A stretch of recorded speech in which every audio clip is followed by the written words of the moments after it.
Just as he said, if within 3 minutes they can't resolve the issue, then they would all stay here forever. Escaping was definitely not an option. After over an hour, the Federal fleet would arrive one after another. Facing Blacker and other 7th-tier leader-level beings, the consequences could be easily imagined. 1 minute, 2 minutes. Desynchronization rate of space dark energy resonance devices is increasing 89%, 90%, 91%. Just as Wan Hai was filled with extreme anxiety, a report came from the command center as if it were a heavenly sound. Commander, we found the issue. One of the parameters was incorrectly set, and it has been fixed. Desynchronization rate has stabilized at 93.7%. We are good to go. Commence immediately. Yes, Commander. At the mouth of the current. Due to the complex environment and special radiation within the current, individuals of the biological civilization could not repair themselves. Even Blacker couldn't. Of course, Blacker didn't need repairs, as it only consumed some energy and was not injured. However, just because Blacker didn't need it, didn't mean Douglas didn't. The numerous wounds all over his body led to him passing out shortly after arriving at Chell's and being unable to hold on any longer. So, it must be said that Wan Hai's luck was absolutely extraordinary. If Douglas hadn't passed out just now, and the nearly 3 minutes of time wasted, the fleet's whereabouts might have been discovered already. In any case, despite encountering some unexpected events, they ultimately stayed on course. As Blacker looked grimly at the dwindling number of 7th-tier leader-level beings, including Douglas, the tide of imminent crisis surged rapidly in his mind once again. End of this chapter. Chapter 694. An unfavorable start trembles. The entire space is shaking. This is one of the fundamental energies of the universe, the high-frequency tremor caused by the core of dark energy. Unlike the spatial tremor device previously used by the Federation to destroy the wormhole channels, the spatial dark energy tremor device only acts on the energy side, so it will not destroy inanimate objects, only targeting living creatures. This is an unsolvable killing move, at least before the super civilization. It is unsolvable. No matter how strong your defense is, you cannot block it from outside yourself. It is like an attack that transcends dimensions, and the dimensional defense has no effect on it at all. The first to be unable to withstand are those individual beings of only the 6th tier, each of them showing signs of being affected, swaying as if drunk. Perhaps, whether from the outside or inside of their bodies, there seems to be no problem, but the biological energy sustaining life within them is constantly draining in the tremor on the energy level. In fact, not to mention these 6th-tier individual beings, even the 7th-tier leader-level individuals, even the 9th-tier Higgs are feeling uncomfortable at this moment. But the energy within their bodies is much stronger than the 6th-tier individuals, so there wouldn't be any major problems for the time being, but it won't last long. Of course, this strange phenomenon was naturally noticed by Higgs, and he quickly sensed the invisible phantom fleet in the distance. However, Higgs is not a sensing type race. Even at his 9th level, he can only sense a rough direction, and cannot perform precise sensing. It's a bit inconvenient. Looking at Douglas still unconscious, Higgs's face looks very solemn. Not knowing the exact position of the enemy, nor knowing what methods the enemy used to attack him, is simply frustrating. Yes, more frustrating than in La Vale.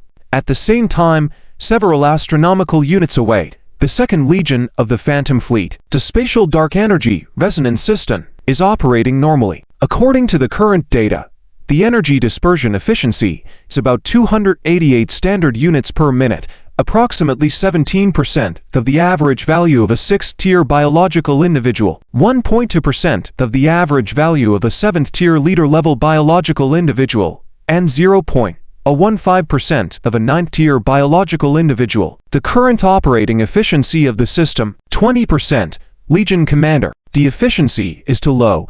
Why only 20%? Hearing the report from the bridge command group, Wan Hai frowned and turned to the command center, where the chief of the expert group, wearing a conspicuous white coat sent by the Balin Research Institute, was standing. Only less than 2 hours, and the Federal fleet will arrive at Chell's through the ocean currents. By then, the spatial dark energy resonance device must be shut down in advance. But if, at the time of shutdown, not all 7th-tier leader-level biological entities are eliminated and most of Higgs's energy consumed, it will be a disaster when the fleet reaches Chell's. Time is already tight, and now they are only operating this system at 20% efficiency. This is ridiculous. Commander Wan Hai, it's not that we don't want to increase the operational rate. As mentioned earlier, the Wilshire Superstar Cluster is very special due to the existence of the Shepherd's Hollow.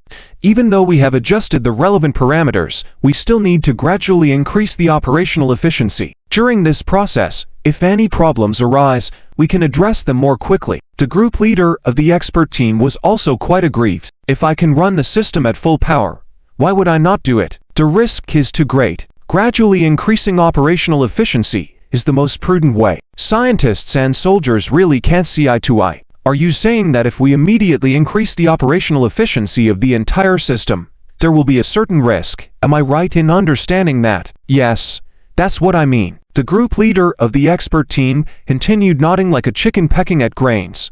It seems that this commander can still be reasonable. What kind of risks are involved specifically? Ignoring what the group leader of the expert team might be thinking, Wan Hai continued to ask, well, if there are any issues with the parameters, and if they're not adjusted in time, it could lead to a massive dark energy outbreak, resulting in a disaster. Judging from the number of devices we've deployed, the disaster it triggers will definitely not be less than a zero-bomber carrier, a stellar system-level disaster. Yes, tinching his chin, after fully understanding the situation, Wan Hai fell silent. Now he somewhat understands why the expert team is doing this. However, understanding aside, if it were normal times, he would have followed the expert team's advice. But the current situation does not allow him to do so. Order all warships of the 2nd Legion, except for the flagship, to immediately retreat 100 astronomical units. Yes, Legion Commander.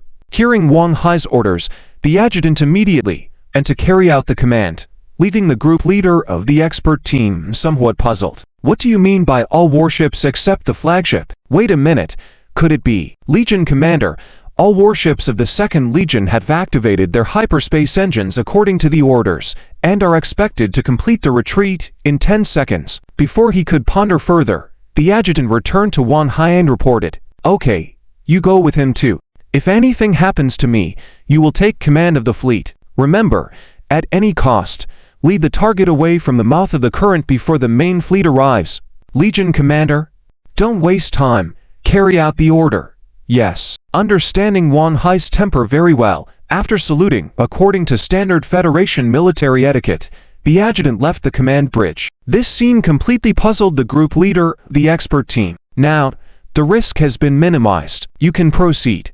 I don't hesitate. Remember, you hold the fate of hundreds of billions of Federation warships and the lives of countless Federation soldiers in your hands. Stopping him from continuing, Wan Hai said seriously, yes, he now carries the lives of countless Federation members on his shoulders and there is no time to hesitate. I understand. Legion Commander Wan Hai. Nodding, the group leader of the expert team went to a control panel in the command center, his fingers flying as he frantically operated in a virtual interface. Spatial Dark Energy, Resonance Device, System Operating Efficiency 30%. Spatial Dark Energy, Resonance Device, System Operating Efficiency 60%. Spatial Dark Energy, Resonance Device, System Operating Efficiency 90%. Legion Commander, the operating efficiency has stabilized at 99.5%, and all equipment is normal. Good. Well done. Now, however, just as Wan Hai was about to get excited, a sudden alarm suddenly resounded throughout the entire command bridge. End of this chapter. Chapter 695. Let's go crazy together. What's going on? With flashing red lights and blaring alarms, Wan Hai shouted in the bridge. Commander Wan Hai, the spatial dark energy resonance system has an anomaly. There is a slight change in dark energy density parameters. Damn. How is this possible? The leader of the expert team grabbed his already thinning hair frantically, almost going crazy. Yes, as one of the basic energies that make up this universe, the density of dark energy is not constant. That the problem is, although it's a variable, unless at least 1 billion years have passed, the degree of change will not exceed the tolerance of the spatial dark energy resonance system. And the latest data measurement was just a month ago. How could there be a change exceeding the system tolerance in just 1 month? How is this possible? However, no matter how much this team leader refuses to believe and go crazy, the facts will not change because of it. It can only be said that in the Velstert Super Galaxy Cluster, There are too many unusual occurrences. Leader Leon, now is not the time to panic. Tell me, can you solve it? If you can't, what are the consequences? Walking to the side of expert team leader Leon, Wang Hai patted his shoulder and asked. Wang Hai knew there was a problem, but as a soldier is different from an ordinary scientist. Even in such a situation, Wang Hai remained calm, only thinking about understanding the situation, seeking solutions, or making the best choice based on the potential catastrophic outcomes. Being patted by Wang Hai, leader Leon also regained his senses, but his face still looked very ugly. Remeasure the data. We simply do not have the time. You must know, measuring this data would take at least 3 days. The only way is to immediately shut down the system, wait until the data is recalculated, then turn it back on. Otherwise, in a short period of tens of minutes or long periods of several hours, it will inevitably lead to catastrophic consequences due to the difference in basic data. As the core of the entire resonance system, with this ship as the central point, the area within at least one astronomical unit will be completely consumed by rioting dark energy. Leon leader's voice was almost trembling, but Wang Hai still did not show any signs of panic. Shut down the system immediately. Recalibrate the latest data after 3 days. Impossible. So, if we don't shut down the system, is it possible that everything will be fine in 2 hours? Without a ripple on his face, Wang Hai said calmly, yes, that possibility exists. Wait, Commander Wang Hai, are you thinking that ... Yes, just as you thought? Are you crazy? Do you know that if we don't shut down the system right now, in at most an hour, the entire system may be completely locked due to data issues? Once that happens, it will be impossible to shut off until this battleship is completely consumed by the rioting dark energy. After understanding Wang Hai's idea, leader Leon was frustrated. Simply put, if it can't hold on for 2 hours, it's meaningless. But even if it does, it's still meaningless. Because even if you hold on for 2 hours, the whole system may still be locked due to data errors, making it impossible to shut down. Once this happens, when the Federal Fleet arrives at Charles, they will be directly immersed in the dark energy resonance zone. What would happen next needs no more explanation. In leader Leon's view, this is simply an extremely absurd idea. What if, after surviving 2 hours, we detonate a zero-point missile inside the battleship? Leader Leon was a bit confused. It's feasible. Seems like he's in a dead end. Since he can't shut down the system, just blow up the entire battleship that serves as the central core of the system and it's all good, right? To achieve this, a zero-point missile is the perfect tool for the job. Leader Leon, I'm asking you, is this feasible? Feasible. Feasible. It must be feasible. Understood. Let's do it this way. Commander Wang Hai, I need to remind you again, although the plan is feasible, as I said earlier, the entire system's operation may collapse in just a few minutes. I estimate the probability of making it through 2 hours should be less than 30%. No problem. Even if it fails, my deputy will continue what we couldn't finish with the Ghost Fleet. Well, I knew trying to reason with a soldier would be in vain. But don't act like it's just soldiers who are not afraid of death. At critical moments, we scientists are just as capable of sacrificing our lives, right? Since the decision to go crazy has been made, let's go crazy together. Leader Leon also felt a surge of determination in his heart. Though Wang Hai faced troubles here, Hagrid was equally uncomfortable on his side. Just a minute ago, under Wang Hai's orders, after increasing the operating efficiency of the entire resonance system to 99.5%, in less than 2 minutes, a large number of abyssal clan-grade creatures began falling into silence one after another. Their internal organs gradually failing, blood stopped flowing, eyes losing focus. While there were no external changes, these clan-grade creatures had all lost vitality. This can't go on. Though Hagrid had been diligently searching for the root of the problem, he found nothing, not even knowing what means the other party had resorted to. The only thing he knew was that now, the remaining creatures under him were slowly perishing, and at this rate, in 1 or 2 minutes, all the 6th-tier clan-grade individuals would have to be written off. There was no time to hesitate. Moreover, since he had already escaped once, Hagrid didn't mind escaping one more time. Obviously, just like humans, once something has happened the first time, the psychological pressure for the second time is much less. Since the decision had been made, there was no more hesitation. Notifying the other several leader-level 7th tier creatures, besides himself, they immediately opened up a spatial transmission window and evacuated Kulz. While the remaining time was short, it was still possible to save 2 or 3 of the clan-grade individuals, as long as they were gone before the time limit. As soon as the order was given to all the leader-level 7th tier individuals, Hagrid also immediately mobilized energy to open the spatial transmission channel, only to fail. Just opening a spatial transmission channel somehow failed. This was something Hagrid had never encountered in his memory. Just a moment ago, after mobilizing biological energy and activating the spatial core within himself, he realized that his energy was off, unable to use even a bit of it. End of chapter. Chapter 696.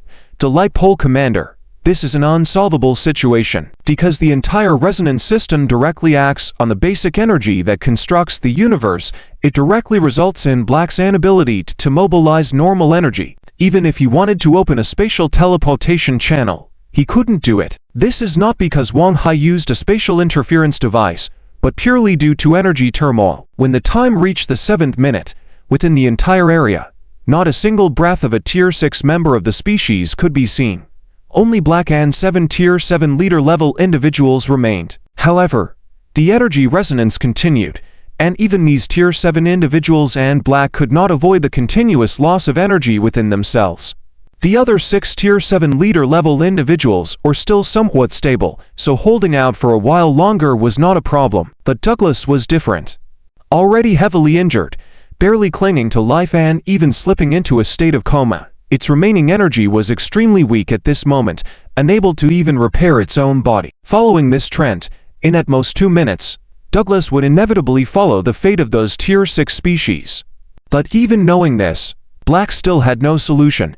Not to mention being unable to open a spatial teleportation channel to escape.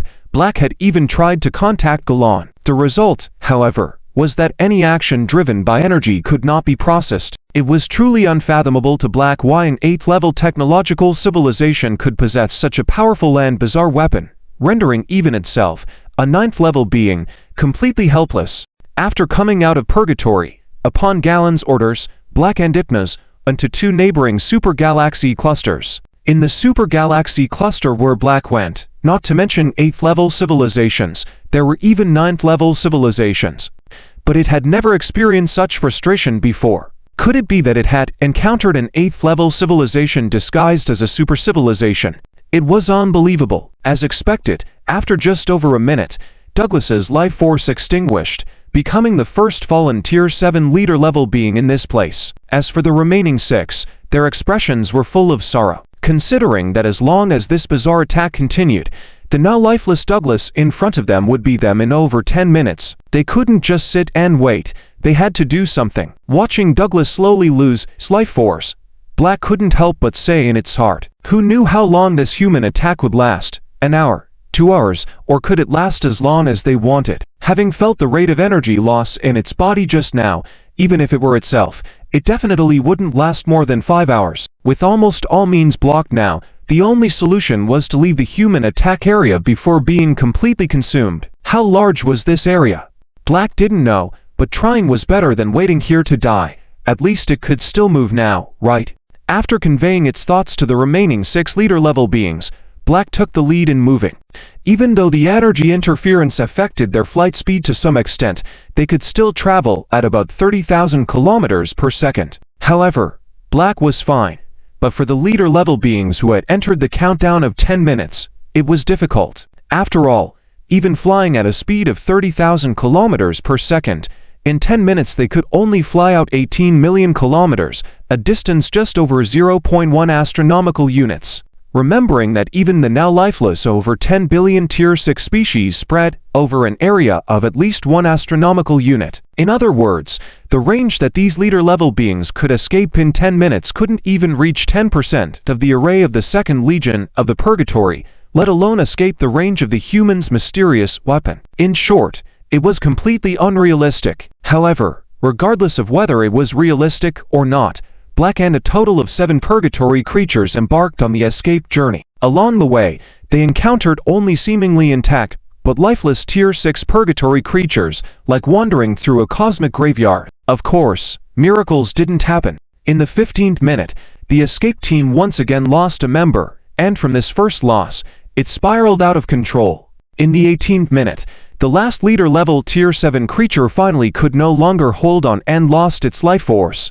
At that moment, the entire Second Legion of Purgatory was left with only black. From that moment on, it truly became the Light Pole Commander, Captain Wan Hai. Now apart from that Tier 9 leader-level creature, all other beings have been eliminated. Should we take advantage of our remaining control and shut down the resonance system? After all, if only it remains, we can use the spatial interference device to prevent its escape. Inside the bridge, Liang, looking at the latest data, couldn't help but ask Wan Hai. To be truthful, Wan Hai had some hesitation. As Liang said, if only one remained, then preventing its escape by using the spatial interference device and waiting for Commander Lin Yu to arrive to destroy it was indeed a very good choice. However, although Lin Yu hesitated slightly, he shook his head, pushing these thoughts out of his mind. The goal of this operation was to ensure the target was killed. Since they now had an attack that rendered the target helpless, naturally, they needed to deplete its strength as much as possible before the commander arrived, significantly increasing the chances of success in killing it. After all, who knew if this guy had any other tricks up its sleeve? Weakening its power would increase the chances of killing it even more. Moreover, if they let it escape this time, it wouldn't be so easy to catch the opportunity to lure it into the resonance area next time. So, either don't make a move or make a thunderous strike, and the prerequisite for a thundering strike was whether they could minimize the opponent's combat power. No, let's stick to the original plan, try to consume more of its combat potential, and before Commander Lin Yu arrives, evacuate the warship and detonate a zero-point missile to completely destroy the ship and forcefully stop the entire resonance system. Okay, your call. Liang nodded and said nothing more, as he had already made up his mind to go crazy with Wan Hai. And Wan Hai's intentions he understood and sympathized with. Since that was the case, let's just take the risk. With that in mind, Liang once again focused his attention on the virtual interface in front of him. Time was passing quickly. In a blink of an eye, 2 hours had already passed. Detonate. End of this chapter. Chapter 697. Lin Yu arrived 10 astronomical units away from the Second Legion flagship of the Yuming fleet. A massive fleet, with a total of 100 million warships, was stationed here. Suddenly, several deep blue swirling hyperspace windows were opened nearby, and 6 ships swiftly flew out from them towards one of the warships in the fleet array. These 6 ships were not warships, but small Federal standard cargo ships, usually used for transporting supplies.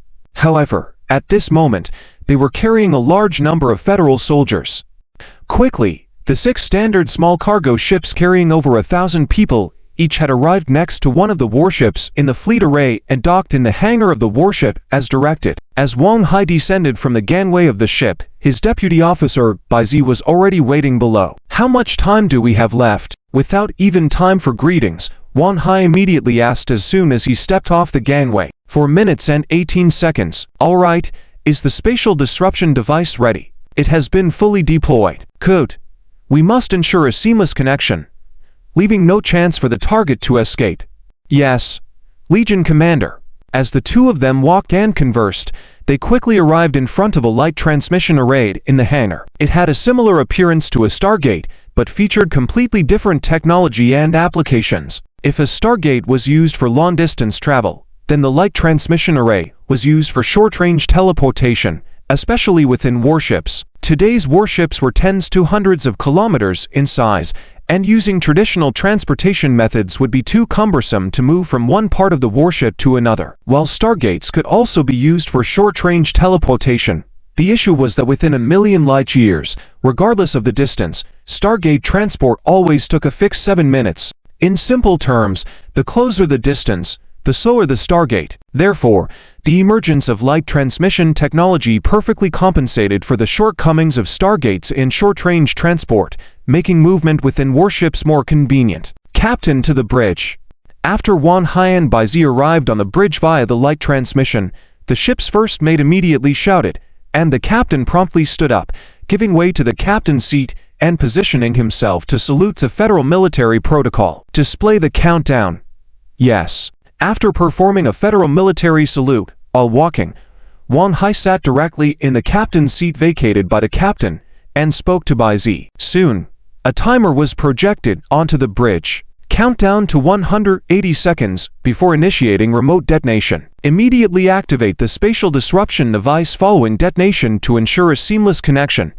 Yes, as the projected countdown in the bridge ticked away seconds, it didn't take long for the displayed value to reach 180 seconds. Commence remote detonation procedure. Affirmative. Control rights for 0-point missile X-039-7 have been granted.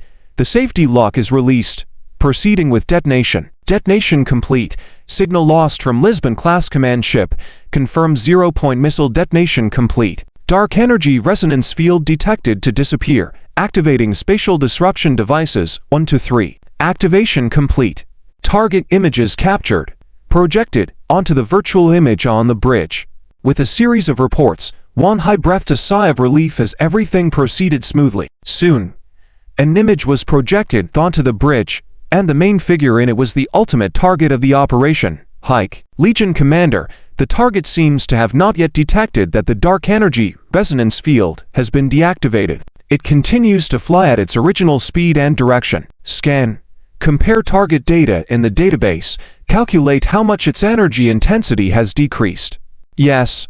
Legion Commander. The bridge command team busied themselves once again, conducting a comprehensive scan of Hike through various scanning devices, gathering data and immediately comparing it with the target data in the database. Legion Commander, according to the comparison, the energy intensity inside the target has decreased by 47%, and its energy appears somewhat unstable. Captain Leon. Upon hearing the report, Won Hai turned to Captain Leon, who had accompanied him to the bridge. The meaning was clear. Explain this. I speculate that in this situation, because the target has been in the dark energy resonance area for a long time, even though we forcibly shut down the resonance system now, the target will still need some time to stabilize its energy levels. Oh, how long exactly? This situation has not been encountered before, so I can't give an accurate estimate, but I believe this time shouldn't be too long, probably around 10 minutes. Enough. Glancing at the countdown already showing 97, Won Hai tightened his fist and said, "This is indeed a pleasant surprise. Just over 10 astronomical units away, not far from the exit of the ocean current." Hike continued to fly at a speed of 30,000 kilometers per second. Suddenly, it seemed to have discovered something, and a hint of joy appeared on its face, promptly halting its huge body. That's right, absolutely right. Although the energy inside the body is still somewhat unstable, the loss has stopped, and this instability is gradually stabilizing over time. But, looking around at the lifeless Hell Legion still surrounding him, no matter how he looked at it, he reasoned that he likely had not escaped the range of that eerie human weapon, or perhaps that weapon could not last long. Well, regardless of the reason for the cessation of the mysterious weapon, the important thing was to leave here first. As usual, his hands stretched forward, then moved to the left and right sides, performing a cool set of void-tearing actions once again. However, while the move was executed flawlessly, nothing happened in front of him, as the spatial transmission channel he expected was not torn open. Although his energy levels were somewhat unstable, his own strength could even be folded. Why did such a simple task of opening a spatial transmission channel fail? Unwilling to give up, Hike attempted 2 more times, with results identical to the first. As if he had lost this innate skill, the situation was simply unbelievable. After a careful sensing, Hike quickly felt a disturbance of energy on the spatial level. And this feeling was very familiar. Yes, it was the type of item that humans use during famine, which could disrupt spatial transmission channels. Damn it, humans are using everything to trap me here. What are they scheming? However, in the next moment, Hike understood what the humans were scheming. Just 0.3 astronomical units away from him, in the cosmic ocean current, a warship emerged. End of this chapter. Chapter 698. Killing Black Part 1. There wasn't a massive Federation fleet. The only ship that sailed out from the ocean currents was a battleship, but it was no ordinary battleship because this battleship was carrying Xuanming Mechaza and Lin Yu.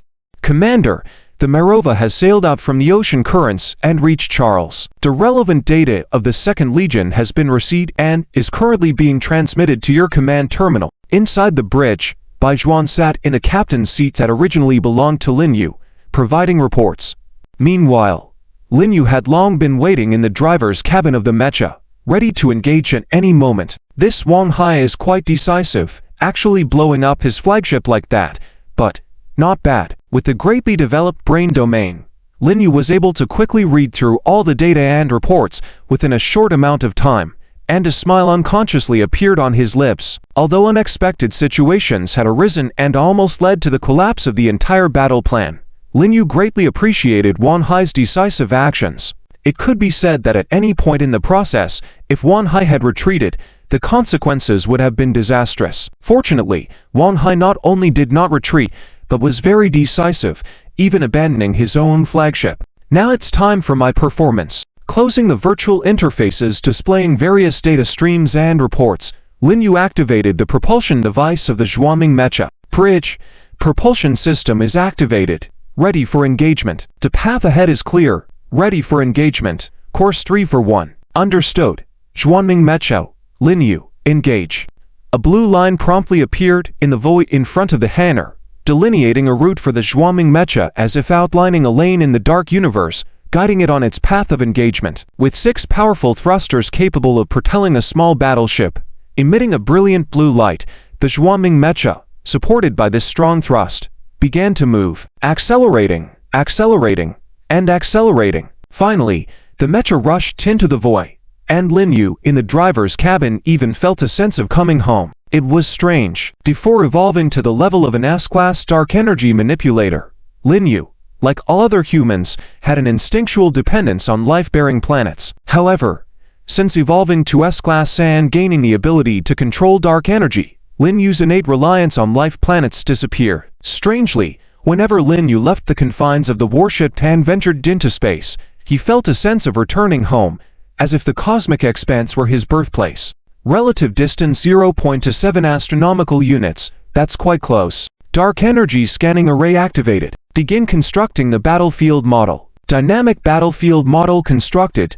Target position calibrated. Deca activated, operating at 60% power. Focus type dark energy cannon activated, initiating array construction. In the driver's cabin, Lin Yu muttered to himself continuously. Following his commands, more than 100 dark energy activation arrays began gradually taking shape in front of the Mecha. A large main array and 100 smaller auxiliary arrays, totaling 101 rhomboid arrays emanating a silver-white glow. More skilled than before during the events on Laville, Lin Yu managed to construct all 101 highly complex dark energy arrays in just 7 seconds. Focus type dark energy cannon. Fire. Without hesitation, as soon as the array was completed, Lin Yu decisively launched the attack. After all, no one knew how long it would take for Black to stabilize the energy within its body. It could be minutes or even tens of minutes. Lin Yu had no time to waste. Even a second's delay might mean missing the opportune moment. All 100 small auxiliary arrays positioned behind the main array unleashed beams of light, and each one precisely struck the center point of the large main array in front. Then, after about 3 seconds of incubation, a dazzling silver-white beam suddenly shot out, expanding to a terrifying diameter of 783 meters. The silver-white beam tore through the void, accompanied by the collapse of the spatial dimension, affecting an area with a diameter of 300,000 kilometers, akin to an impending apocalypse. In just 0.27 astronomical units distance, there wasn't even time to blink before the terrifying beam reached Black in front of it. 10 seconds ago. Due to the extremely unstable energy within Black, its sensory abilities were greatly diminished, rendering it completely unaware of the Mirova that had arrived at Charles just a minute ago from 0.27 astronomical units away. It was only when a strong sense of imminent danger enveloped it that Black finally realized someone was preparing to attack it from behind, and the attack was going to be very powerful. However, even with this realization, no matter how hard it tried, Black couldn't perform precise sensing, as if its radar had been completely disrupted. Nevertheless, although unable to sense accurately, Black knew where the attack would come from, thanks to a biological crisis sense similar to human sixth sense, still functioning. Just as it turned around to prepare for a head-on confrontation, the attack had already arrived and struck it hard. This kind of attack, damn it, it's the bastard from the Cabinia Chao Galaxy cluster that I ran into before Laville. How did he catch up so quickly? When Black was struck hard by the attack, it already recognized that this attack was the powerful assault method used several times by humans during the events on Lawville. However, without its shields at the moment, it could only rely on its physical toughness to resist. The pain was excruciatingly intense. This was the first time Black had felt such intense pain. Previously, during the events on Lawville, it had a large number of its race, the Black Armor, forming a single-line shield formation to weaken the attack strength for them, supplemented by the shield barrier it erected to further reduce the attack's impact. Consequently, during the events on Lawville, when it was hit, the attack's energy had already been significantly weakened. However, this time was different. The full force of the terrifying attack was delivered without any weakening whatsoever. What's more critical was that it couldn't deploy any shield barrier for protection at the moment, and it could only rely on its physical body to resist. This was not good news at all. With all favorable conditions lost, would it really be able to hold out? To be honest, Black had absolutely no confidence in its heart. The battle of spear and shield resumed, but this time, there was no deadlock. The spear was continuously suppressing the shield with absolute dominance, as if the shield were on the brink of being pierced through the next moment. End of this chapter. Chapter 699. Killing Hegel Part 2. Originally, even if Hegel just used his body to resist, he wouldn't have immediately fallen into a complete disadvantage. After all, Hegel was a ninth-tier individual of a biological civilization, and the strength of his body was unimaginable. However, the key was that the energy throughout his body was currently in a chaotic state. It shouldn't be assumed that energy and physical strength were unrelated. Without the maintenance of energy, Hegel's body could only resist physical attacks. However, the defense against non-physical attacks suffered a significant blow. The outer scales cracked, the inner skin had cuts, and purple blood began to splatter around. Yet, this terrifying attack had only just begun to unleash its menacing power, and the end was far from near. Curses, how did I end up in such a miserable state against Moria? As a 9th-tier biological individual, being constantly suppressed by an 8th-tier technological civilization, which it never took seriously, severely damaged its pride, almost driving it to madness. However, there was no chance for it to go mad now. Hegel's total attention was focused on the attack in front of it. Any slip-up could lead to an immediate downfall. As seconds passed by, the dark energy cannon finally dissipated into the void after depleting its force, and the spatial collapse it triggered was quickly restored under the universe's self-healing power. Exhausting all its resources, Hegel was panting heavily. Even though there was no air in space, hundreds of wounds all over its body reminded it that simply relying on physical resistance wouldn't be enough to withstand a few more attacks. The only hope now rested in stabilizing the energy within its body and contacting its older brother Jalan. Once they made contact, Hegel believed that Jalan would find a way to help it escape. Having experienced Jalan's formidable abilities back in the Veal super galaxy cluster, Hegel was full of confidence and reliance on its older brother. Meanwhile, 0.27 astronomical units away in the cockpit of the Dark Abyss Mecho, Lin Yu mumbled to himself, "So I can't use my defense shield. I have to rely on physical resistance alone? If that's the case, I seem to have made a mistake. Since it can't use energy shields, I should have used the guided dark energy compression cannon." Rubbing his head, Lin Yu displayed a bitter smile. Initially cautious, the limitations of the guided dark energy compression cannon were significant. In terms of sheer firepower, it was unable to break through Hegel's biological shield.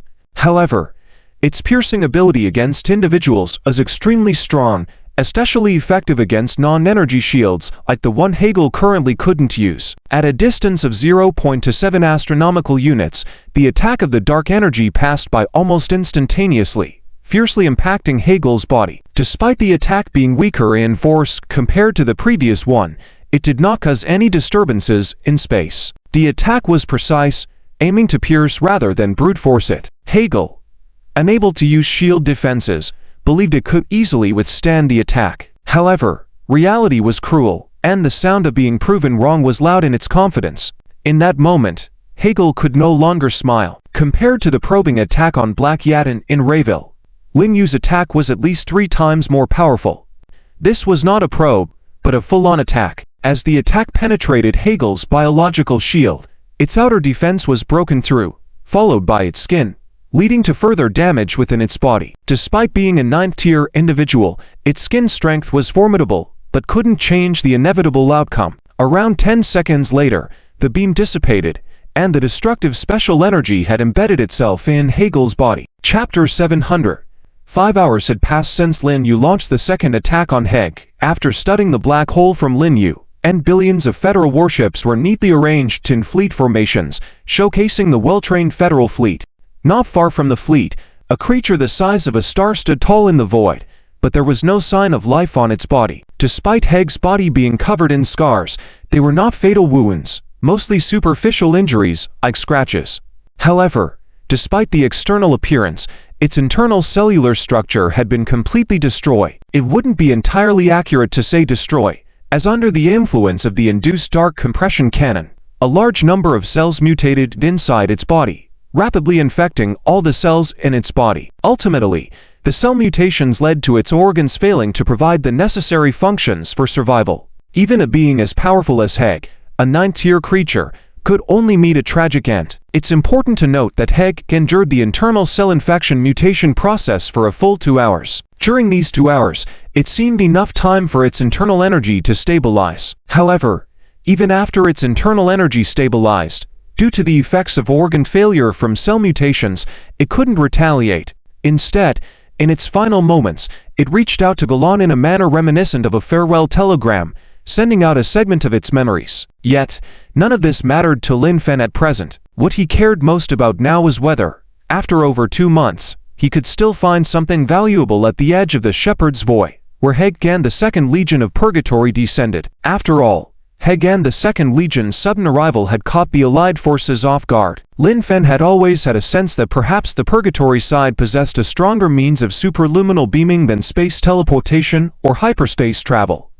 Maybe this method could bypass cosmic currents. Of course, there were many doubts, such as why, if Heg could cross supergalactic clusters without utilizing cosmic currents, did he choose to travel through the current channel when advancing into the Kyrenia supergalactic cluster? Setting that aside, Lin Fen was certain that Heg didn't arrive at the Veil's supergalactic cluster via cosmic currents. When the Federal fleet first reached the Veil's supergalactic cluster, reconnaissance ships were dispatched to deploy monitoring devices at 2 other current nodes connected to neighboring supergalactic clusters. If Heg came through the currents, Lin Fen would have known. Furthermore, when Hegan the Second Legion of Purgatory arrived, the Federal fleet detected a powerful and unknown energy source at their arrival coordinates, but due to ongoing battles, they couldn't investigate further. Now, with Heg slain and Impenos having left the Veil's supergalactic cluster through the cosmic currents near Stewart a month prior, besides a few scattered 5th and 6th tier tribal biological entities stationed in various star domains, there was no longer any threat to the Federal fleet in the supergalactic cluster. It was time to investigate, and he hoped that after over 2 months, something valuable would remain. Though Wei had also arrived with the Federal fleet, she had to deal with the Purgatory biological remnants in Ravel, causing her to depart 3 days later compared to the fleet, meaning she would arrive at Charles 3 days later. However, this didn't mean Lin Fen had to wait for 3 days before going to Heg's initial landing point. He decided to send each armada of the Phantom Fleet, Fearless Fleet, and Regular Fleet, 1 galaxy-sized legion from each type of fleet towards the Shepherd's Voyage area. These fleets represented different technological systems, utilizing different scanning and detection devices. Deep in the Shepherd's Voyage area, the initial landing coordinates of Heg and the Second Legion of Purgatory over 2 months ago. Besides the vast fleet stationed around preventing the threat, numerous warships were precisely positioned at Heg's arrival point. Each of these warships housed a significant number of scientists who had departed with the Federal fleet on the expedition, now all concentrated here on these warships. In each warship's command center, there was a flurry of activity, some operating ship sensors or specialized equipment for scanning, others analyzing the massive data streams, or groups of scientists huddled together debating. Without a moment of rest, every individual was occupied. Each warship's command center projected dozens of large virtual images displaying the situations inside other warships, akin to a video conference where thousands of scientists worked collectively. Despite some fortunate data acquisition and even detecting a remnant of the unexpended black hole energy, studying the black hole and its energy proved too advanced for these scientists. They were ordinary scientists, not of the strategic caliber required for cross-dimensional civilization-level studies. In 3 days, nearly every scientist had lost a significant amount of hair, illustrating their struggle. However, with the arrival of an individual, a slight shift occurred in the scene. Suddenly, in the dark void, a deep blue swirling hyperspace portal opened, and an incomprehensibly massive ship emerged, comparable in size even to Lin Fan's cooperative star battle. Soon afterward, from the immense ship, numerous small shuttles swiftly flew out from the hangars towards the newly arrived gargantuan vessel. This enormous ship was Wei's vehicle, one of the 3 super research vessels of the entire Federation, the No. 3 ship, Berlin. End of chapter. Chapter 701. Lin Fan's worries as the most advanced super research ship in the Federation. Each one of them is built according to the standards of Tier 3 research institutes. The various research devices carried on board are far superior to those on battleships. In fact, the technology route of black holes was originally Li Lizzy's strong suit. However, Li Lizzy is currently working on a very important research project for the Federation and cannot extricate herself. Even if she sets off now, it will take her a few months to arrive here, and there is simply not enough time. After all, now there is only a trace of black hole energy left here. If you wait a few more months, the spring vegetables will have cooled, let alone being able to research something. Furthermore, although Li Lizzy is one of the 3 strategic scientists specializing in space and dimensions, it does not mean that the other 2 are incapable. On the contrary, their talents in this regard are just as strong as Li Lizzy's. It's just that the 3 major research institutes have different focuses, so Wei has been leading projects on dark energy in recent years. Even so, Wei can collect comprehensive and accurate data, conduct some preliminary research, and Li Lizzy can take over after she finishes her current tasks. Super Research Ship Ainlin. Here, there are 3 huge cities, 2 of which are research cities, and the remaining one is a city for officers and scientists. In Research City No. 1, tens of thousands of scientists and hundreds of thousands of research assistants who came with the ship had already gathered here. When the 8,000 scientists from the dozens of battleships arrived with 3 days' worth of results, they all started working together.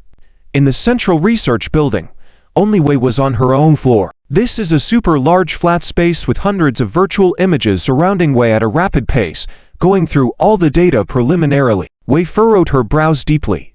Even for her, there was a sense of pressure at this moment. This was the first time she encountered a project that she completely could not understand, with no direction at all. Although those considered strategic-level scientists were capable of conducting research that transcended the current level of civilization, it was no longer a simple matter of transcending civilization levels. As black holes had crossed to civilization levels belonging to a super-civilization, after the 10th level, something only super-civilizations could interact with. Despite Wei's exceptional talent, the current level of technology reserves of the Federation and understanding of the universe were not enough to support her research on black holes. Therefore, this topic was not just beyond regular scientists, but also beyond Wei. However, with Wei's stubborn nature in the research field, she would not give up. While Wei was analyzing the data on black hole energy, Lin Fan was also busy with other matters. Over the past 3 days, the Federation fleet and the subsequent arrival of the Insectoria army split into 2 routes,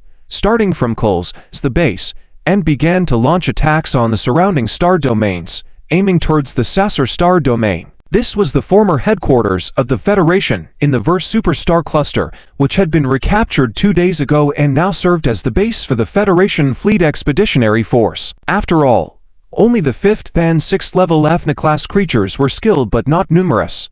They could not pose any threat to the Federation fleet, not even the Insectoids could easily crush them. It was a complete massacre. In just 3 days, the Human-Insect Alliance had taken over more than 10 star domains. The Insectoids had paid only a few low-level warriors as a price, while the Federation fleet, well, only had to bear the costs of energy consumption and military wages. After all, the Federation's major forces advanced with the Hades fleet as the vanguard and the Indomitable fleet providing fire support, pushing forward in a conventional manner, completely overpowering the 5th and 6th level purgatory creatures. At this rate, within 3 months at most, the Human-Insect Alliance could take over the entire Verse superstar cluster at a very low cost. Lin Fan was not worried about this at all. What concerned him was if the Purgatory side rapidly crossed the superstar cluster without being stopped, that would be the real crisis. This meant that the enemy could appear at any time in any place, even in the core region of the Federation, the galaxy. This was the real cause of Lin Fan's anxiety. Of course, Lin Fan did not know that even for Galan, opening a black hole channel was not a simple matter. As mentioned before, black holes were something only super civilizations could interact with, and in terms of biological civilization, in the entire universe, currently, no biological civilization had successfully reached the 11th level biological civilization. As for Galan, it was purely due to the racial talent that allowed it to forcefully open a black hole channel when it reached the 10th level, but this came at a cost, and it was not small. That was precisely why the Kirin clan was regarded as sacred beasts by the Alpha civilization due to this talent. Galan would not have used this ability if it were not for the dire circumstances of Epunos's life-threatening situation and urgent need for rescue. Although by the 10th level, the Kirin clan had already started to develop rudimentary black hole organs in their bodies and could begin to use black hole energy for basic applications. Their bodies were still at the level of a 10th level biological civilization, not strong enough to wield black hole energy recklessly. At this moment, Galan was paying a significant price for this in a palace, having entered a state of deep sleep to expedite the repair of internal injuries. This would take at least 2 to 3 years. Therefore, even though Hagrid had sent back a segment of his memory in a unique way before he died, at this moment, Galan had no knowledge of what was happening due to being in a deep slumber. Even if Galan knew, it was not possible, just as Lin Fan feared, to directly attack the Federation's interior through a black hole channel. After all, opening a black hole channel for Galan would mean paying a 2-3-year price again. Would he just send himself through the black hole channel to the Federation's territory and then go to sleep, waiting for the Federation to drag him back as a research specimen? However, sending only his legion over without the legions led by Hagrid, with only 5th and 6th level individuals and a few 7th level individuals, frankly, that might make the Federation pay a high price for the surprise attack, but all those 7th level leader level individuals would definitely be lost in the Federation's territory. Therefore, this was a completely unfeasible approach. Sending Epunos over? Forget it, even Hagrid got killed, with an 8th level being like Epunos going over. Wouldn't it be just offering oneself as a sacrifice? Therefore, the probability of what Lin Fan was worried about actually happening was extremely low. End of this chapter. Chapter 702. The Chose to Keep or Eliminate Part 1.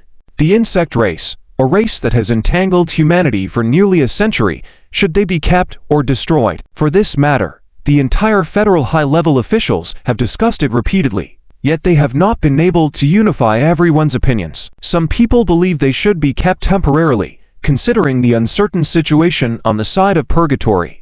Using the insect race as the federal defense line against Purgatory's invasion seems like a very good idea. However, another group of people believe that the terrifying talents of the insect race are too much, and they should be swiftly eliminated while the Federation is capable of doing so. In short, no one can convince anyone, causing this matter to reach a stalemate until Lin Fan and Lin Yu participated in the latest Federal Core level meeting remotely. In the virtual meeting room, apart from the big shots from various federal departments, Lin Yu also unusually participated. Originally, Lin Yu did not have the qualifications to participate in a meeting of this level, but who made Lin Yu now Federal Class S Dark Energy Manipulator.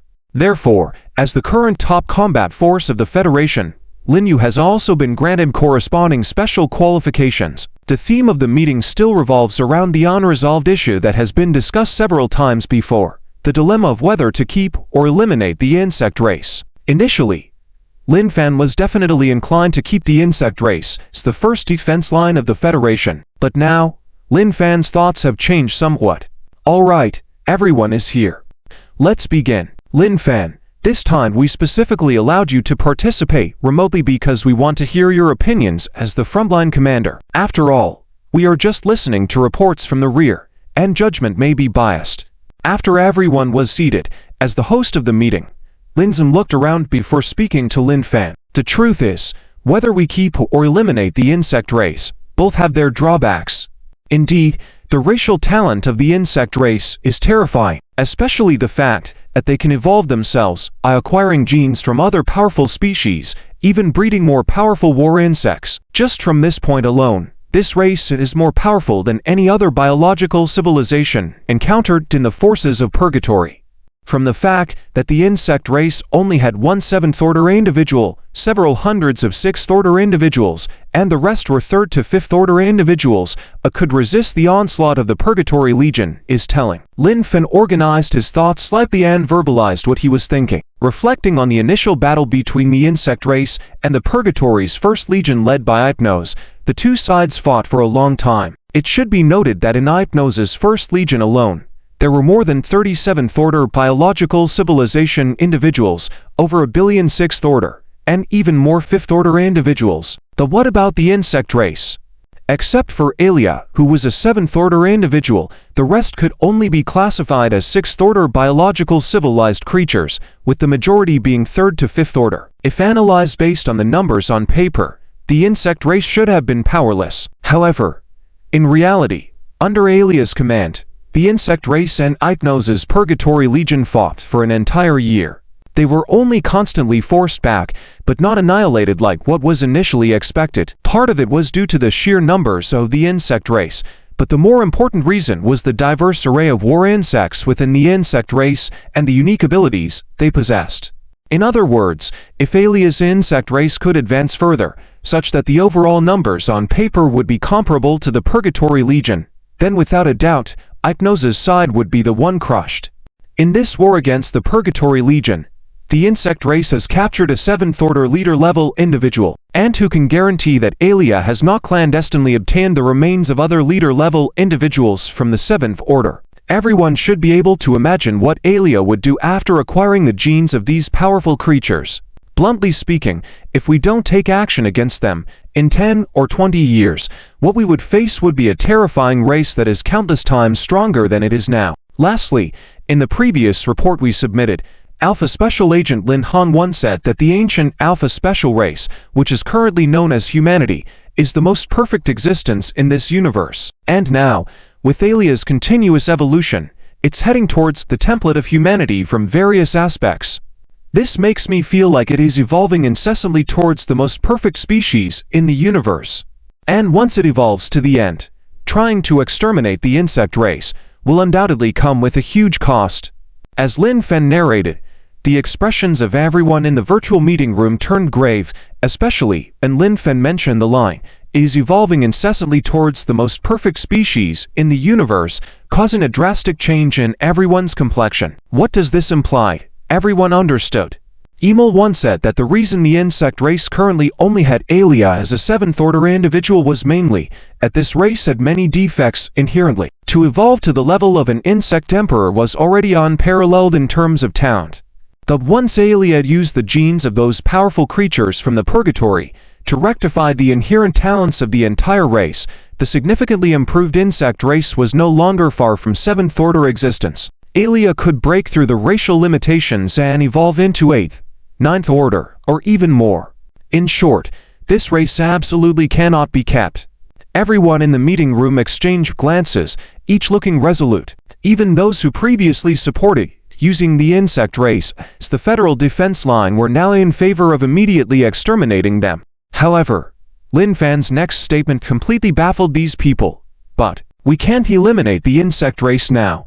As of now, they are still our best way to resist the Purgatory Legion. After all, our knowledge of Purgatory is limited. Engaging them without a clear understanding could easily lead to problems, and at worst, we would suffer a great loss. And right now, if the insect race stands in front of us, not only can they shield us, but they can also test the opponent's strength for us. Isn't that beneficial? They nodded in agreement. Everyone in the meeting room nodded their heads. Although we admit that what you just said makes sense, why is it you who says we can eradicate the insect race and you who says we should continue using them as our defense line? Isn't this contradictory? Is it to keep or eliminate? The big shots were still baffled. End of this chapter. Chapter 703. The decision to stay or extinguish Part 2. No. Marshal Lin, what exactly do you mean? It's not okay to extinguish, but it's also not okay to not extinguish. After a moment of confusion, Ryan, who now serves as the chief of staff, spoke up. The others all turned their gaze once again to Lin Fan, waiting for his answer. Regarding this matter, I have the latest reports. I hope everyone will take a look first, and it will be easier to understand what I have to say later. As he spoke, Lin Fan raised his hand and operated on the virtual interface a few times. Suddenly, the virtual entities of the two reports appeared in front of each of the leaders. After all, those present were all top leaders of the Federal Pyramid, naturally not dealing with any trivial matters, and all of them began to earnestly browse the reports. These two reports are all written and submitted by Wei. One of them is an analysis and prediction of the evolution of the insect race, mainly explaining the evolution talents of the insect race and the various adverse consequences that may occur after obtaining the genes of the purgatory creatures. The other report is about the research results of the dark cavity energy. Although Wei has not produced any substantial results in recent days, but glimpsed a bit of the truth of this universe, it is also an extremely shocking content. To some extent, it is even more important, hundreds to thousands of times more important than the first report. After reading these two reports, everyone seemed to have some understanding of Lin Fan's meaning. The insect race must be extinguished, but not now. As everyone can see, let's first discuss the first report. Based on the model created by Wei, after countless simulations, a conclusion was reached. After the insect race obtains the genes of the purgatory creatures of the 7th rank or above, Arlia will break through its racial talent restrictions within 20 to 100 years and become an 8th rank queen insect. Furthermore, even if it reaches the 9th or 10th rank in the future, it will not pose much of an obstacle to her. Although the probability of her breakthrough in 20 years is very small, we must prepare for the worst and leave some room for unexpected events. Therefore, my recommendation is 15 years. Within 15 years, the insect race must be completely exterminated. According to the second report by Wei, for the research on dark cavity energy, in order to yield results, it will take at least 10 years to start, and only at the preliminary level. Moreover, it is not very realistic to deepen the research with the current technological capabilities of the Federation. Whether from the perspective of research on dark cavity energy or preparing for the possible invasion of purgatory again, we need time. Therefore, we need the insect race to buy us enough time. And this time, at most, only 15 years. No matter what the outcome, the insect race must be exterminated. I have finished. Combining the content of both reports and the possibility of another invasion of purgatory, Lin Fan finally reached a conclusion. The insect race must be extinguished, but not now. Only when humans are capable of dealing with purgatory or when 15 years have passed can the plan be carried out. The leaders murmured and exchanged opinions with the others around them. After more than 10 minutes, when Lin Zhen saw that the leaders below were no longer speaking and the entire conference room had quieted down, he spoke up. Everyone has discussed it about enough. Let's officially start the vote. Those who agree with Lin Fan's proposal, please raise your hand. Swish. In a very unanimous manner, with almost no time difference, 17 leaders of various departments, as well as the president and vice president, totaling 19 people, all raised their hands. 19-0. I declare that the proposal has been officially adopted. Lin Zhen surveyed the room, nodded, lowered his hand, and loudly announced. However, Lin Fan's proposal is just a rough idea. The framework and a large number of detailed contents have not been presented, but the leaders do not care about that. They have only decided on the direction. The details will be reviewed as a final step, and they will not personally get involved in it. Lin Fan, submit the detailed plan within 3 days. Any questions? None. Time flies by like an arrow shot out, quick and irreversible. Now, 3 years have passed. 600 million light-years away from the Rainikaya hypergalaxy cluster, in the neighboring cluster of the Wilstedt hypergalaxy cluster, the Neelkenia hypergalaxy cluster. In the holy land of Hela, in the central palace, Galan, who has been in slumber for 3 years, slowly opened his eyes. I wonder how my little brother is doing. Since Hegel went, there should be no problem. After all, it's just an 8th rank technological civilization. After confirming that there were no issues with his body, Galan couldn't help but mutter to himself. After all, for this matter, he has used his racial talents and forcibly opened the black cavity channel. How could he forget that? Dig brother, you're finally awake. A very excited yet familiar voice had instantly echoed in the palace. Sure enough, when Galan looked up, he saw the figure rushing into the palace, his younger brother Hypnos. I knew that sending Galan over would ensure that this kid could be brought back safely. Wait a minute, why besides feeling excited from his younger brother do I also feel a tinge of sadness? What happened? Galan knows his younger brother Hypnos very well. It must be something serious, and not a small matter. Wait a minute, where is Hegel? Why do I only see Hypnos but not Hegel? In fact, as soon as he woke up, he scanned the entire Holy Land of Hela and didn't sense a trace of Hegel's presence. Dig brother, you must avenge second brother. He was killed by those humans, and even his remains were taken back by humans for research. What?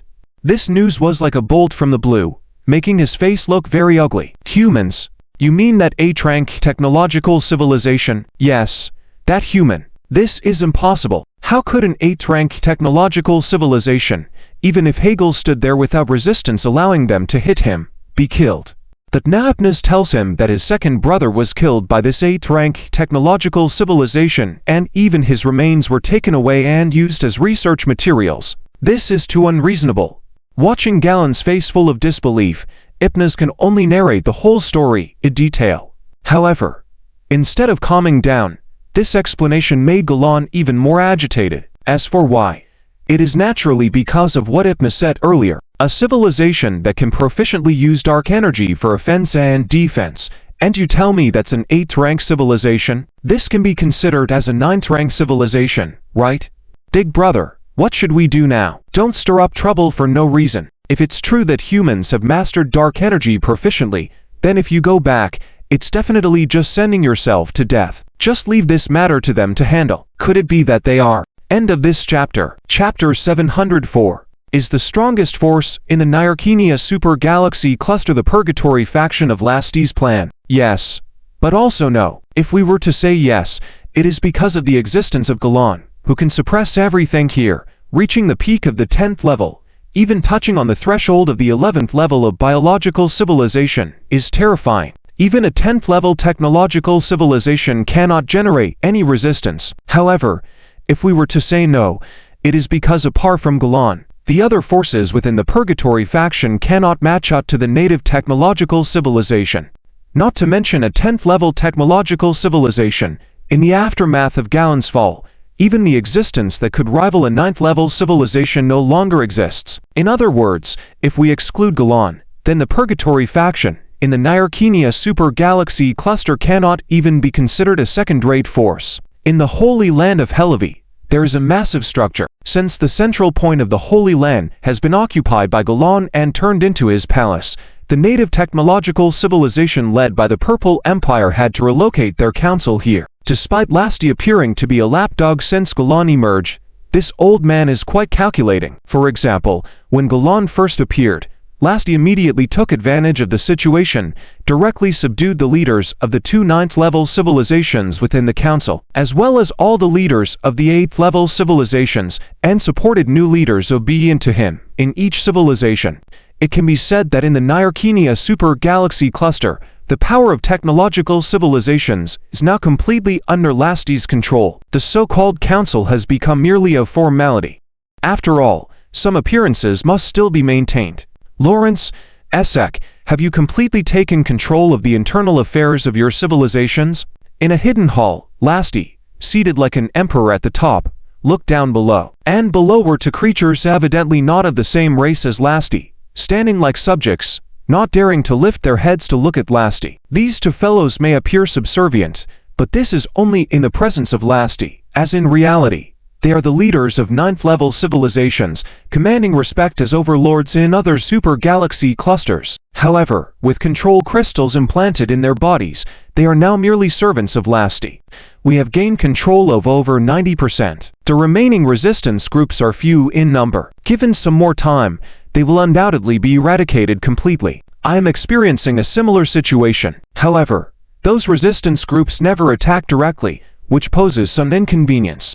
Nevertheless, resolving them completely is only a matter of time. Lord Lasty, you need not worry. Below, Lawrence and Essek, bowing their heads, responded cautiously. Very well, I called you here today because there is a task I need you to carry out.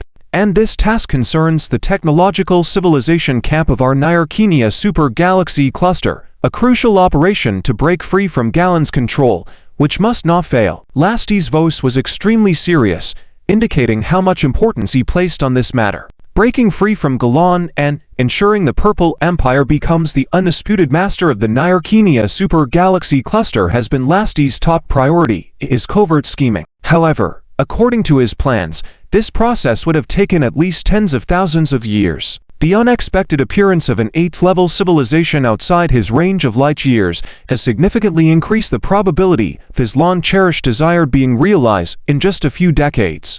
Since Galan found him yesterday and ordered him to lead the technological civilization camp in dealing with the humans, Lasty knew his opportunity had arrived. He was so thrilled that he did not sleep the whole night, continuously planning how to maximize his gains using the humans as pawns. Outside our range of 600 million light-years lies the Laniakea super galaxy cluster, where a race known as humans has emerged.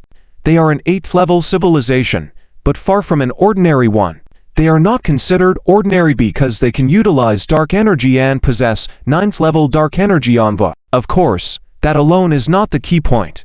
Even with a 9th-level dark energy envoy, it is still only the combat power of a 9th-level civilization. However, this 8th-level civilization managed to defeat the Purgatory 2nd Legion of Ipnos and the Purgatory 1st Legion of Haga. Besides the 1st Legion retreating, the 2nd Legion was entirely wiped out, resulting in the death of Haga. Upon hearing Lasty's report, the two men below could not help but breathe in sharply. It was truly astonishing. As leaders of 9th-level civilizations, even if they were puppet leaders, their insights were far beyond those of ordinary individuals. Why could Galan, a 10th-level biological civilization, oppress the Purple Empire, also a 10th-level technological civilization, to the point of becoming subservient? The reason lay in how the biological civilization was so powerful that it could dominate technological civilizations of the same level. They had heard of Ipnos's promotion to the 8th level of biological civilization, but the fact that Ipnos was defeated by a fellow 8th level technological civilization in the Laniakea super galaxy cluster. And beyond that, the 1st Legion should have gone to support under Hage's leadership, but the outcome was even more tragic than the 2nd Legion, with the entire 1st Legion annihilated, and even Haga killed. What kind of divine 8th-level civilization was this? Perhaps it was not an 8th-level civilization at all but a 10th-level or even a super-civilization disguised as an 8th-level one. The shock was profound. Just by looking at the expressions of these two, it was evident that they were thoroughly shaken. Hence, this is our chance, an invaluable opportunity. Galan approached me yesterday, calling for our technological civilization camp to take action and eliminate these humans. Based on my estimation, the humans must possess some extremely deadly technology for a biological civilization, as otherwise, even a 9th-level dark energy envoy would not have been able to kill Haga. As long as we can successfully obtain the secret of how the humans defeated Haga, there is a good chance we can completely break free from Galan. Therefore, go back immediately and prepare. The Empire of Souls and the Republic of Salamum must mobilize their fleets and be prepared to strike all out. Standing up and casting his gaze over the two, Lasty issued a direct command. To 9th-level technological civilizations mobilizing completely and destroying the humans, acquiring the secret of how they defeated Haga. This was the result of Lasty's contemplation the previous night. End of chapter. Chapter 705. The 4th grade A-class dark energy controller of the two 9th-level technological civilizations poured out in droves, which was not a simple matter, especially in the current, unstable situation within the civilization. The most critical issue was that the Nyarkenia super-galactic group had been suppressed by Fane all this time, without engaging in conquests beyond their star system. Therefore, preparing for a large-scale expedition required a lot of time and resources.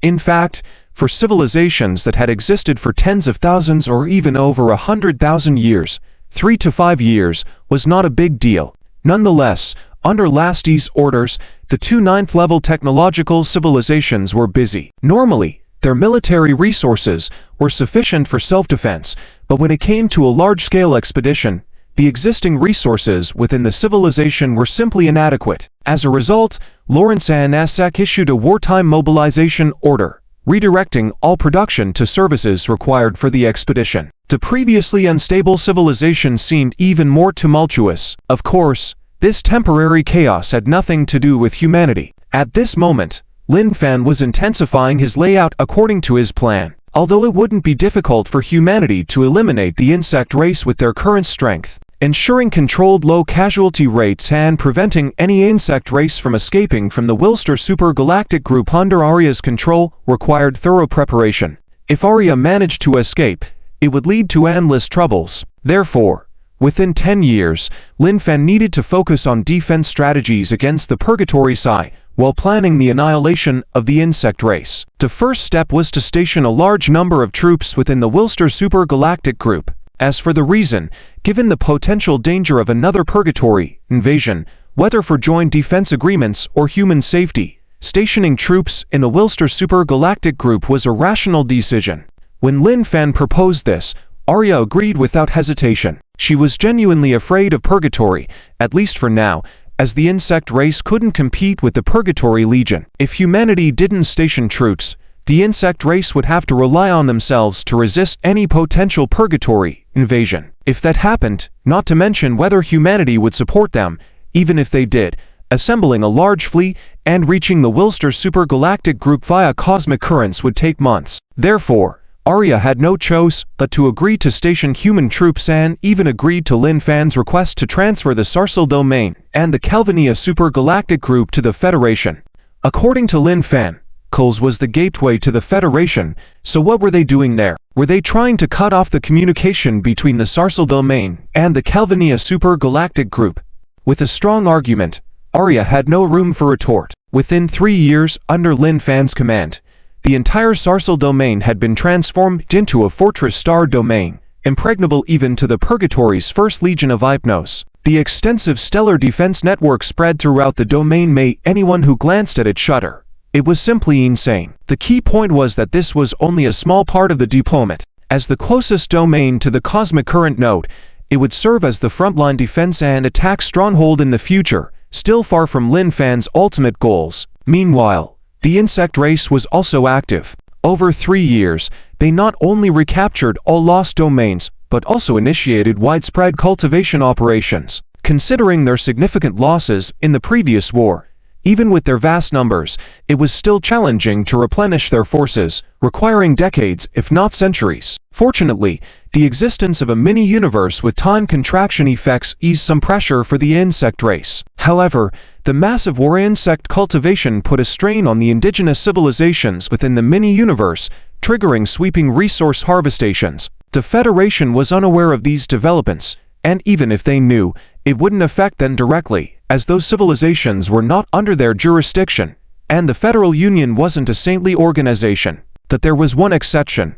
She who had entered the Federation Interstellar Military Academy with Lin Yu's help 3 years ago. Within just 3 months, she had shown outstanding talent in the field of dark energy and was acclaimed by the Academy instructors as the future 4th grade A-class dark energy controller of the Federation. This recognition made her a treasure of the military, with resources pouring in like water. Living up to the expectations, within 3 years, she had progressed to a B-class dark energy controller, stepping into the realm of an A-class dark energy controller, with talents rivaling even Lin Yu's in his prime. The crucial point was that once she ascended to the realm of an A-class dark energy controller, she would become the Federation's first non-human A-class dark energy controller in history. She was Ziling, the granddaughter of the Terek Elder brought out by Lin Yu from the insect race's mini-universe 3 years ago. Typically, Federation wouldn't nurture outsiders to such an extent, even with remarkable talent. However, considering Ziling's strong attachment to Lin Yu, the Federation believed she wouldn't betray them as long as Lin Yu remained loyal. With this level of trust, the Federation was keen on fostering her talents. Each A-class dark energy controller was vital to the Federation, and having someone potentially grow into an S-class dark energy controller within the next 10 years was a significant advantage. With 2 S-class dark energy controllers, the Federation would have robust support against Purgatory invasions or the upcoming insect race annihilation campaign. Federal Year 157, Federation Interstellar Military Academy. Lin Yu, I estimate that I'll officially climb to the ranks of A-class dark energy controller this year. Once I become an S-class dark energy controller, Will you accompany me back to Lancer to see my hometown? In a single-person dormitory, Ziling was communicating with Lin Yu. Looking far from the second-dimensional goddess persona she was known for at the academy. Sure. No problem. I'll accompany you when it's time. Great, Lin Yu, you're the best. She nodded in response. However, Lin Yu knew that even if Ziling became an S-class dark energy controller, chances were that the Terok people he once knew were long gone. 3 years had passed in the mini-universe, equivalent to thousands of years, and it was highly unlikely that any familiar faces remained. Nonetheless, visiting her birthplace was meaningful to Ziling. End of chapter. Chapter 706. Razor's War Part 1. Although Ziling really wanted to return to Razor now, having received education from the federal system, she also knew what the time contraction effect was. She also knew that her grandfather had long been deceased. In addition, with a large amount of federal resources now tilted towards her, in order to help her break through to the level of Lin Yu as soon as possible, as a sensible and responsible girl, she was very clear that she could not be picky at this time. At this moment, she only had one thought in her mind, which was to work hard, even harder than anyone else, to be promoted to an S-class dark energy manipulator in the federal as soon as possible. In that case, it would not be a problem to go back and even to bring the Terra clan out of the small universe and arrange a star domain or even a galaxy as their home by the federal. After all, the value of an S-class dark energy manipulator is worth more than just a galaxy. Even a galaxy group, a galaxy cluster, is completely worth it for the Federation. Soon, after ending the communication with Lin Fan, Ziling immediately ended her short leisure time and plunged back into her studies. At the same time, diverse super galaxy cluster, the center of the Shepherd constellation's hollow, inside the small universe of the Insect Clan. Actually, the small universe of the Insect Clan is not considered large, about the size of a galaxy group, with the size of stars and planets resembling those in the galaxy where Earth is located. Of course, this small universe is small compared to the outside-verse super galaxy cluster, but for those civilizations rooted within, it is not small, since the vast majority of civilizations are very primitive and unable to even leave their home planet. In the small universe, except for the star regions occupied by the Insect Clan as breeding grounds, 99% of star regions and planets are actually in a state of no ownership.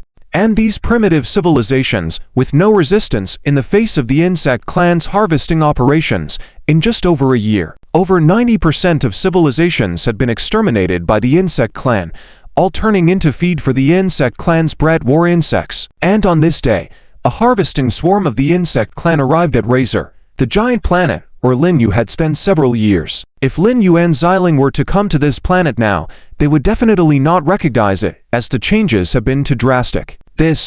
How is this still a primitive civilization? Look at the highly sci-fi cities on the planet's surface, and then at the heavily armed warships in orbit and the dense star defense network further away. In any case, it is no longer possible to associate this with the primitive tribal civilization of the Terra clan 3 years ago. Inside a hidden military base on the planet's surface, Commander, Insect Clan detected approaching a standard swarm, about 10 million individual war insects. How is the fleet prepared? Commander, the 1st to 7th main fleets and the planetary defense fleet have all assembled in orbit. All star defense networks have been activated. This battle can only be won, not lost. We must protect the sacred planet where the Holy Maiden was born. Yes, Commander. The atmosphere in the entire command center was solemn. A great battle was about to begin. Speaking of when Lin Yu left with Ziling, he left behind a knowledge database of a technological tree with artificial intelligence for the Terra clan, containing all the technological knowledge of 1st to 3rd tier civilizations. This enabled the clan to become a 3rd tier civilization within just 1,000 years after Lin Yu left. And after the Terok civilization learned and mastered all the technology in the knowledge database, they did not stop there. Although the entire civilization was confused for a period of time, they eventually emerged after 500 years and began their path of self-development. Not to mention, the Terok civilization had pretty good talent in scientific research. In the following 3,000 years, they managed to break through to a 4th-tier technological civilization on their own, and are now very close to reaching a 5th-tier technological civilization. Of course, the reason why the Terok civilization has not yet become a 5th-tier civilization despite being so close is because of the artificial intelligence left by Lin Fan. After the Terok civilization became a 3rd-tier civilization, the intelligence informed the Terok civilization about the existence of the insect clan and the truth of the small universe they were in according to Lin Yu's original setting. After receiving this information, the Terok civilization decisively decided not to expose themselves to the insect clan. In addition to the spacecraft secretly collecting resources, they never colonized other planets. In short, they simply bided their time until the return of the Holy Maiden came to lead them out of this insect clan's small universe. However, fate had different plans. Thousands of years of hiding had never caused any problems, but now disaster had struck. The insect clan, for whatever reason, had directly attacked all civilizations in the small universe. Although the Terok civilization did not colonize other planets, for the safety of the resource collection ships and secrecy, they had deployed countless monitoring devices throughout the entire star domain. As soon as they detected the insect clan, they would alert all spacecraft and warships to high. Therefore, they were very well informed about the insect clan's actions in the past year, having discovered the swarm years ago and saw it sweep towards Razor, destroying several civilizations along the way. But it was because of this year of preparation that the Terok civilization was able to make complete defense arrangements. A civilization that hadn't even reached the 5th tier would definitely not be able to contend with the insect clan. But the insect clan's garrison in this small universe was originally not large, and more importantly, they were unaware of the current situation of the Terok civilization. They were still using the power to harvest primitive civilizations. This gave the Terok civilization a glimmer of hope. Commander, the composition of the swarm has been scanned. There is a 5th-tier biological entity, 100,000 4th-tier biological entities, and 9 million 3rd-tier biological entities. They will be within the range of the Star Defense Network in 1 minute. Good. Immediately deactivate all Star Defense Networks and let the swarm in. Yes, Commander.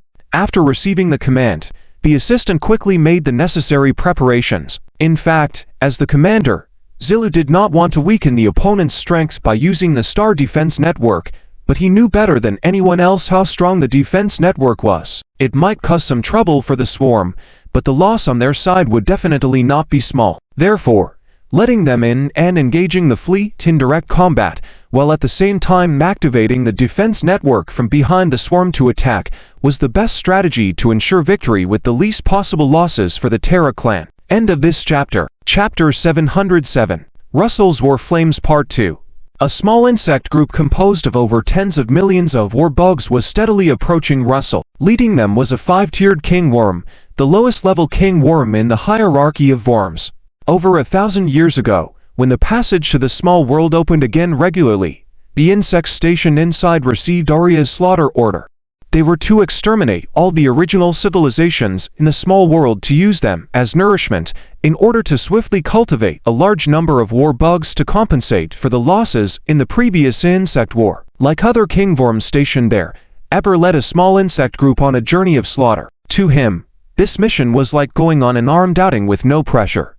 Even encountering the primitive civilizations, a low-level combat bug could easily slaughter an entire planet. In his assigned area, the only remaining target was the planet Lancer, a native planet without even a 1st-tier civilization. As the insect group moved through the void, crossing one scattered asteroid belt after another, a blue and green planet came into view. Despite being a planet with only primitive civilizations, Eber was too lazy to sense any potential danger ahead, unaware that a deadly crisis was close at hand. While Eber was enjoying a rare leisurely time, millions of kilometers away in the direction of Lancer, a large amount of blue light suddenly streaked across the void towards the insect group commanded by Eber. Finally realizing something was amiss, Eber immediately maximized his perception. Only then did he notice that there were hundreds of thousands of warships on Lancer's orbit, sending shivers down his spine. Although he was unsure which faction the fleet belonged to and why they appear in the insect's small world, based on the range of their weapons and the size of the warships, Eber could preliminarily conclude that this was at least a 4-tier technological civilization fleet. Despite leading a group of 10 million insects, consisting mainly of low-tier combat bugs and jet bugs, Eber understood that the odds were against them facing over 300,000 warships from a civilization of at least a 4-tier rank. If it was a 5-tier civilization, he would have had no chance at all. Confounded by where this fleet emerged from, Eber was thrown into a panic. Although the energy weapons of a 4-tier civilization couldn't surpass the speed of light, a distance of merely 3 million kilometers would allow the beams to reach their target in just over 10 seconds, leaving Eber's insect group little room to evade. Despite the substantial damage caused by the initial strike, Eber was relieved that the enemy didn't belong to a 5-tier civilization, evident by their weaponry not reaching that level of destructive power. The crucial difference between a 4-tier and a 5-tier civilization was in their defense capabilities. While a 4-tier civilization had energy shields that were penetrable and relied on fusion energy sources that couldn't provide strong support, a 5-tier civilization had impenetrable spatial shields. Realizing the enemy wasn't a 5-tier civilization, Eber felt a significant sense of relief. However, he noticed something significant. The fleet was positioned defensively, relying on Lancer's orbit. This meant that they were likely protecting Lancer, making Eber's next course of action clear. If the enemy was protecting Lancer, they wouldn't withdraw from its orbit, allowing Eber to engage swiftly. The battle would be decided once the war bugs engaged the enemy, removing all suspense. As Eber led the insect group, pressing forward amidst waves of Terran civilization cannon fodder, he failed to notice the excessive number of scattered asteroid belts along the way. This oversight was unusual in the small universe, where systems with asteroid belts were rare due to the luck required for their formation. Unaware of the deception, Eber pressed on towards Lancer, while back in the hidden military base command center on Lancer, a female military leader resembling Zilin stared intently at the massive real-time tactical image. Seeing the red mass approaching within 2 million kilometers of Lancer, Zilin's eyes glinted. It's almost time. Now I command the Star Defense Network to drop its camouflage. All defense platforms start charging weapons, and the 6th and 7th fleets prepare for short-range teleportation. Cut off these insects' escape route. Understood, Commander. End of this chapter. Chapter 708 Razors War Part 2. Originally a quiet and unremarkable scattered asteroid belt. At this moment, one after another shed their disguise, revealing their fangs. As the disguise layers attached to the surface shattered one after another, fragments of rock continued to scatter. Inside, it was no longer just small asteroids, but clearly defense platforms that looked difficult to deal with a total of hundreds of thousands. This was the Lancer Star Defense Network that the Terra clan had spent thousands of years and hundreds of generations to finally build. Each defense platform was armed to the teeth, with hundreds of different caliber weapons, firepower comparable to a Terran civilization's main battleship. The only difference was that these defense platforms did not require propulsion devices or many other devices found on battleships. After shedding their disguises and being activated remotely, the Azure energy converged at all gun ports. Obviously, all weapons had begun to charge. This sudden change naturally did not escape Eber's perception. It was only at this moment that he realized that all the scattered asteroid belts he had passed through were actually disguised, and that this entire defense platform network stretched for tens of millions of kilometers. And he, unknowingly, had fallen into a situation of being surrounded from all sides. It was like stepping into a densely laid minefield. Now in the midst of this vast minefield, even a slight movement could lead to certain death. How was he supposed to play this? Neither advancing nor retreating. Completely stuck in a dilemma, Eber was momentarily indecisive, but Purple Luo would not give up such a good opportunity just because Eber hesitated. All defense platforms within range immediately began attacking from all directions. Energy beams, energy projectiles, and even primitive railguns shot mercilessly at the sworn Eber commanded. The lower-tier insects had almost no means of defense, relying mainly on their sturdy biological bodies. Perhaps these war insects could survive a hit, or even take several hits and still have a fighting chance. But in the face of this dense and relentless attack, none of that mattered. Just one wave of attacks resulted in nearly a tenth of the small swarm's casualties. After being taught such a lesson, Eber clearly understood that staying here any longer would not only lead to the annihilation of his army, but also his own demise. As for running away, there was no way out. He was right in the heart of the starry defense network stretching for tens of millions of kilometers. Even if he wanted to escape beyond the range of these defense platforms, it would take him at least several minutes, under ideal conditions, and that was without any obstacles. And to withstand such attacks for such a long time, he might be able to manage it, but his war insects definitely could not. However, This was not within Abor's considerations. After all, regular war insects held little importance to him as a fifth-tier king. Besides, in terms of the insect population, the loss of this million-strong war insect swarm would not mean much, even if all of them were wiped out.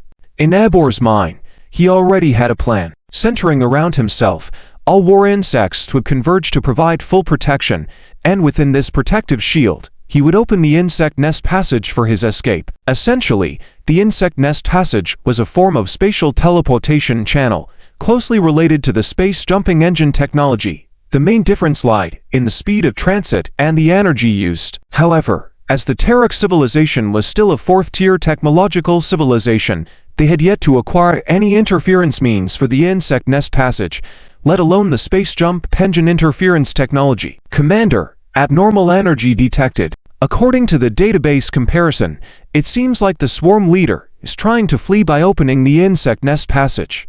Although the knowledge base Lin Yu left behind only contained technology up to the level of a third-tier technological civilization, he had included all there was to know about the insect race. After all, the small universe where the Terra clan resided was under the control of the insects. Therefore, the Terra civilization's understanding of the insect race could be said to be as familiar as understanding themselves, even though this was their first real encounter with the insects. From the detected abnormal energy, a conclusion was quickly drawn. The king insect was preparing to open an insect nest passage in attempt to escape. Of course, Purple Luo would not cease the attack just because Ibor was planning to flee. The threat needed to be eliminated before it could grow. Don't give him a chance to escape. Star Cannon. Activate. Target. The central position of the swarm, the fifth-level king insect. Yes, Commander. Tens of thousands of kilometers away from the military base, a crack suddenly appeared on the originally empty plain. However, regardless of who saw it, this crack widened in their eyes. It was too straight, almost a perfectly straight line. The ground trembled, and along the line of the crack, the entire terrain slowly moved aside. It was only at this moment that everyone could see clearly. It was not the ground splitting, but rather an enormous door right beneath the surface. After the door was opened, what lay hidden within was finally revealed. There was nothing inside. Yes, absolutely nothing. If it weren't for the metallic walls inside and their smooth surfaces, everyone would have thought it was a bottomless pit. This was the planet-scale defense armament that the Terran civilization had constructed after reaching the fourth-tier civilization, taking hundreds of years to build. On the entire Lancer planet, there were a total of 12 star cannons located in different positions on the surface, all capable of covering all directions around Lancer, with 2 even built within the oceans. Due to the lack of powerful energy technology and nuclear fusion energy not being sufficient to support such an ultimate weapon of a fourth-tier civilization, after centuries of debate, the Terran civilization ultimately chose to use Starcore energy. Although the energy supplied by the Starcore to a planet the size of Lancer was truly terrifying, extracting energy directly from the Starcore would also cause significant damage to the planet. Using it occasionally was fine, as the planet had self-healing capabilities. But frequent usage would result in irreversible damage to the entire planet. Therefore, unless absolutely necessary, Purple Luo would never order the utilization of the star cannon. And now, it was a moment when it was absolutely necessary to deploy it. End of this chapter. Chapter 709. The War of Wrestler End. As a fourth-tier civilization, relying solely on conventional forces would not be able to stop the escape of the fifth-tier King Warren and quickly kill it. If it cannot be killed here, and if wrestlers' intelligence is leaked, then what awaits them will undoubtedly be an invasion of the insect army. Therefore, no matter what, Ziluo must kill it on the spot, not allowing any intelligence to leak. Of course, it is very easy for the insects to transmit information. After all, they have a spiritual network, and Ziluo also knows this through the knowledge left by Lin Yu. But even so, Ziluo needs to take a gamble, gambling that Ibor has not had time to leak information. After all, since the start of the war, not even a minute has passed, and only 10 to 20 seconds have passed since their star defense network was exposed. And the fact is, just as Ziluo gambled, Ibor did not think he would lose at the beginning. It was only when it exposed the star defense network 10 seconds ago that it truly felt the crisis. After realizing the crisis, it took several seconds just to consider whether to retreat, and when Ibor finally opened the wormhole to retreat, it acted immediately. During this time, There was simply no extra time for reporting through the spiritual network. No. It should be said that Zuluo did not give it this time. A few seconds later, after the launch port of the star cannon on the surface of Wrestler completely opened, the deep blue energy began to surge and brew inside its circular wall. Star cannon charging at 45%. All fleets on the aiming line have moved away. Clear line of fire. Star cannon charging at 60%. Star cannon charging at 75%. Commander, the target has opened the wormhole for retreat. No need to wait any longer. Launch at 75% energy, now. Immediately, we cannot let it escape. Upon receiving the report, Zuluo immediately order, yes, Commander. Star cannon, fire. With the operator pressing the red circular button on the virtual interface, the ground where the star cannon was located, thousands of kilometers away, began to tremble. Then, a deep blue energy beam with a diameter of thousands of meters suddenly shot out from underground along the 1,000-meter passage. In just a moment, it had already broken to Wrestler's atmosphere and headed towards outer space. In the sky, only a huge hole blasted through the clouds remained. At the same time, 2 million kilometers away from Wrestler, Ibor had opened a crimson wormhole. Being in such a sorry state, damn it, I will definitely report to Lord Yalonsu when I return and request a massive army to completely crush you. Just as Ibor was preparing to enter the wormhole, it did not forget to look back towards Wrestler and uttered a fierce statement in its mind. However, as soon as it finished speaking, Ibor froze. Something seemed amiss over at Wrestler. Not good. After careful observation, it was not just something amiss. A powerful attack was clearly approaching. Without further thinking, it immediately released a defensive barrier to protect itself. At that moment, the terrifying deep blue energy beam had already struck the swarm, obliterating everything in its path. All the warrior insects on its trajectory were instantly reduced to cosmic dust, and in the blink of an eye, the beam reached the center of the swarm and struck Ibor fiercely. Despite the 5th-tier king worm having energy shield-like defense mechanisms, it was futile. It didn't even last a second. The entire defense barrier shattered like glass hit by a hammer, dispersing into the void. Without protection, Ibor didn't even have time to utter a no before its body was completely engulfed by the energy beam. Star cannon launch completed. Target confirmed hit. Assessing results. In the command room, the member responsible for tallying the results was reporting, with a hint of excitement in their tone. This was the first launch since the completion of the star cannon's construction, and it wasn't even at full power, being fired at 75% charge. Up until the assessment of results, no one had absolute confidence, but at this moment, everyone finally breathed a sigh of relief. This power truly is terrifying. After the results were confirmed, the entire command center fell silent for a few seconds, then suddenly erupted into cheers. Quiet, the war is not over. However, before the cheering could last a few seconds, Zuluo's commanding voice rang out. According to the information left by Lord Linyu, without the command of the king worm, these lower-tier warrior insects will act on instinct. Therefore, there is a high probability that they will recklessly charge towards Wrestler. Tactical team, immediately adjust the defensive array of all fleets based on this point. Must not let any single bug into Wrestler.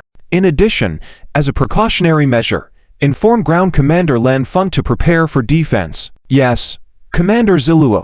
Quickly, the fleets in orbit began to act, shifting from a semi-encirclement of the swarm to converge on a direct line between it and Wrestler, forming a solid defensive array to block the path towards Wrestler. Meanwhile, on the planet's surface, upon receiving Zuluo's notification, Ground Commander Lan Feng immediately ordered all troops to move out, ready for battle at a moment's notice. The insect swarm, now without the command of the king worm, just as Zuluo thought, was like a shark smelling blood, crazily flying towards Wrestler. However, under the all-round assault of the orbital fleets and the star defense network, the final 2 million kilometers were like a path of death. Nevertheless, these lower-tier warrior insects, acting on instinct, had no concept of death, blindly charging towards the planet teeming with life. In the end, on the 2 million kilometer journey, the entire swarm left behind over 7 million warrior insect corpses, with only less than 200,000 bugs reaching the fleet array.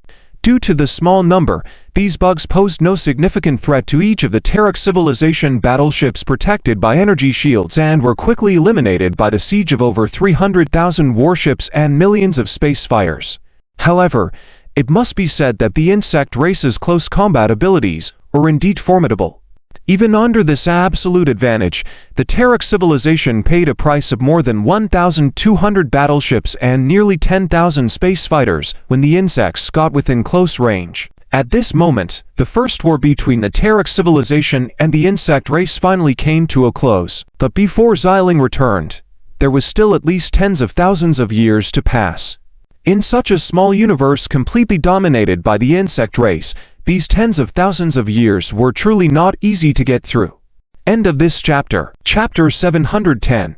The Purple Ling, who set out first, encountered an incident in the Chonzu micro-universe. Lin Yu was unaware of it.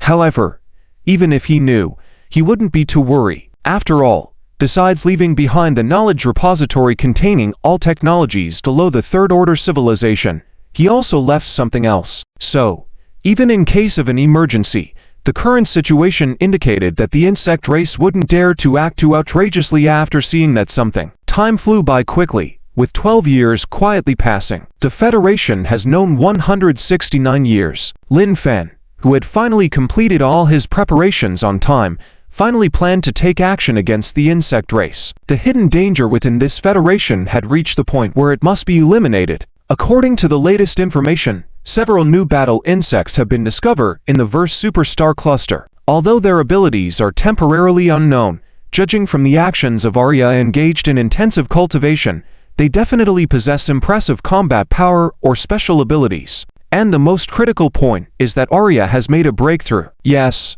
3 years ago, the Federation had already detected Arya's breakthrough. At this moment, she has become an individual of the Eighth Order biological civilization. This exactly confirmed the speculation made 15 years ago, that after Arya obtained a large number of abyssal biological remains, even the gene of a Seventh Order leader class biological, the insect race would usher in a period of rapid evolution. Of course, although the insect race has been getting stronger over the past decade, the Federation has not remained stagnant either. A plethora of technological advancements surged out from the 3 major research institutes of the Federation, especially the Avian Research Institute, led by Li Lizzie, and the Bylin Research Institute led by Wei, who, through collaboration, even managed to touch a bit of the domain of the dark cavity. Although this slight touch didn't have much practical use, it provided humanity with a deeper understanding of the universe they inhabit. It is this understanding that enabled numerous breakthroughs across various fields of technology by the research institutes. Therefore, these past 3 years have been directly dubbed by the scientific community as the Golden 3 Years. It's like carrying out research without understanding the rules of the universe, akin to feeling your way across a river with stones, relying on imagination and continuous trial and error. However, once you understand some aspects of the universe's rules, regardless of the field of research you engage in, it will be as if divinely assisted, leading to breakthroughs easily. After all, regardless of the technology, it needs to adhere to the most basic rules of the universe without exception. Apart from technological aspects, the development of other areas of the Federation is also impressive. Taking the Federation's dark energy domain as an example, 15 years ago, due to Lin Yu's promotion to an S-Class dark energy manipulator, there were only 2 remaining A-Class dark energy manipulators. But now, the Federation boasts a total of 11 A-Class dark energy manipulators. This is only in the A-Class category, and just a month ago, the second S-Class dark energy manipulator was born in the Federation. She is none other than Purple Ling from the Talar civilization, Lin Yu's stepsister. This advancement in this field has significantly strengthened the foundation of the entire Federation. It can be said that now, in encountering the Inferno First Legion led by Black, with the cooperation of the Dark Energy Fleet and the Federal Special Forces, they can directly and completely defeat them head-on. As for the Federation's fleet, with the increase in the population base, the size of the conventional fleet has grown to a scale of 150 billion. Conventional fleets should not be underestimated. Over the past 15 years of the Federation, and particularly in the recent Golden 3 Years marked by numerous technological breakthroughs, the new generation of versatile warships is already in mass production. In terms of combat power, they are no weaker than the Fearless Fleet of 15 years ago. Of course, the Fearless Fleet, which was formed through Lin Fan's cheating, still has a need to exist.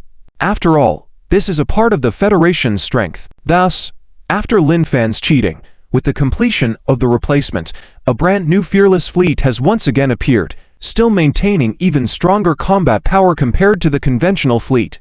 In the Verse Superstar cluster, the Shepherd's Hollow, a warship that looked like a flowing light emerged from the suddenly opened hyperspace window. There were no visible armaments on its hull, not even any meaningful protrusions. On its streamlined body, all that could be sensed was the infinite smoothness accompanied by the flowing light. This is one of the only two warships in the Federation, the first-generation Alpha-class mobile armor carrier Lancer. And not only warships, but even the first generation of Alpha-class mechs, of which there are only two attributes, Lin Yu's Abyss Mecha and Purple Ling's Baifeng Mecha. Although they are custom mechs, their performance is the same, with the only difference being their appearance. The mecha carried by this warship is the Baifeng Mecha. Unlike Lin Yu's powerful and rough Abyss, Baifeng presents an elegant and noble aura. Vice Commander, my ship has left hyperspace and activated stealth mode.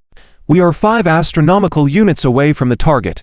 Maintain stealth mode and close in on the target at the 6th battle speed. Understood. After graduating from the Interstellar Military Academy that year, Purple Ling immediately joined the Dark Energy Fleet commanded by Lin Yu, and directly became the commander of a legion. After all, the Dark Energy Fleet is different from the other fleets in the Federation, where what matters is not the military rank but your commanding ability and Dark Energy Manipulator level. When Purple Ling joined the Dark Energy Fleet, she was already in a class Dark Energy Manipulator. At that time, including Purple Ling, the entire Federation had only 5 Dark Energy Manipulators. Combined with her outstanding fleet command ability, she directly became the commanding officer of the 9th Legion of the Dark Energy Fleet, without any objections from anyone. In this fleet where strength speaks louder than ranks, no one pays any attention to military titles. A month ago, after Purple Ling broke through to become an S-Class Dark Energy Manipulator, she was appointed as the Deputy Commander of the Dark Energy Fleet. However, after becoming the Deputy Commander, she made a request to Lin Yu. With the final battle between humans and insects about to begin, Purple Ling was afraid that the insect race might harm the Talar civilization, so she requested Lin Yu to allow her to advance to the Changzhou micro-universe to protect the Talar civilization. Regarding this request, not just Lin Yu, even Lin Fan and the high-level officials of the Federation would not refuse. After all, she is one of the top 2 dark energy towns in the Federation. If they were to refuse, would they not fear that she might leave in disappointment? Therefore, this request encountered no obstacles and was directly approved. And that is why Purple Ling and her carrier Lancer appeared here. Vice Commander, we have arrived. At this moment, the Lancer had come to a stop, facing nothing ahead but emptiness. However, Purple Ling knew that although nothing was visible, the entrance to the Changzhou micro-universe was right here. Opening a temporary passage in this micro-universe without being detected by the insect race, for an S-Class Dark Energy Manipulator, it was as easy as pie. End of this chapter. Chapter 711. The second saint of the insect tribe, the cosmic energy of the planet Lancer. In the void, there were remnants of warships and various defense platforms scattered everywhere, apparently indicating a massive war had taken place here. What's most critical is that these remnants, whether warships, defense platforms, or space warplanes, could all be identified as belonging to the same civilization by their style. In other words, on the entire battlefield, there were only remnants of one side of the war, without any remnants from the other side. This was quite strange. On the surface of the planet, there were also destroyed architectural complexes everywhere. In some densely populated areas, it was clear at a glance that they once were thriving cities, but now all that remained were ruins. However, strangely, on this planet, there was a perfectly preserved giant city, standing out amidst the ruins of other cities. This was an extremely modern city. Just by looking at the technology used in its civil facilities, it was already a level equivalent to a 5th-tier technological civilization. Nevertheless, even with such a level of civilization, whether in space beyond the planet or on the planet itself, there was no military force to be seen, as if this civilization focused solely on developing civilian technology rather than any military technology. In the center of the city, within a massive tower-like building reaching over 3,000 meters high, a group of scientists was silently gathered in a large space on the top floor, surrounding a special device. This device was a dormitory built by the Terek civilization, integrating all of their technological advancements. And the most significant difference from the dormitories of second or third-tier civilizations was that the Terran civilization's dormitory could freeze its people inside for tens of thousands of years without any negative effects. Even fourth-tier civilizations would find it challenging to achieve such a level. While the same concept of cryogenic hibernation apply, any duration beyond a few thousand years could lead to irreversible trauma for those frozen, which for civilizations below the fifth tier was mere legend. Alas, even for the current Terran civilization, 10,000 years was already the limit. Continuing beyond that would also result in irreversible physical trauma for those inside. A group of the most outstanding scientists of the civilization had been here for an entire month, but had yet to find any solution. Through the transparent cover of the dormitory, one could see an extremely beautiful woman inside. She was the second saint of the Terran civilization, revered by the entire civilization as the leader, and also the hero from 1,000 years ago who led the entire civilization to resist the insect tribe. Purple Rose. The whole story began 12,000 years ago. At that time, the Purple Rose, who was barely 30 years old, had already become the commander-in-chief of the Terran civilization's interstellar fleet, relying on her outstanding fleet command talent, and under her command, successfully defeated the swarm commanded by the fifth-tier King Insect Ibor, saving the civilization's mother planet. Later, it was unknown whether it was Purple Rose's extraordinary talent or the compatibility between them and the dark energy, but in any case, Purple Rose miraculously sensed the existence of dark energy, and the Terran civilization was at the fourth tier. Without the assistance of dark energy computing devices, she couldn't manipulate dark energy to the extent of federal dark energy manipulators, but her body was continuously bathed in dark energy. From that day on, Purple Rose's appearance never changed. Even 2,000 years later, her brain had been continuously developed, and her physical qualities were unbelievably enhanced. Compared to the shortcut methods used by the Federation's dark energy manipulators, Purple Rose could be considered a more pure kind of natural dark energy manipulator. According to federal standards, the Purple Rose of 2,000 years later had already reached the level of an A-class federal dark energy manipulator. Yet without a dark energy computing device, she could only enjoy the benefits of the prolonged lifespan and a sharper mind brought by the dark energy bathing, with no other effects. After all, without reaching the S-class dark energy manipulator level, it was impossible to access dark energy through oneself. For this reason, Purple Rose became the second saint of the Terran civilization after Purple Ling, and for the past 2,000 years, had been leading her people to progress constantly. However, luck did not favor the Terran civilization for long. Discovering abnormalities within the insect tribe, it was finally revealed, after some investigation, that on the edge of the mini-universe, there existed a fifth-tier civilization, and the missing Ibor had been killed there. As the first-tier insect, King Yulans directly led a massive army to prepare for the complete annihilation of this rebellious civilization. No matter how you manage to advance from under our noses to a fifth-tier technological civilization,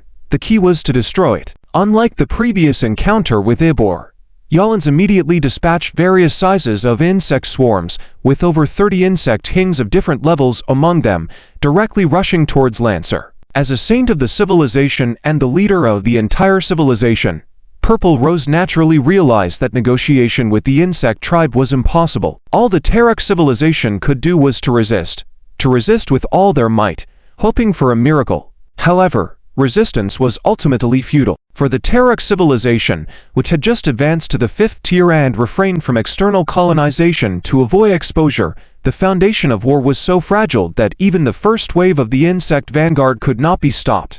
All defenses and fleets in space had already been completely destroyed. The insect tribe wasted no time in attacking Lancer. Countless giant insects descended from the sky, covering the entire planet.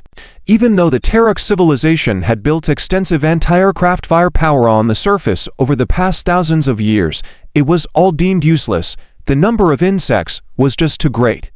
After easily penetrating the surface anti-aircraft defenses, the insect tribe activated the slaughter mode, destroying all military bases and cities across the planet. City after city was reduced to rubble, and the helpless Terran people were either devoured by these giant insects or captured to nurture the next generation. In just 3 days, Except for the central city, the original Terek tribe's location, and some satellite cities, all other cities and military bases were completely destroyed, resulting in a 98% reduction in the population of the entire civilization. Even Purple Rose, who personally led the resistance against the insect tribe, found herself critically injured, barely clinging to life, only saved by her soldiers risking theirs. However, Purple Rose's injuries were too severe, and even with fifth-tier medical technology, they could only delay but not stop her life from waning. Eventually, as there seemed to be no other option, the topmost levels of the civilization decided to utilize the device that was still under testing in the laboratory to temporarily freeze Purple Rose. And so, Purple Rose fell into a deep slumber lasting for thousands of years. However, the insect tribe did not give up on destroying this puzzling technological civilization just because Purple Rose had fallen asleep. After another day, all the satellite cities around the central city were turned into ruins, leaving only this original and final city of the civilization, as well as less than 1% of the population. Just as everyone watched in despair as the countless insects swarmed towards the city, suddenly, in the central cathedral of the city, a gift left by the celestial god Lin Yu, stored and preserved for thousands of years since the ancient civilization, shot out a beam of light into the sky. Immediately, a massive image was projected onto the sky. Warning: this is within the territory of the Human Federation. Leave immediately, otherwise it will be considered an act of invasion. End of this chapter. Chapter 712. The device left by Lancer Lin Yu, which completely changed its appearance, did indeed work. The insect attack stopped just 10 kilometers away from the central city of the Terek civilization. Yolans knew about humans because thousands of years ago, Queen Arya had sent a human warship into the small universe and told Yolans that currently, humans and the insect race were allies. Upon seeing the warning projected in the sky, Yolans immediately ordered the frontline army to halt, but did not order the war bugs to retreat. Instead, they continued to surround the last city of the Terek civilization, as it needed to consult with the queen on how to handle the situation. When Arya learned about this, she was not too surprised. She knew that after Lancerlin entered the insect's small universe, he stayed on this planet, so everything that was happening now could be easily explained. Most likely, before leaving, Lancerlin was afraid that the insects might harm the Terek civilization in the future, so he left behind this warning device. For the insect race, sparing a planet in the small universe was not a big deal, but the key was that within a few thousand years, this civilization had advanced from a primitive level to the 5th level. Obviously, before leaving, Lancerlin had left something else besides the warning device. Otherwise, the Terek civilization would not have developed so quickly. Therefore, humans could be given face by sparing this civilization, but it could not be allowed to continue developing unchecked. Otherwise, who could guarantee that the Terek civilization would not become a problem for the insect race in the small universe in the future? So, after making a decision, Arya issued the final command to Yolans: cease the attack on the Terek civilization, but confine them within their last city, not allowing any outward expansion, and also not permitting them to develop any military forces. Finally, station war bugs on Lancerl Star to monitor their future behavior. Arya's intention was clear. She could spare the civilization for the sake of humans, but she would not allow the civilization to possess any military forces or to expand externally. She even arranged for the insect swarm to directly monitor them on Lancerl Star. This was equivalent to cutting off the future of the Terek civilization, only allowing their last people to have the right to survive. After notifying the Terek civilization of the conditions and leaving a small group of insects stationed long-term, Yolans led the army to leave. 10,000 years. A full 10,000 years had passed.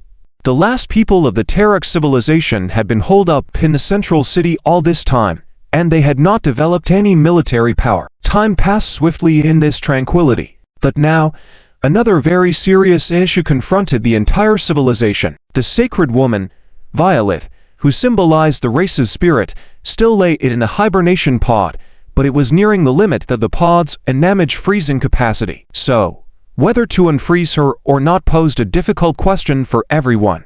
Unfreezing her meant that the current Terek civilization still lacked the confidence to save Violet's life, but not unfreezing her would lead to irreversible and permanent trauma once it exceeded the straight-line support of the hibernation pod. Regardless of the choice made, there would be no good ending. The top floor of the pyramid All scientists wore troubled expressions, at an impasse. At the same time, millions of kilometers away from Lanxerl, a deep blue vortex-like hyperspace window suddenly opened without warning, and a warship swiftly flew out of it. It was the flagship Lanxerl of Violet. Finally, I'm back, with a hint of anxiety. Violet stood up and walked step by step towards the huge observation window in front, gazing at the huge planet that could now be clearly seen with the naked eye. However, this was no longer the blue-green beautiful planet she remembered. What could be seen now was only a scorched black and pock surface like meteor craters. This sudden change made Violet's heart skip a beat, a very bad premonition rising in her mind. Report: large amounts of wreckage from technological civilization battleships found in the vicinity. Display the observation screen. Yes, Vice Commander. Soon, under the control of the crew, an image appeared on the bridge. As reported earlier, the entire orbit of Lanxerl was littered with wreckage of warships, space combat planes, and remnants of defensive space structures. Zoom in on this area immediately. Violet, as if seeing something, seemed to lose control of her voice and shouted loudly at the direction of the bridge command group. This sudden change startled everyone. Normally, Violet's image had always been very gentle, so they had never seen her like this before. Without hesitation, they immediately followed the orders and enlarged the area indicated by Violet. It was a fragment of a battleship's hull, but that was not the focus. What mattered was the emblem on the hull fragment. Perhaps the others on board did not recognize this emblem, but for Violet, this symbol was deeply ingrained in her heart. The emblem of the Terek tribe. Report: based on preliminary scans, all the battleship wreckage here should belong to the same civilization, with a quantity of at least 3 million battleships, as well as a much larger number of space combat planes and remnants of space defense platforms. At this moment, the crew member who had completed the scan began to report. This news left Violet in a difficult position. Quickly, head to Lanxerl immediately and prepare for a warship airdrop. Yes, Vice Commander. Instantly, the sublight engines on the warship were activated, propelling the vessel rapidly towards Lanxerl. However, as Violet had not ordered the warship to activate its stealth mode upon arrival at Lanxerl, both the Terek civilization and the insect race immediately detected this unwelcome guest. Although the Terek civilization was restricted from military development and had no weapons for attack, they could still perform simple scans around their planet. Report: an unidentified spacecraft discovered 1 million kilometers from Lanxerl. A technological civilization spacecraft, not the insect race. Yes, although we cannot determine which civilization they belong to or what level of civilization they are, this is definitely a technological civilization spacecraft, not from the insect race. This Terek individual reported halfway before widening his eyes, staring fixedly at the virtual screen, and then let out an incredulous sound. It was truly too fast. From the moment that battleship commenced engine operation to the present, it had only been about 10 seconds, and it had already accelerated to a speed of 80,000 kilometers per second. They seemed unafraid of not being able to decelerate in time and crashing directly into Lanxerl. And then, in the next moment, everyone's jaws dropped. When the distance between the ship and Lanxerl was less than 300,000 kilometers, the other party's battleship began to decelerate, slowing down with a speed that they simply could not comprehend. End of this chapter. Chapter 713. On the planet of the Saintis Guard, countless caves, a huge bug crawled out of them, looked up at the sky, and emitted a unique insect roar. Tens of millions of insects suddenly soared into the sky, rushing towards the landing site of the Lancer. Through the atmosphere, activate the anti-gravity engine. Start scanning the surface. Report: discovered a small-scale swarm of insects. About 10 million are attacking our battleships. Report: scan the intact non-flying insect civilization city. The emblem on its buildings matches that on the wreckage of the battleship in outer space. As the battleship descended from orbit, the bridge became busy again, and a series of reports kept coming out. From this, Xiling obtained 2 important messages, one of which was that there were a large number of insect tribes stationed on this planet. The other was that the Terek clan had not been completely wiped out, and there were surviving members. This gave Xilin some comfort, but suddenly, her face was filled with anger again. Damn insects, you will pay the price. Scan to see if there is a queen insect in Lancer. Scanned. A 5th-level queen insect exists, located at the pole, in the northern hemisphere. Good. Leave the lower-level war insects here to you all. I will go deal with the queen insect. Notify the hangar to prepare my Bafang. Yes, Vice Commander. At the same time, in the central city of the Terek civilization, the Space Monitoring Department. This department, which had been extremely quiet for thousands of years, was now very lively, with many high-ranking officials of the Terek civilization gathering here. Minister, an unidentified battleship has broken through from the Lancer's orbit, has crossed the atmosphere, and is gradually descending. Wait, rewind the image and stop. It's here, zoom in on this part. Halfway through the operator's report, he was suddenly interrupted by the current Grand Elder of the Terek civilization, who sounded very excited. Although the operator didn't understand what was going on, it was the command of the Grand Elder, so he immediately followed suit. Soon, the side of the unidentified battleship that the Grand Elder was pointing at was enlarged as requested. It was the emblem of a civilization, and most people in the room didn't recognize this emblem, but several elders were very familiar with it. This is the chariot of the god. Yes, it can't be wrong. Has Lord Lin Yuan the Saintess returned? After 15,000 years, we finally waited. Quick, order the Saintess Guard to prepare for battle immediately and be ready to fight the insect tribe at any time. The Saintess Guard, formed secretly by the Grand Elder after the insect tribe completely sealed off the Terek civilization 10,000 years ago. Even within the Terek civilization, no more than 10 people knew about this armed force. However, as time passed, the Saintess Guard became more and more powerful, but still felt overwhelmed when facing the insect tribe stationed in Lancer. Moreover, even if they could deal with them, they had to consider how to deal with the subsequent attacks of the main forces of the insect tribe. Therefore, even though 10,000 years had passed, the Saintess Guard continued to accumulate strength in the shadows, never surfacing. Before him, since he entered the Elder Council, he had been able to view the mural that had been passed down over 15,000 years with the special emblem. Excited, he directly ordered the mobilization of the armed forces that had been hidden for a full 10,000 years. However, he gave the order, but the others in the room looked puzzled. What is the Saintess Guard? Never heard of it. How should we carry out this order? It wasn't until then that the excited Grand Elder reacted, realizing that none of the people present knew about the existence of the Saintess Guard. He took out a communicator, made some adjustments, and a female figure similar to Xiling was projected into the room. Grand Elder, what's the matter? After the woman on the communication line connected, she immediately asked, with no discernible emotion on her face, completely devoid of expression, Zilin, have the Saintess Guard prepare for battle. Grand Elder, are you joking?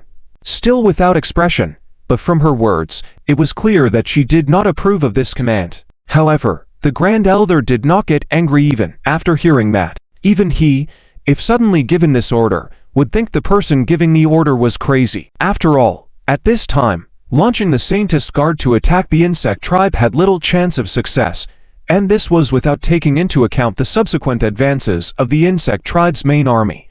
Look at this. The Grand Elder knew very well how to make Xiling quickly understand the situation, pointing to an image projected in the room. Following the direction pointed out by the Grand Elder, Xiling looked over and then shook all over. Is this true? Shaking a little in her voice, still devoid of the cold expression, she asked the Grand Elder. Yes, it's true, the battleship is descending, and the target is here. But all the insects on the planet have already mobilized. You should understand what I mean, right? Nodding in confirmation, the Grand Elder said again, I understand, you can rest assured, the Saintess Guard is setting out now. Even if we all die in battle, we will not allow any accidents with that battleship. All right, I'm counting on you. Watching the Grand Elder and the woman on the communication line, who was 7 points similar to the Saintess, besides a few other elders in the room, everyone else looked puzzled, completely unable to understand what was going on. At an altitude of 40,000 meters, Lancer had been surrounded by the insect tribe from all directions. Even the light was completely blocked outside the swarm. Suddenly, a rough silver beam shot out from the center of the encirclement, instantly swallowing all the war insects on the ray and blasting a large hole in the entire swarm. Vice Commander, the front is cleared. We can set out. Received. Bafang is now attacking. The 6 powerful propulsion devices of the battleship class detonated instantly, and within the exclusive channel of the spaceport, the whole mech shot out like an arrow released from a bow, accelerating so fast that it was terrifying. In the bridge, the others were also not idle. The combat team, composed of an A-level and for B-level dark energy controllers, was ready for battle. Wait, as soon as the commander rushes out, we will start to attack immediately, to try to exterminate all the insect tribe within half an hour. Yes, Captain. End of this chapter. Chapter 714. I'm back. 1 A-class dark energy controller and for B-class dark energy controllers. This luxurious lineup on the bridge of the battleship can only be seen on Lin Yu and Ziling's ride. 15 years ago, there were only 3 A-class dark energy controllers in the entire Federation, and the B-class dark energy controllers were mostly Legion commanders in the Ghost Fleet. The noble appearance of the Baifeng Mecha, relying on the powerful thrust released by 6 battleship-class engines, had already rushed out of the ship in an instant along the dedicated passage. As if the planet's gravity had no impression on it, it continued to accelerate and accelerate after rushing out of the battleship. In just a few seconds, it had already rushed out of the encirclement of the insect race and flew towards the North Pole at high speed. After Ziling left, the Lancer number also began to act. On the smooth outer hull of the ship, no weapons were visible, but countless dark energy matrices emerged with the flashing lights on the hull. In the next second, like a salvo, a large number of beams of various sizes shot out from the hull as if every part of the hull was a gun barrel. To dark energy attacks, whether A-class or B-class dark energy controllers, when released by the battleship's auxiliary computing device, were useless even for the low-level war bugs, let alone the king bug hiding in the North Pole. The only outcome was instant death. This scene truly startled the ops located in the North Pole. Speaking of which, it sent out a swarm to surround this human battleship, not really intending to fight, just preparing to show some attitude. But it didn't expect that this human battleship would start attacking without hesitation, and its combat power was too terrifying. As for the giant base hidden underground in the central city, Ziling was dumbfounded. Following the orders of the Grand Elder, she had mobilized the entire Saintis Guard to prepare to go out and fight the insect race to protect the battleship's landing. But now, did she need to go out herself? Perhaps after the Saintis Guard went out, they would be useless except for hindering others, right? Commander Ziling, according to our scans, the insect race is being annihilated at an extremely fast pace. Should we still carry out the original plan to attack? The adjutant next to her was also in a state of doubt and couldn't help but ask. However, all he got was a fierce glare from Ziling. You talk too much. Do you think I can't see it? At the same time, at the North Pole of the Lancer Star, Ziling piloted the Baifeng Mecha and crossed tens of thousands of kilometers in less than a minute to arrive here. Hovering in the air, Ziling used the scanning device on the Mecha to confirm the precise location of the 5th Order King Bug. Got you. A silver-white dark energy matrix instantly appeared in front of the Baifeng Mecha, and a silver-white beam of light shot out from the matrix, fiercely hitting the ice layer. Although the ice layer at the Lancer Pole was 10 times thicker than that of Earth, it was still ineffective against this silver-white beam of light, which almost provided no resistance. Orcs, located thousands of meters below the ice layer, ice-filled with fear, had just opened their mouths. Even before they could scream, they were instantly swallowed by the beam of light that pierced through thousands of meters of ice. Not even remains were left. Jokingly, a 5th Order King Bug, along with a small swarm, was nothing more than a warm-up for the Lancer and Baifeng Mecha. After another minute, Ziling had piloted the Baifeng Mecha back to the airspace above the central city of the Talak civilization. However, she did not join the ongoing battle in the air, but landed inside the central city. Just a small swarm, if not inside the planet, causing any trauma to the planet and not daring to use powerful attacks. Then dealing with these low-level war bugs would have been a piece of cake. Who needs half an hour for such low-level war bugs? Seeing the battlefield in the air harvested by the Lancer without any resistance, Ziling stopped paying attention. At this moment, she noticed that after her landing, a large number of Talak people were gathering. Looking at these people with similar features to herself, Ziling felt a mix of emotions. Then she slowly opened the cockpit, although there was no need to help anymore. In this situation, the Saintis Guard no longer needed to remain hidden. With a fully armed squad, Ziling protected the elders of the Elders Council and quickly headed to the central square. Just now, she had received news that a huge war machine had landed in the central square with the emblem of the Human Federation. This was a major event, even if it was not Lord Lin Yu or the goddess. At least it was their messenger, and there was no room for delay. Therefore, the chief elder immediately ordered the Saintess Guard to maintain order on site and protect the likely messenger of Lord Linyu. As Ziling and the elders arrived at the central square, the abdomen of the war machine was opened. Everyone clearly saw that sitting in its belly was a woman in very distinctive attire, and this face was absolutely familiar to every Taluk person, deeply imprinted in their minds. Although the Elders' Council always said that one day the Saintess would return and lead the civilization to a higher level, it had been exactly 15,000 years. So, for most people in the Taluk civilization, the Saintess at this moment was more like a spiritual symbol. As for whether she would really return one day, honestly, most people did not hold out hope. At least there was no expectation that the Saintess would return in their lifetime. It was like humans worshipping gods. But how many people really believed that the gods would appear? The entire square fell silent. Not even the sound of loud breathing could be heard. Chief Elder, is the Saintess finally back? Ziling, under the mingled shock and excitement, couldn't even speak complete words. However, the Chief Elder's shock and excitement were no less than Ziling's, and he even unconsciously knelt down, tears streaming down his cheeks. Saintess, it's been 15,000 years. We finally await your return. Watching the Chief Elder kneeling before her and the other emotional people, Ziling leapt out of the cockpit and landed steadily on the ground. For her current self, the tens of meters was no obstacle at all. I'm back, Ziling spoke, which was her first sentence after returning to her hometown. End of this chapter. Chapter 715. The Battle of Verse Part 1. At this moment, the swarm above the city has been cleared, and the Lancelet is quietly suspended above the spire. In the top floor of the spire, inside that enormous room, looking at the dormant chamber that is thawing and the legendary first-generation saint, everyone's eyes are filled with anticipation. Ziling has already learned from the elder that besides herself, the only one in 15,000 years to inherit the title of saint, the current dangerous situation, perhaps for the technology of the Taluk civilization. This is indeed extremely dangerous, but for Ziling at this moment, it is not a big issue. Ding. Dormant chamber unsealing progress 70%. Ding. Dormant chamber unsealing progress 90%. Ding. Dormant chamber unsealing progress 99%. Dormant chamber unsealed. Open the hatch. With a bang, the transparent hatch of the dormant chamber is open, and a large amount of mist disperses. Quick, scan the condition of the saint's body. Seeing the hatch of the dormant chamber open, the elder quickly shouts, "No need." But before the scientists next to him could respond, Ziling's voice came.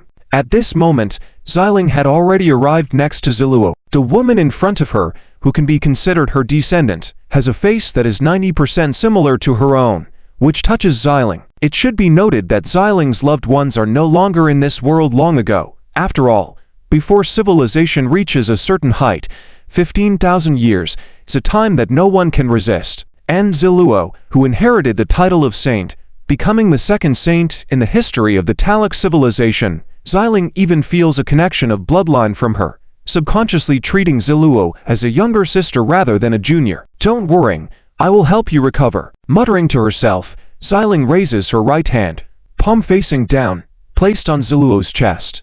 The bracelet-shaped dark energy auxiliary calculation device on her left hand starts to operate, emitting waves of silver-white light, and has already retrieved and calculated all the data of Ziluo's body in extremely fast speed. Then, a touch of silver-white light, like the energy shield of a battleship, wraps around Ziluo's body. Perhaps nothing visible to the naked eye, but the damaged and exhausted organs in Ziluo's body are gradually being repaired. This process is not short. Even if Ziling personally takes action, she dare not be too hasty, only proceeding slowly. Until an hour later, the silver-white glow enveloping Ziluo gradually dissipates, and Ziling withdraws her right hand. She is okay now, and should wake up soon. Everyone was stunned at first, but then a few seconds later, the whole room erupted in cheers. Today, for the Taluk civilization, it is a day worthy of being recorded in history, as the saint who has been gone for 15,000 years returns, and another sleeping saint who has been in the dormant chamber for 10,000 years is healed. And most importantly, with the presence of the saint, the Taluk civilization no longer needs to worry about the threat of the sworn, and can boldly develop and expand. As the prophecy says, one day, The Saint shall return and lead the entire Talic civilization to a higher dimension. Federal Calendar Year 169. October. Verse Supercluster, Sassel Starfield. It has been a month since Xiling departed for the Swarm universe, and now, there is also a big move on the Federal side. 3 days ago, all Federal soldiers stationed in the Sassel Starfield received orders to cease all leave, each personnel to their respective posts, and be on standby 24 hours a day. Even though there were no specifics mentioned, anyone not foolish could guess that war is likely to begin again. Inside the virtual war room, all commanders at the Legion level and above have gathered here. Perhaps the soldiers are unaware, but commanders of this level know that the Federation will launch a full-scale military operation to completely eliminate the threat of the Swarm. And this will be the final battle between humankind and the Swarm. Inside the war room, everyone sits upright, looking up at the Federal Marshal, Lin Fan, sitting at the main seat. Now, announce the war orders, Lin Tia. Yes. Upon hearing Lin Fan call his name, Lin Tia immediately stood up, with a standard posture completely different from his usual laziness.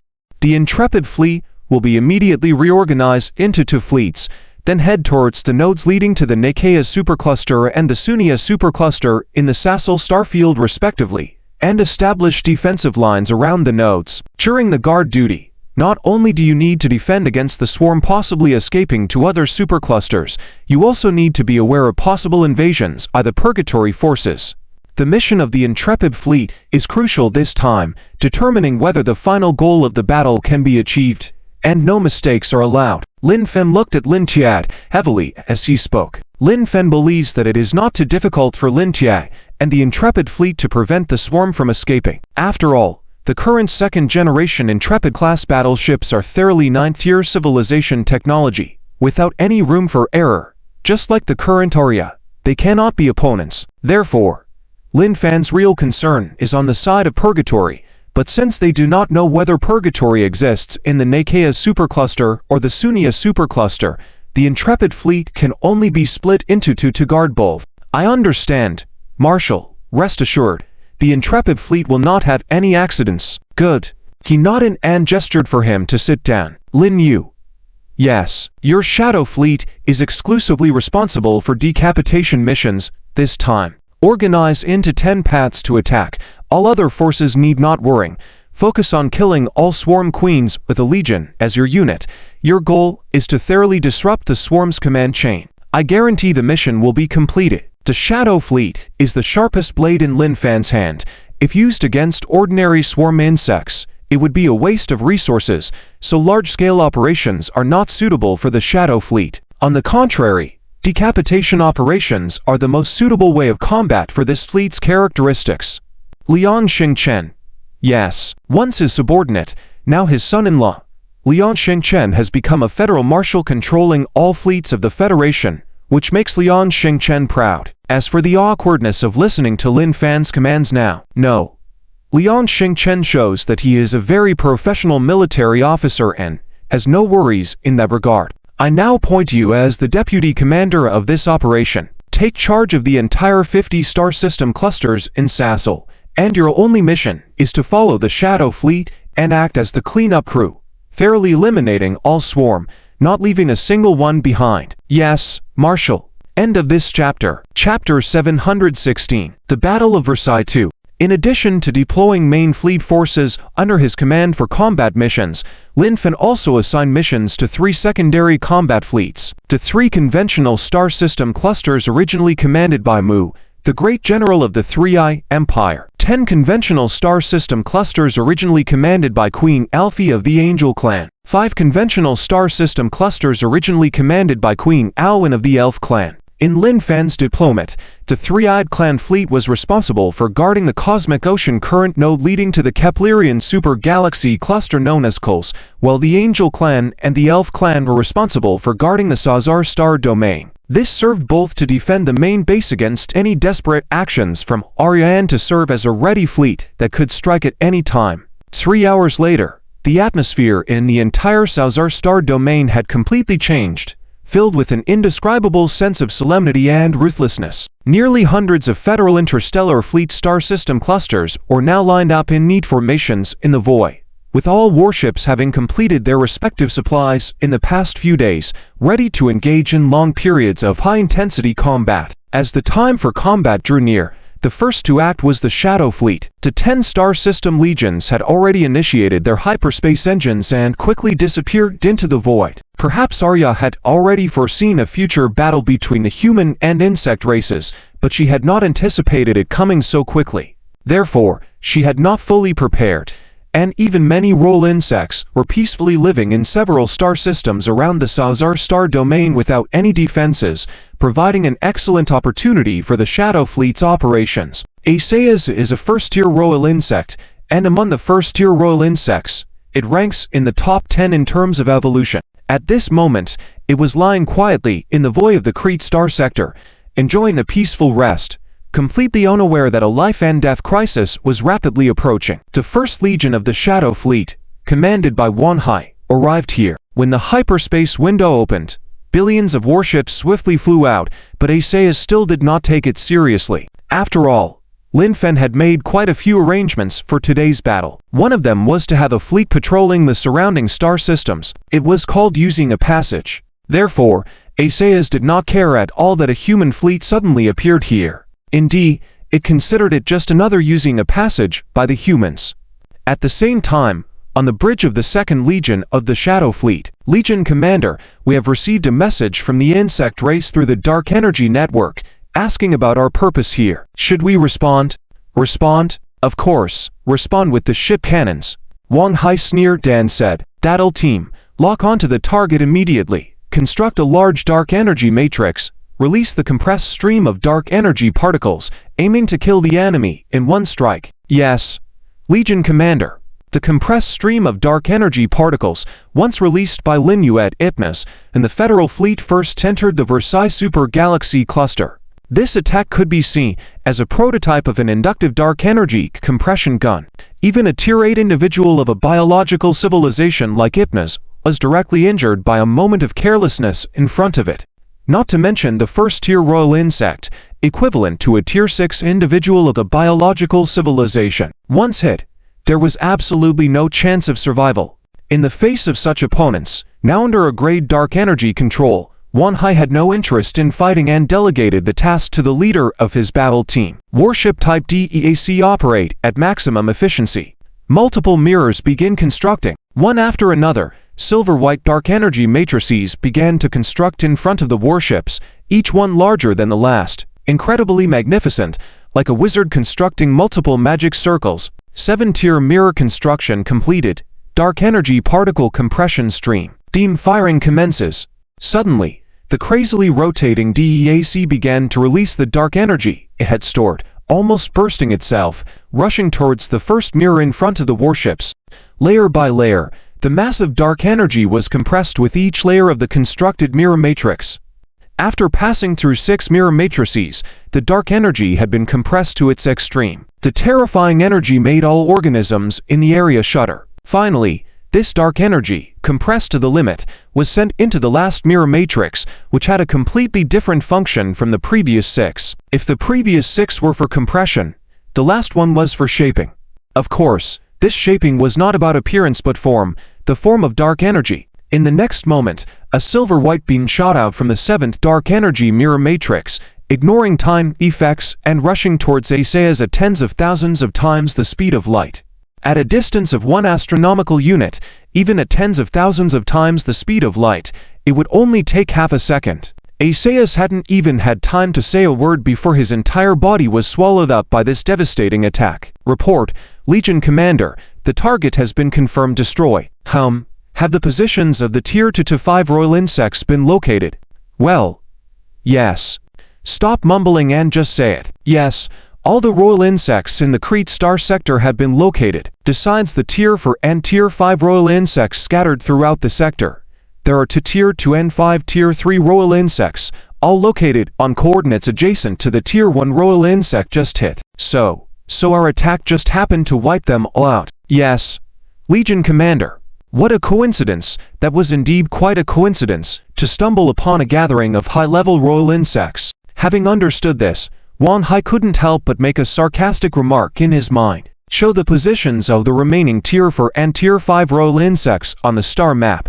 Yes, soon, dozens of red dots appeared on the virtual star map in front of Wanhai, mostly concentrated in groups waiting together, spread across 9 areas, which would save them quite a bit of trouble. All the royal insects here have been killed instantly. They probably haven't had time to send out a message. Order the 3rd to 8th Division fleets to attack and quickly kill all the royal insects in these 8 areas. At the same time, order the 1st and 2nd Division fleets to clear the insect swarm on the spot. Secure a safety zone within at least 1 AU range for the following fleets to safely exit hyperspace. Yes. Legion Commander. End of chapter. Chapter 717. The Battle of Verse 3. The remaining 4 or 5-step kingworms did not cause any trouble for Wanhai. In a calculated move, the 8 fleets smoothly killed all the 4 or 5-step kingworms. The 2 remaining fleets also carried out a massacre, clearing out the surrounding lower-level worms like sweeping trash. They even exceeded Wanhai's requirements, clearing out a spherical area with a diameter of nearly 3 astronomical units and forming a defensive line like a moat at the edge of this area, blocking the approach of the remaining worm groups. 5 minutes later, as billions of azure swirling hyperspace portals were opened, the galaxy clusters of the 5 conventional fleets exited hyperspace and entered the safe zone. After all, even a star domain, no matter how small, should have a range of at least hundreds of light-years. Therefore, this kind of janitorial work was not suitable for the scarce number of ghost ships in the Phantom Fleet, as arranged by Lin Fan, allowing the conventional fleet to follow behind the Ghost Fleet, which was the most efficient deployment. Commander Wanhai, I am the overall commander of the 071-075 galaxy clusters in this operation. Shangguan Yunting. We will take over the next mission, and you can continue to the next star domain. Understood. I will leave it to you here. Wanhai nodded without any thoughts. After all, dealing with the kingworms was the current mission of the Phantom Fleet. Everyone had clear roles, and all was well. 10 minutes later, after regrouping the 10 dispersed fleets, Wanhai led the 2nd Legion of the Phantom Fleet towards the next star domain. Similar to the situation in the Crete star domain, situations were unfolding one by one in the star domains near Sarsal. The Federal's long-planned offensive caught the insect race off guard, and it was not until over 20 star domains fell in 5 hours that Arya finally learned about the situation. Even though the Federation managed to capture 27 star domains with no resistance, for a supergalactic cluster, 27 star domains were just a drop in the bucket. The verse battle had only just begun this time, and the warworms secretly bred by Arya during these 15 years would gradually appear on the battlefield. However, neither side of the war was aware that a third party was about to enter the battle, the Nurkania supergalactic cluster. Before the cosmic currents leading to Verst, the vast fleet of the Sears Empire and the Salamo Republic was quietly arrayed. Originally, they should have departed for the Verst supergalactic cluster 10 years ago, but the internal resistance forces were stronger than expected. Over these years, instead of eliminating them entirely, they had only grown stronger and more ruthless. As a result, 15 years had passed, and the internal situations of these two civilizations were still a mess. Yet, Callan was not concerned about them. Just a few months ago, it issued the final ultimatum to Lattice, stating that if they didn't comply soon, these civilizations would have no reason to exist. Callan made it clear that he had no need for trash. This frightened Lattice. Originally, he did not want to intervene personally, which left him plunged into the mire of the Sears Empire and the Salamo Republic. But now, intervention seemed inevitable. Under Lattice's command, the Violet Empire intervened in the internal strife of the Sears Empire and the Salamo Republic. Also, since the fleet morale of these two civilizations was unstable, with the unceasing quelling of the resistance for 15 years resulting in fleets defecting every year, it was more prudent to send them off to fight against external civilizations. The suppression of anti-government forces within the civilizations was left to the Violet Empire's fleet. This arrangement was more stable. Consequently, almost all fleets of the Sears Empire and the Salamo Republic were dispatched. Although their fleet strength was only about 70% of its peak 15 years ago, the pressure was minimal as they faced only an 8-step civilization. However, by diverting unstable elements, they dealt a deadly blow to the resistance forces within their civilizations. After all, where did the warships and personnel of these resistance forces come from? They were all once part of the regular armies. As a result, now that all regular forces of their civilizations had been dispatched. Whom were they going to incite? It was unrealistic to think of inciting the fleet of the Violet Empire. Last update for this paragraph: let's make incursions into the battle against other civilizations and leave the suppression of internal resistance forces to the fleet of the Violet Empire. This way, things were more secure. Thus, the Sears Empire and the Salamo Republic sent out nearly all their fleets, although their effective fleet strength was only about 70% of what it was 15 years ago. Nevertheless, facing just an 8-step civilization, the pressure was not significant. But by dispersing the unstable elements and concentrating on the external enemy, a severe blow was dealt to the resistance forces within their two civilizations. Diverse supergalactic clusters passage to the Nurkania supergalactic cluster boundary. The vast fleet of the Sears Empire and the Salamo Republic was stationed here. They had faced stronger internal resistance forces than expected. These past 15 years, having failed to eradicate them entirely, the resistance had grown even stronger. As a result, both civilizations seemed to be a mess internal even after these 15 years. However, Kellan disregarded these issues. Just a few months ago, it issued a final ultimatum to Lattice. Unless they act decisively, these civilizations would cease to be necessary. Kellan made it clear that it had no use for garbage. This frightened Lattice. Originally reluctant to intervene directly, he found himself drawn into the chaos within the Sears Empire and the Salamo Republic. Now it seemed there was no choice but to take action. Under Lattice's command, the Purple Empire intervened in the internal conflicts of the Sears Empire and the Salamo Republic. Moreover, given that the fleet morale of the two civilizations had been unstable and fleets had been defecting due to the ongoing rebel suppression over the past 15 years, it was deemed more prudent to send them off to battle against external civilizations. The Violet Empire's fleets were tasked with suppressing the rebels within each civilization, ensuring a more stable arrangement. Consequently, nearly all fleets of the Sears Empire and the Salamo Republic were deployed, despite their fleet strength being only around 70% of its peak 15 years ago. However, facing just an 8-step civilization, the pressure was not significant. But by dispersing the unstable elements and focusing on the external enemy, a severe blow was dealt to the resistance forces within both civilizations. After all, where did the warships and personnel of these resistance forces come from? They were all once part of the regular armies. As a result, now that all regular forces of their civilizations had been dispatched, whom were they going to incite? It was unrealistic to think of inciting the fleet of the Violet Empire. This was simply not feasible. Last update for this paragraph: Rasti's decisive move struck a blow directly at the resistance forces in these two civilizations, leaving them in an unbearable position. Those who had covertly moved from behind the scenes to openly confront the regular armies were now forced back into hiding once more. At the same time, in the cosmic flow point connecting the Verse supergalactic cluster to the Nurkania supergalactic cluster, the Heres region within the Shepherd's Hollow, according to Lin Fan's orders, the Fearless Fleet was split into two to guard the flow points leading to outer galactic clusters. Lin Kedin was in charge of commanding the defense line at this specific flow point. Over the past 15 years, Lin Fan had made preparations in all aspects, even on the Inferno side, to ensure a plan was in place. The multitude of starry defense systems generated at full capacity were brought over along with the Fearless Fleet using massive transport ships.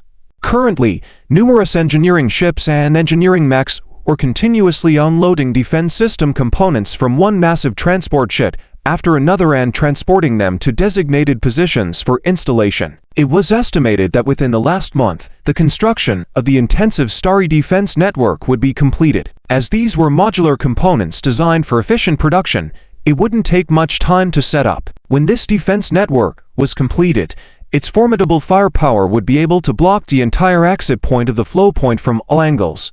Even if a 9-step civilization came to attack, Lin Fan believed that with the combat power of the Fearless Fleet and this strong defense network, along with the defensive advantages of the flow point, they could defend for a considerable amount of time, providing enough time to think of strategies and adjust deployments to gain the needed time. In a region within the Shepherd's Hollow void, a female, almost the same size as a human, and by human aesthetical standards, considered extraordinarily beautiful, was standing in space. However, she was not human but the insect queen, Aurea. who had disappeared from the Federation site for more than 10 years. Utilizing genes extracted from the blood splattered by Haga when he was attacked by Lin Yu and discovered inadvertently by Rawell, Arya successfully broke through the racial inherent limitations with help of the genes and ascended to the 8th level Queen Insect.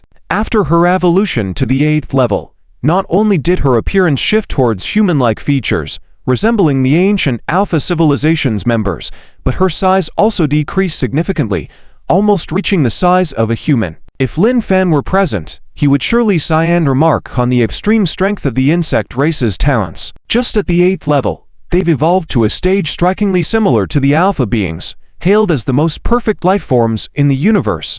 Comparing these achievements to the various species on the Inferno Psi, even the 10th level beings like Kellen seem to have taken a wrong evolutionary path, lacking any trend towards evolving into Alpha-like beings. This disparity underscored the necessity of eradicating the insect race. End of this chapter. Chapter 718. Battle of Velds Part 4. The current insect race is no longer the same as 15 years ago. Relying on the genes of Hagar and other high-level purgatory creatures, the entire race has undergone a wave of evolution. All of this is deeply hidden by Aelia in the void of the Shepherd constellation and has not been exposed to the Federation. Perhaps, on the surface, the insect race still seems to maintain its original strength without much change, at most just a recovery in numbers. However, just in front of Aelia, there are 8 7th-level individuals of the insect civilization, a stark contrast to 15 years ago. The overall strength has increased by several levels, but even so, Aelia still lacks confidence in defeating the Federation. Not to mention the current Federation, even the Federation of 15 years ago, she did not have that much confidence. In her original plan, the insect race would need to develop for at least 100 years before being able to compete with the Federation on equal footing. However, Lin Fan's sudden confrontation forced her into a passive position. Nevertheless, she had to bite the bullet and move forward. Aelia was well aware that since Lin Fan had begun to act, she had undoubtedly blocked all her avenues of retreat. Now, she had no choice but to fight to the end. We can't continue like this. Dispersing our forces cannot withstand the human offensive. Immediately gather the entire clan to assemble in the Newman star system. Yes, Your Majesty. The Ghost Fleet cleared the way and destroyed the insect race's command system. The regular fleet followed to clean up the disorganized insects. With this strategy, the Federation fleet advanced relentlessly. In just 1 month, they had taken 3 star systems, occupying about 20% of the insect race's controlled territory. Originally, capturing just 3 star systems should not have given them 20% of a large superstar cluster's territory.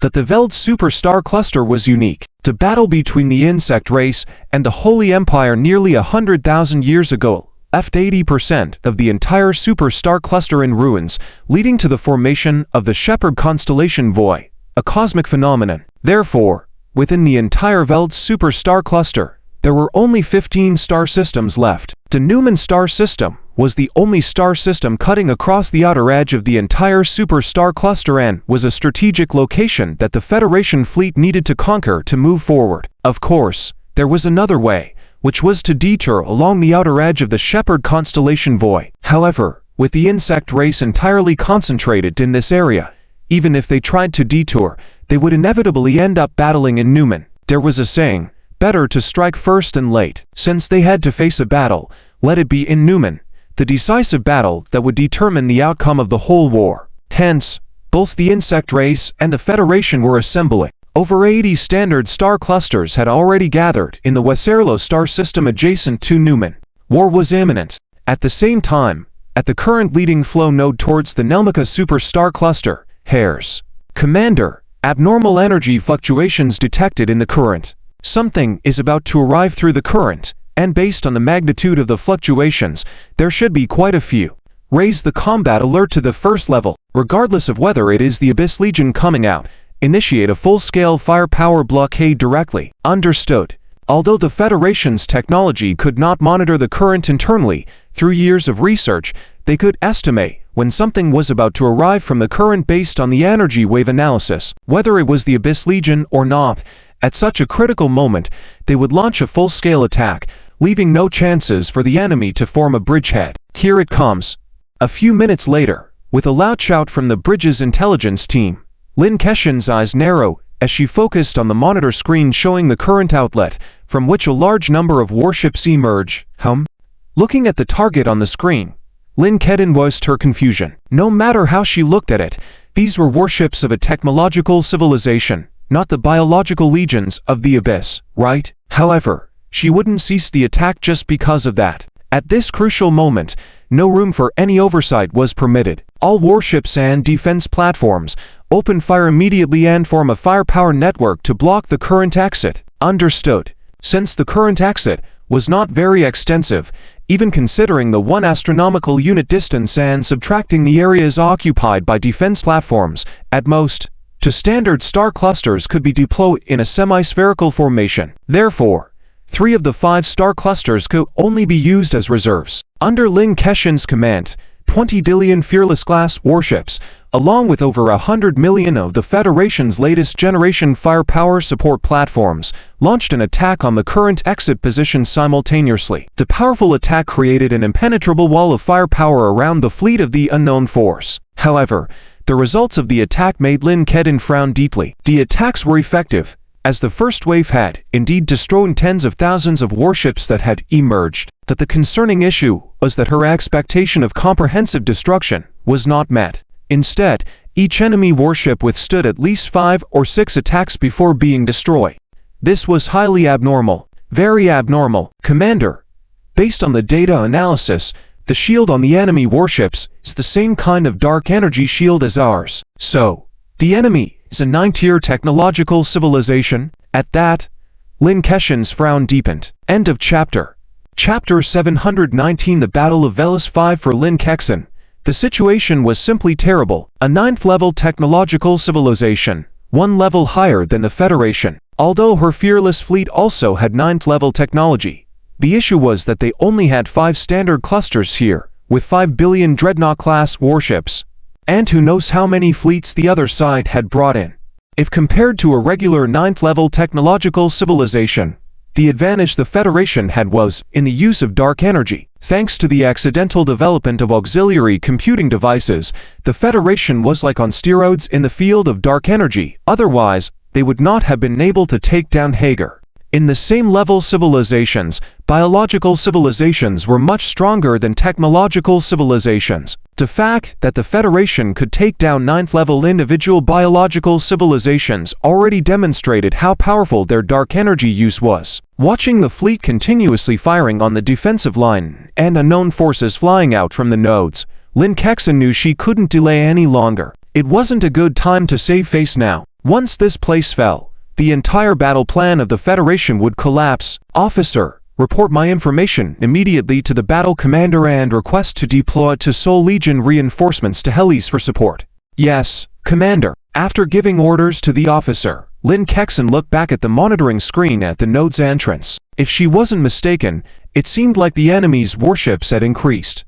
What did this mean? It meant that they had not completely annihilated each fleet that appeared from the ocean currents. So after wave came through, the warships amassing at the mouth of the ocean current continued to grow. This was not good news. Haven't they occasionally counterattacked?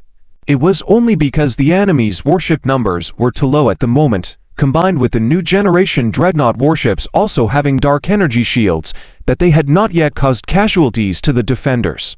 They had only destroyed 3 unmanned firepower support platforms. Hopefully time would catch up. However, what Lin Kexin didn't know was that compared to her, the enemy was even more confused. It took them an entire month to finally send all fleets into the cosmic ocean currents, the Empire of Siles and the Republic of Salamo. They never anticipated encountering such a tight defensive line so soon after coming out of the currents. And based on the attacks from the other side, were they also a 9th-level technological civilization like them?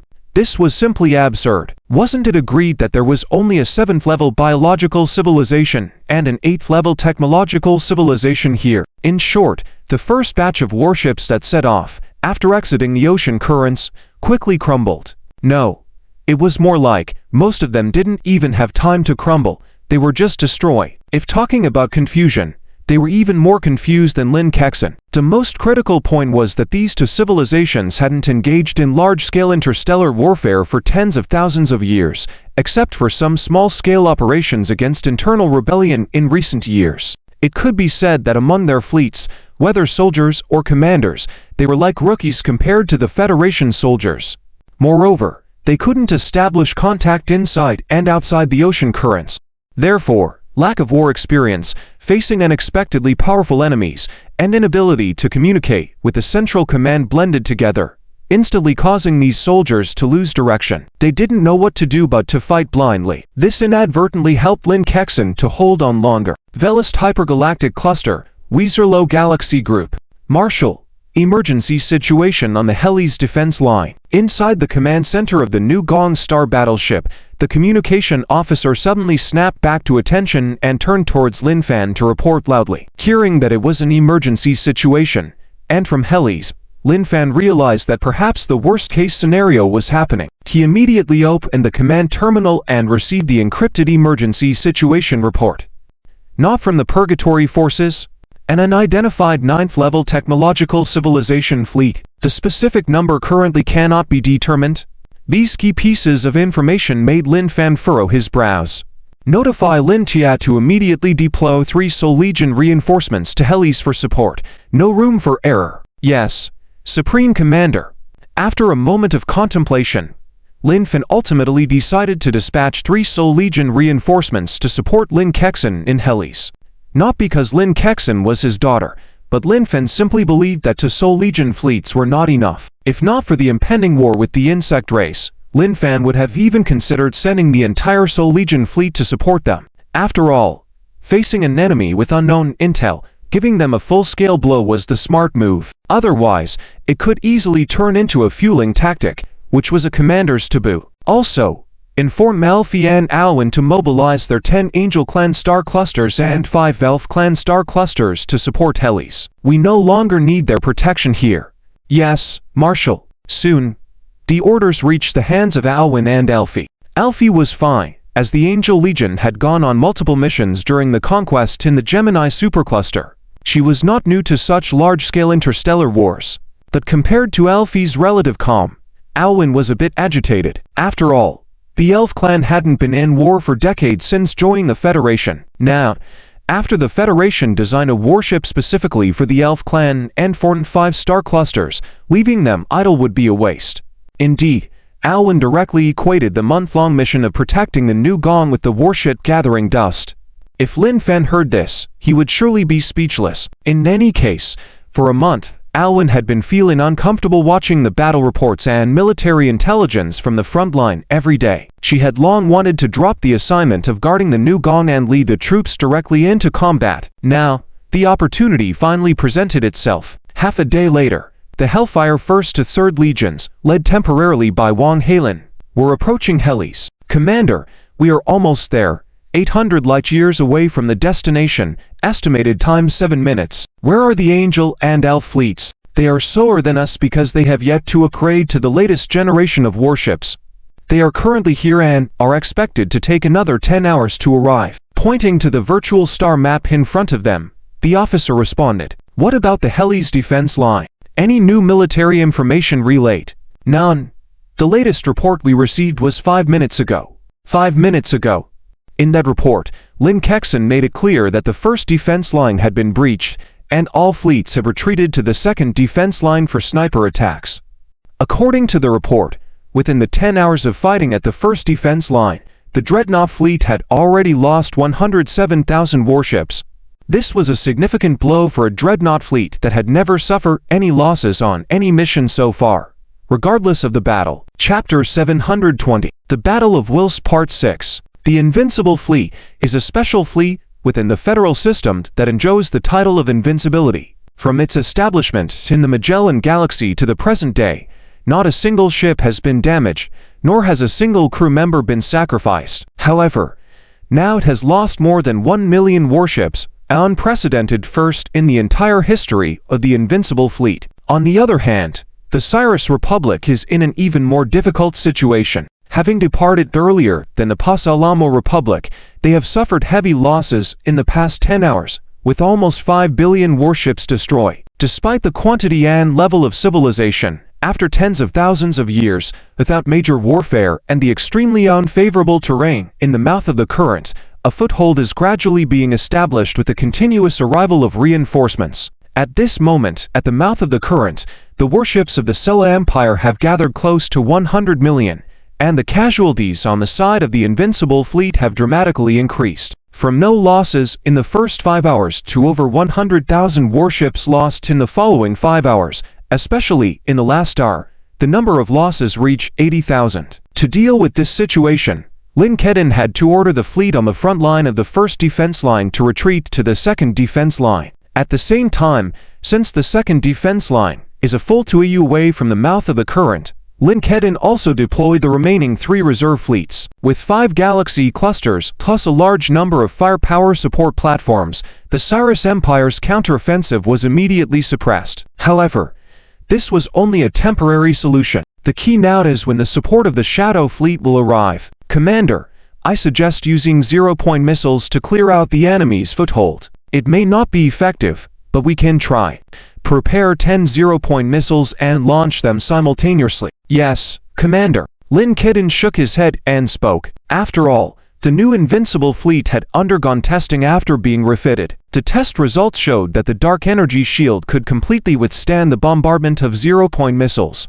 To destroy a warship with a Dark Energy Shield, at least 5 zero-point missiles would be needed. However, with the enemy's warships continuously arriving, even if the zero-point missiles were effective, would you be able to keep launching them for days or even weeks?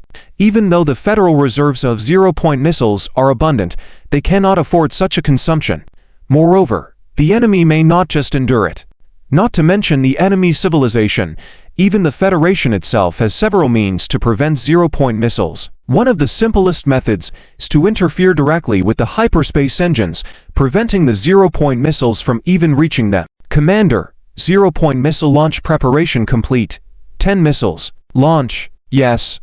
Zero-point missiles have been launched. From the belly of the new Luo Shen ship, 10 missiles shot out in an instant. After a brief flight, they activated their mini hyperspace engines, diving straight into the deep blue hyperspace window. At the same time, in the center of the Celis Empire fleet, aboard a ship clearly different from the surrounding warships, General Wilvis stared grimly at the tactical board. He had arrived at Herza about 5 hours ago, and it was his arrival that ended the chaotic situation within the Celis fleet, unifying its command and slowly building a foothold at the mouth of the ocean current.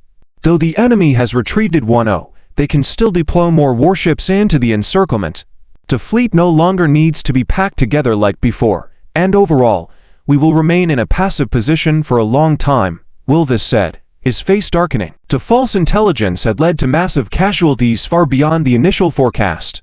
Before departure, Wilvis, as the commander of the Vanguard fleet, had simulated the battle. Even if a level 7 biological civilization and an 8th level technological civilization were stationed at the ocean current node, he was confident of easily taking it down with minimal losses, not exceeding 10 billion ships. But now, the situation was completely different. This was no 8th level civilization, this was clearly a 9th level civilization. Even though the enemy had only 50 billion warships, it was impossible to capture Herz without losing hundreds of billions of warships. And that was assuming no reinforcements arrived. General, we've detected the enemy opening 10 small hyperspace windows. What? Not good. Immediately shut down the dark energy shields and switch to phase shields. Also, notify all warships except the outermost ones to act quickly. Suddenly realizing something, Wilvis's expression changed dramatically. He shouted at his officer. After all, they had gathered some intelligence from Purgatory, and they knew that humans possessed zero-point missiles. While these were no longer as threatening to a 9th level civilization, the problem was that the Celis fleet was tightly clustered together. If the enemy launched a concentrated strike with zero-point missiles, the dark energy shields wouldn't hold up. Just as Wilvis's flagship switched to phase shields, 10 zero-point missiles burst from the hyperspace windows and exploded within the Celis fleet. The first warships to be hit were those that had deactivated their dark energy shields, but hadn't activated their phase shields in time. In an instant, they were consumed by overwhelming energy and reduced to cosmic dust. Next, the outermost ships, which had not shut down their dark energy shields, became the targets. After all, they couldn't shut down the shields for everyone. Otherwise, who would withstand the enemy's next waves of attacks? Although dark energy shields provided good defense against zero-point particles, they couldn't handle the sheer number of missiles. After just a few seconds of resistance, the shields on all ships were breached, leading to countless warships being destroyed. In this wave, while the total damage hadn't been fully counted, at least 20 million warships had been destroyed, leaving Wilvis in a furious state. He had known about the enemy's weapons, so why hadn't he prepared for this? Was it impossible? No. He had at least 10 ways to counter this weapon in advance, but he did nothing. At this moment, Wilvis felt like slapping himself. The truth was, they had been too comfortable and hadn't fought a large-scale war in too long. In terms of interstellar warfare experience, the Celes Empire was still sorely lacking. Chapter 721 Versed Battle 7 Perhaps Versed did lack experience in large-scale interstellar warfare, especially in battles involving the competition for a wormhole like this. However, it cannot be denied that Versed was not incompetent. Otherwise, the recent wave of attacks would have caused the Ceres fleet to lose more than just 20 million warships. This outcome also surprised Lin Kexin. Besides the initial 5 hours, when the enemy seemed disorganized as if they had no command, the subsequent battles were well executed.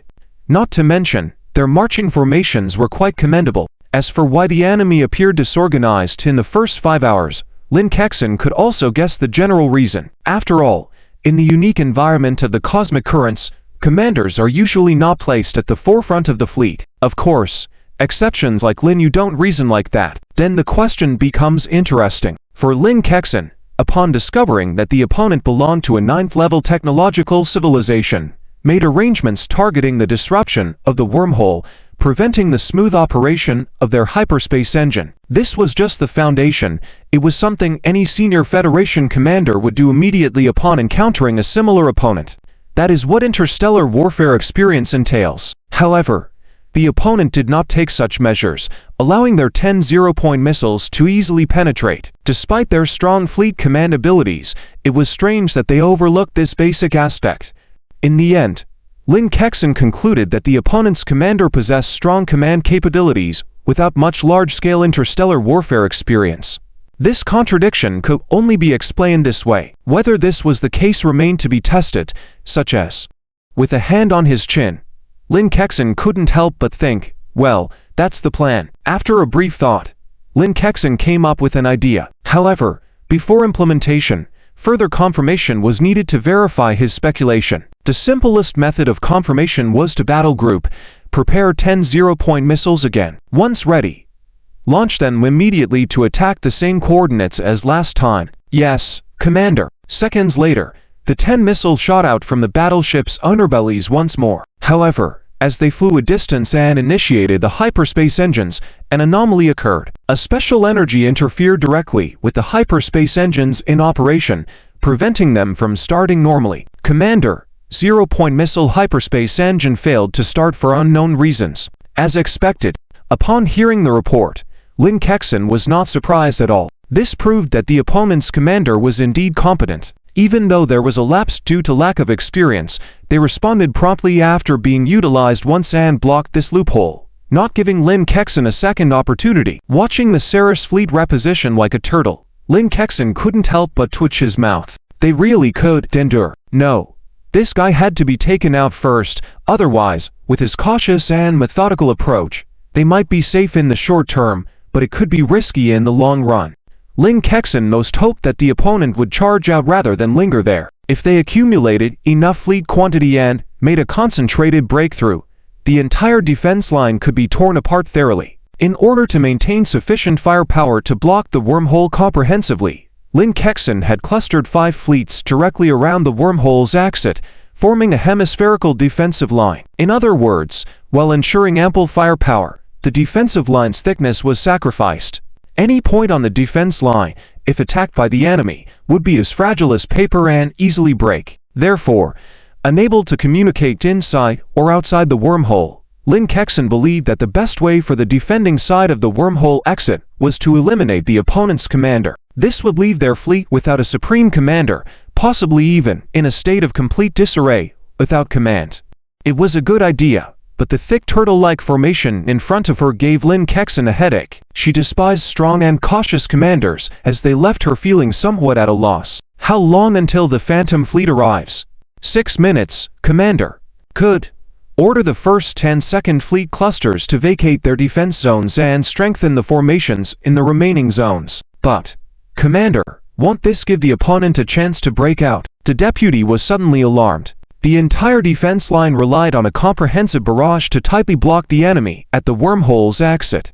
The first 10 Second Fleet clusters were positioned where? That was the most crucial central area of the array, located at the central point of the hemisphere. If these 2 fleet clusters were withdrawn, a significant gap would be left in the defense line's hemispherical front. Wouldn't this allow the opponent to break through the encirclement?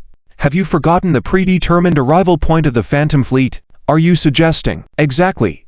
That's what I mean. Send a message to Wang Hai over there, providing the opponent's flagship location and telling him that the stage is set, and it's up to him how to perform. Yes, Commander. At the same time, 2 astronomical units away from the cosmic current exit, General Verst, the enemy's formation is beginning to change.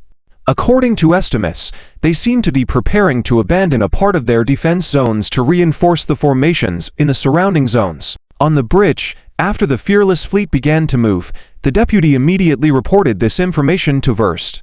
Wrinkling his brow, Verst was uncertain about the opponent's tactics.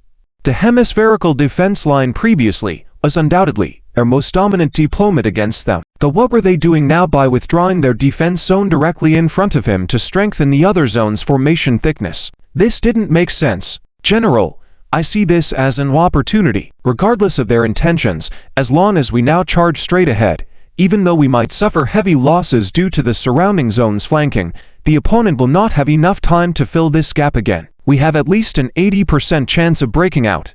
Seeing the indifferent response from their commanding general, the deputy was becoming anxious. Opportunities in battle were fleeting. Why hesitate once more? Even if the opponent had a plan, with the fleet now gathered here swiftly breaking through, the opponent would not have enough time to redirect those fleets.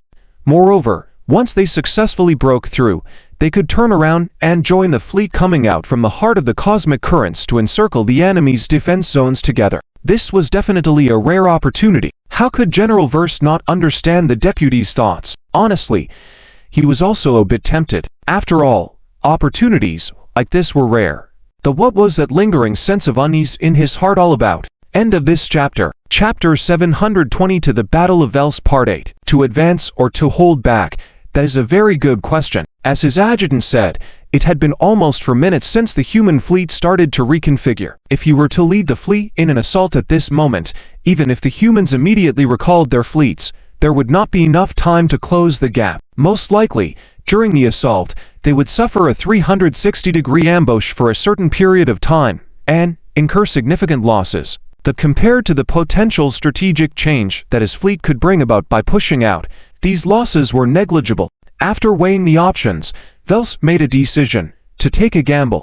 After all, the profits after a successful outcome were immense, and even if it was a known pitfall, most would still want to give it a try. What if they succeeded? Besides, even if they failed, at most, he would lose his own life and a few tens of millions of the Ceres Empire's warships. For the Empire as a whole, these losses were insignificant. As for his own life, it was not important at all. Velsk had this determination: adjust the fleet formation, move the frontline warships to the sides to increase defensive capabilities on the flanks, commence assault in 30 seconds, heading directly forward. Yes, General Velsk. Under Velsk's command, the Ceres fleet, which had been lurking at the mouth of the strait, immediately reorganized. The vanguard warships at the front swiftly moved to the sides, exposing Velsk's flagship and its surrounding escort warships completely. However, Vels was not concerned about his warships being exposed because there were no federal warships in front of them. General, fleet formation adjusted.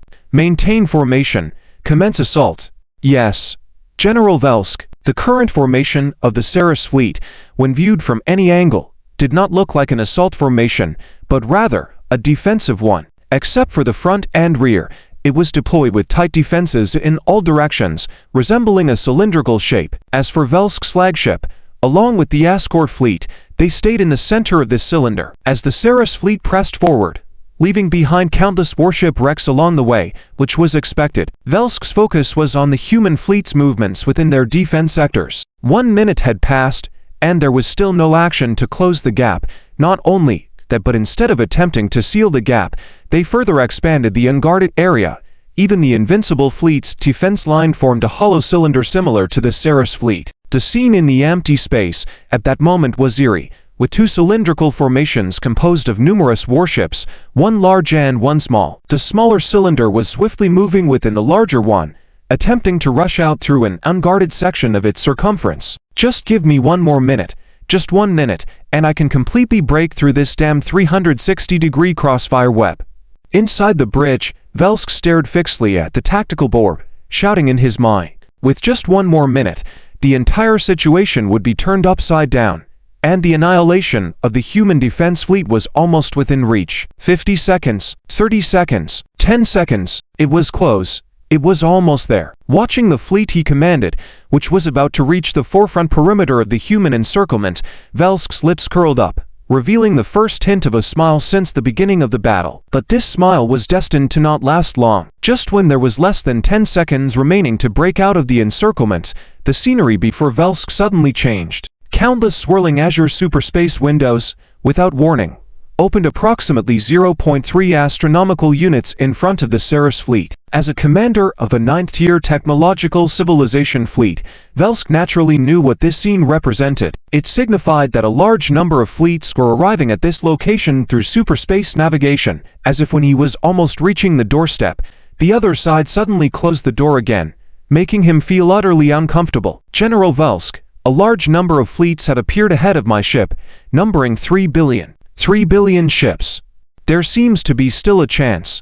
Even though a sudden appearance of billions of warships had completely blocked his path forward, Velsk felt there was still a slight chance. Along the way, while he had suffered losses, he still had over 400 million warships left. Perhaps it was impossible for these 400 million warships to eliminate the front 3 billion warships, but just breaking through was not a big issue. If commanded properly, maybe they could complete this breakthrough mission at a cost of only 20 to 30%. Order the fleet not to engage, speed up and break through. Yes, General Velsk. At the same time, 0.3 astronomical units away, inside the command flagship's bridge, designated for this operation. Commander, target location locked, ready to begin the attack at any moment. Commence immediately. Take down their infrastructure directly, while their formations front is undefended. Understood. The entire fleet's auxiliary calculation devices have been activated, expected to complete in 3 seconds. The Elysium fleet's combat preparation is ready. Proceed with the planned strike. Attack commencing. Understood. In the current configuration of the Elysium fleet, Legion-class flagships were equipped with Class B dark energy manipulators forming the bridge combat group, while regular warships were equipped with Class C dark energy manipulators forming their bridge combat group. However, due to the upgrade to the second-generation Elysium-class warships, even Class C manipulators, when integrated with the new generation of auxiliary calculation devices for warships, could release powerful dark energy attacks, which were at least comparable to the attacks of the Invincible fleet. Although dark energy manipulators had various attack methods for the sake of fleet's overall combat needs, during a general operation, it was not possible for everyone to use different methods. Therefore, in the Elysium fleet, unless under special orders, ordinary warships all used a type of attack called dark energy particle cannon when engaging in combat. This attack reshaped dark energy into a beam-like form for release, known for its strength, long range, and low release requirements. Even C-class dark energy manipulators, with the assistance of the warship's auxiliary calculation devices, could easily unleash this type of attack. In the void, almost every Elysium-class warship had a silver-white dark energy matrix rapidly constructing in front of its bow. What set the flagship where Wanhai was located apart was that it had constructed a total of 7 dark energy matrices in front of its bow. End of the chapter. Chapter 723 Verse Battle 9 Dark Energy Particle Compression Flow, the early form of dark energy attack created by Lin Yu, is currently Wanhai's most adept attack method. There are a total of 7 dark energy matrices, with the first 6 compressing the dark energy step by step to its limit. The role of the final dark energy matrix is shaping, molding the already compressed dark energy to possess even more destructive power. The silver-white energy flow, after being shaped by the final matrix, bursts out, accompanied by the dark energy beam cannon simultaneously released by the surrounding 300 million Styx-class warships. A large area of dazzling light and shadow illuminates the entire void in an instant, with a sense of destruction filling every corner. Just before Wan Hai and the 3 billion Styx warships began their attack, Vervis had already noticed the difference in this fleet in front of him. As a fleet commander of a 9th-level technological civilization, he was no stranger to the dark energy matrices.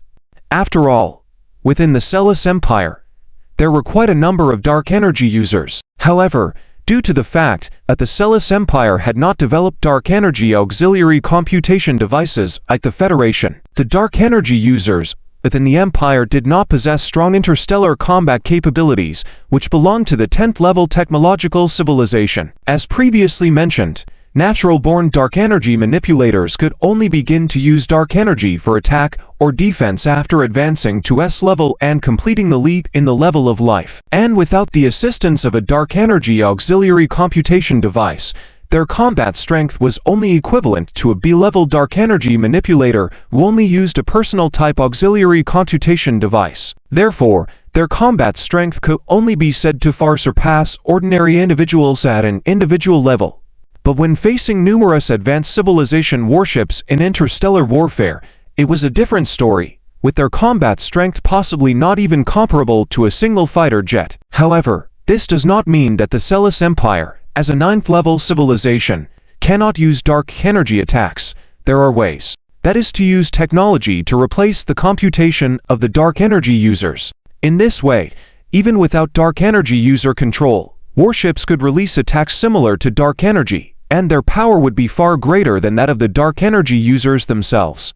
Of course, this approach also has its shortcomings, with the biggest drawback being that through predefined computation procedures, only fixed attacks could be released, unlike dark energy users, who could calculate and use dark energy in various forms through their own brain domain. This is also why natural-born dark energy users had to reach S level before being able to use dark energy without relying on auxiliary computation devices, as the brain development of ordinary organisms did not support such vast and complex computation processes for the leap in life level. Another important distinction is that the devices that produce dark energy attacks through technological means complete all calculations within the weapon system and do not display dark energy matrices during attacks or defenses like dark energy users. Therefore, whether it is the warships of the Celis Empire or the fearless fleets of the Federation, although they both use dark energy attacks and dark energy shields, they never showed dark energy matrices during attacks or defenses. It was precisely because of this that Vervis became uneasy when he saw the new fleet in front of him. A dark energy matrix was constructed in front of each warship, a situation he had only seen before in the former Purple Lun Empire fleet. That was a 10th-level technological civilization. Before departing, the intelligence report stated that humanity was an 8th-level technological civilization, but upon arriving at the Verse superstar cluster, it was discovered that this information was outrageous. Why incorrect? Humanity was clearly 9th-level technological civilization. But now, never mind that the intelligence was outrageously wrong, his own inference was equally wrong. Could it be a 10th-level technological civilization? Even if they hadn't reached the 10th level, they had definitely ventured into the realm of a pseudo-10th-level technological civilization. Not good. Vervis was stunned for a few seconds at the dark energy matrices of the fleet in front of him, to the point where he forgot an extremely important thing, only just remembering now. There were no warships in front of him. Yes, when deciding to assault, Vervis had deployed all warships in front of the array to the lateral sides to strengthen the defense of the area. Originally, there were no human fleets in front of the array, so this deployment was justifiable. However, the current situation was different. This deployment had directly pushed him into the depths of hell. Immediately close the dark energy shield and activate the phase shield. At this moment, wanting to redeploy the fleet in front of the array, there was no longer enough time. The only solution Vervis could think of was to gamble, betting that this type of attack from the other side would not affect other phases. However, this gamble meant that Vervis would still lose, and he would lose quite terribly, even to the point of losing his life, since the target was known to be a 9th-level technological civilization, and it had been known that Vervis had previously used phase shields to completely avoid the eruption of zero-point particle energy during the attack on Lin Kexin. Why would Wan Hai not consider that Vervis might use the phase shield again? No.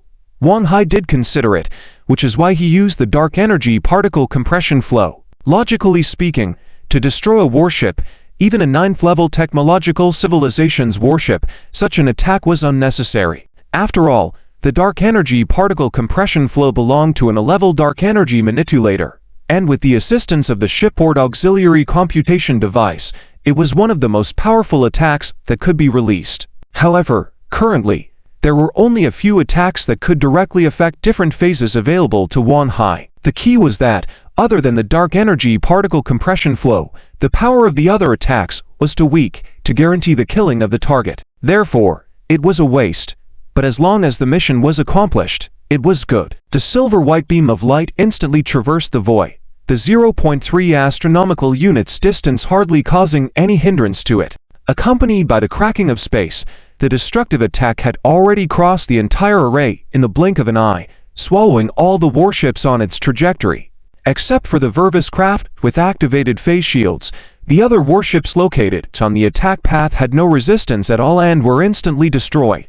Vervis only managed to survive a few more seconds relying on the phase shields, as the terrifying compression-type dark energy even directly affected every phase. There was simply no escape. End of this chapter. Chapter 724. The Battle of Verse 10. Countless attacks, as dense as raindrops, directly bombarded the unprotected front of the Ceres fleet. Especially in the center of the entire area under attack, the silver-white beam of light that carried a full destructive ore directly swallowed Vervis's cockpit and some surrounding escort warships. Strangely, unlike the escort warships around that were directly blasted into debris by this attack, Vervis's cockpit showed no signs of change in that silver-white energy, as if the warship was just a projection, creating an eerie scene within the alternate dimension. Watching the silver-white energy flow continuously rushing towards him, Vervis breathed a sigh of relief. It seemed he had made the right bet, as this attack could not penetrate the phase barrier. However, before he could fully relax, just about 2 seconds later, the alarm inside the bridge suddenly blared. Originally just a seemingly illusory silver-white energy flow with no practical effect, as tiny cracks appear in the surrounding space, it leaked out. Perhaps leaked is not quite accurate. It should be said that this terrifying attack tore countless tiny holes in the phase barrier, allowing the destructive energy to penetrate into other dimensions through these small openings. As more and more destructive energy leaked through the phase barrier, various devices inside the bridge began to explode one after another, with many control panels even bursting into flames, resembling a scene where the warship was under attack and about to collapse. It's over. Staring at the hellish scene in the bridge, Vervis was stunned. After a moment, he could only weakly mutter these 2 words. The entire warship suffered extensive damage, and even the mutual shield generators are also destroyed. After they stopped operating, the warship could no longer be maintained in the alternate dimension and was pulled back into the original dimension, instantly being engulfed by the ongoing silver-white beam. This time, the warship could no longer stay out of harm's way like before but was directly blasted into debris like the other escort warships. After the wave of attacks, all surviving Ceres soldiers were stunned, their fleet in disarray, with at least 30 million warships destroyed in the recent wave of attacks. Crucially, even the flagship was destroyed. For a moment, the remaining fleet found themselves in chaos, with the command chain cut off, not knowing what to do. Of course, as an advanced interstellar civilization, even if the command chain was cut off, there would be backup chains in place. The highest-ranking officer present would temporarily take over the command and await the arrival of a new commander. However, this switch was not seamless.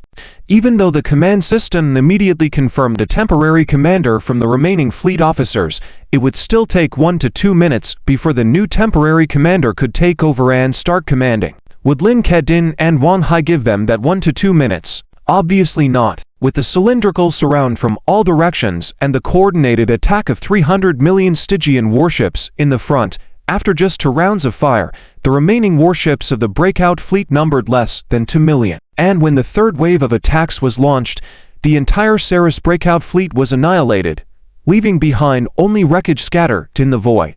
After destroying the tens of millions of charging warships, Lin Kedin immediately ordered the fleet from the outer circle of the formation to converge again and ultimately connect with the newly arrived Stygian fleet. Several minutes later, a hemisphere-shaped encirclement center on the axis of the current formed, but this time, the center line of defense in the front was handled by the Stygian fleet. Since the fleet that was painstakingly constructed as a strategic outpost was completely wiped out, the battle resumed back to its starting point, and with the Stygian fleet joining the fray, it would be very difficult for the Saras Empire to rebuild the outpost.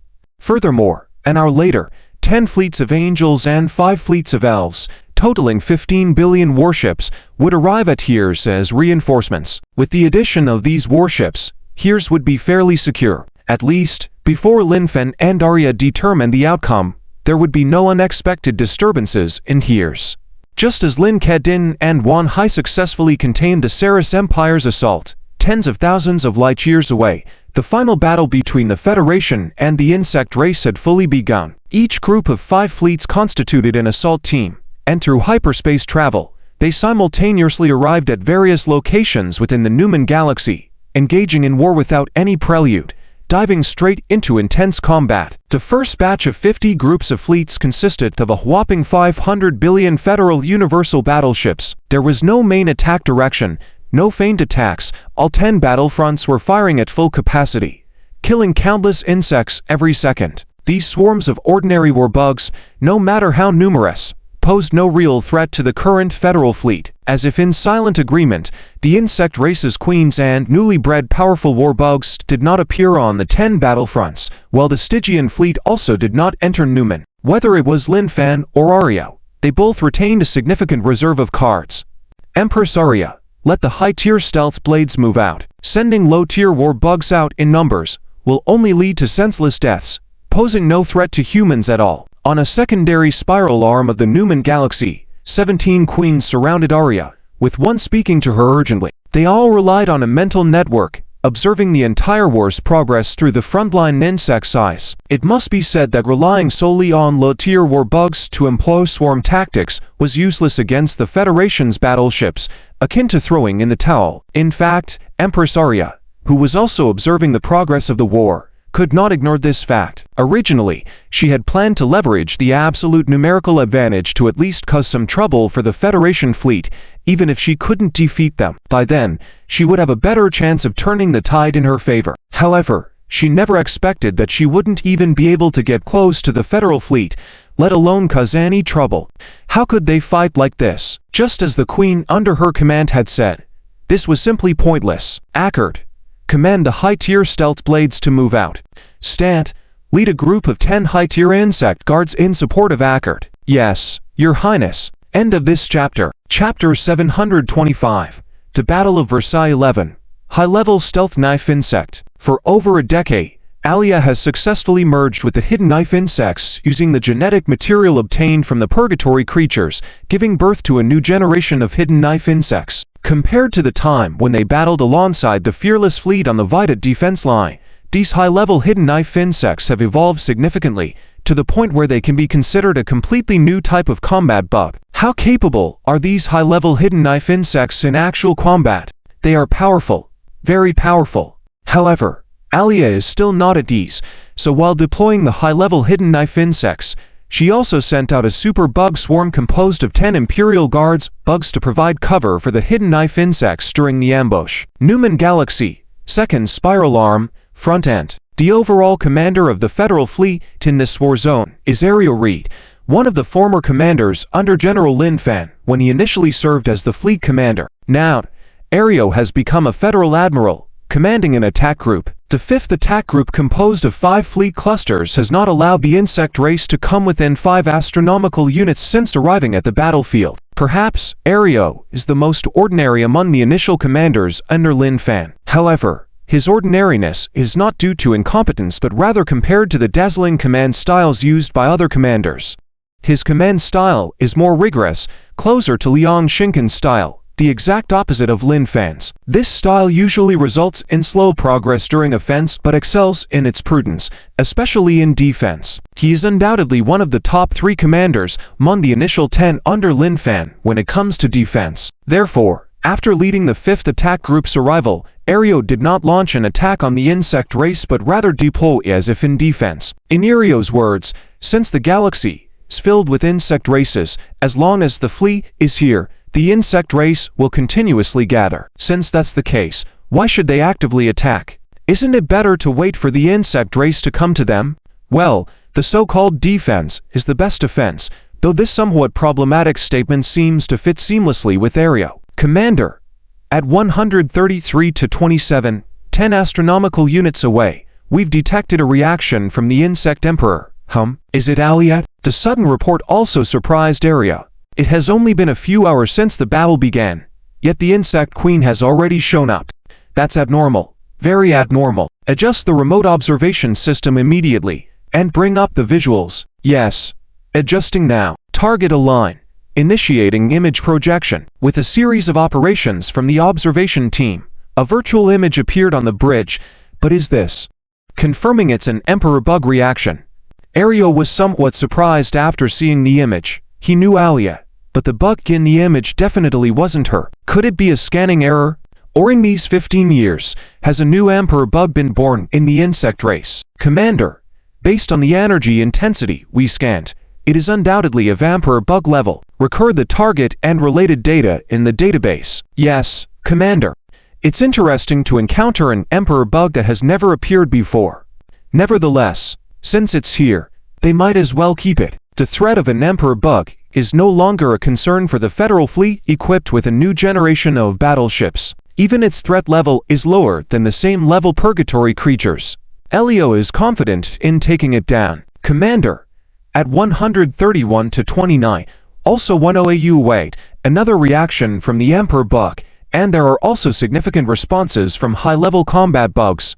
According to the database comparison, they should be the Imperial Guard's bugs of the insect race, with at least 10 super bug swarms. What? Another Emperor bug. And now 10 super bug swarms of the Imperial Guard bugs. The Imperial Guard bugs, just like the defensive bugs nurtured by the Queen bug, are powerful combat bugs bred only by the Insect Emperor. Although these bugs didn't appear at the Vita defense line years ago, they have been used in battles between the insect race and the Purgatory Legion.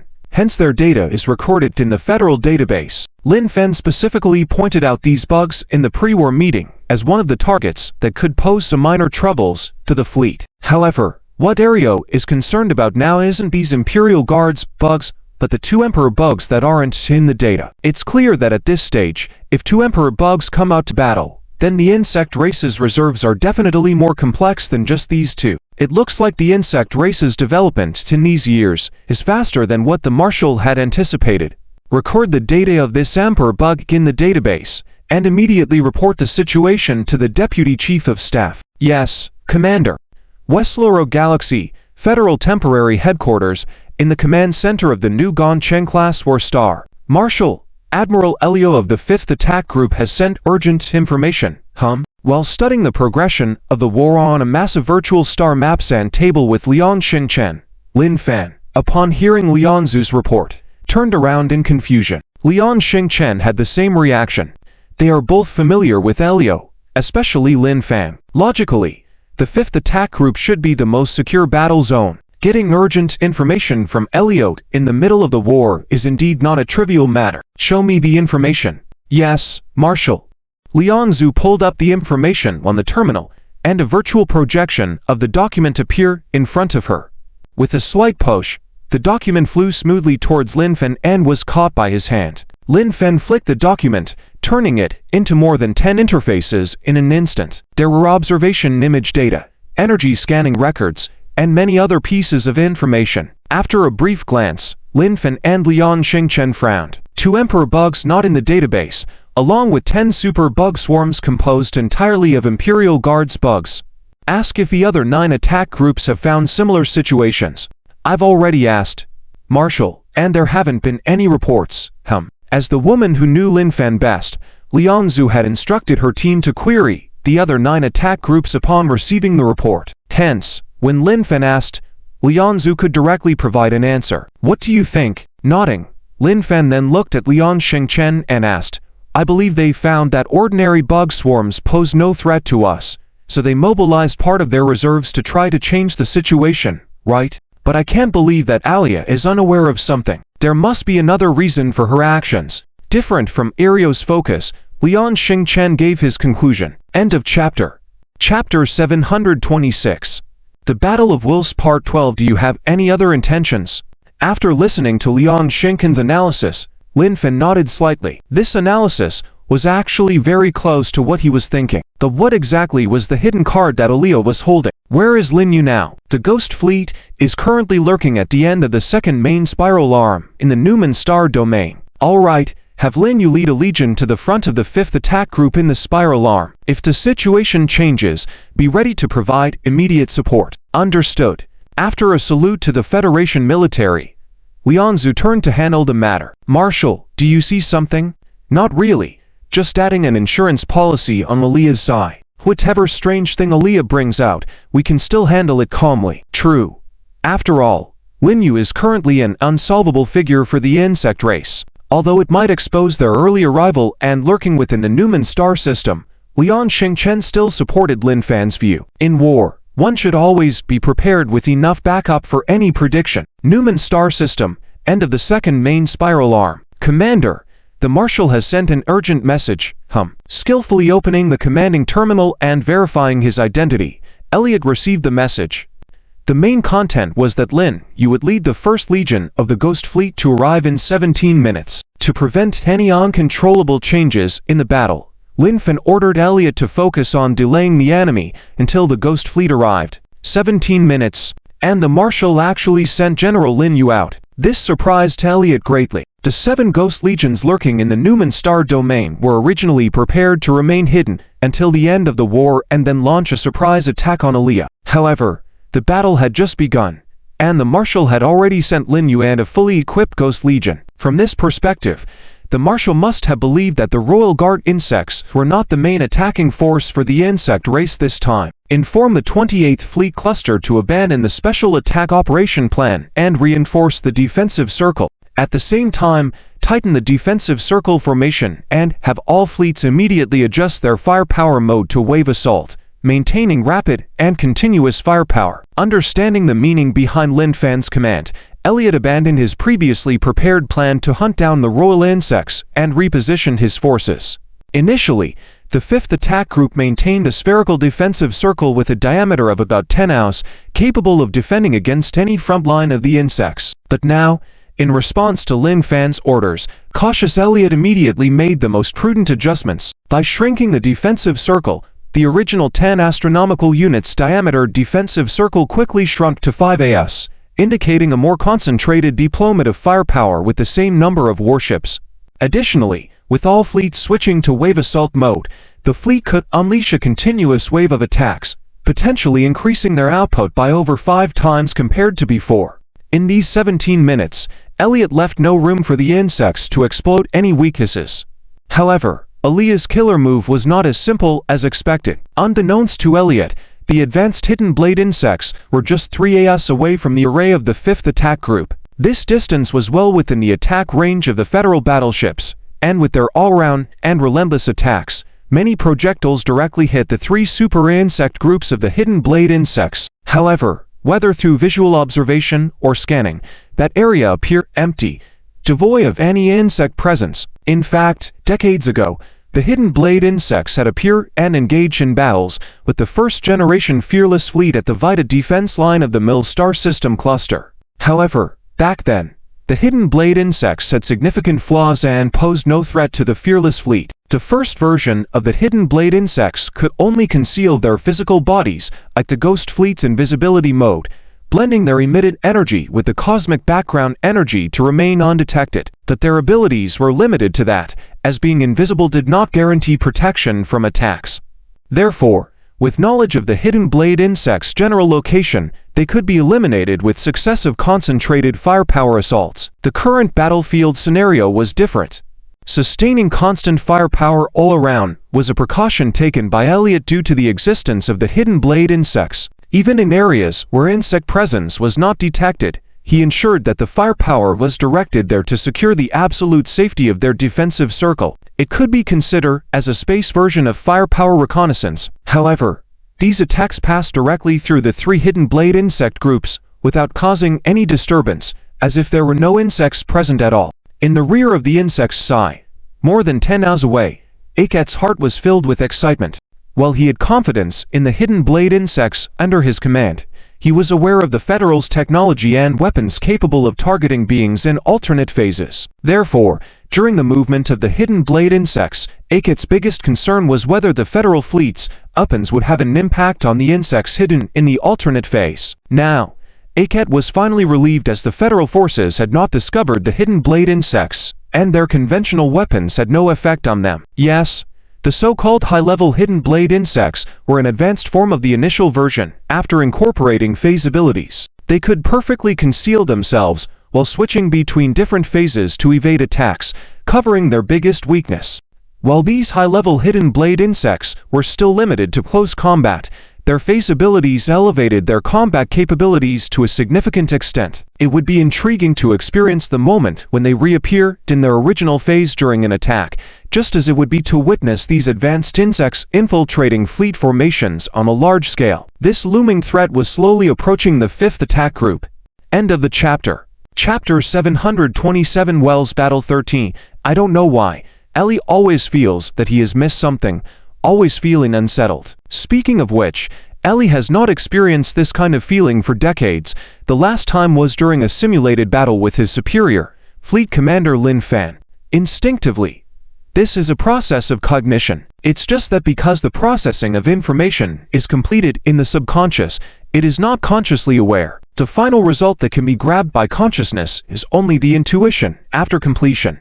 And this conclusion was reached over 100 years ago, when humans were still a second-tier civilization. Therefore, in the current Federation, no one would take intuition as a joke and pass it off lightly. This explains that in the subconscious, Ellie has already discovered his own negligence, that his consciousness has not caught up. Of course, precisely because Ellie is very clear about this point, that's why he is troubled. The reason why the subconscious is called the subconscious is that the cognition in the subconscious is difficult to transfer to the conscious without a suitable opportunity. Therefore, even though Ellie is sure that he has indeed overlooked something, it is still difficult to react to it momentarily. So what is it? However, Ellie has his own way for this kind of situation. Opening the terminal, he called up the list of all weapons carried by the fleet, his eyes quickly scanning through the various weapons one by one, such as the general-purpose spatial strike ignition device, zero-point missile, phase bombs, and so on. Phase bombs. When Ellie's gaze scanned over the phase bombs among the numerous weapons listed, he suddenly felt a shock in his heart. Could it be that what he had overlooked was this? In the strategic meeting, the Marshal did say that after 15 years of development, the insect race is likely to cultivate a battlefield we have never seen before, one that has special abilities, and all frontline commanders should take it seriously. So, if the insect race really produced a kind of battle worm that can switch phases, what then?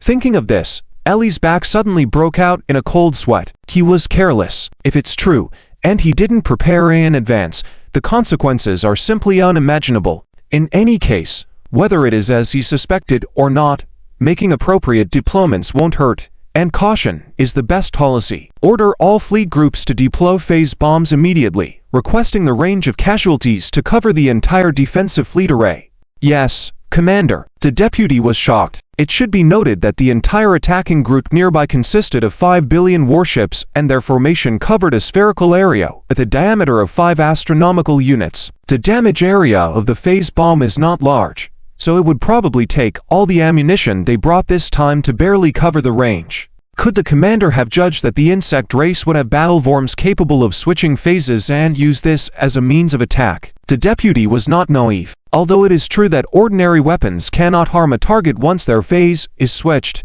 however, even in an alternate phase, one cannot erase their image in the original phase, which can be likened to a reflection. Despite his doubts, the deputy immediately began to execute Ellie's command. At that moment, all warships in the defense zone were suddenly bustling. Aside from the continuous waves of attacks, there were also many mechas flying out from the warships carrying phase bombs, each group of 3 transporting something of considerable size towards their designated positions. With Ellie no longer feeling unsettled, he once again focused on the direction where the fiercest battle was taking place. On one side of the entire 5th Attack Group's defensive circle, a large number of attacks were being released at a rate of 1 wave every 2 seconds by the fleet on the front line. 2 astronomical units away, a super insect swarm was rapidly approaching. This was no ordinary super insect swarm. It was entirely made up of Royal Guard insects.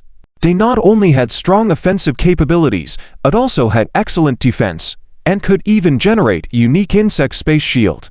Ellie's 5th Attack Group, although they had already switched to spatial weapons, were not particularly effective against the Royal Guard, relying solely on their range advantage to quickly deplete the Royal Guard. And it was a one-sided battle. Considering the one-sided slaughter of the Royal Guard insects, who couldn't even fight back, Stan wasn't surprised at all. This was exactly what he had anticipated, and he was only providing cover for the high-level stealth blade insects, not leading the attack. So whether they could make it there naturally was the best outcome. If they couldn't make it, it didn't matter to Stan. Wave after wave of relentless firepower continued to bombard the super insect swarm, causing them to leave a trail of bodies with each step forward. Time flew by like an arrow, and in the blink of an eye, 17 minutes had passed.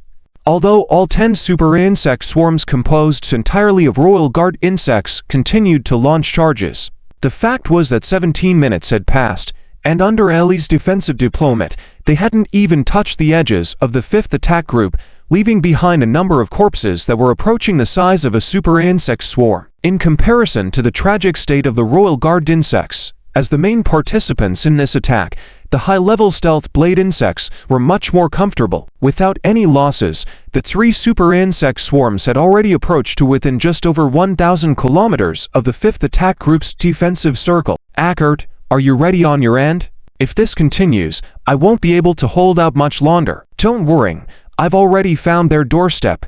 In 3 minutes at most, the high-level stealth blade insects will show their fangs. Good. Hurry on your end.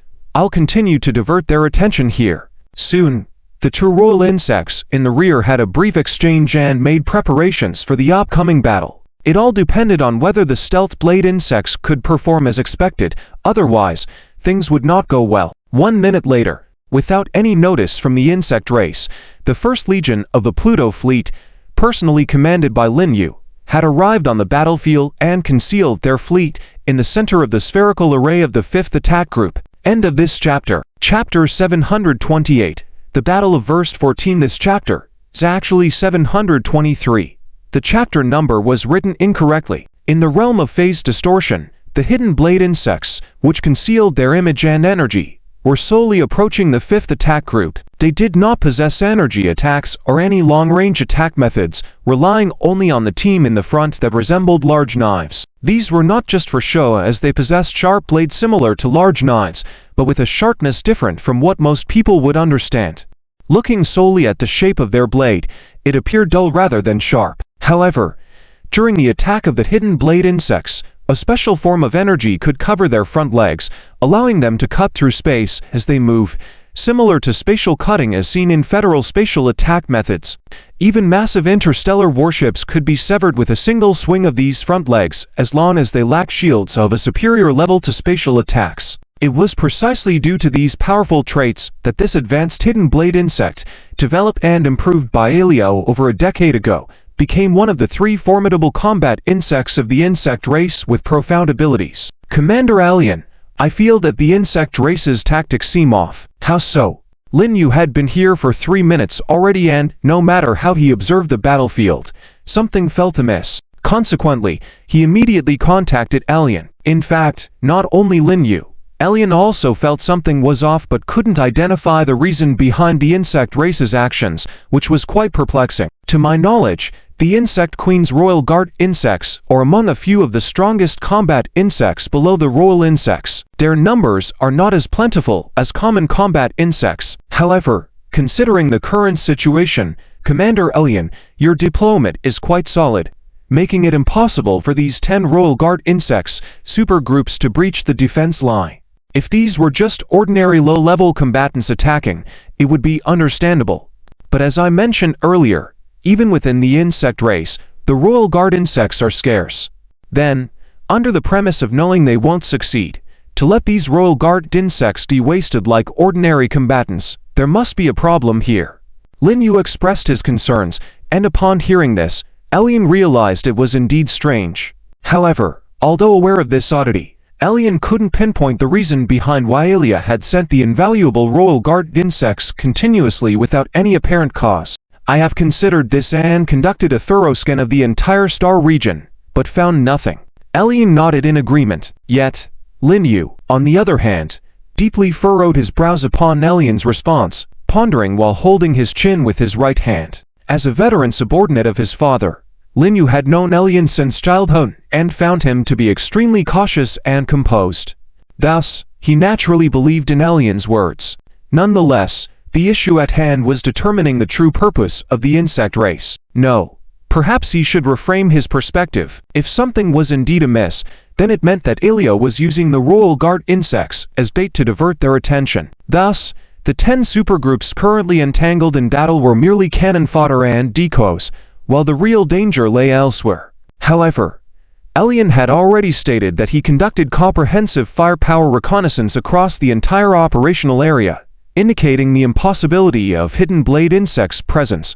Although hidden blade insects could conceal their image and emitted energy, it didn't mean they were immune to being detected, especially under Elian's continuous comprehensive firepower reconnaissance. Yet, no sightings were reported.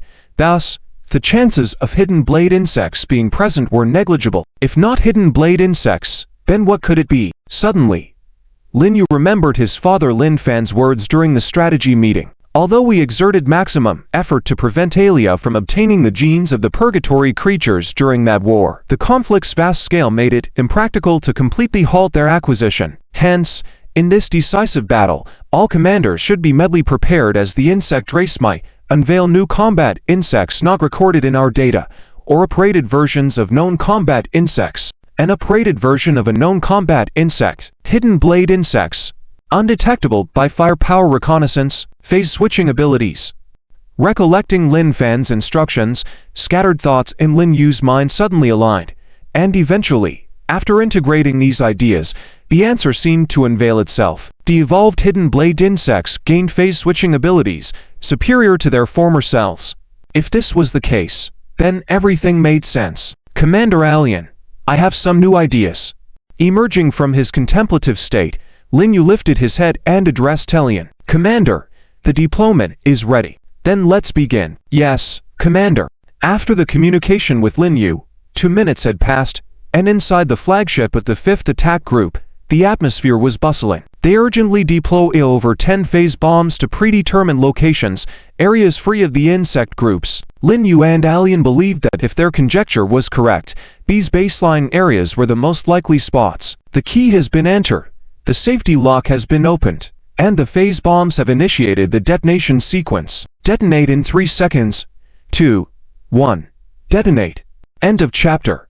Chapter 729. The Battle of Valis Part 15. The killing range of the phase bomb is not large, even smaller than that of a zero-point missile, only about 800,000 kilometers. This distance is nothing compared to the entire battlefield, not even a corner of an iceberg, and Elo cannot just press all the phase bombs carried by the entire fleet without certainty. Therefore, the deployment of more than a dozen bombs is only to conduct another firepower reconnaissance in the most suspicious area. Yes, an upgraded version of firepower reconnaissance. As the countdown ends, more than a dozen phase bombs are detonated simultaneously, but they do not stir up any ripples, as if all these phase bombs were duds. 10 astronomical units away from the 5th Attack Group, Akit has already connected to a hidden knife insect through the Zerg psychic network and obtained its visual sharing.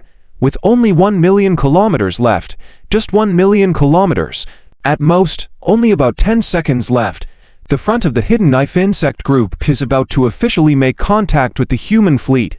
Victory is just within reach. At this moment, Akit is already fantasizing, envisioning scenes of billions of hidden knife insects suddenly appearing within the human fleet and launching a decisive blow. But in the next moment, the view of the human fleet that was just in sight disappears. No, perhaps saying it disappeared is not entirely accurate.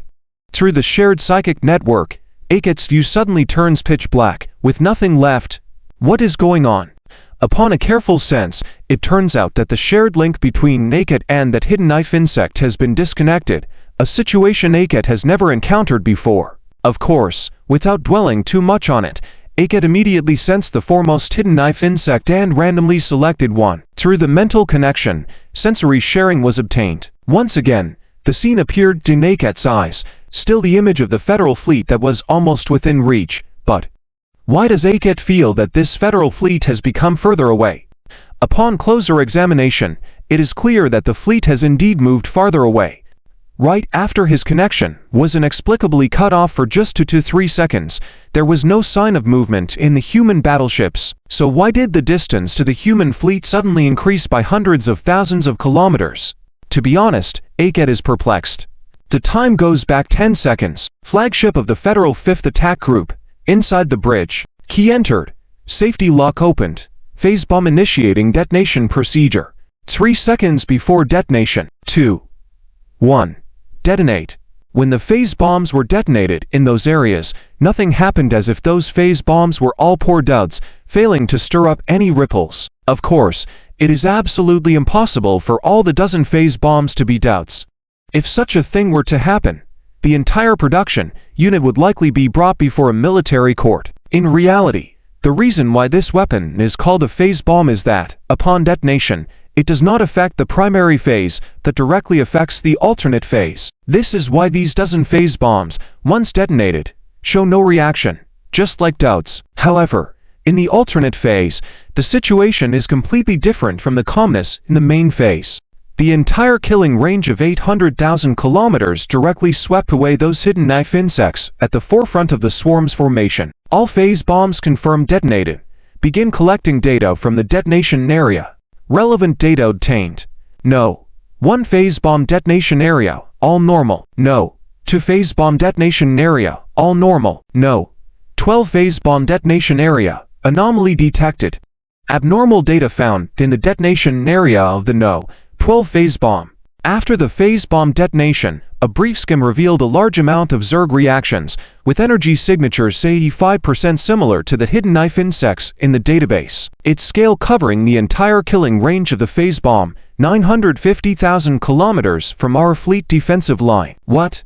Elliot suddenly stood up from the captain's seat, his eyes revealing a sense of gravity. 950,000 kilometers. What does this mean? It means that if he hadn't noticed it himself, these bugs could have infiltrated his defense array in just over 10 seconds noticed. By then, internal explosions would occur throughout the array, while the seemingly endless sea of bugs would encircle the outer perimeter. Just the thought of it makes Elliot break out in a cold sweat. If it wasn't for Lin Yu's reminder, he could have fallen into the trap.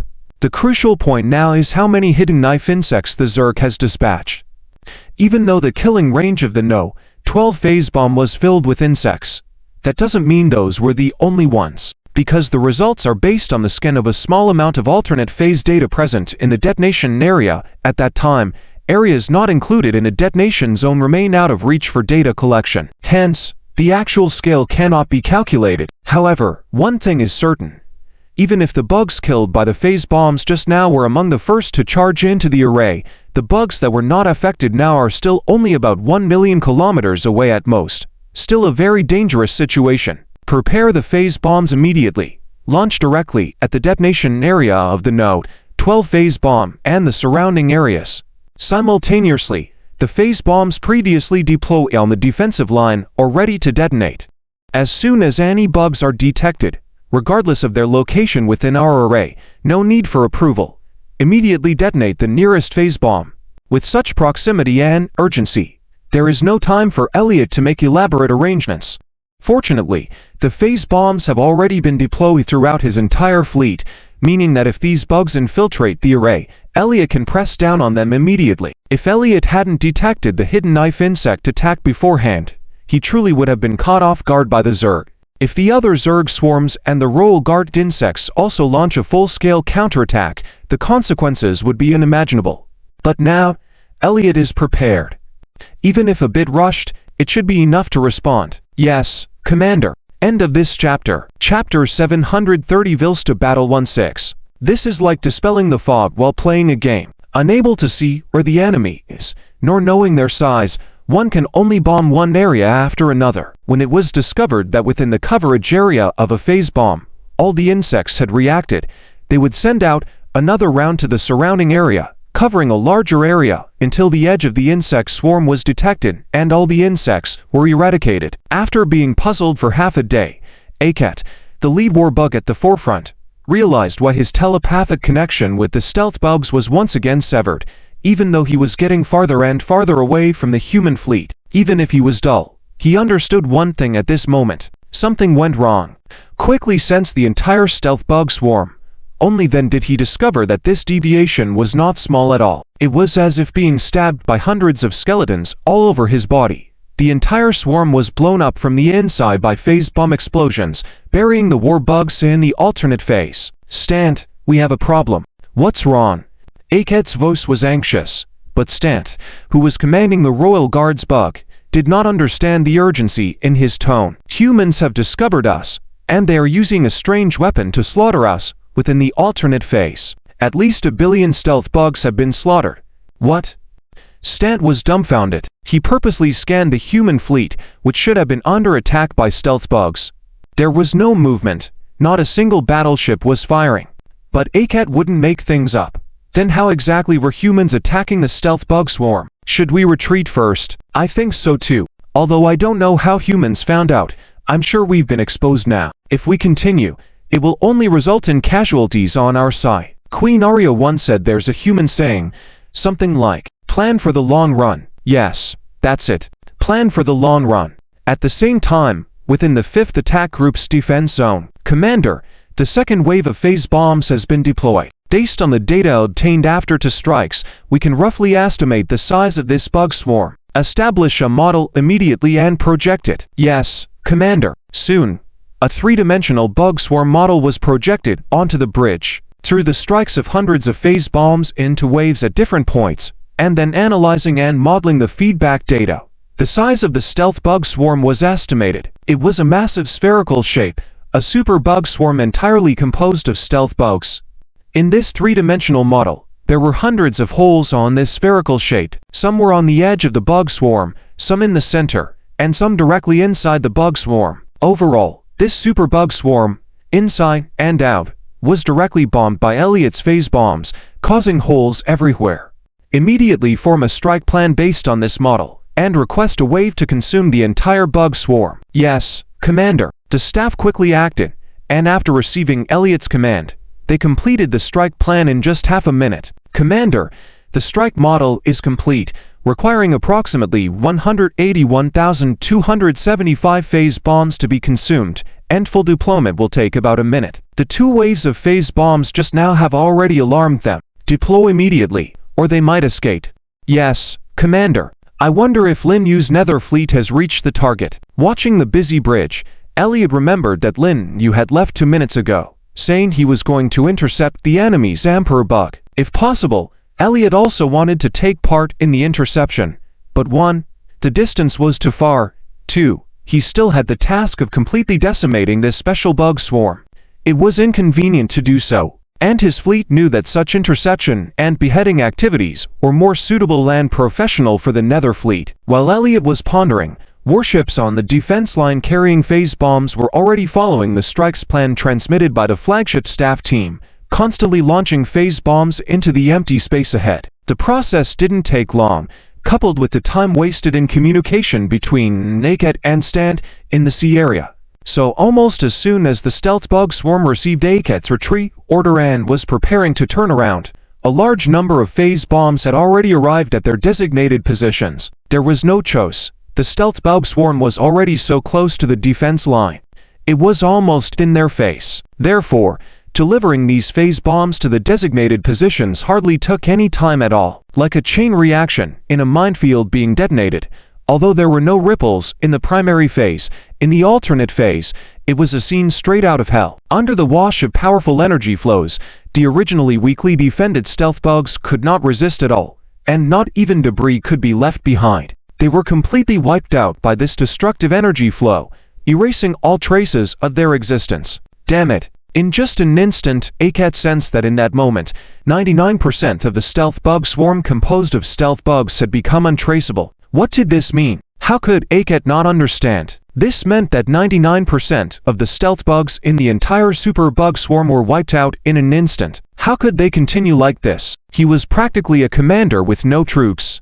Well, he couldn't personally lead the attack, could he? Stant, the stealth bubs are done for. Let's go now. How is that possible? Has it only been a short while? Apparently, Stan was also shocked. It hadn't been more than a minute since their last conversation with the two Emperor bugs, and now this. Don't be stunned. The humans have many more cards up their sleeves than we expected. Hurry back and report to Queen Arya. That's the most important thing. Alright, then I'll immediately order the Royal Guards bub to retreat. The two bugs reached a consensus and immediately got into action. Akot began rounding up the surviving stealth bugs. Even though their numbers were now less than 1% of the original, gathering as many as possible was better than nothing. And Stant was in command of the 10 super bug groups composed entirely of Royal Guards bug, beginning their retreat. However, just as Akot was commanding and gathering the remnants of the stealth bugs, a battleship behind him was slowly revealing its presence.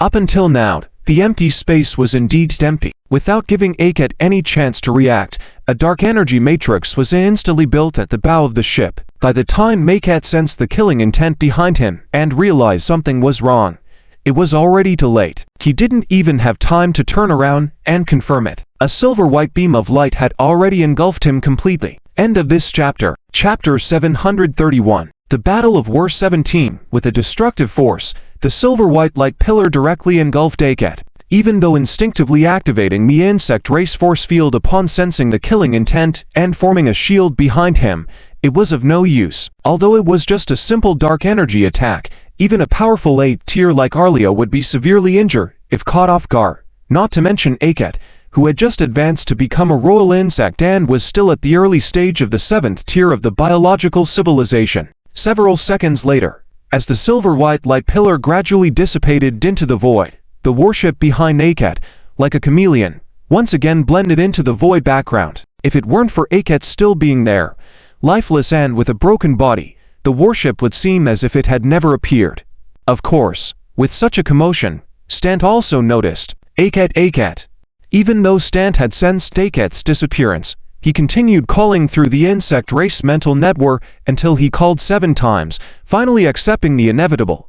Akot was definitely killed, and in a defenseless manner. How terrifying could these humans be? In his view, the perfectly hidden swarm of knife insects was instantly wiped out, and not to mention killing Akot from a distance of 10 astronomical units, not even allowing him to utter a word. No, he couldn't stay here any longer. He had to leave immediately. Despite being just shocked when Elio wiped out the hidden blade insect swarm, Stant was now not just shocked but fearful after Akot was killed without a chance to relay a message. Stant wasn't stronger than Akot. If even Akot could be instantly wiped out by them, there would be no exceptions for him. So, even the task of rallying the remaining 8 royal guards, Stant was too distracted to focus on and began to accumulate energy, preparing to tear open an escape route through the insect nest. However, just as it was about to activate the energy to open the insect nest passage, it suddenly sensed something and turned its head abruptly. It wasn't just a casual turn of the head, it was a terrifying sight. Millions of silver-white light beams streaking towards it, and a human fleet had appeared at a distance of less than 10 million kilometers. Wanting to call in the guard insects for defense, but time did not permit. Although the dark energy attack appeared like a beam of light, it was not constrained by superluminal conditions and did not experience any time dilation or contraction effects. Even at a distance of several AS, it would only take 1 or 2 seconds from launch to impact. Although Lin Yu was not in this fleet, all attacks were carried out by B or C-class dark energy users, with power much less than the blow that killed Akot. That the sheer number of ships firing within a small range converged onto a single point.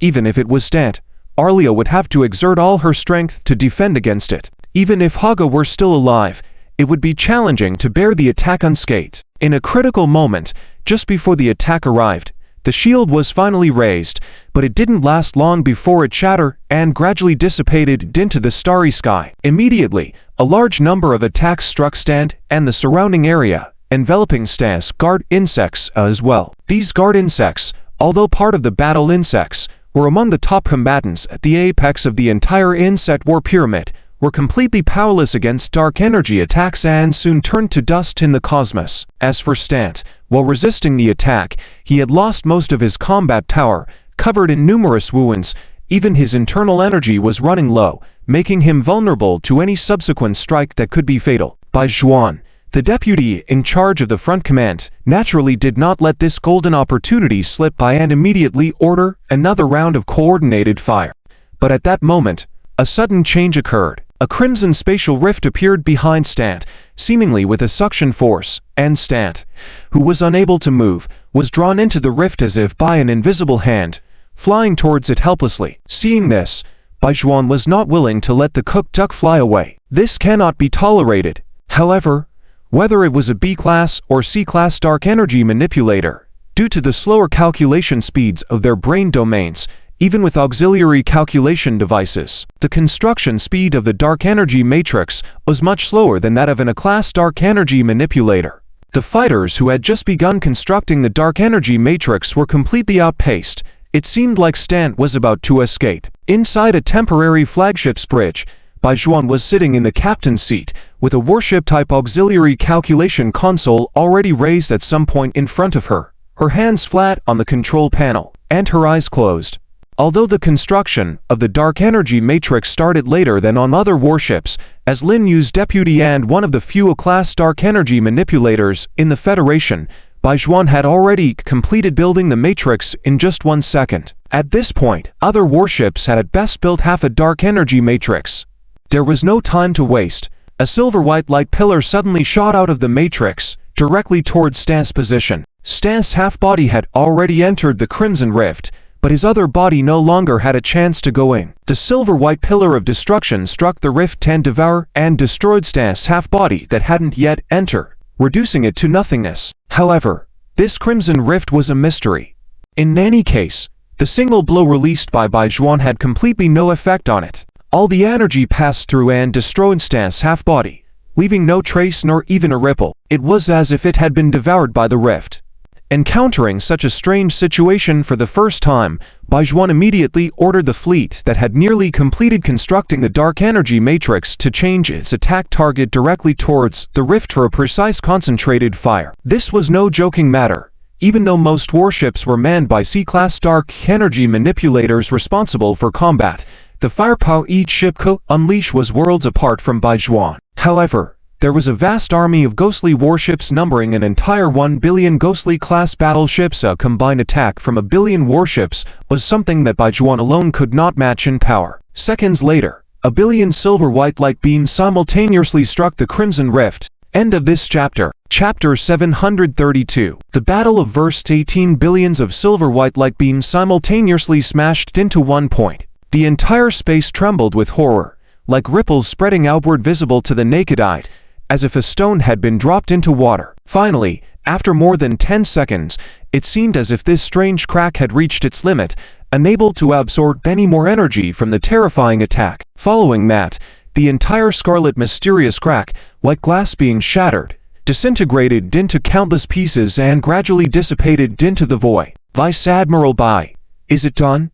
A staff officer who was originally on the Mila suddenly asked, now serving as Bai Zhuan's temporary assistant, with a touch of excitement and a hint of worrying in his tone. I'm not sure what's inside the crack, let alone whether it was Ariel's doing, but I'm pretty sure that Emperor Worm has been taken care of. Perhaps the vitality of the insect race is strong. Even if it is cut in half, it cannot immediately end their lives. However, the effectiveness of such a complete separation depends on how it is used. Based on the situation just now, this Emperor Worm was basically sliced in half from the side. Even if it's an Emperor Worm, there's no way it could survive in this situation, Bai Zhuan said confidently. Indeed, whether it's humans or other biological beings, being cut in half vertically doesn't necessarily result in immediate death. Especially for insect races or other high-level advanced beings, they might still survive and recover. However, slicing a whole organism in half from the side leaves no possibility of survival. Unfortunately, Stant was indeed split in half from the side, with the rear part being pulled into the crack, while the front part was directly blasted into cosmic dust by the onslaught of the Dark Fleet, unequivocally leaving no chance of being alive. Inform the commander that our mission here is complete, and transmit the data of the last crack and all related information to the new Milos. Yes. Vice Admiral Bai. Newman Galaxy. I a weak second arm. The Queen is back. Upon noticing a scarlet crack appearing without warning not far away, more than a dozen Emperor Worms knew that Ariel had returned. They envied Ariel's methods, which not only served as a rapid means of travel in the universe, but also acted as a defense shield. Yet they couldn't learn this exceptional skill. It's not that Ariel refused to pass on these methods to them, but rather, it was a natural progression for the insect race after reaching the 8th level. Even if these Emperor Worms understood the mystery behind it, the 7th level beings were completely overwhelmed by the massive energy consumption associated with this skill. Something is coming out. Judging by the size, it should be a cat or Stant. It's indeed that Stant guy. Wait, what is going on? Watching Stant floating out of the crack, the Kingworms, who were previously excited, were instantly puzzled. Indeed, it was Stant. Not long ago, he had a meeting with them. How did he suddenly become a corpse with only the front half of his body left?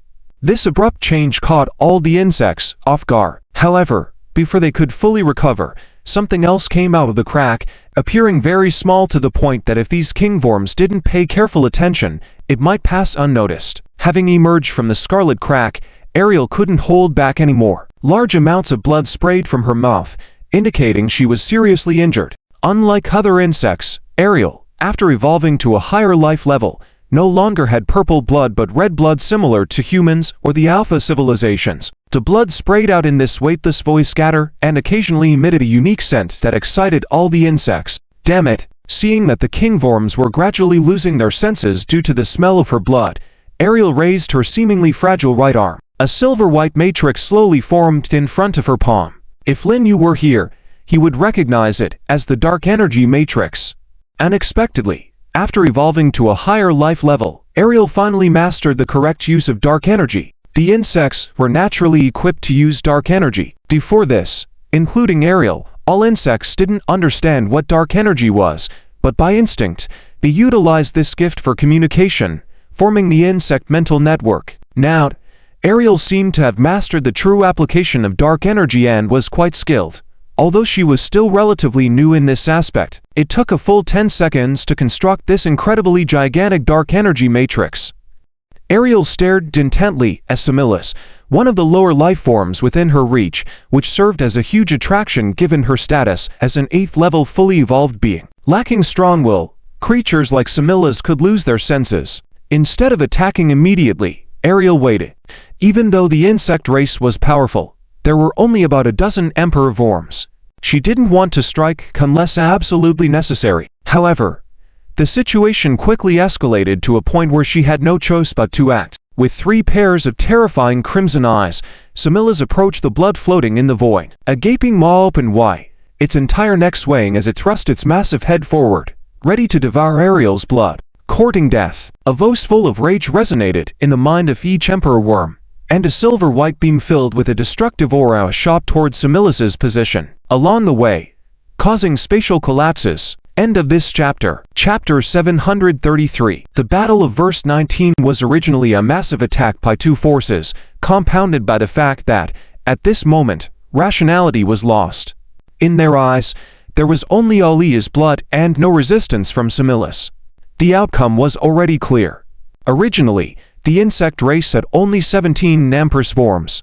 After the fall of 2 on the first main spiral arm, another one fell. The 14 Emperor Worms dared not even breathe the air, like obedient babies, not daring to move at all. Ignoring them, Alia began to use dark energy to heal her wounds. After all, the previous attack had worsened her injuries. In fact, Alia killed Semillus not because she coveted his blood, but because the Emperor Worms, before evolving on the level of life, could not handle the blood of higher dimensional beings. Once Semillus truly devoured Alia's blood, it would gain great power.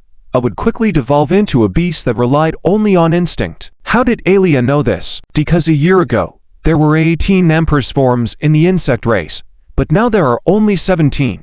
As Alia rushed to recover, on the battlefield of the first main spiral arm, the Shadow Fleet and the 5th Attack Group easily wiped out the 8.5 Royal Guard super insect swarms that could not retreat and lost command in less than half an hour. However, despite successfully resolving the crisis of the high-level invisible blade insects and killing 2 Emperor Worms, Lin Yu's face revealed no joy. At this moment, he kept looking back and forth at the battle footage provided by Baijuan and the massive amount of data she transmitted. Perhaps, including Baijuan, everyone in the Shadow Fleet did not notice, but Lin Yu, who could be called the most knowledgeable in the Federation about dark energy, discovered a problem. This rift, regardless of its function, Lin Yu was certain of one thing: it was built around dark energy, the core.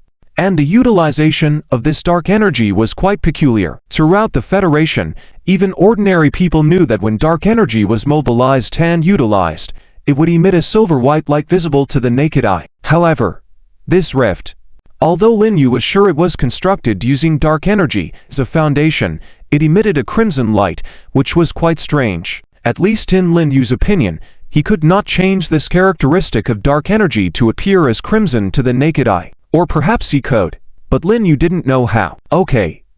Leaving that aside, here's another issue that Lin Yu couldn't ignore. Who was the one using dark energy to create this rift and attempting to rescue that Empress worm?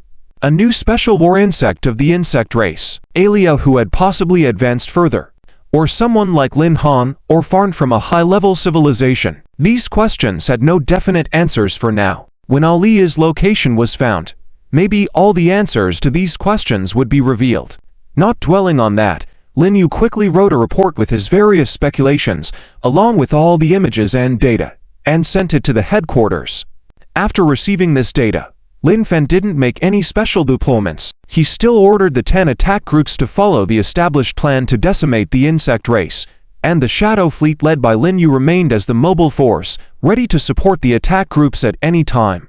According to Lin Fan, this matter was rather plain. The fact that ordinary Shadow-class battleships, when sufficient in number, could destroy it, showed that the entity using dark energy was not powerful. It was roughly equivalent to Lin Yu's power when he first entered the S-level dark energy controller rank 15 years ago, without the Alpha-type auxiliary calculation device. Although this combat power was not weak at all and could even withstand encounters with Black Waltz, it was insufficient in the face of Lin Yu, who had almost reached the peak of S-level dark energy control over the past 15 years. Therefore, it was worth noting but not necessary to halt the entire operation for it. As long as Lin Yu and the Shadow Fleet acted as hidden killers in the Newman Galaxy, there wouldn't be any significant disturbances.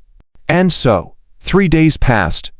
During these 3 days, the insect race was having a hard time. Alia was continuously recovering from her injuries, with no spare energy to command the frontline battles. Without Alia's orders, the other Empress forms were unable to, and did not have the courage to, secretly mobilize the power known as the foundation of the insect race. In this situation, all 10 main battlefields in the galaxy were dominated by the Federation.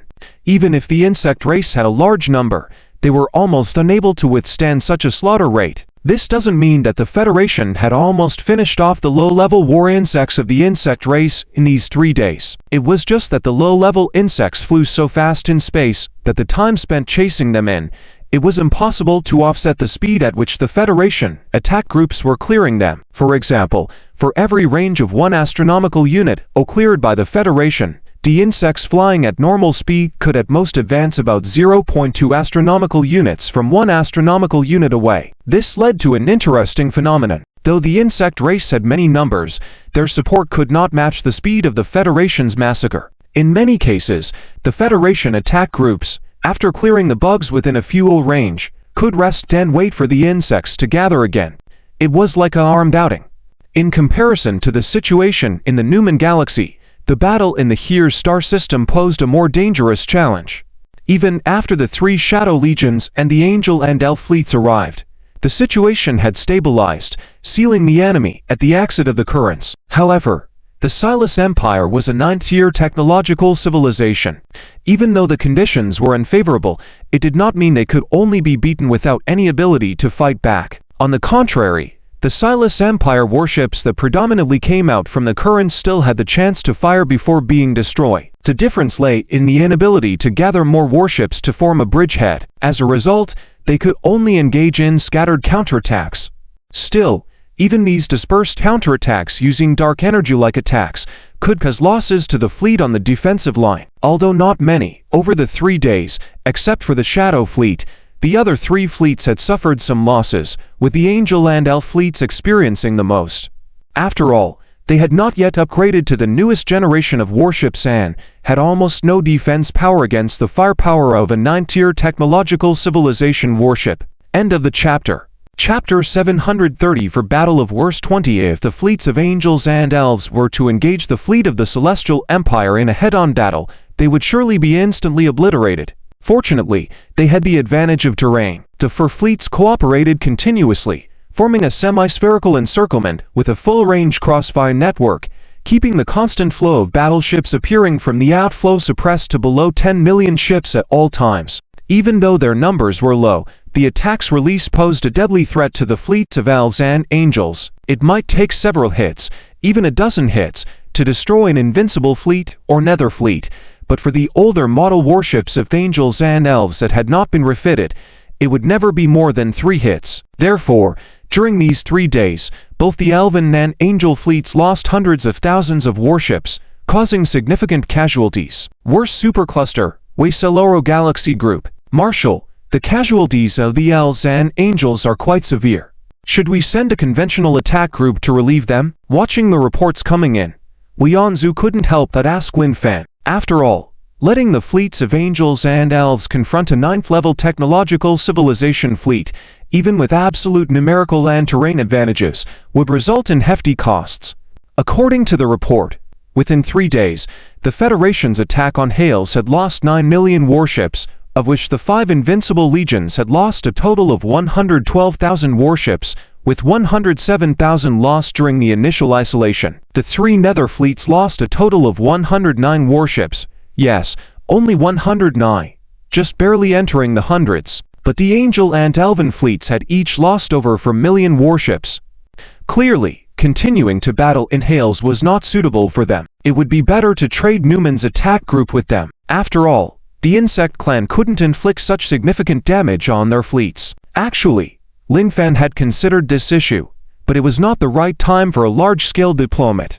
Given that Hales and Newman Galaxy groups were at the extreme ends of the worst supercluster, swapping their fleets required a major fleet. Only after the main attack group was sent over could the fleets of Angels and Elves proceed to Newman. This round trip would take at least 3 days, during which Ariam might take advantage of the situation, a risk that was too great, considering that each attack group had its own tasks and couldn't be easily reassigned. If it weren't for Lin Yu needing to guard against Arya, sending him to Hales would be the most appropriate, even if just a solo journey. Just a moment. Suddenly, Lin Fan remembered something. The Federation's S-level dark energy controllers were not limited to Lin Yu alone. Has the transport fleet requested by Xiling arrived? In 27 minutes. Speaking of which, the mini-universe has a time contraction effect of 10,000 times, right? Yes, Marshal. Good.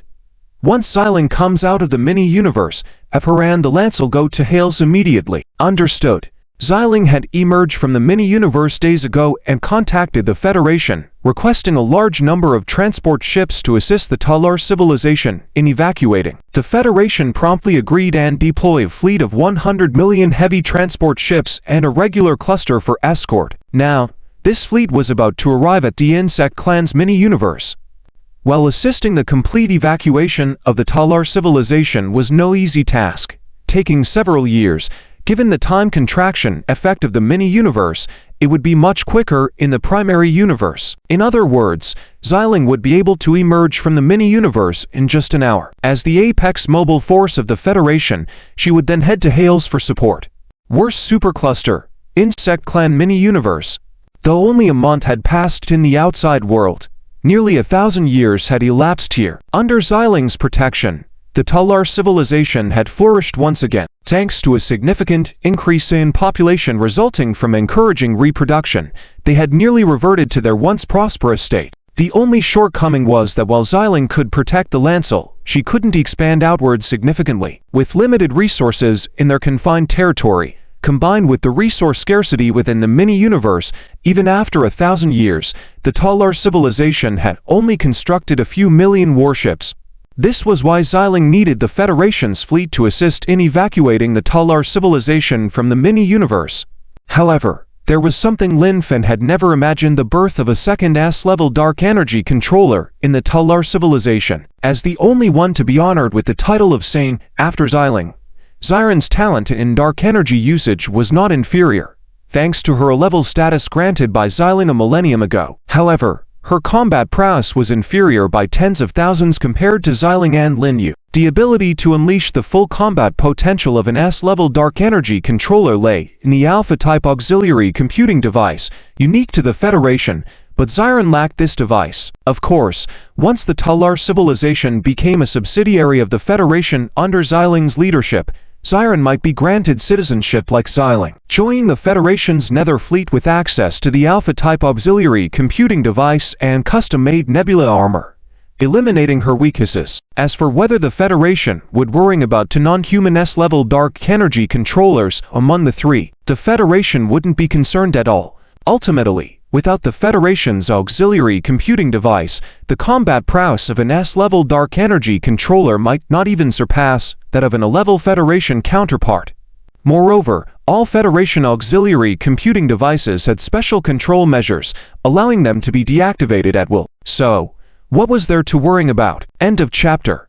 Chapter 735. The Battle of Wires 21. In the hollow center of the Shepherd's Seat, a crack suddenly appeared in the empty void.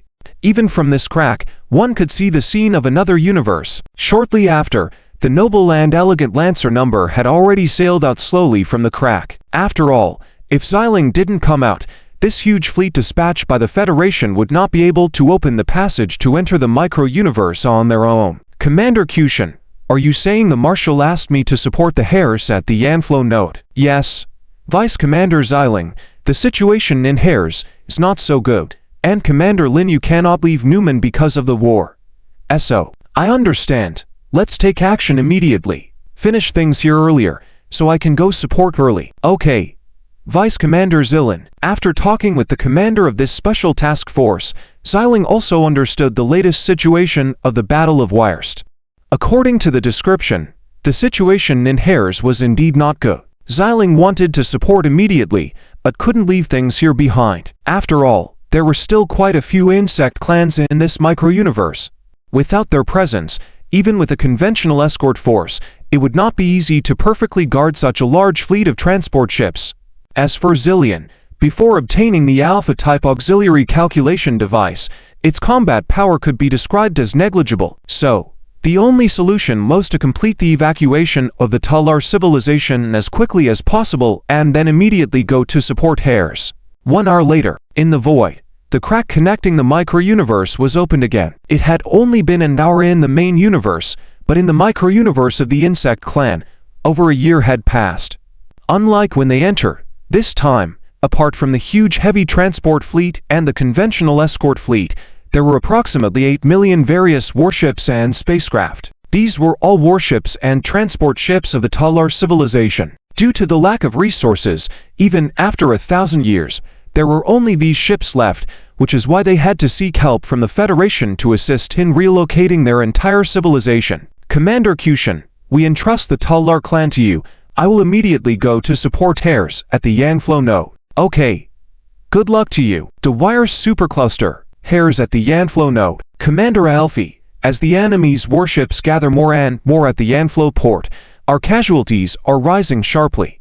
Inside the flagship bridge of the Angel Fleet, a staff member was anxiously reporting. Although they had been fighting for 3 full days, over 4 million warships had been damaged. However, nearly 3 million of those warships were lost today alone. With the increasing number of the Celis Empire's warships gathering, the losses of the Angel Fleet were exponentially rising. According to the estimates of the staff, if this situation continued, the losses of the Angel Fleet on the 4th day could directly reach 18 to 25 million warships, which was not a small number. For these Angel staff members, if they didn't come up with a solution soon, the 2 attack fleets the Angel clan had built over the past few decades would likely be completely wiped out within 10 days. Don't worry, our reinforcements are on the way. They should arrive in half an hour at most.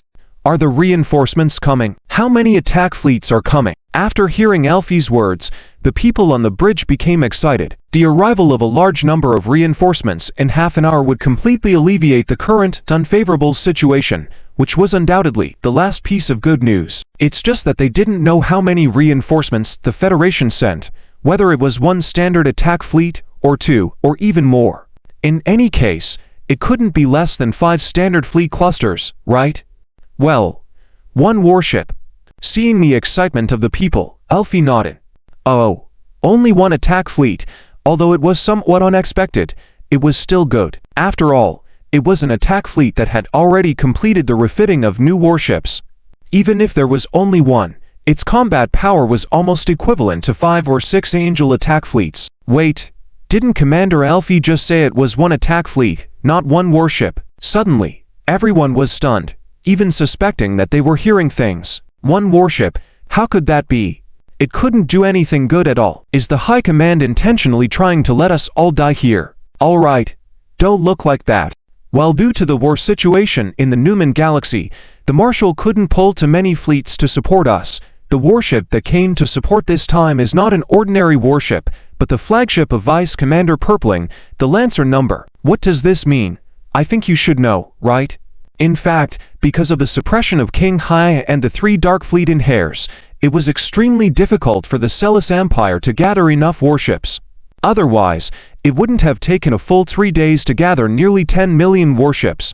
To put it simply, whenever the Celis Empire came out of the Yangflow, out of every 100 warships, 99 would be destroyed under continuous full-scale crossfire, and only the lucky one that escaped the blows would gradually gather with other surviving warships.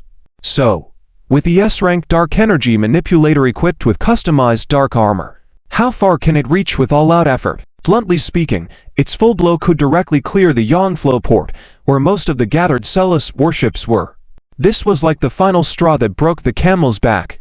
Even if Xiling couldn't continuously release such terrifying moves, whenever the Celis Empire's fleet gathered to a certain number, giving it a strike, hitting the ship back to its pre-formation state, that was no problem. The consequence of doing this would be, that by regularly conducting strikes, the number of Celis Empire's warships would be permanently controlled to a manageable level, and this number would definitely always be below the level of millions of warships.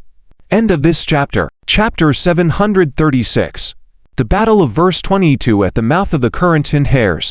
The bombardment hasn't ceased for 3 days, not even for a second. Almost every moment, a large number of Ceres Empire warships have been destroyed, but at the same time, even more warships fly out from the current. And at this moment, something completely different appeared from the current, not warships, but a battle star. A powerful battle star armed to the teeth. What is going on? Where is our fleet? And who is attacking us? As a primary general of the Ceres Empire, Selt is somewhat in a state of collapse. After all, communication between the current inside and outside is impossible, and he doesn't know what has been happening at the mouth of the current these past few days. Initially, in his expectations, when he arrived, the Vanguard fleets should have already cleared the current mouth and the surrounding star domains. Remember, as Vanguards, there are over 100 standard Empire fleets, almost hundreds of billions of warships.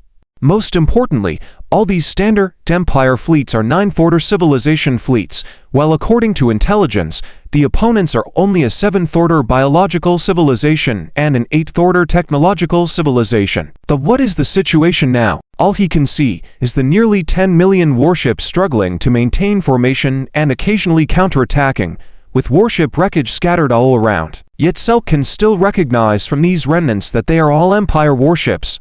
This both bewilders and infuriates him. These are a total of 125 standard Empire fleets, and now, after the prolonged internal chaos of the Ceres Empire, there are only over 600 standard fleets left. This has nearly destroyed 2/3 of the Empire's military power, a severe blow. General, we have received reports of the remaining Vanguard fleet's warships. Send them to me immediately. I want to see how these fools got themselves into this mess. Yes, General. Quickly, all relevant reports had been sent to Selt's mind, directly transmitted to his mind. In terms of the Ceres Empire, this is a 9th Order technological civilization that has made significant achievements in the field of biological technology. They have even used biotechnological techniques to replace parts of Ceres bodies. To them, the physical body is not essential. What matters is stronger individual power and higher computational brain power. Therefore, within the Ceres Empire, cases where limbs are modified into mechanical parts or organs replaced by artificial ones are common, with the most extreme being that many individuals have more than 80% of their bodies altered. Essentially, this civilization is a unique form of half mechanical and half biological. With their modified brains and biocrystals, Selt only needed a second to go through the vast amount of reports. His eyes widened suddenly, as the contents of these reports were quite terrifying. As a ninth-order technological civilization, they possess advanced dark energy techniques even beyond those owned by many 10th-order civilizations. Plus, with the inconvenient terrain of the current's mouth, it's no wonder the Vanguard fleet is struggling. But everything stops here. The remaining 8 million warships of the Vanguard fleet have already established a new foothold. While these are the last remaining warships of the Vanguard fleet, who said the Ceres Empire only had this one Vanguard fleet for this expedition. General, a new wave of attacks by the enemy is gathering energy, and some of their targets are our battle star. Don't panic. Raise the dark energy shield, then charge the main cannon. Yes, General, if it were just a 9th-order civilization battle star, it wouldn't be a big issue. Even with its dark energy shield and powerful energy core, under focused fire from 3 Pluto legions, 5 fearless legions, along with angels and elf fleets, it would still falter. However, Selt isn't too worried because this isn't an ordinary 9th-order technological civilization battle star. It's a 10th-order technological civilization's battle star. There are only 3 such battle stars in the whole empire, each held by one of the empire's 3 primary generals. Of course, the Ceres Empire couldn't have built such a powerful battle star on its own. Yet, within the Nilnesia supergalactic group, there's a civilization possessing the technology to build these battle stars. The 10th-order technological Purple Lorn Empire. Countless attacks come rushing in. Dark energy attacks, spatial attacks directly covering the mouth of the current. The warships on the outer array are the first to struggle. After withstanding 10 or 20 various attacks, the dark energy shield is breached, leaving the shieldless warships vulnerable to subsequent attacks. Nevertheless, these warships aren't the primary targets of this onslaught. The newly appeared battle star is. Selt's battle star immediately caught Lin Kexen's attention upon its appearance. Therefore, in this attack, Lin Kexen mobilized a large number of warships to focus on this battle star. How many warships were mobilized? It was in the billions, with both dark energy and spatial attacks unleashed. Under such firepower, Lin Kexen was confident that she could eliminate the battle star in one wave of attacks. Blame it on your large size and obviousness. Since the attacks are concentrated in one spot, the coordinates and surrounding areas hit were instantly filled with silver-white brilliance. Until the light faded, the situation within couldn't be observed. Of course, this situation wouldn't last long, at most 3 to 5 seconds. But what happened next was entirely different from what Lin Kexen had imagined. An equally silver-white destructive light pillar blasted out from that area. As it swept towards the frontline Phantom fleet, the entire space collapsed, causing Wan Hai's eyes to narrow sharply. Subconsciously, he took control of the warship's auxiliary computing system and, within a second, raised the dark energy shield. When a class A dark energy manipulator uses the warship's computational device to fully unleash the dark energy shield, the defense it provides is incomparable to an ordinary dark energy shield. It's literally leagues above. End of this chapter. Chapter 737. The Battle of Warcaster 23. Different from the other 3 fleets, in the formation of the Spectre fleet, the flagship is not in the center of the array, but is directly placed at the very front of the formation. After all, King Hai is now on the verge of advancement, ready to become the second S-class dark energy manipulator among humans at any moment. Such a powerful force, if kept in the center or rear of the fleet, is obviously not suitable. Only by being at the forefront can it effectively exert its combat power and handle sudden changes, just like at this moment. In just 1 second of time, the dark energy shield has been constructed, this silver-white diamond-shaped barrier releasing a more dazzling light compared to those released by other Spectre-class warships, with thickness several times that of others. However, just a dark energy shield is apparently not enough for King Hai. Just as the attack hit the shield, A second shield had already been built behind it. Could this be the power of a full-force blow from an A-class dark energy manipulator? King Hai, who was constructing the second dark energy shield, looked at the terrifying attack in front of him with a serious look in his eyes. If it were the other two Legion commanders here, their shields would probably have been instantly shattered. Although they are all A-class dark energy manipulators, the difference in combat power between them is like night and day. If those two Legion commanders are at the first level, King Hai is at the second or even the third level. In the void, a warship with two diamond-shaped shields, one bright and one dark, was forcefully resisting a terrifying attack. However, due to the small size of the warship, even if it could withstand the attack, the edge of the light beam still unavoidably swept around the warship and rushed towards the group of warships behind it. Although they are all Spectre-class warships and had activated dark energy shields, the difference in defense is not on the same level. After resisting for just a few seconds, the warships at the back were unable to maintain the shield and were instantly engulfed after losing their protection. Fortunately, most of the energy from the attack was absorbed by King Hai, and the edge of the light beam was weaker, preventing a more devastating impact. Nevertheless, after the first layer of King Hai's shield shattered and the second layer barely stopped the attack completely, about 300 warships behind King Hai were also destroyed. This number may not be large, but it was the first time the Spectre fleet suffered such losses since its establishment, shattering the previously spotless record. This was not a record to be proud of. It was a disgrace. The Spectre fleet, which shared the same zero-loss title as the Fearless fleet, had permanently lost that honor at this moment. Damn it, have you evaluated the level of the attack just now? King Hai raised his head and asked the data processing team. Commander, according to the data analysis, the attack just now reached the third level of A-class. A-class third level? This was close to his own speculation. Although it had not reached the fourth level of A-class like he was, the third level was still powerful enough. While all 10 Legion commanders of the Spectre fleet were A-class dark energy manipulators, only King Hai had reached the fourth level. One person was at the third level, and the remaining 8 were in the first or second levels. This was part of the Federation's latest dark energy manipulator ranking system, dividing each level into 4 tiers to more accurately differentiate the strength of dark energy manipulators at the same level. Such an attack could be blocked by King Hai once or twice without any problem, but if it came several more times, even King Hai would likely not be able to withstand it. After all, King Hai had not advanced to become an S-class dark energy manipulator yet, so every time he blocked such an attack, it required a significant amount of mental energy, and 3 times was about his limit. More critically, if the opponent did not attack here next time, but targeted the Fearless fleet or the fleets of elves and angels, the consequences would be unimaginable. It would likely result in the largest tragedy in the history of the Federation fleet. Therefore, there had to be a way to restrain the opponent, not allowing them to attack without any restraint. Connect me to the commander of the defense zone. General Lin Kexin. Yes, Commander. Soon, the communications were established, and General Lin Kexin's figure appeared on the bridge. General Lin, that war star is a threat, a huge threat. Before the deputy commander arrives, we must completely restrain it and not let it attack freely anymore. As soon as the communication was connected, King Hai didn't waste a second and quickly said, "What do you want to do? Don't care about those warships.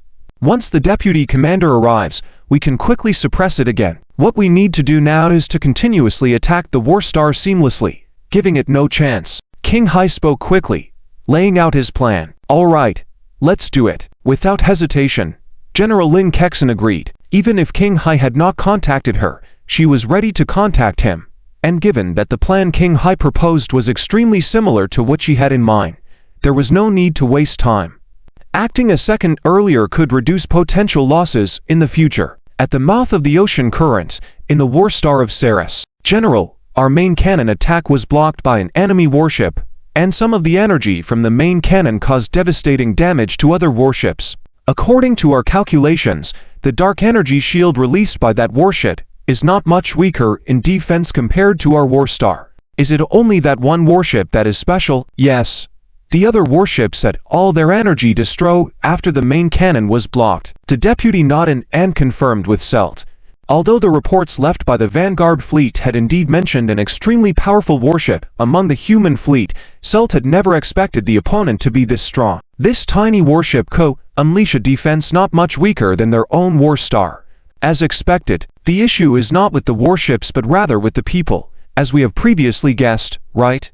Rubbing his chin, Celt recalled a report detailing the killing of Wolver's second general. This report mentioned the appearance of a dark energy matrix when human warships used dark energy attacks. It also brought to mind the killing of Haig, the third brother of the sacred beast Jalan, a ninth-tier individual of the biological civilization, more than a decade ago. End of the chapter. Chapter 738. The Battle of Vels 24. As one of the top leaders of the Celis Empire's military, Celt, one of the three generals, naturally knew the true purpose of this expedition. At all costs, obtain the relevant technology that humans use to kill Higgs. Now it seems that the reason why humans can kill Higgs is most likely because they possess high-level dark energy users, and this high level refers to the universal standard of the universe, 10th rank dark energy users. And this is mainly because Celt did not know the reason why the Federation had a dark energy-assisted calculation device, and truly judged according to the universal standard of the universe, Lin Yui is just a 9th rank dark energy user, still not reaching the 10th rank. However, with the assistance of the dark energy assisted calculation device, Lin Yui is already capable of matching the 10th rank dark energy user at the 9th rank. Of course, Celt did not believe that the opponent he was facing at the moment was a 10th rank dark energy user capable of killing Higgs.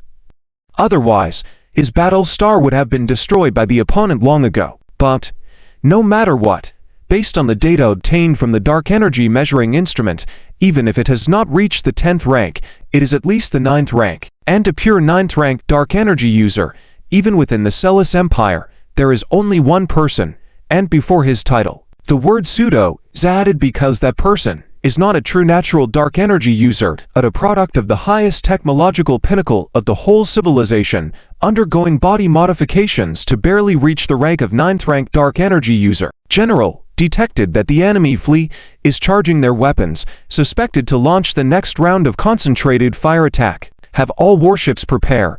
Full defense. Commander, according to the calculations, the target of this concentrated fire by the enemy is our battle star. All of them? Yes, nearly all of the warships. If you were to ask why it was nearly all warships, it is because the Abyssal Fleet did not participate in this strike. However, even though 300 million Abyssal warships did not join the attack, there were still over 100 billion warships from the Fearless Fleet, the Angel Fleet, and the Elven Fleet alone. Under such a massive concentrated fire, even the supremely confident Celt began to look serious. Cease the main cannon charging. Reset the dark energy source supply lines. Except for necessary devices, all dark energy transmission conduits are to be directed towards the activation device for the dark energy shield. Yes, Commander. As mentioned before, the warships of a 9th rank technological civilization operate and utilize dark energy differently from the Federation's dark energy controllers. They use technology to manipulate it, but compared to dark energy controllers, there is a significant flaw that emerges. The acquisition of dark energy. Natural dark energy controllers, while unable to store dark energy within themselves, are able to call upon it at any time, as it is the fundamental energy of the universe and omnipresent. In contrast, the warships of a 9th rank technological civilization can shape and use dark energy through technology means. However, they cannot call upon the omnipresent dark energy like natural dark energy controllers. So, if the warships of a 9th rank technological civilization cannot access dark energy, how do they use it? It's actually quite simple.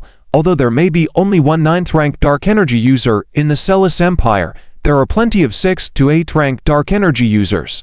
These dark energy users of this tier may not have strong combat abilities, but they can channel dark energy and guide it into a special container for storage. In advanced civilizations, this kind of container is known as a dark energy block. Basically, just think of it as the universal battery for 9th rank civilization. And this is why the warships of a 9th rank technological civilization can still use dark energy based attacks and defenses even without dark energy users. Therefore, the amount of energy blocks carried by warship and the corresponding device power become the fundamental measure of the strength of 9th to 10th rank civilizations' warships. And Health's Battle Star, due to its large size, has enough space to install powerful dark energy equipment, such as weapons, shields, etc., all based on the technology of the 10th rank civilization, the Vylon Empire, making them superior to 9th rank technological civilizations. Finally, with enough space, the Battle Star can also carry more energy blocks to handle various excessive consumption situations, without reservation, as long as the attack intensity does not reach that of a 10th rank dark energy user. No matter how much is thrown at them, it will be of no avail unless the entire energy block reserve of the Battle Star is exhausted. In conclusion, while Kelt admitted the need to seriously respond to the onslaught of over 100 billion warships, he felt that the threat of his Battle Star being destroyed was not imminent. It should be noted that the gulf between technological civilization levels is not easily crossed, and depending on quantity to gain advantage, will not be effective. Main cannon charging has been halted. Confirm closure of other secondary weapons. Dark energy shield has been raised. Detected that enemy weapons have completed charging and are initiating the attack. At that moment, over 100 billion warships roared towards the Battle Star where Kelt was stationed, but evidently, Kelt remained unfazed. As long as the energy supply is ensured, with the dark energy shield technology of the 10th rank civilization, the 9th rank technological warships cannot breach it. Even if they concentrate fire with numerous warships, it will be futile. The overwhelming barrage that was too numerous to count instantly illuminated the entire region, turning the dark universe into a silvery white shimmer. Finally, with a dazzling silver-white light exploding from the Battle Star, the attack of over 100 billion ships landed on the dark energy shield. Dark energy shield integrity maintained at around 97%. Energy transmission is smooth. According to calculations, the enemy's attack is expected to end in 3 seconds and will not be able to damage our Battle Star. Same as last time. As soon as the enemy's attack ends, immediately recharge the main cannon. Yes, General. Is our target still the human fleet in front? No. Although the fleet in front currently poses no threat to us, capturing them is not something we can do easily. So it's better to deal with the other fleets first to provide a safer landing area for our Empire's subsequent forces. Yes, General. Soon. Just as reported by the subordinates, the attack lasted only 3 seconds before ending once again, and due to the ample and smooth energy supply, the dark energy shield integrity of the Battle Star remained between 97% and 98% without any issues. After the attack ended, the entire command center became busy, readjusting the energy transmission conduits according to Kelt's command and starting to recharge the main cannon of the Battle Star. End of the chapter. Chapter 739. The Battle of Verse 25 HMPH. If you can still break through us, then I really should doubt whether the Purple Lun Empire sold us fake goods. In the command room of the War Star, a disdainful voice of Kelt could be heard. Main cannon charging at 20%, expected to be fully charged in 7 seconds. Very well. Charging complete. Fire immediately. Heading 11 to 61 for 5. Yes. General. Charging at 35%. General. Detecting a human fleet in front of me constructing a dark energy matrix. Damn it. So that's their plan. Upon hearing the report from his subordinates, Kelt immediately understood what the enemy was planning, which was to seamlessly coordinate attacks from different fleets to prevent any openings for their own attacks. But even if you exhaust all efforts to limit my attacks, have you forgotten something else? Cease main cannon charging. Readjust all dark energy transmission channels. Maintain energy supply of the dark energy shield exciter. At the same time, inform the fleet not to worry about us. Focus all efforts on attacking the human defensive line. With a swift gesture of his right hand, Kelt commanded loudly, his eyes filled with cold determination. Setting aside whether the dark energy shield of the War Star can ultimately be broken, just the effort to sustain this continuous attack might be manageable for the surrounding 9th-tier battleships. But what about the fleet in the front that relies on dark energy to drive its attacks? How many consecutive attacks can they launch? Although the 9th-tier battleships have many weaknesses compared to warships solely driven by dark energy, there is one thing that the latter cannot match up to.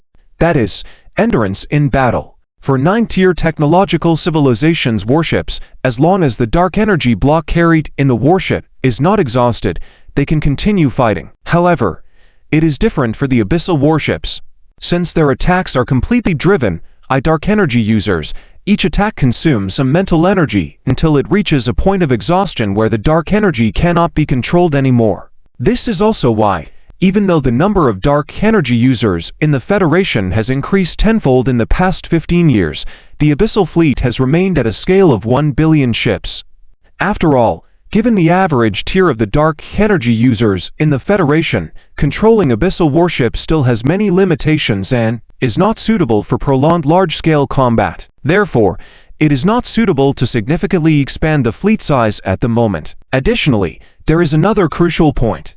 Since the humans have targeted all their attacks on their war star, it means that their fleet under their command will not be under fire temporarily. Without the suppression, and with the continuous appearance of subsequent fleets from the current, it will be easy to amass a large number of warships in a short period. By that time, tearing through the human defensive line would become significantly easier. With a sneer, Verlt once again looked at the virtual tactical board in front of him. At this moment, because of the absence of the Federation fleet's firepower blockade, the Cerulean fleet had begun its ruthless attacks. Although they had less than 10 million warships, they posed a significant threat to the Federation's warships.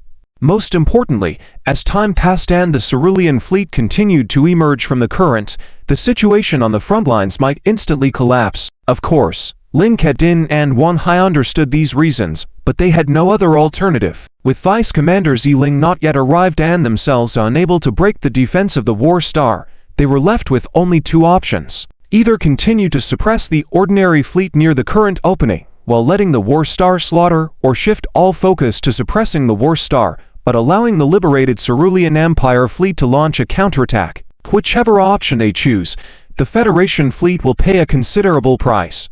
But that's how battlefield commanders operate. As Lin Fen often said, fleet command, put bluntly, amounts to continuously making choices among various options, selecting the one that sacrifices the relatively smaller. This might seem ruthless, but it is one of the essential qualities of a qualified commander. It is said that with kindness, one cannot control an army, and that is the truth. Just as the three Abyssal Legions launched a joint attack towards Kelt's War Star, the Cerulean Imperial Fleet, which had gathered over 9 million warships, also aimed their assault at the Invincible Fleet at the same time. Logically speaking, the Cerulean Empire Fleet should have targeted the weakest Elven and Angel fleets first. But Lin Kedin and Wan Hai had already instructed these two fleets to retreat and temporarily hide behind the Invincible Fleet when they decided on their battle plan. After all, the fleets of Angels and Elves could only utilize spatial attacks. Therefore, even if they joined in the focused fire against the War Star, their effect would be negligible, especially against the Cerulean Empire fleet's dark energy attacks that the former couldn't resist. Furthermore, ensuring there was no need for a sufficient number of warships to block the current opening from the Invincible Fleet until the operation was complete. It made no sense for the Angel and Elf fleets to remain in place, thus it was better to let them step back temporarily. Although losses are inevitable in war, sacrificing unnecessarily without any meaningful reason is simply foolish. After the first round of mutual attacks, Kelt's War Star still stood tall in the void, while in the direction of the Invincible Fleet, tens of thousands of explosions occur. Explosions were happening all over the defensive line. Even after 3 full days of high-intensity combat, the Invincible Fleet had only suffered losses of around 100,000 warships. However, at this moment, with just one assault, the losses had already reached tens of thousands, and this was with the enemy having just over 9 million warships. As the Cerulean Empire's warships increased and as time passed, the losses would increase exponentially. The following time seemed like a complete turnaround in the attack and defense. In just 3 minutes, not a single warship in the Cerulean Empire's fleet had suffered any damage, while on the Invincible Fleet's side, the losses had already exceeded 1 million warships, surpassing the total losses of the previous 3 days by tenfold. Absolutely the greatest tragedy since the establishment of the Invincible Fleet. General, the fleet has amassed a total of 22 million warships. Very well, continue to gather. Inform me when we reach 100 million warships. Yes, General. Kelt was very satisfied with this outcome, as everything was going as he had anticipated. If things continue this way, it won't be long before he completely shreds these human fleets. When that time comes, I must capture those dark energy users and study them thoroughly. General, a huge dark energy matrix reaction has appeared in the direction of 117, 3410, estimated to be at 10th tier. That's impossible. At the news, Kelt's expression drastically changed. End of this chapter. Chapter 740. The Battle of Verse 26. The attack intensity that seemed to come from a 10th rank dark energy user was already in the realm of the 10th rank civilization, which was simply outrageous. Sertal couldn't help but think to himself, since the Celestial Empire launched an expedition to the Verse supergalactic cluster at the request of the Imperial Empire, what hasn't been outrageous? They had initially been told to go deal with an 8th rank technological civilization and grab some things on the side. But what was the result? They didn't encounter the 8th rank civilization, but instead faced a 9th rank civilization that directly destroyed 20% of their empire's forces by blocking the ocean currents. And that wasn't all. There was even a fleet with a 9th rank dark energy user in their opponent's camp, and now even a 10th rank one had appeared.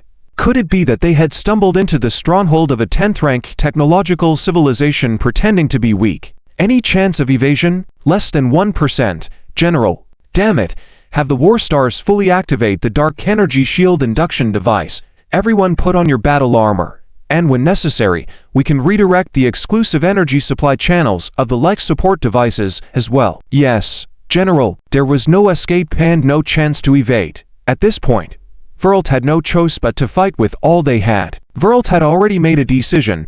If they could withstand this wave of attacks, they would definitely take advantage of the enemy's attack window to speed into the ocean currents. Dealing with a deceptive 8th rank technological civilization, they were no longer playing games. 1 minute ago, on the bridge of the Lancer, which was already one of the most unique battleships in the entire Federal fleet, mainly due to the fact that it was commanded by not a human, nor an angel, elf, or three-eyed tribe, but by a girl of the Terek civilization. Although the appearance of the Terek civilization was similar to humans in detail, it leaned more towards the two-dimensional characters in some manga works. The combination of the two-dimensional style and the beautiful appearance made the Bridge of Lancer the most colorful scenery in the Federal fleet. And at this moment, this scenery became even more beautiful.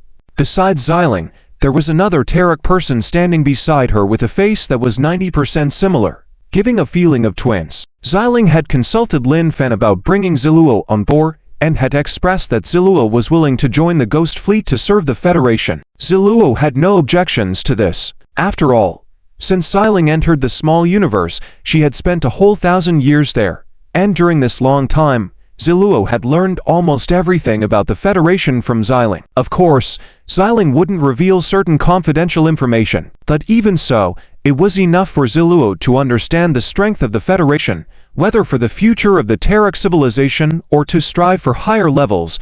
Joining the Federation was the best choice. The main reason Xiling brought Ziluo was to let her experience the battlefield of the Federation firsthand.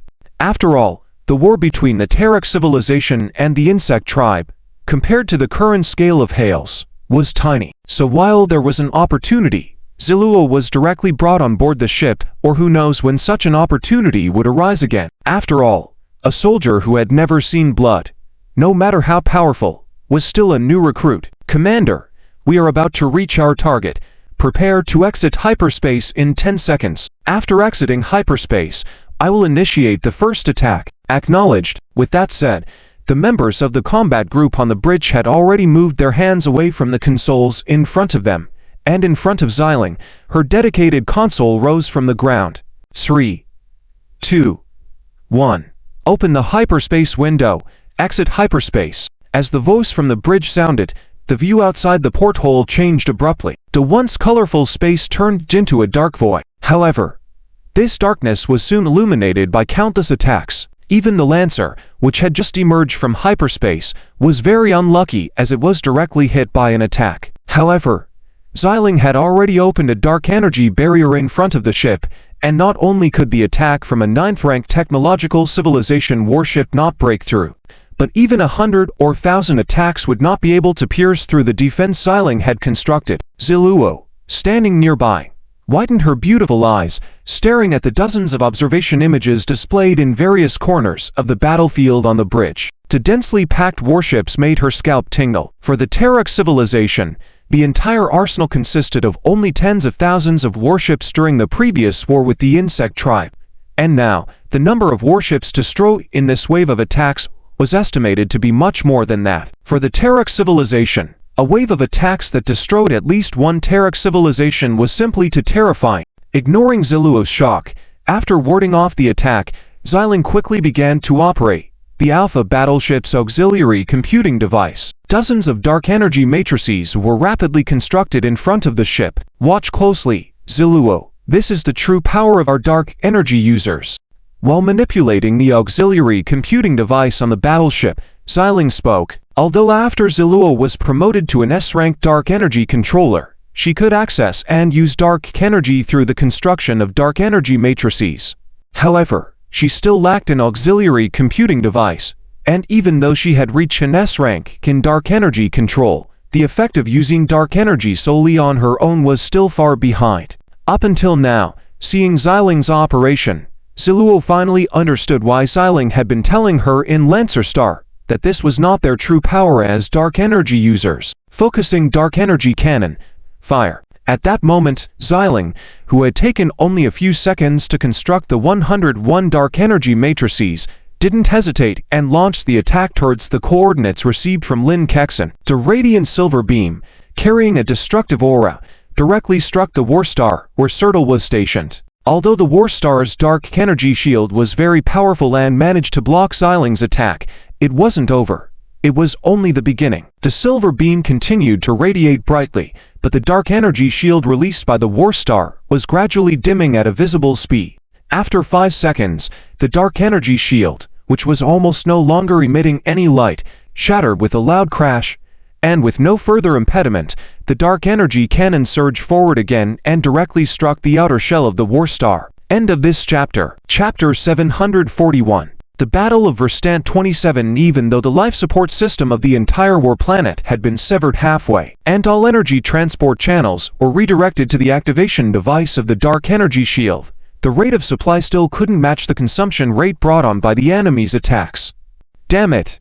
Damn it! Watching the frantic flashing of the red warning lights in the command room and hearing the piercing alarm, Veld knew this blow might be too much to bear. General, the shield can't hold on any longer. In the command room, with a voice filled with extreme fear, everyone went berserk. The shield couldn't hold on. What does that mean? Probably anyone who isn't a fool knows that if the defense of this 10th-tier technological civilization war planet can be shattered, do you expect the outer shell of the war planet itself to withstand it? Forget it. When the shield is shattered, it is equivalent to sentencing this war planet to death. Other than waiting for death, what else can be done?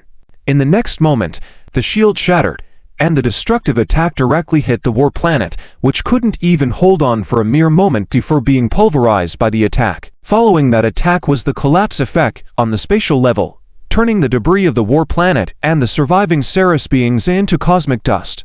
As for the warships relatively closer to the war planet, although they weren't directly hit by Violet's attack, they were also destroyed by the spatial collapse caused by the attack. When the attack ended and the Void returned to calm, everyone finally realized the immensely powerful war planet and at least tens of millions of Ceres Empire warships had all disappeared, not even leaving a single fragment behind. Order all fleets to immediately reform the firepower network at the Oceanside Passage, taking advantage of this opportunity to suppress them again. With a belly full of fire, Lin Kexin, upon witnessing the effect of Violet's attack, immediately shouted in the bridge of the Los Angeles Glass. The battle in the front for some time had been frustrating for herself. Now that the war planet was gone, let's see how they will act tough now. On the other side, in the bridge of the Launchel, a person was in extreme shock. That was the temporary companion Leela. Although she was now an S-class dark energy manipulator, the attack released by Violet just now was still beyond her, even causing her brain to be shocked for seconds. Leela, this is the true power of our dark energy manipulators, as well as the power you can acquire after joining the Shadow Fleet. Violet smiled slightly, saying, of course, if other 9th and 10th tier civilizations in the universe were to hear Violet's words, they might go crazy. The real power of dark energy manipulators from hell. How come we don't know that 9th tier dark energy manipulators can achieve this level? Let alone 9th tier. Even 10th tier dark energy manipulators would find it extremely difficult to achieve this level. Next, everything became simpler. Without the threat posed by the Celtwar planet, the Cerberus fleet at Oceanside was quickly reduced to a scale of only a few 100,000 warships. With Violet taking charge again, unless a 10th-tier civilization's dark energy manipulator appeared, no one else could cause any trouble. Just when the situation in Hale stabilized again, Lin Fen also received a special report.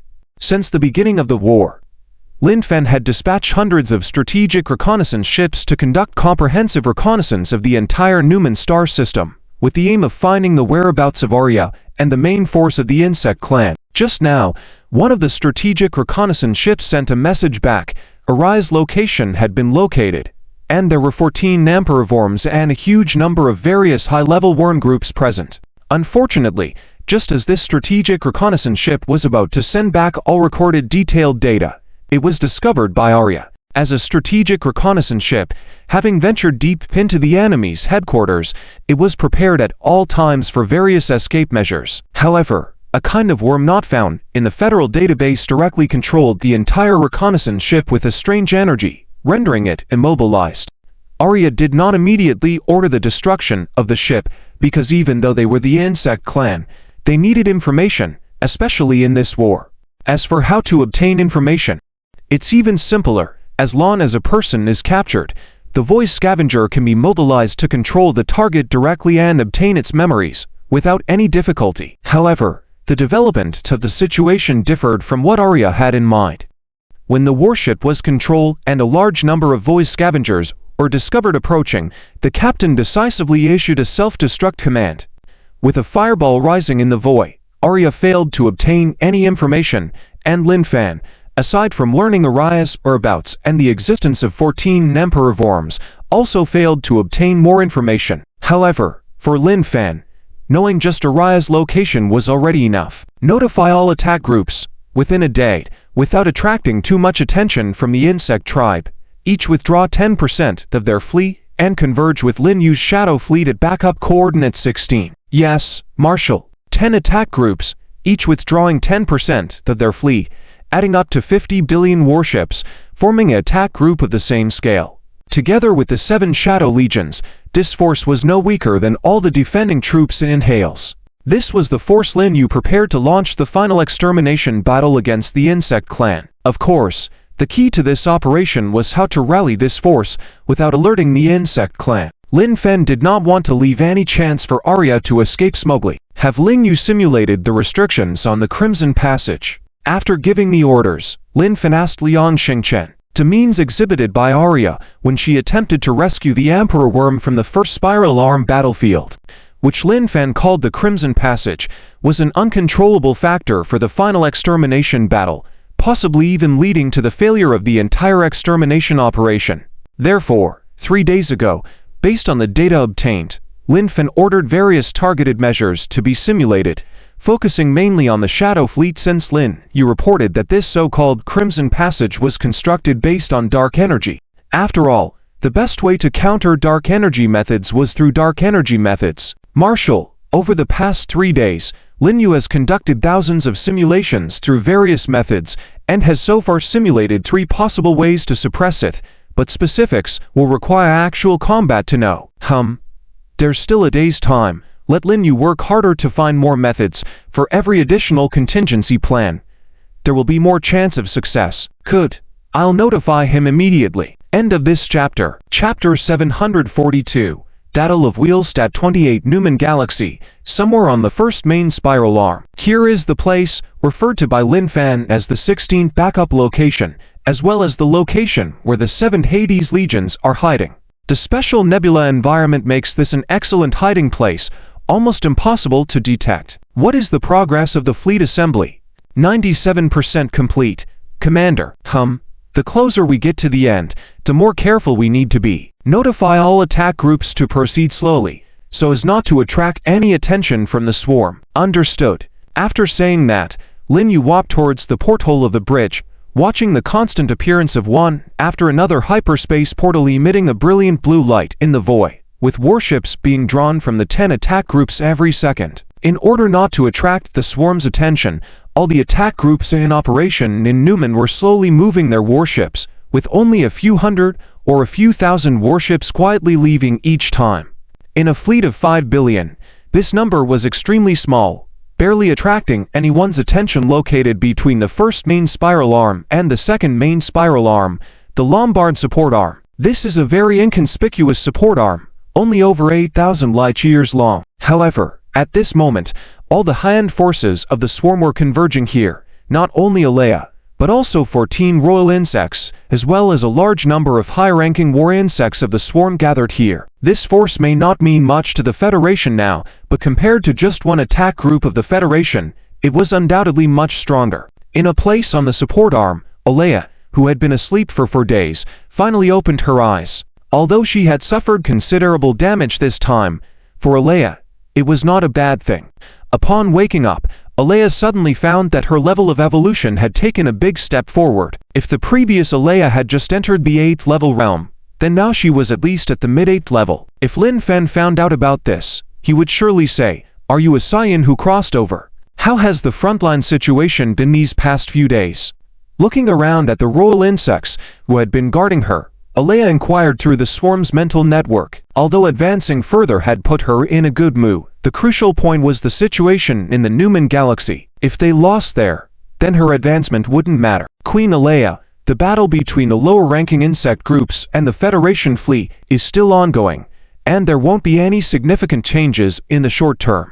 In these 4 days, these royal insects hadn't paid much attention to the frontline battles, at most checking the general situation every day. For them, although the Federation had been overwhelmingly suppressing the front line, it was only the low-ranking war insects that were dying, something they didn't care about.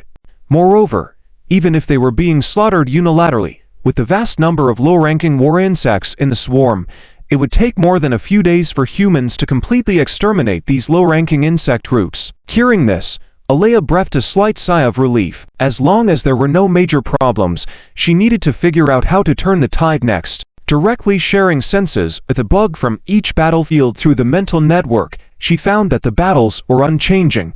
Even though it was just the swarm being slaughtered unilaterally, the situation was still at a standstill. But wait, something seems off. What exactly is wrong? Suddenly, Alea felt that something was wrong, but she couldn't quite put her finger on it. Damn, is this what you call no change? Finally realizing what was wrong, Alea suddenly became furious. However, the royal insects around her were perplexed by her sudden outburst. There is no change. It's the same as it was 4 days ago. What's wrong? Seeing this group of confused royal insects, Alea was exasperated. At this moment, Alea had discovered that compared to 4 days ago, the human fleets on each battlefield were missing a portion of their forces, roughly about 10%, while the forces of a single attack group of the Federation amounted to 500 million warships. When you added up all 10 attack groups, it was a whopping 5 billion warships. And with the possibility of the Hades fleet hidden by the Federation, this force was already enough to threaten the Lombard support arm. If Lin Fen discovered their hideout here during these 4 days, then this is bad.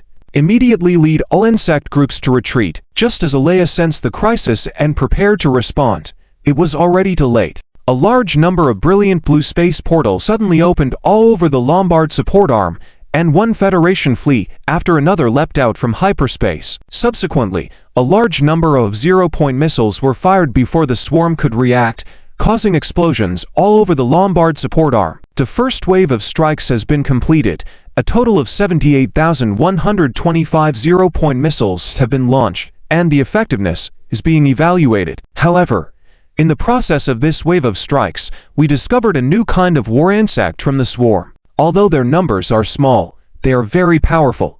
Although a comprehensive evaluation has not been completed yet, due to the existence of these war insects, it can be foreseen that the effectiveness of this wave of strikes will be much lower than expected. In the bridge, Baijuan reported on the situation while operating the terminal and displaying the recorded images from the front line. In the footage, a zero-point missile was fired towards a swarm defense group. However, before it could detonate, hundreds of strange war insects that had never appeared in the Federation database suddenly appeared here. And almost at the moment before the zero-point missile detonated, these hundreds of strange war insects jointly released a super giant dark energy shield, protecting the entire insect group within it. In the end, The zero-point missile only killed a few insects that were not inside the United Dark Energy Shield. This situation deeply furrowed Lin Yu's brow. If only Alea could use dark energy, Lin Yu wouldn't care. After all, Alea was just an individual and couldn't affect the overall outcome of the war. But the current situation was that ordinary war insects could use dark energy and construct dark energy shields, which was not good news at all. Commander, the evaluation of the first round of strikes has been completed, and it only reached 17% of our expected effectiveness. Only 17%? This was even lower than what Lin Yu had estimated. It seems that these new war insects are quite numerous. End of this chapter. Chapter 743. The Battle of Verl's 29 Dark Energy Protector. This is a new type of war beast that Alea cultivated using her blood, diluted billions of times. Dark Energy Protectors do not possess any attack capabilities, and their appearance is quite cute.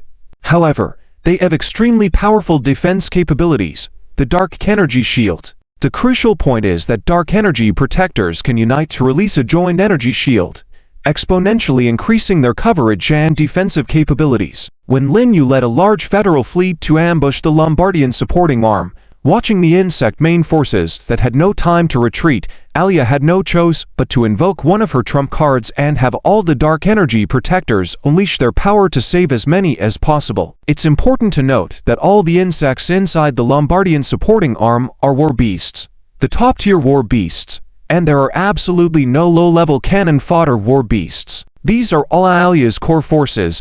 If they can be saved, they must be saved, unlike ordinary battlefields, where casualties don't matter. Therefore, Dark Energy Protectors, who had already been dispersed and hidden within various insect groups, sprang into action after receiving Alea's command. Except for a few that had not yet released their joint shields when the attack arrived, the rest of the Dark Energy Protectors successfully saved the main bodies of the insect groups they were tasked to protect.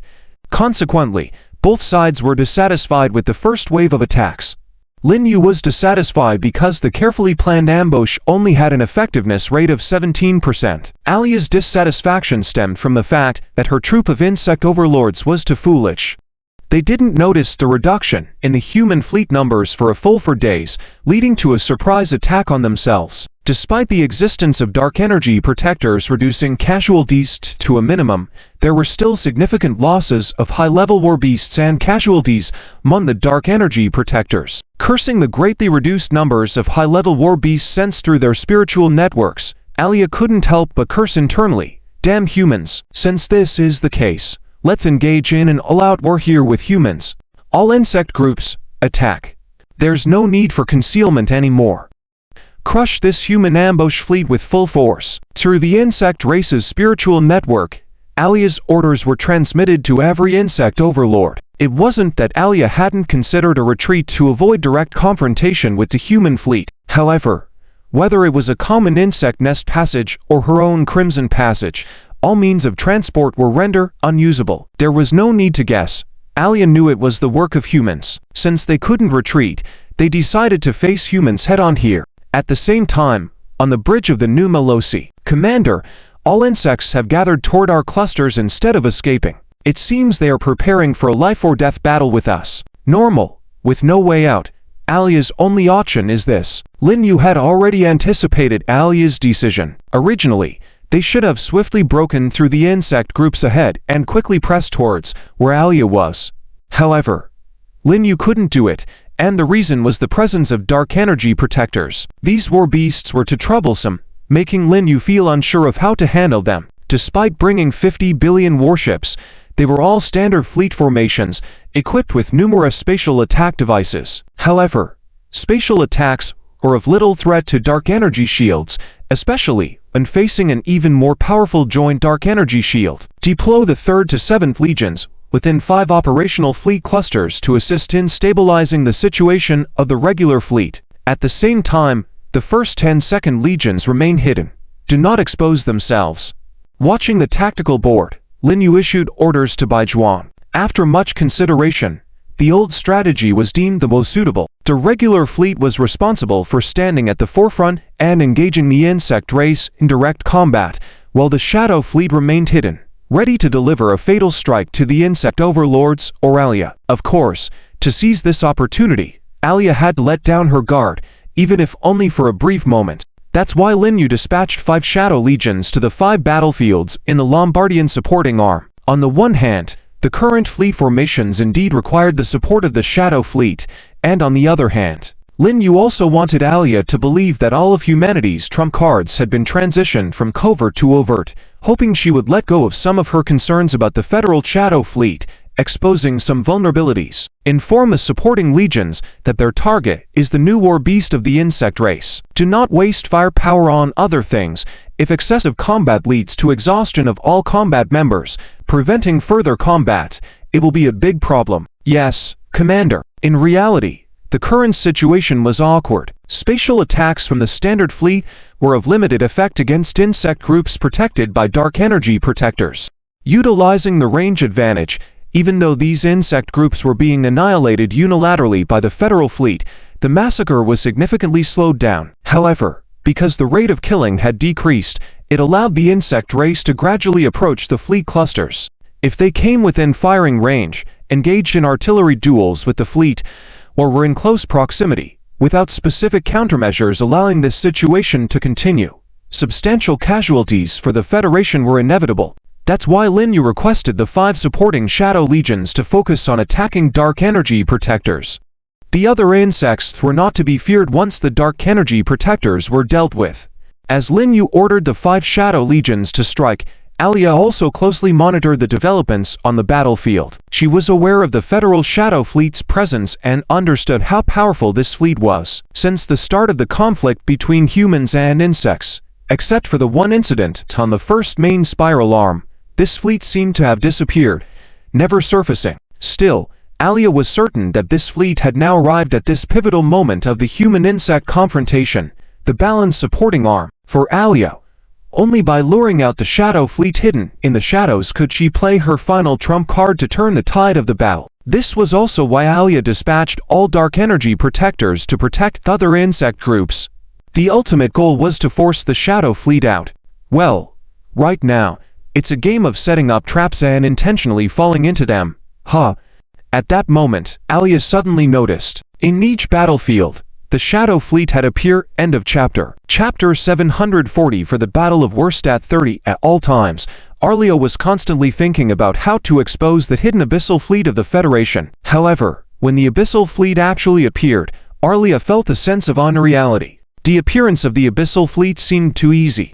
According to Alia's original thoughts, Lin Fan must be hiding the Abyssal Fleet specifically to deal with her, and she thought she would have to wait until her own troops were pressured to give a certain amount of damage to the human fleet before the fleet would come out. But now, the entire battle had just begun, and before any harm was brought upon the human fleet, the Abyssal Fleet emerged. Could this be what humans call love the army as one's own children? Alia, who used her troops as cannon fodder, couldn't understand the current mindset of the human commander. In her opinion, sacrificing ordinary fleets like cannon fodder and then using the high-end strength of the Abyssal Fleet to deliver a decisive blow to herself was the most correct way of fighting.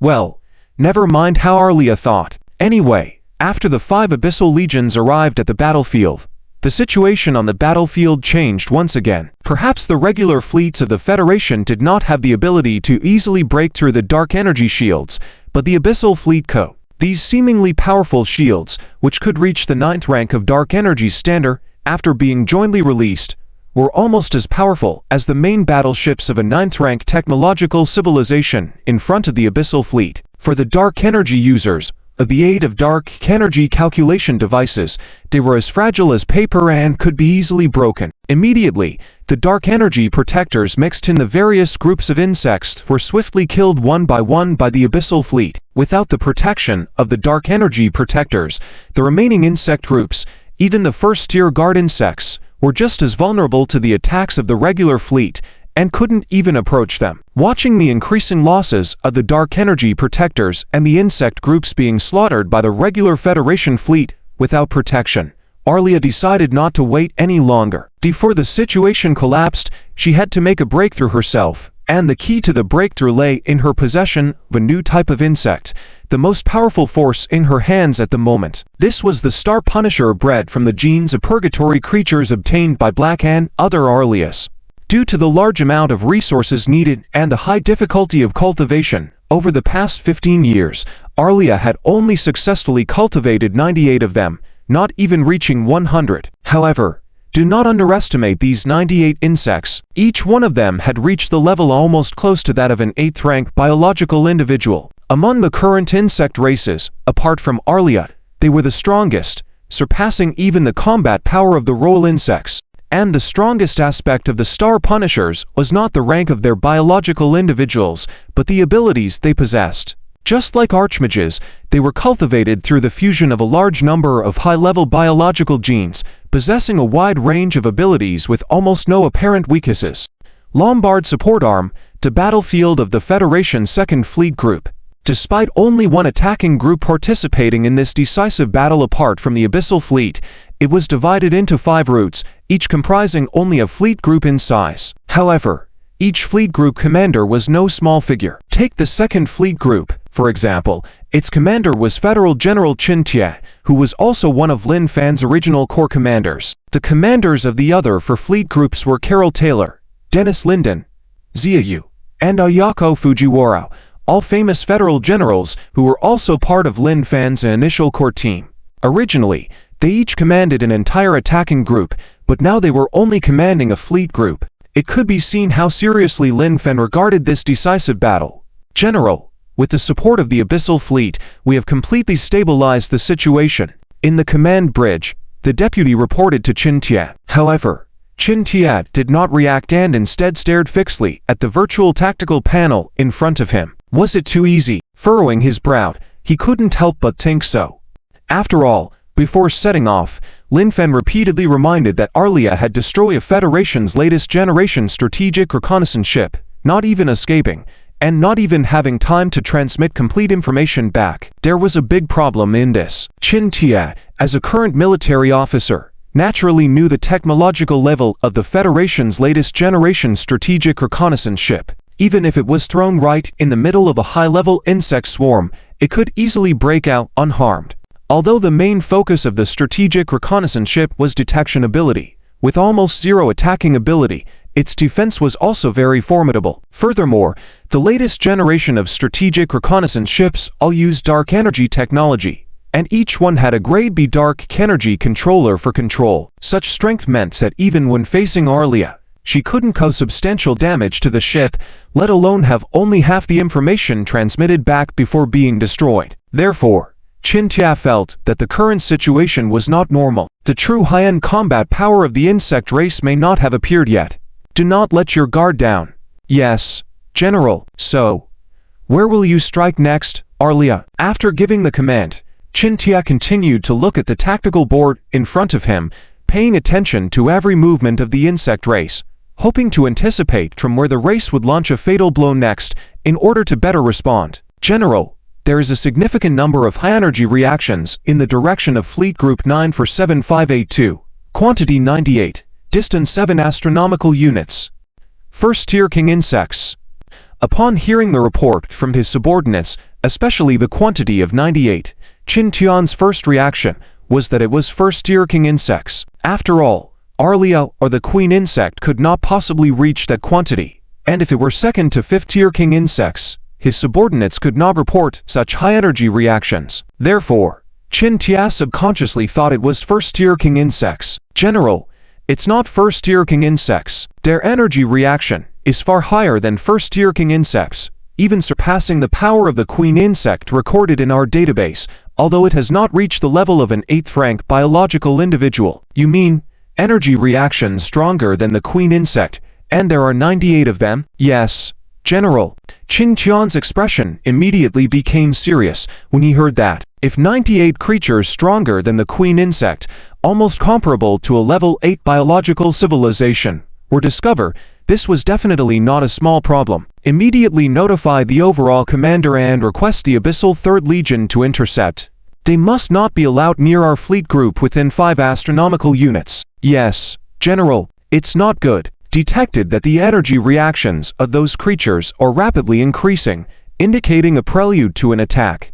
Order all fleets to disperse as much as possible, while requesting the Abyssal 3rd Legion to provide defense support for our fleet group. Hearing this, Qin Tia changed his orders immediately with a grave expression. End of this chapter. Chapter 745, The Battle of Verse 3:1. Although Qin Tian's reaction was very quick and his decision very decisive, however, can a massive array formed by 1 billion warships be dispersed in a short amount of time? Qin Tia was very clear about this point himself, so his main hope still rested on the Stygian fleet. In theory, each legion of the Stygian fleet was controlled by a class dark energy manipulator. Of course, blocking this nearly 8-tier creature wasn't a challenge.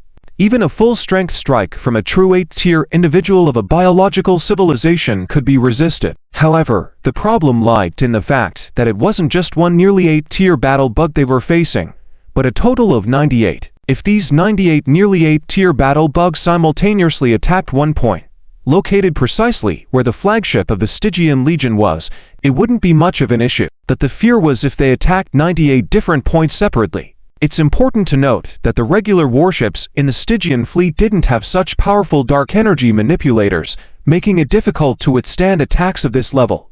In an instant, the attack had crossed a distance of a full 7 astronomical units, even further than the conventional weapons of the Federation. It wasn't a spatial attack or a dark energy attack, but a more mysterious form of energy. Looking at the tactical board, within less than 3 seconds, the attack had already exceeded the 7 astronomical units distance, and Qin Tia realized the worst-case scenario had occurred. Just as he had feared, the 98 attacks were aimed in 98 different directions, and according to the trajectories, 18 of them did not have Stygian warships present. Without even time to think, the attacks had already arrived. It goes without saying that the Legion commander's flagship, with an A-class dark energy manipulator, had the power to withstand such an intense attack. Some of the warships with B-class dark energy manipulators also managed to resist, albeit barely. Even after withstanding the attack, these warships had suffered varying degrees of damage, but at least they had managed to withstand them. However, warships with B-class dark energy manipulators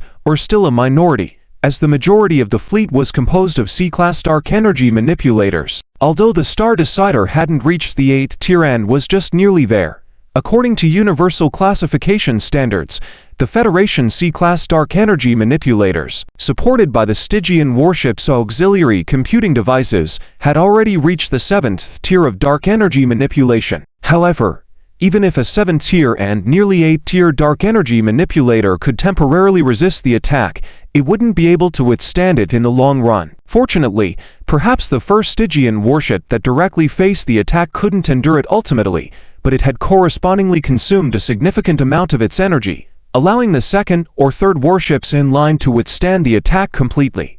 Therefore, despite causing some rare battle damage, the attack didn't result in significant losses for the Stygian fleet. Approximately more than 80 warships were destroyed in this sudden attack. On Qin Tian's side, things were far from ideal. Like poking a piece of tofu with a chopstick, they had easily pierced through the spatial shields with no resistance. However, since the attack had been launched from beyond 7 astronomical units, its range of destruction was limited, akin to a single-point snipe attack. Hence, even if the entire array had been pierced through, the actual losses were relatively small compared to what was perceived sensorially. Nevertheless, after tallying the losses, it amounted to more than 200,000 warships destroyed. Upon reviewing the battle damage report, Qin Tian's resolve to swiftly eliminate the insect race became even firmer. Having grown to this extent in just 15 years, if given another 100 or 200 years. Leaving aside other factors, just dealing with these formidable battle bugs wouldn't be as simple as a mere 98. It could escalate to 980, 9,800, or even more. Admiral, Commander Lawrence of the Stygian 3rd Legion has sent a message. He will lead half of the warships to encircle the newly emerged insects, and temporary command of the remaining half of the warships will be transferred to our side. I understand. All the remaining Stygian warships will be temporarily integrated into our command system. Yes, Admiral. Qin Tia strongly supported Lawrence's decision. The Star Decider had already demonstrated a significant threat to the Federation's fleet and needed to be entirely extinguished as soon as possible. On the Lombard arm, Lin Fan also received a situation report. As we speculated, after obtaining some hellish creature genes and stable development over 15 years, the insect race has indeed cultivated powerful battle bugs, After reviewing the intelligence, Lin Fen said to Liang Xingchen nearby, "Yes, and they seem more powerful than we anticipated, but fortunately, their numbers are limited. Indeed, if given more time, who knows what might have happened with Arlia." Lin Fen nodded in agreement. Liang Xingchen was right. With only 98 of them, it was still within a manageable range. If there were 980 of them, matters would have spiraled out of control on Qinchans and with several waves of attacks. From any perspective, this situation couldn't allow Arlia any chance to escape. "I intend to use that thing." After a moment of contemplation, Lin Fen raised his head and said, with a serious expression, "That thing ... Are you serious?" Startled at his words, Liang Xingchen knew what he was referring to. Because he knew, he was shocked. After all, that weapon, only just manufactured as a prototype, was terrifying and hadn't undergone practical testing. It had too many uncontrollable factors. Yes, the issue at hand is no longer just the insect race. The appearance of the hellish creatures and the 9th-tier civilization from Hellish necessitates that we don't waste any more time on the insect race. I understand, but that thing hasn't been tested yet. What if something goes wrong? It's fine. You have to trust Lilian Wei. Lin Fen actually wished to say, "I have the system, so I know there won't be any issues," but he couldn't say that outright. "All right, if you insist, I'll support you." Seeing Lin Fan's determination, Liang Xingchen didn't have much more to say. It was his son-in-law who was going to use it, his grandson-in-law who had researched it. What else could he say but to trust them? Moreover, Lin Fan was the overall commander of this campaign. Inform Wei to halt the final bomb scheduled test, have that thing transported here as quickly as possible, and I will provide her with a better testing ground. End of chapter. Chapter 746 The Battle of Verstit 32.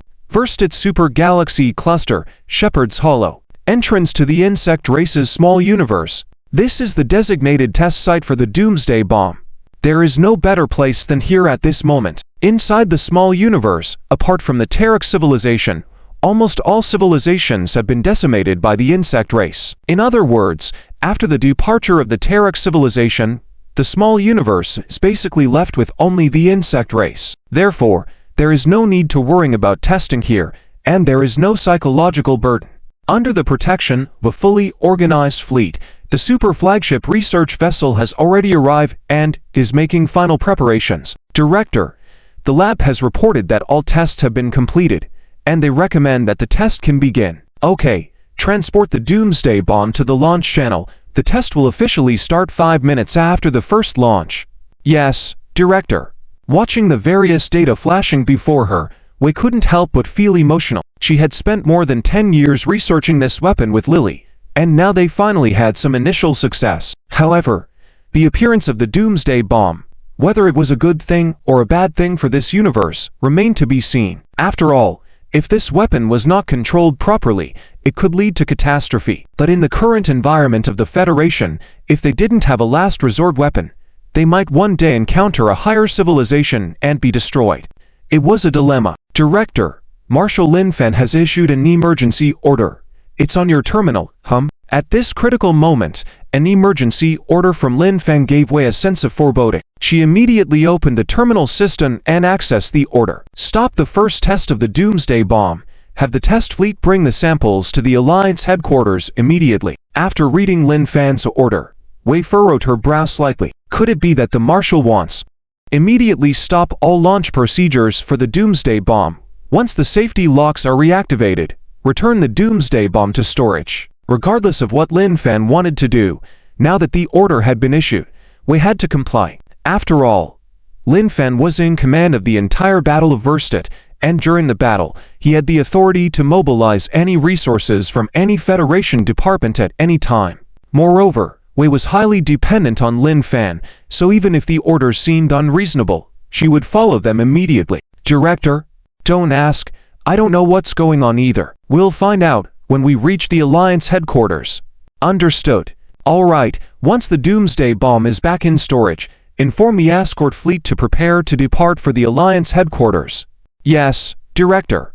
Meanwhile, Newman Galaxy, Lombard Support Arm. Although Lawrence led 50 million shadow warships to besiege the Star Judgment, the extent of their ruthlessness far exceeded Lawrence's expectations. Their defensive and covert operations were equal to their offensive capabilities. They used their special abilities, combined with other insect groups, to play a cat-and-mouse game with Lawrence and mount surprise attacks. This made Lawrence extremely frustrated. After an hour of pursuit, they only managed to seize a few opportunities and kill 8 of the enemy. However, they lost more than 5,000 warships in the process. Not only did the Shadow Fleet suffer losses, but the Star Judgment also took the opportunity to launch 12 attacks on Qin Qian's fleet, bypassing the Shadow Fleet's defenses. In these 12 attacks, a total of 87 strikes hit the conventional fleet array, resulting in losses close to 5 million for the fleet. It was comparable to the losses of the Invincible Fleet during Heres. No matter how Qin Tia and Lawrence tried to counter, the Star Judgment's ability to hide prevented the Federation from detecting its presence using any means. They excelled in fighting, defending, and evasion, demonstrating an extraordinary level of skill. General, an emergency order from headquarters. Prepare to evacuate the Lombard support arm at any time. What? After all this effort, doesn't retreating now make it all in vain? After repeated experimentation with Lawrence for most of the day, Qin Tia had finally discovered a way to deal with the Star Judgment. When the adjutant reported the order, Qin Qian's face turned dark. They had already lost millions of warships, but at least they had found a way to deal with the situation. To retreat now would mean losing everything they had achieved in vain. Qin Tia couldn't accept this order in his heart. General, Commander Lawrence is on the line. Put him through. The communication was quickly established, and Lawrence's image appeared on the bridge. Qin Tia, what do you think of headquarters order? I'm not sure, but I'm really reluctant to retreat like this. I feel the same way. In the military, obedience is key. As subordinates, we can't resist orders simply because we don't understand them. We, as commanders, understand this point very well. Nodding, Lawrence emphasized. Knowing Qin Tia well, he was afraid Qin Tia would act against orders due to his lack of understanding. Secretly, this was a reminder to Qin Tia that if his subordinates oppose orders due to a lack of understanding, how would he feel? Would it have unforeseen negative consequences on the overall situation?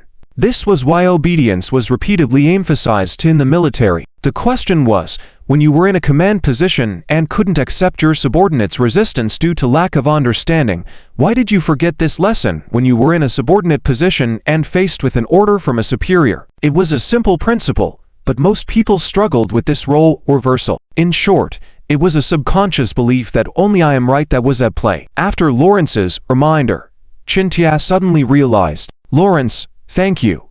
End of this chapter. Chapter 747.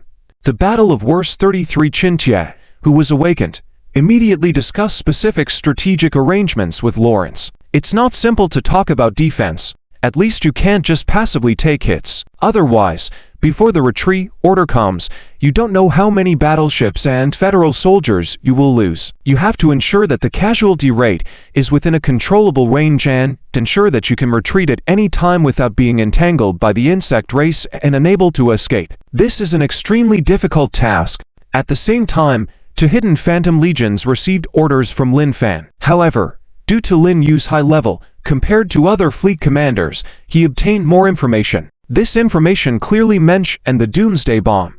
Lin Yu is very familiar with the Doomsday Bomb, possibly even more familiar than Lin Fan. After all, the prototype of the Doomsday Bomb was the guided dark energy compression cannon developed by Lin Yu, which he initially used to kill the Black Armor Nor. Ever since it was found that Lin Yu's attack could rapidly spread within a 7th-tier leader-level organism like cancer, and continue to destroy cell tissue, they began developing the Federal next-generation ultimate weapon based on this. During this process, Lin Yu was directly taken by way to the Berlin Research Institute and served as a guinea pig for several years.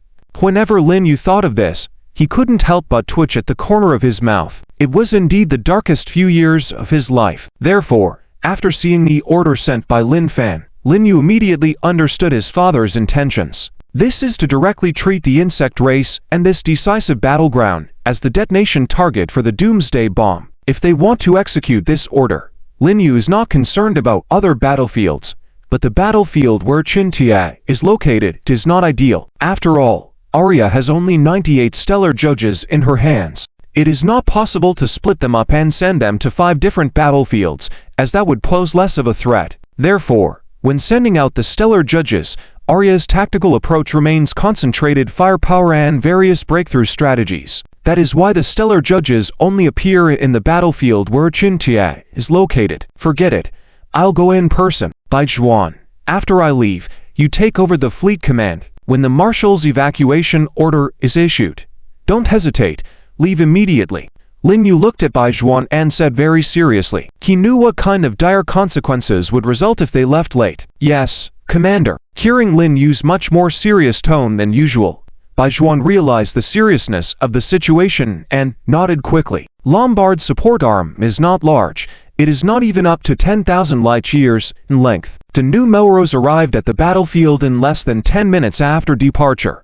Upon arriving at the battlefield, the first thing Lin Yu did was to open a three-way communication with Lawrence and Qintia. Commander, why are you here?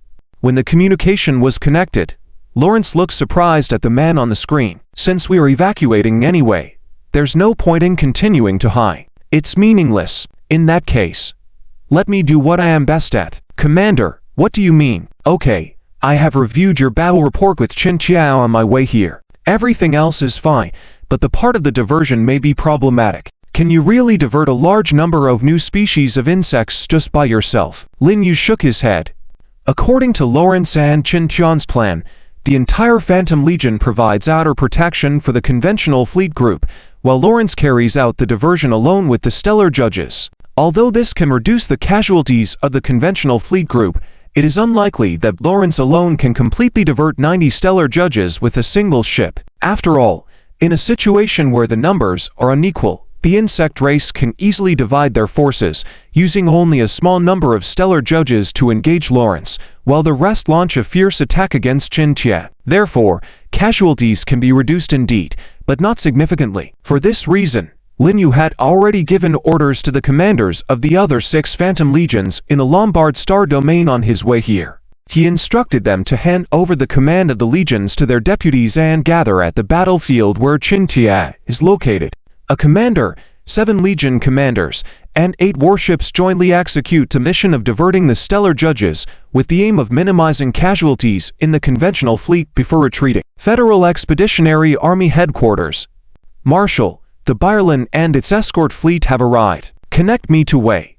Yes, Marshal. Communication was quickly established, and Wei's image was projected. Wei, how long does it take to complete the final bomb deployment preparation? Half an hour. Marshal, are you really thinking?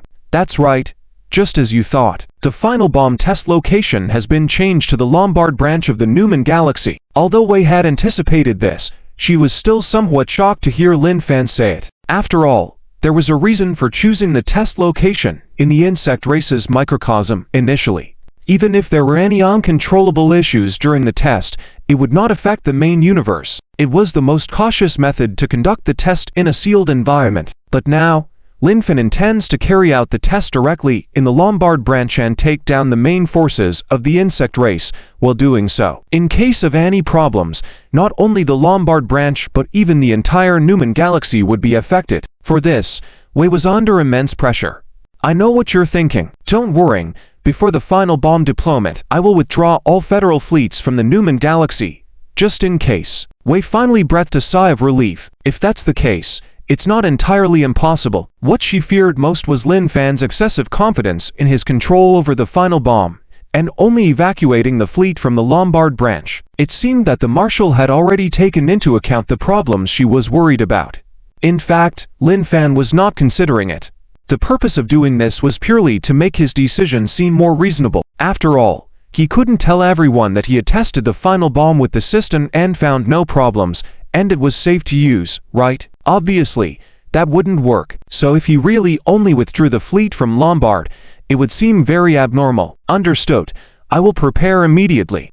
Wei also nodded in relief. Notify all fleets operating in the Newman Galaxy to begin evacuation in 30 minutes. After ending the communication with Wei, Lin Fan gave orders to Lianzu. End of this chapter. Chapter 748 verse Battle of Weirs 30. For how much time is left until the evacuation deadline? After putting in a lot of effort to catch a star judgment, Lin Yu delivered a fatal blow and turned to the mini projection on the mech control panel. A questioning figure of Bai Zhuan. There are 6 minutes left.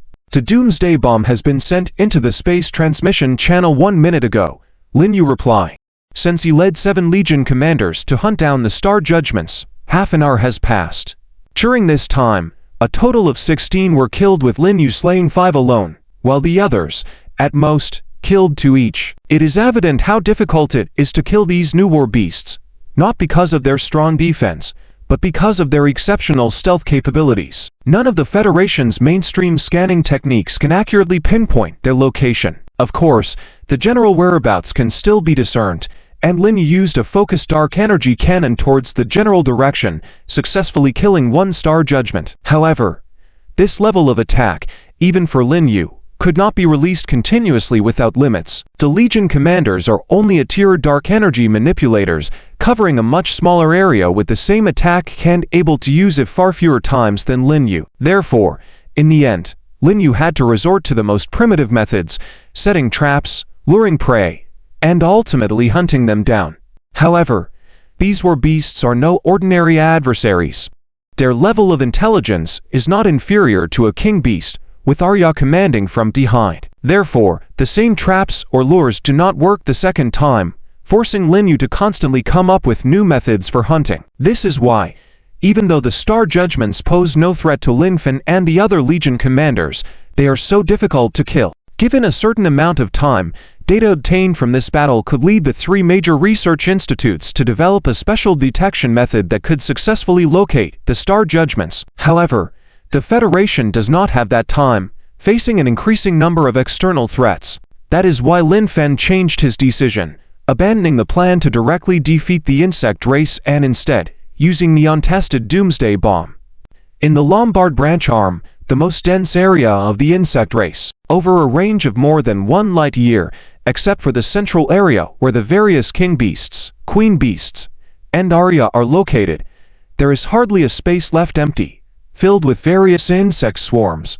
If the Federation wants to eliminate Arya, they can only break into the outermost area and slowly advance in like peeling an onion, consuming a terrifying amount of time. After all, no matter which direction they enter from, even if there is not a single insect along the way, the battleships still need to fly for several years.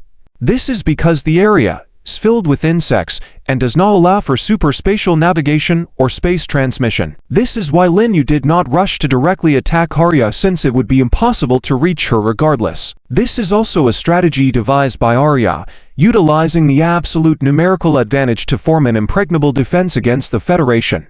At this moment, in the center of this area, Arya seems to be contemplating, since just now, she has noticed that the Federation's fleet is orderly retreating, which is quite unlike Lin Fan's style. It's not because they feel incapable of defeating her, since the Federation has not suffered significant losses so far. Even after the Star Judgments attacked, there has been no severe damage to the Federation fleet. On the contrary, she has already lost nearly 30% of her Star Judgments, which can be considered significant injuries. Despite the loss of battleships endured by Qintia causing discomfort among the Federation commanders, from an overall perspective, Arya believes that she has hardly suffered any losses at all. But thinking about it, with 5 billion conventional warships and a loss of hundreds of thousands, for Arya, who has always viewed her subordinates as expendable, not even skin and fur is considered a loss. However, this kind of thinking has made Arya even more puzzled. After all, from an overall view, the insect race is at an absolute disadvantage.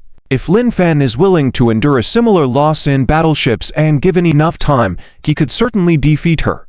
Retreat does not make sense. However, despite her doubts, the humans are indeed retreating, a fact that cannot be fabricated. It's not just the fleet stationed on the Lombard Branch Arm of the Federation, even the 10 attack groups stationed on the 5 main arms of the Newman Star Domain have similarly retreated. Now, within the Newman Star Domain, there are only fewer than 10 battleships left, constantly hunting down their own Star Judgments. Could it be that because she's been commanding the Star Judgments to avoid a few powerful battleships while continuously ambushing the conventional Federation fleet, the humans decided to recall the other fleets and resume the attack once these battleships have killed all her Star Judgments?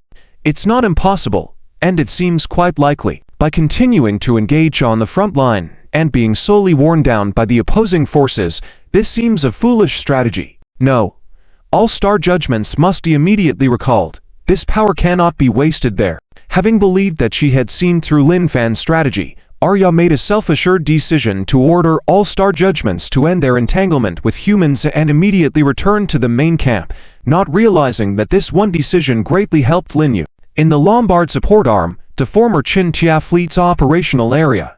A minute ago, those new war beasts that had been entangled with him suddenly all ran away, which surprised Lin Yu. Initially, he was still struggling with how to retreat safely. After all, no matter how the Federal shield technology had evolved from energy shields to dark energy shields, one issue remained unresolved for humans.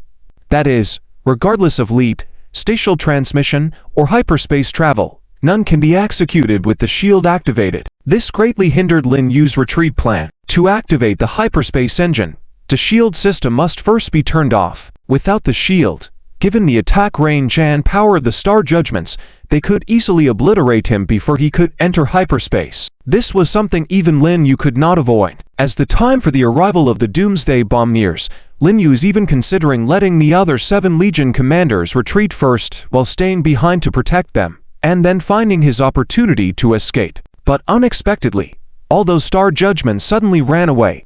This was a pleasant surprise. Everyone, activate the hyperspace engines immediately. Destination: the main camp of the Expeditionary Force. End of this chapter. Chapter 749. The Battle of Wilstend. Federal Calendar 170 years. January. At the moment when the final bomb jointly developed by the Balin Institute and the Bert Institute exploded in the Lombard arm of the Newman Galaxy, humanity entered a new era. This was an era of complete invincibility under the super-civilization, and also an era where humanity was the only civilization possessing ultimate weapons. When the final bomb was transported through a spatial channel to the Lombard arm and detonated, the commotion caused was minimal, almost to the point of silence. Even at this moment, Arya had not noticed anything wrong until 30 minutes later, when she realized that the action time of the final bomb was not as fast as the guided dark energy compression cannon used by Lin Yu to deal with the black armor Nodin. However, it possessed 2 advantages that the guided dark energy compression cannon could not compare with. First, the range of action of the final bomb could theoretically expand infinitely at the reserve of dark energy in its core. According to previous estimates by Wei and Lily, even this test final bomb, which did not store much dark energy, its core, had a terrifying range of at least tens of thousands of light years. With such a range, even the Zero Bomb could only bow down before it. Therefore, in the final bomb project team, many scientists even gave it another nickname, the Galaxial Butcher. This was an existence capable of easily annihilating an entire galaxy. Secondly, unlike the guided dark energy compression cannon used by Lin Yu, the final bomb could release Nox particles, a name given to the mutated particles formed by the release of guided dark energy compression cannon by Wei and Lily, directly into the biological body through energy permeation without the need to create an opening like the guided dark energy compression cannon. Because of this characteristic, the final bomb possessed a large-scale coverage and killing capability. Of course, besides these 2 advantages, there were also drawbacks. For example, the slow action time. The stronger the organism, the more difficult it was for Nox particles to penetrate its surface. However, difficult to penetrate did not mean impossible, but it required more time. Well, for everyone, this drawback was not considered a significant issue in the face of the above 2 advantages. 30 minutes after the detonation of the final bomb, the first creatures to encounter problems were the lower-level war parasites. Swaths of lower-level war parasites began to gradually lose control of their bodies and eventually became completely uncontrollable. Subsequently, even their vitality began to fade slowly, although there was no apparent problem from their external appearance. However, as the controller of the parasites, how could Arya not feel that her creatures were rapidly dying at an extreme pace? In less than 10 minutes, due to the influence of Nox particles, the war parasites that had lost their vitality had reached a terrifying scale of billions. Even Arya, who used to treat the lower-level war parasites as fodder without care for their lives, could not remain calm at this moment. Treating them as cannon fodder, why should it matter how they die? But it came down to the quantity, right? With over billions of them gone in a flash, almost a tenth of her current lower-level war parasites, and several thousand billion war parasites either losing control of parts of their bodies or gradually losing vitality completely. At this rate, In a few minutes, tens of billions of her war parasites would likely perish. The most frightening thing for Arya was that she could not figure out how her creatures were dying. The unknown was the most terrifying existence, not only for humans, but also for the insect race and all living beings. An hour quickly passed. No matter how Arya tried to figure out the situation, even conducting examinations on several war parasites, she couldn't pinpoint the cause. The only discovery was that there seemed to be a strange energy present in the bodies of the war parasites. While Arya was still struggling to understand, the situation took a turn for the worse. Higher-level war parasites began showing symptoms as well, which startled Arya, who initially thought only the lower-level ones were affected. Sensing her own body, it seemed fine. Unsettled, she checked many Imperial and Royal parasites, but there were no issues either. It was baffling. Arya was at a loss for what to do. However, the aftermath of the final bomb did not wait for Arya to comprehend the situation. Finally, even the royal parasites began to experience the same issues, and suddenly Arya found her feet losing sensation. Federal Fleet Headquarters, Battleship New Gone Number. Marshal, we have received a communication request on the Dark Energy Network, the subject being the Insect Queen Arya. Bring it here. This may be our last conversation with her. Yes, Marshal. Through the Dark Energy Network, connected to the Insect Spirit Network centered on Arya. Lin Fan, what have you done to me? Hey, be careful with your words, especially now that you look just like a human on the outside. Less nonsense. Tell me, what have you done to me? Through the Dark Energy Network came Arya's voice, filled with extreme despair, seeking answers. I'm sorry, humans have a saying, villains die from too many words. So, I refuse to answer you. 1 second. 10 seconds. 30 seconds. There was no more sound coming from Arya on the Dark Energy Network. Marshal, the connection to the Insect Spirit Network has been terminated. According to the plan, send the unmanned probe device through space transmission. Understood. Soon, thousands of unmanned probes were sent through numerous stargates to various corners of the Lombard Arm. When the images returned, everyone, including Lin Fan, took a sharp intake of breath. Everywhere they looked, there were motionless insects. Marshal, here.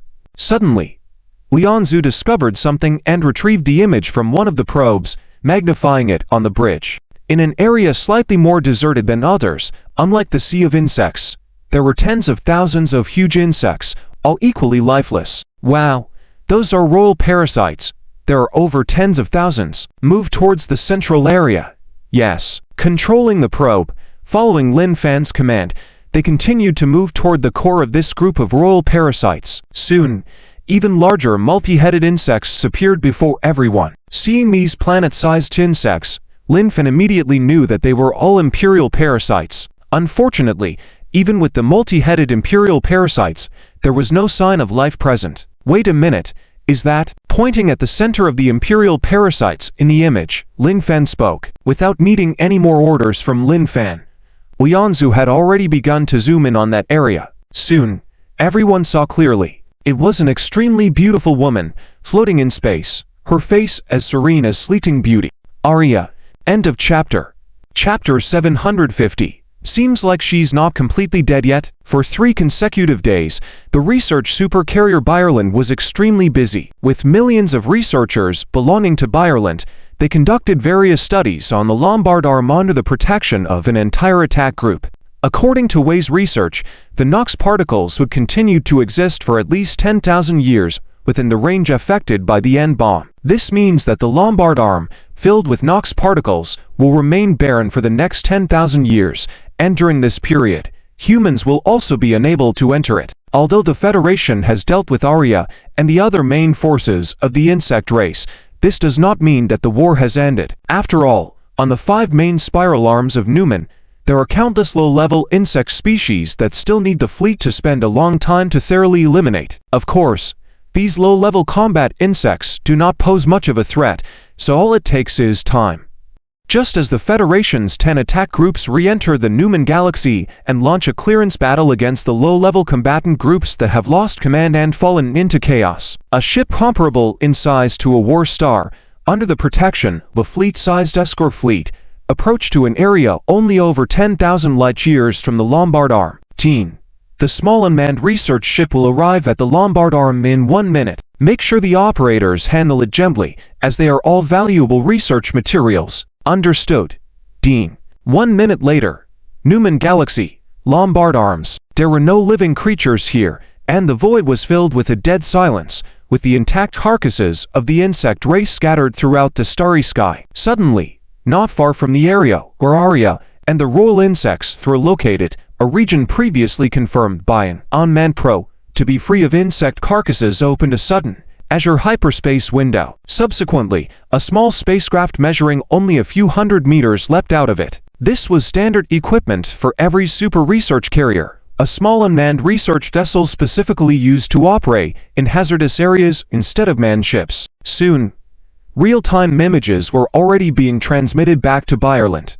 It was an extremely grim and terrifying sight, with countless carcasses covering the entire starry sky, almost obstructing all vision. Even though they were already aware of the situation on the arm, witnessing the scene once again made everyone in the huge bridge unable to help but gasp in horror, with the exception of Dean Way, the head of the Ireland Academy, whose eyes were emitting a gleam of excitement and anticipation. For Way, it was not the carcasses that littered the starry sky, but the abundance of research materials all throughout the void.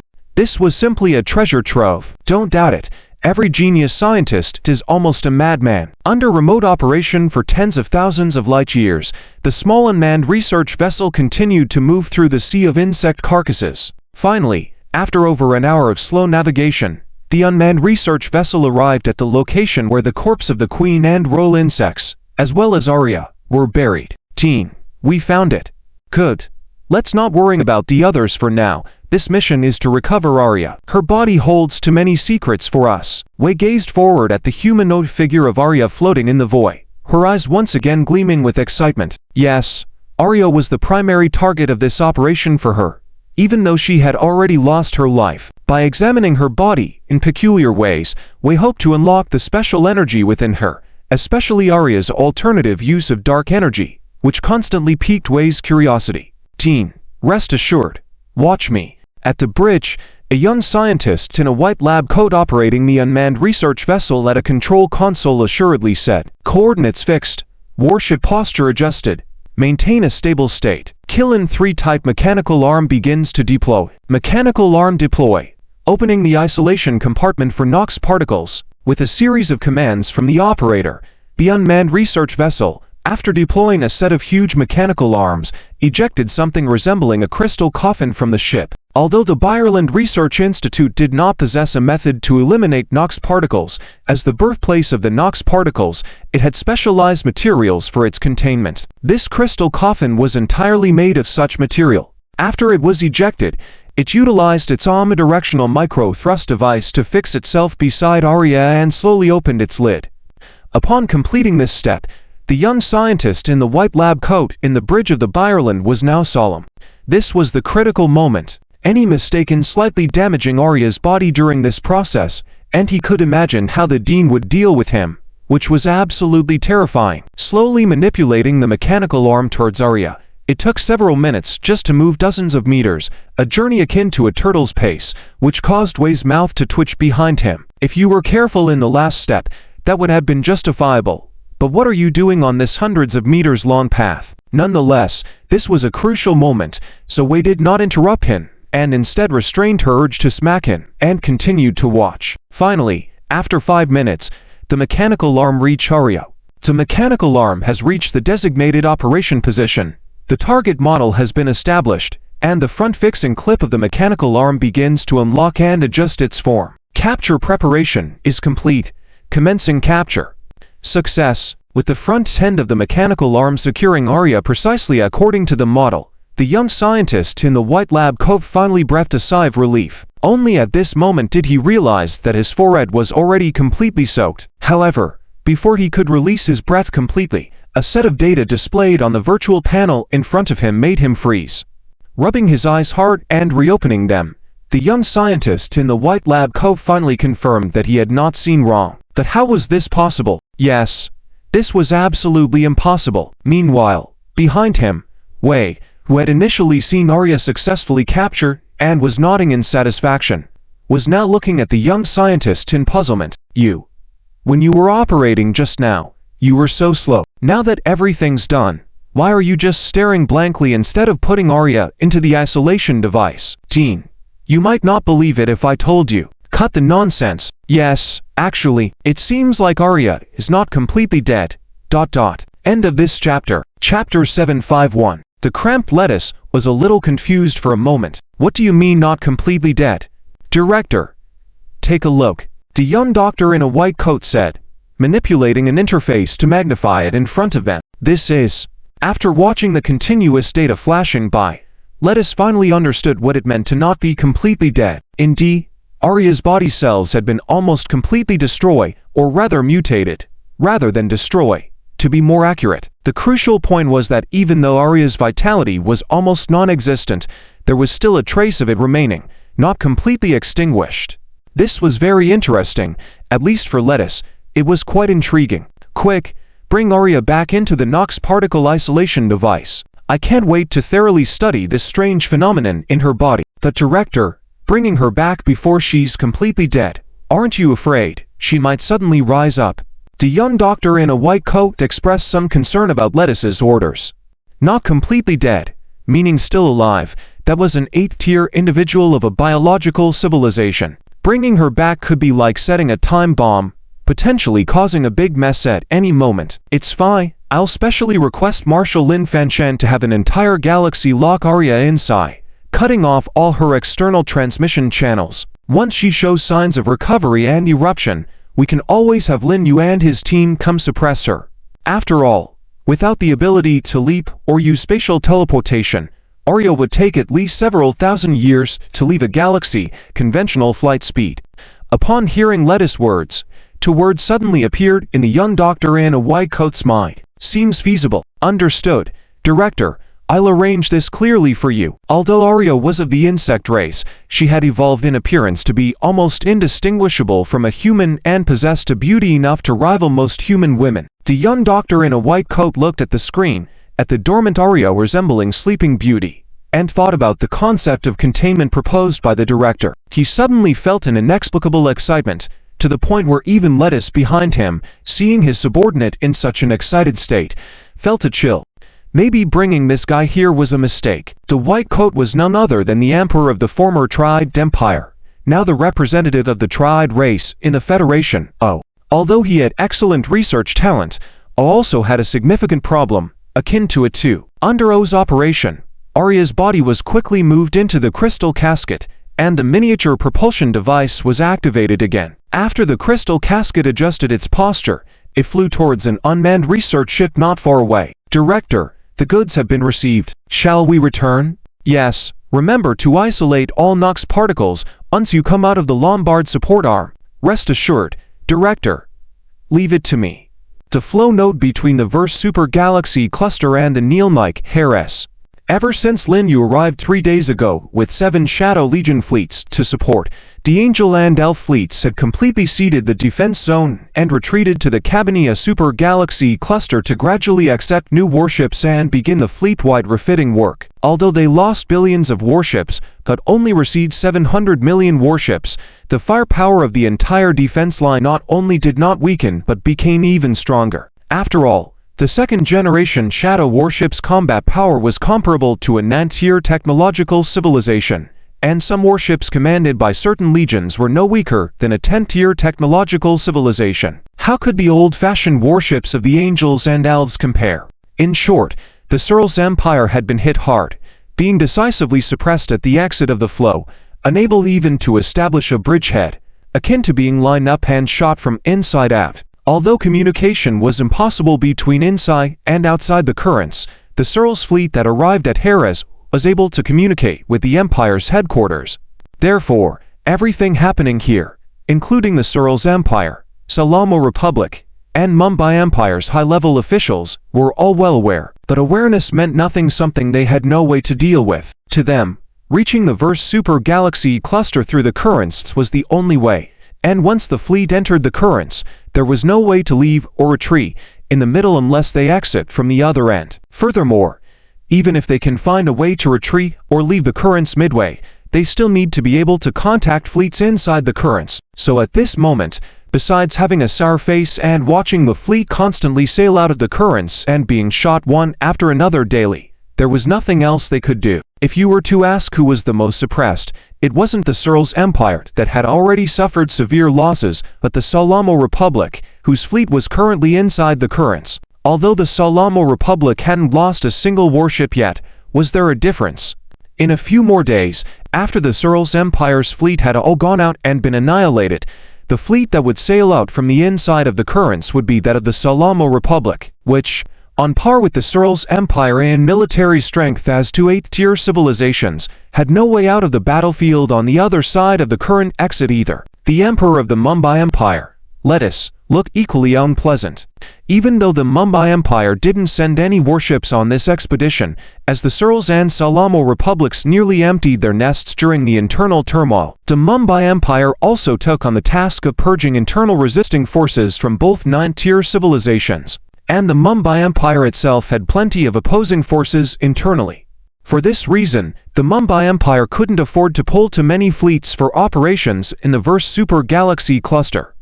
Otherwise, would they even have a nest left? In fact, if it weren't for the possibility that humans held skills to deal with purgatory creatures, coupled with Goron's orders, Bossy wouldn't have wanted to embark on this expedition. And even with the expedition launched, Bossy had more than a few aces up his sleeve. For instance, while obtaining human technology, further weakening the Searles Empire and Salamo Republic's strength. Also, by helping quell the uprisings of the two 9th-tier civilizations, he seized the opportunity to deploy his fleet inside their territories, establishing a permanent garrison, while also further exerting control over both 9th-tier civilizations. In short, Lettuce had a well-thought-out plan, if it weren't for the unexpected human factor. But now, he was quite embarrassed. Goron had ordered him to clean up the humans, and now both 9th-tier civilizations had fallen. So, either he takes the next step or he can only wait to be taken care of by Goron. End of this chapter. Chapter 752. Heg's Sun Plan. The title is written incorrectly. It should be Galen's Sun Plan. Anyway, Lettuce is feeling very frustrated right now. Do it personally? Without the fleet, it might just be giving it away for free. After all, according to the intelligence returned by the two 9th-tier civilizations, the humans have a 10th-tier dark energy user sitting in control. Although, the Purplean Empire also has 10th-tier dark energy users, and more than one at that. But the question is, who told you that the Federation only has one? Lettuce dares not gamble. But if they all come out at once, do they still need their base? The two 9th-tier civilizations will instantly be taken over by internal resistance forces, and even within the Purplean Empire itself, the departure of the fleet would allow the resistance forces to rise and throw the whole civilization into chaos. Therefore, a mass exodus is absolutely not an option. So, the question arises. Removing only a part of the fleet won't work. Sending all of it won't work either. So why not go at all? But if they don't go, what about Galen's mission? It seems that no matter which choice they make, there is no good outcome. Grabbing the few strands of hair left on his head, Lettuce feels like he's going crazy. At the same time, in the central palace of the Holy Land Helivis, Big Brother, it seems that the Searles Empire and the Salamo Republic have failed. As expected, Big Brother, did you already guess that? Hearing this, Hypnos looked confused. What was going on?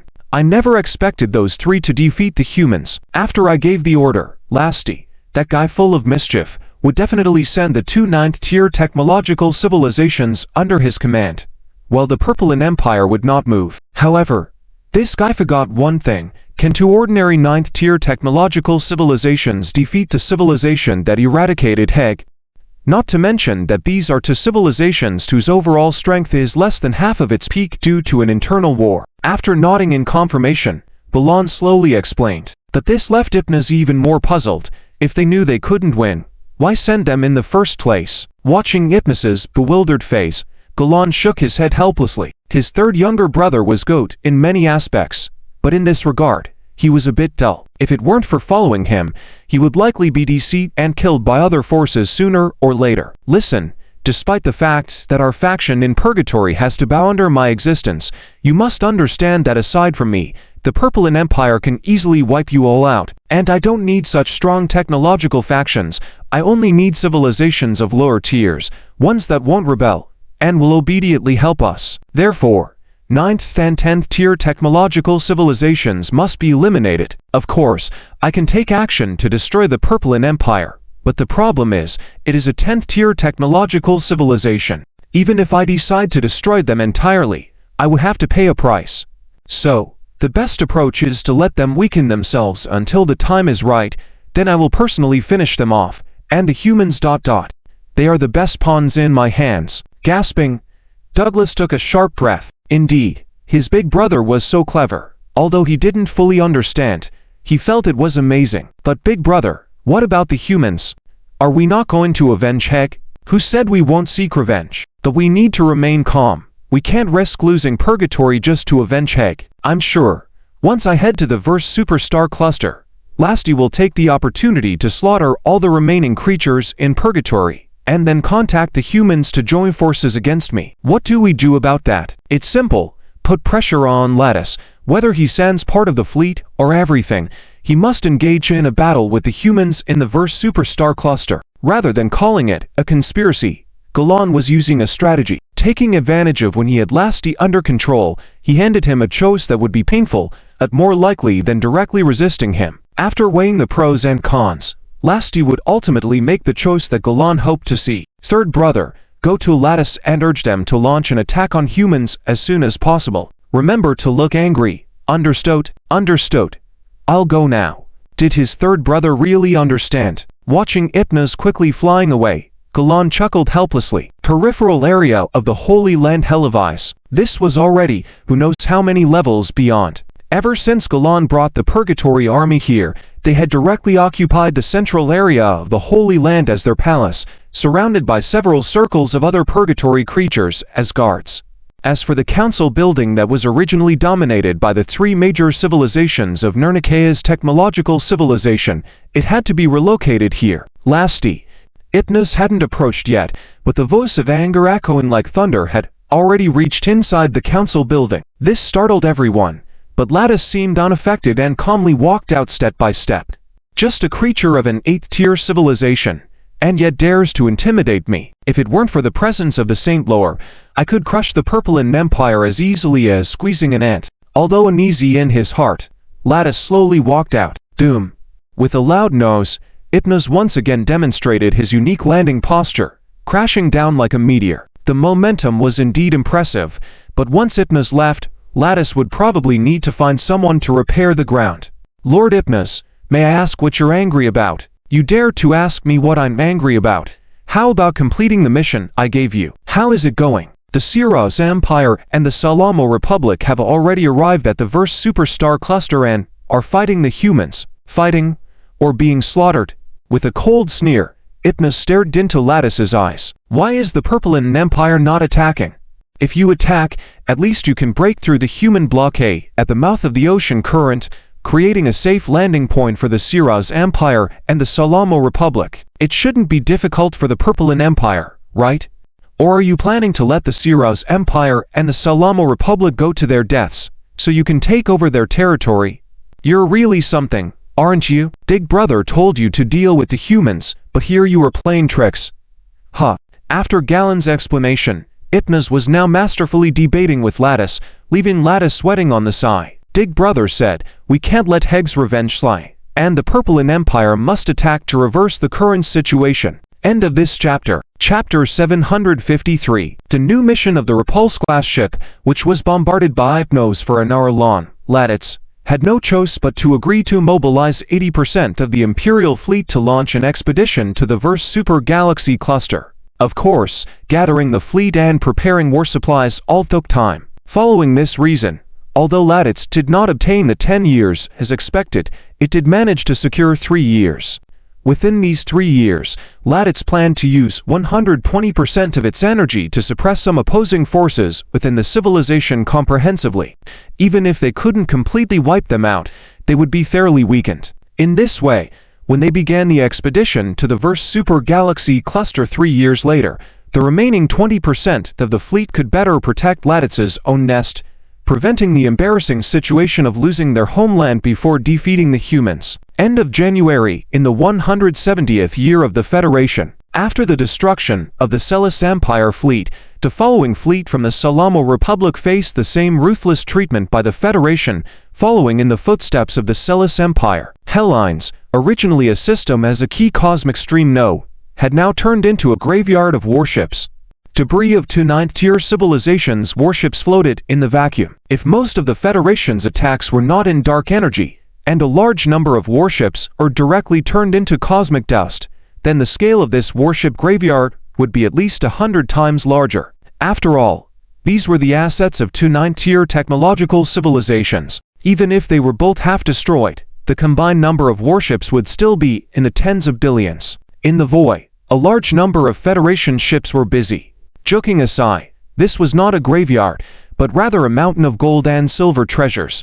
Among the warship wreckage or various advanced materials, and from time to time, various usable technological artifacts could be found in some of the debris. Consequently, numerous Federation companies flocked to the site, rushing to apply for the qualification to clear the Helines system. Naturally, for a strategic location like Helines, the Federation would not allow so many warship remains to stay there indefinitely. After all, if left unattended, it would have a significant impact on the defense of Helines. However, the Federation fleet itself did not have the time to deal with this matter. Fortunately, they conducted a bidding process which brought many companies rushing to Helines like sharks sensing blood. Of course, there were conditions to participate in this project. Firstly, anything discovered during the system clear-out would need to be inspected by the Federation fleet before removal. After all, these were warship remains from ninth-tier technological civilizations. Who could say there were no dangerous devices that could still be used among them? However, the Federation was also reasonable. When a batch of junk was cleared out and brought to the outskirts of Helines for Federation inspection, if any dangerous items were found, the Federation would take them back and pay the respective fees to the relevant companies, instead of just taking them forcefully. In short, through this system-level clearing project of Helines, all qualified companies made a huge profit. Well, these were not the main points. The crucial point was that as the clearing projects of over 1,000 companies progressed, the Federation also began to establish a new defense network within Helines. In Lin Fan's plan, the entire Helines would be turned into an iron fortress. Of course, this fortress was not for external defense but for internal defense, particularly for the central point of the cosmic stream Maxit. Numerous state-of-the-art defense platforms were continuously produced and transported here, with Federation fleet seamlessly taking over installation of various defense platforms in areas cleared by private companies. Nearby, the War Stars firmly stood guard on the outskirts of Helines, where the new Gone Workers Command Center was stationed. Lin Fan watched with satisfaction as the simulated image of the Starry Defense Network deployment was projected in front of him. This was an exceptionally fierce defense network, with thousands of single-use concentrated dark energy cannon platforms planned in its design. Although these platforms did not use the precious Ilu or alpha metals and would be scrapped after a single use, the effect of one shot might not match a Class S dark energy manipulator, but it could definitely rival a Class A dark energy manipulator, which was equivalent to a 9th-tier dark energy manipulator in universal grading. Lin Fan dared to say that if this space defense network were fully constructed, even if the Higgs burst in, it would be instantly obliterated. As for a 10th-tier technological civilization, Lin Fan also took that into consideration. Maybe just depending on this defense network wasn't enough to defeat a 10th-tier civilization. But Lin Fan believed that prolonging the confrontation and making the opponent pay a heavy price could still be achieved. Of course, such a powerful and vast space defense network, including platform design, testing, mass production, and subsequent deployment, would be impossible to complete within 7 to 8 years. After all, there were many things that needed to be redesigned and rebuilt. However, this time was worth it. While focusing on building Helines, Lin Fan also dispatched special micro-fleets to Iskal, the other cosmic stream node of the Verse Super Galaxy cluster guarded by the 5 fearless legions led by Lin Chia. Since 2 9th-tier technological civilizations emerged from the Helines node during the Verse battle, it was assumed that on the other side of the Iskal node guarded by Lin Chia, there might be the purgatory forces of the Super Galaxy cluster. This speculation had become the mainstream view of the Federation High Command. Even Lin Fan believed this possibility was high. After all, The information obtained by the Zenith Federation indicated that technological civilizations and biological civilizations were never compatible in the universe, making it difficult to imagine a super-galaxy cluster like Nirnikea housing a biological civilization conglomerate like Purgatory. Therefore, after several rounds of discussions, the Federation ultimately dispatched an elite fleet to conduct reconnaissance against the Bosnia super-galaxy cluster on Idsile's stream node. To ensure the safety of this fleet and the ultimate success of the mission, Lin Yu was once again appointed as the commander of this 3S-class mission. End of this chapter. Chapter 754. The Unexpected Guest. Bosnia Super Galaxy Clan. This is a medium-sized super galaxy clan, composed of 78 galaxy groups and 45 galaxy clans. Here, there is no civilization powerful enough to unify the entire super galaxy clan. Wars have been burning for over 100,000 years, resembling the Warring States era. Of course, over the course of these 100,000 years, the number of civilizations participating in the struggle for dominance within this super galaxy clan has gradually decreased from the initial tens of thousands to 123. Since each civilization controls a galaxy group or galaxy clan, and everyone belongs to a 7th-level technological civilization, this has led to a delicate balance within the entire super galaxy clan. After all, no civilization can easily destroy another. Once you launch an attack against another civilization, surrounding civilizations will madly rush towards your empty nest like sharks smelling blood. Therefore, within this super galaxy clan, minor skirmishes hardly ever stop for a day, though there are occasional medium-scale battles, but they are definitely not frequent. However, large-scale civilization extermination wars have not occurred in tens of thousands of years. Hildrix Star Cluster. As one of the 3 vortex nodes within the Bosnia Super Galaxy clan, the Crete Empire should have a significant advantage that other civilizations do not possess. After all, controlling this cosmic vortex means being able to attack and defend, and even develop towards the Super Galaxy clan on the other side of the cosmic vortex while holding their own territory, making their geographical location extremely advantageous. It should have been like this. However, if things were that simple, could Alia have controlled the Vil Super Galaxy clan for over 100,000 years? Obviously not. After all, before Alia encountered humans, the overall combat power of its entire race did not have a significant advantage compared to a 7th-level technological civilization. So here's the question. Since the Crete Empire controls the vortex, and there are no opponents strong enough on the other side of the vortex, why not develop towards the Vil Super Galaxy clan? In reality, it's not that they don't want to, but they can't, because the entire Bosnia Super Galaxy clan is like an arena, and a special barrier has been set up at the entrances of the 3 vortices. With this barrier in place, the entire vortex directly shifts from a 2-way road to a 1-way road. In other words, while civilizations from the Vil Super Galaxy clan can enter the Bosnia Super Galaxy clan through the vortex, civilizations from the Bosnia Super Galaxy clan cannot enter the cosmic vortex leading to the Vil Super Galaxy clan. No one knows who set up this arrangement within the Bosnia Super Galaxy clan. However, all civilizations know that a civilization blocking the entrance to the vortex must be extremely powerful, at least a 9th level, or possibly even a 10th level technological civilization. Because within the entire Super Galaxy clan, no civilization can break through the barrier blocking the entrance to the external vortex. Not even a ripple can be created in the barrier.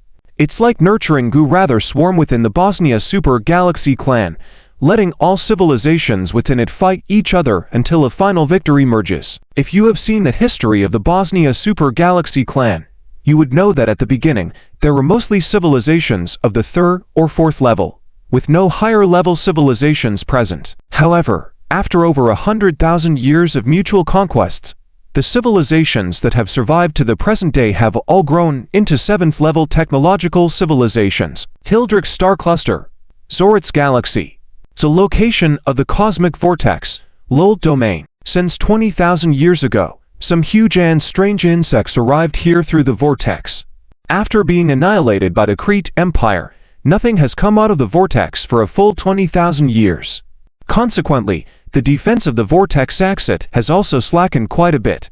However, today, a fleet suddenly leapt out of the vortex without warning. This fleet is not numerous, as it is unlikely to exceed 100,000 warships no matter how you look at it. This scale is merely considered a small fleet in the eyes of 8th-level civilizations. Moreover, the Krete Empire, which had never ventured out of the Bosnia Super Galaxy clan, also wanted to know what kind of world lay beyond. Like a bird trapped in a cage, full of curiosity about the vast and boundless skies ahead. Therefore, even though they had noticed the unexpected guest immediately, the Krete Empire did not immediately send the defense fleet to besiege the Luld domain. After all, the threat posed by 100,000 warships was insignificant compared to the potential of helping the Krete Empire understand the outside world, isn't it?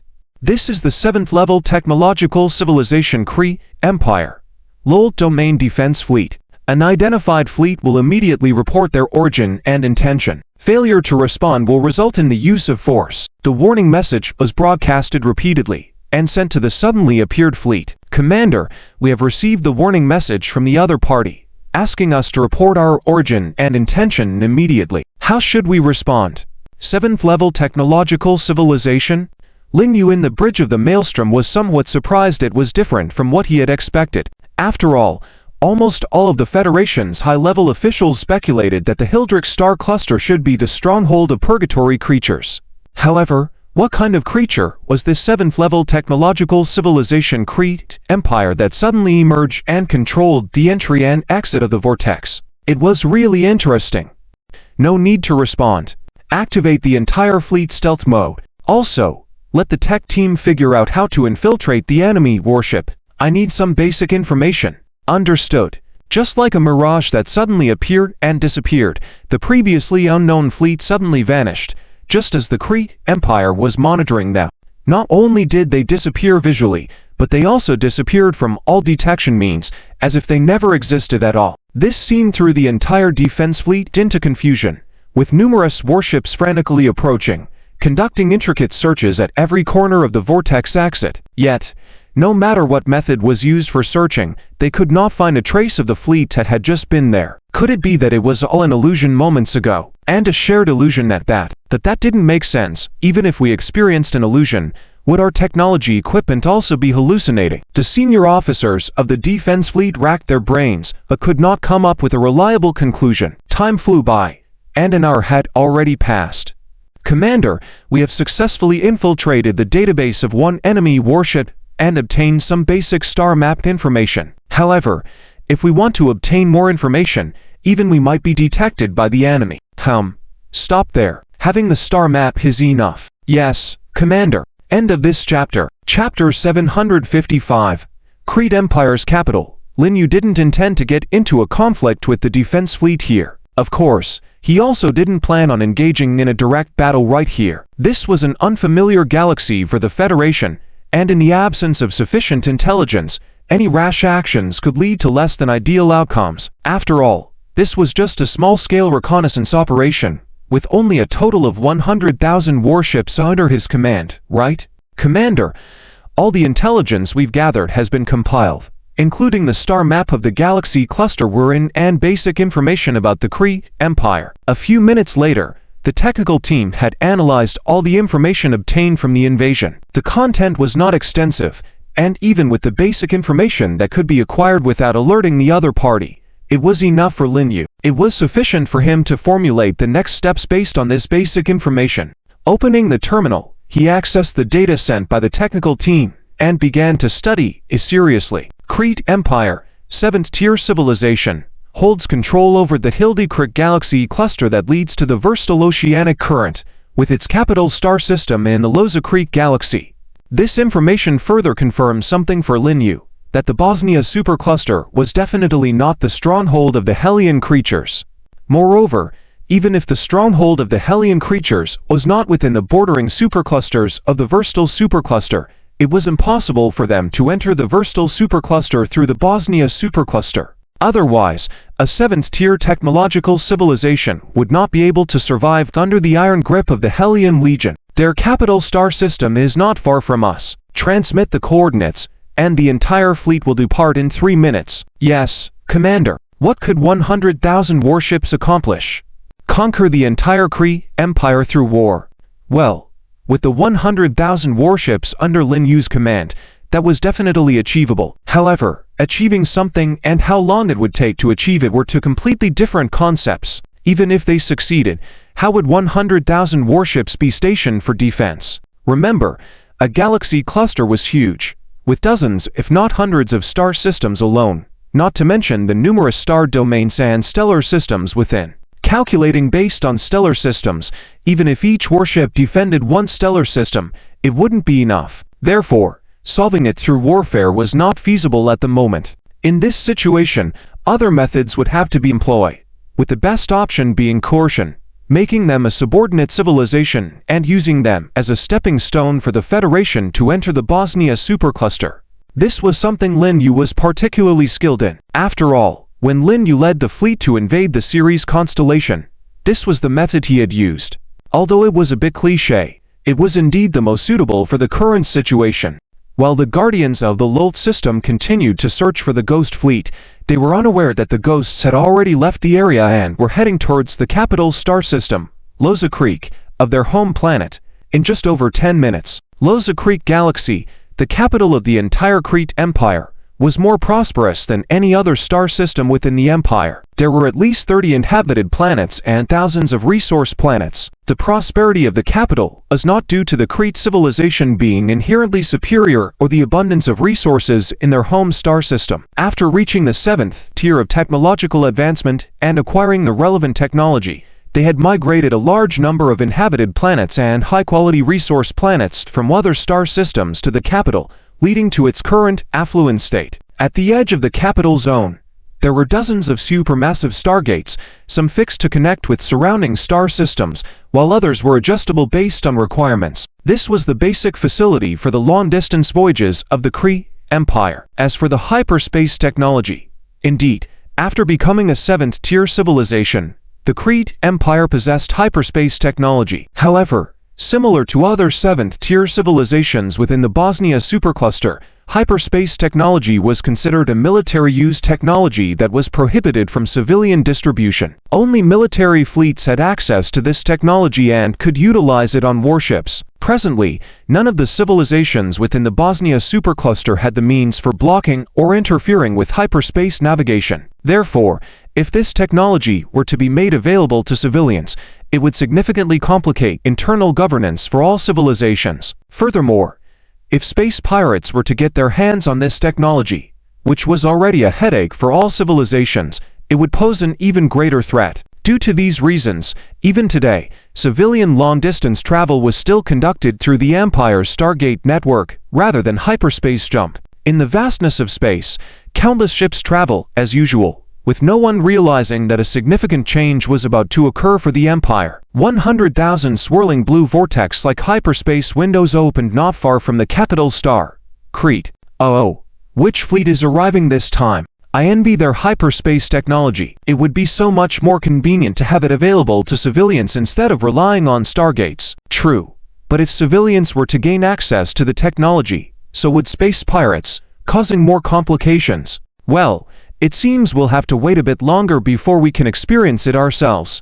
It's all because of those space pirates. If only they weren't around. At the moment the hyperspace windows opened, numerous ships in the vicinity noticed. However, there was no need for panic. Despite civilians lacking hyperspace technology, the military did have it, and the scene of hyperspace windows being open was not uncommon for them. Thus, there was no reason to be nervous, as it was likely just a fleet returning from an external mission. However, while they remained composed, the military personnel were extremely tense. On the orbit of the capital star Crete, a futuristic military fortress stood prominently. What have you found out? Which fleet is returning?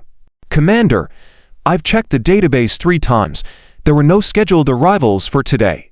Damn it, could it be that some fleet messed up their timing? If we find out who it is, they'll be brought before the fleet judiciary for sure. Commander Sarens was displeased with the fleet that had caused this disturbance by arriving directly in the capital without due notice. As the commander of the defense fleet stationed in the capital star, he was far from concerned about a surprise attack from another civilization. This area was the Empire's most critical location, with over 1 billion warships stationed here year-round. The neighboring star systems guarding the capital were all constructed as military strongholds, capable of reinforcing the capital with over 100 billion warships in a matter of minutes. Based on the current hyperspace window opened, even if they were unsure of the arriving fleet's identity, it was definitely a small fleet of no more than 100,000 warships, posing no threat to the capital. Commander, they're here. HM. End of chapter. Chapter 756. When the 100,000 warships emerged from hyperspace in the surveillance footage, everyone in the command center was stunned. Quick, send a warning to the other side, and order the capital Star Guard fleet to surround them immediately. Yes, Commander. Selens, who had just realized the situation, immediately issued a series of commands. Luckily, the other side only had 100,000 warships. If it had been a massive fleet invasion, it would have been a different story. Thinking about this, Selens breathed a sigh of relief. At least the situation was still under control. As Selens continued to mobilize the fleet inside the bridge of the Maloa. This is truly bustling, almost comparable to the solar system, isn't it? Looking at the surrounding situation observed, Lin Yu couldn't help but admire. After all, civilizations about the 7th level already had the technology for planetary migration, and most civilizations at this stage would transfer many high-quality planets to the capital system or other important commercial circles, just like how the federal capital system now had far more than the original 8 planets in the solar system, with a total of 78 Type 3s life-bearing planets. In terms of quality and quantity, it far surpassed the imperial capital system of Crete. However, when the Federation was still at the 7th level of civilization, the solar system was not as prosperous as it was now. Commander, you've received a communication from the other party. Play it. Yes. Actually, Lin Yu already had a rough idea of the content of the communication, found it interesting to occasionally listen to the warnings of lower-level civilizations. After all, long-distance space travel could be quite boring, and finding some entertainment was a good way to relieve boredom, even if it was quite vulgar. To the unidentified fleet ahead, you have entered the territory of the Crete Empire. Report your intentions immediately, or it will be considered an active invasion. Repeat that. To the front. Well, it was the same old routine. Lin Yu found nothing new or interesting. Reply. Say that we want to have a chat with the top officials of their empire. Understood. Crete Capital Star, Central Province, Imperial Building. This was the tallest building in the empire, and its top even had a royal track elevator that went directly to the fortress in orbit on the planet. At this moment, in the conference hall on the 298th floor of the Imperial Building, the Empire's top officials were temporarily summoned to gather here through remote virtual projection. Your Majesty, the fleet station in the Lolt region still hasn't found any useful clues, as if that fleet had never appeared. The Minister of War was reporting the latest information to Emperor Charlie Crete. How does the Science Department view this? Shaking his head at the lack of results from the military side, Charlie seemed dissatisfied and turned to the Minister of the Science Department, who was also at the meeting. Your Majesty, we have analyzed the data sent back from the fleet station in the Lolt region. We can confirm that there were no errors in the initial data. In other words, that fleet definitely existed and was not a hallucination. However, after that unidentified fleet suddenly disappeared, even after checking all the equipment data, we haven't been able to find any traces of it. Therefore, our science department speculates that the other party is a civilization far more advanced than ours. As for the sudden disappearance of the fleet, it is likely due to the application of some advanced stealth technology from an 8th or even 9th level technological civilization. With these words from the science minister, the entire room became chaotic. What a joke! Within the Bosnian superstar system conglomerate, the highest level was only 7th level technological civilization. Yet now, they were being told that the unidentified fleet coming through the current was from an 8th or even 9th level technological civilization. Orlando, how confident are you in this speculation? At least 90%, Your Majesty. Ignoring the suddenly chaotic meeting room, Charlie looked at the science minister Orlando and asked. For Charlie, he wished that all the soldiers and equipment in the Lolt region had simultaneously hallucinated, but obviously, this wasn't the case at all. Orlando's response immediately dispelled any last hope Charlie might have had. What did the arrival of an 8th or possibly 9th level technological civilization mean? It meant that despite all the over 10 million years of struggle of the countless high-level civilizations in the Persian galaxy, The final victory fruit might not be picked by anyone here but would be enjoyed by an outsider civilization. As the emperor of the Crete Empire, Charlie also had ambitions. How could he accept such a result? As the atmosphere in the meeting room became increasingly uneasy, Charlie's communicator rang at an inappropriate time. "What's the matter, Your Majesty? An unidentified fleet has suddenly appeared in the capital system. Commander Sellens is currently mobilizing the guard fleet to respond." "Damn it, which civilization is it? And how many are there?" Hearing this, Charlie was instantly furious. How dare they attack the capital system of his empire? Any civilization's capital system had a dense and powerful space defense network, supplemented by a large fleet and ready to deploy reinforcements. Even if an entire civilization's force was mobilized, they would still be trapped here. This was the reason why, even though everyone had hyperspace travel, no one would launch a surprise attack on another civilization's capital system, because it wasn't cost-effective. "Your Majesty, this unidentified fleet is not matched in our database, and their numbers consist of only 100,000 warships. Hence, Commander Sellens' idea is to capture them and extract necessary information from them." Upon hearing Charlie's question, the guard truthfully responded. However, this answer left everyone in the meeting room, including Charlie, stunned. Only 100,000 warships? Were they seeking death? Tell Sellens that I agree with his plan. Once they are captured, we must dig out all the information from them. "Yes, Your Majesty." Wait. Just as the guard was about to convey Charlie's orders, he suddenly realized something, and his face changed drastically. "Your Majesty, you just said 100,000 warships, and their ships were not recorded in our database, correct?" "Yes, Your Majesty." "Send over the images of their ships." "Yes, Your Majesty." Soon, the virtual meeting room received a segment of image data. As the image was played, the entire meeting room was filled with gasps and sounds of shock. The end. Chapter 757. The overbearing Lin Yu looked at the images on the screen. The chaotic virtual meeting room suddenly quieted down. Well, this fleet that appeared in the Lult Star domain, coming from the Vir supercluster, disappeared from the Lult Star domain and appeared here without anyone noticing.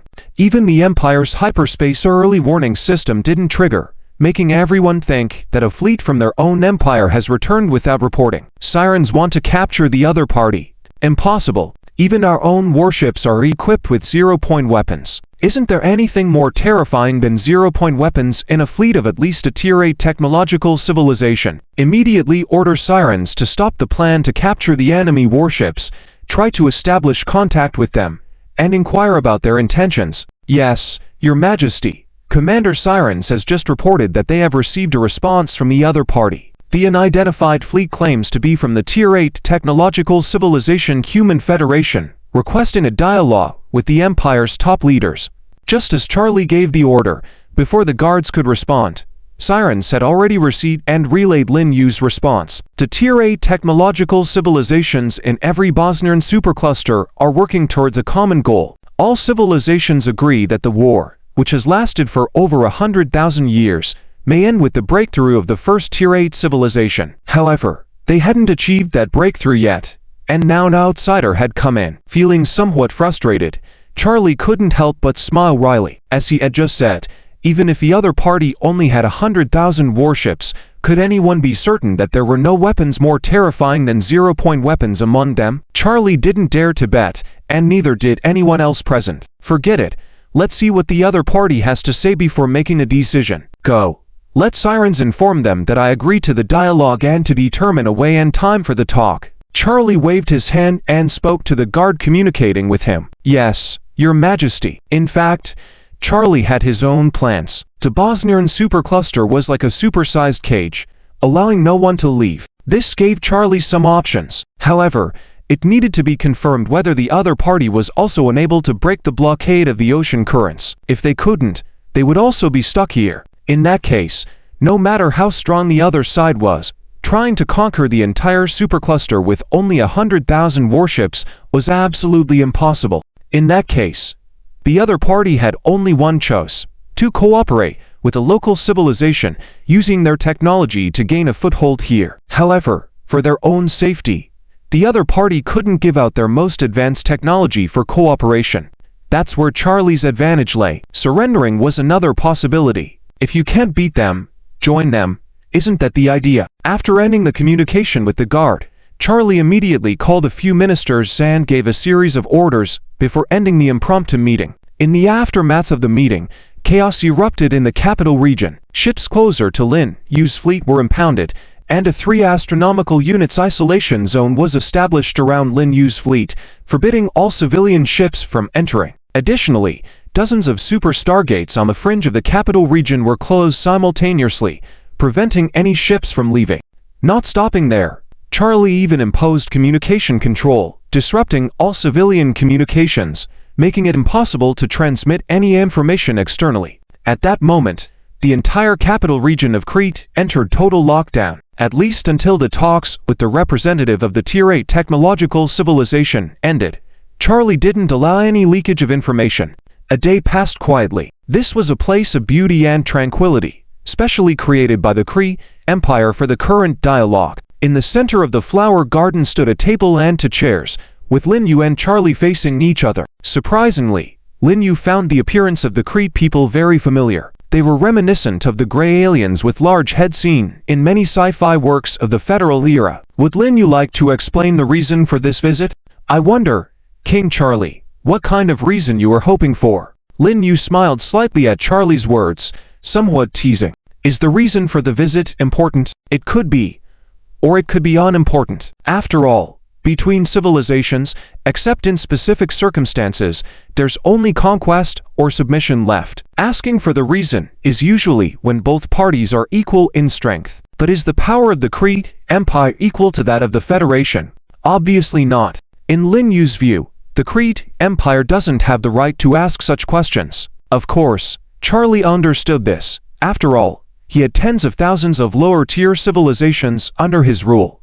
If one day, a lower-tier civilization came asking Charlie to explain their reason for communication, he would probably just wipe them out. At this moment, Charlie was somewhat embarrassed. First, my fleet happened to arrive in this supercluster accidentally, but now that we're here, the entire Bosnian supercluster is considered the territory of the Federation. As the first civilization that the Kree Empire encounters here as part of the Federation, we can give King Charlie a chance, which is to become a vassal civilization of the Federation. Ignoring Charlie's slight embarrassment, Lin Yu said directly. He wasn't interested in playing word games with Charlie. A Tier 7 civilization, fight and be destroyed by the Federation, or join as one of the vassal civilizations. When he heard this, Charlie was dumbfounded. Was this too direct?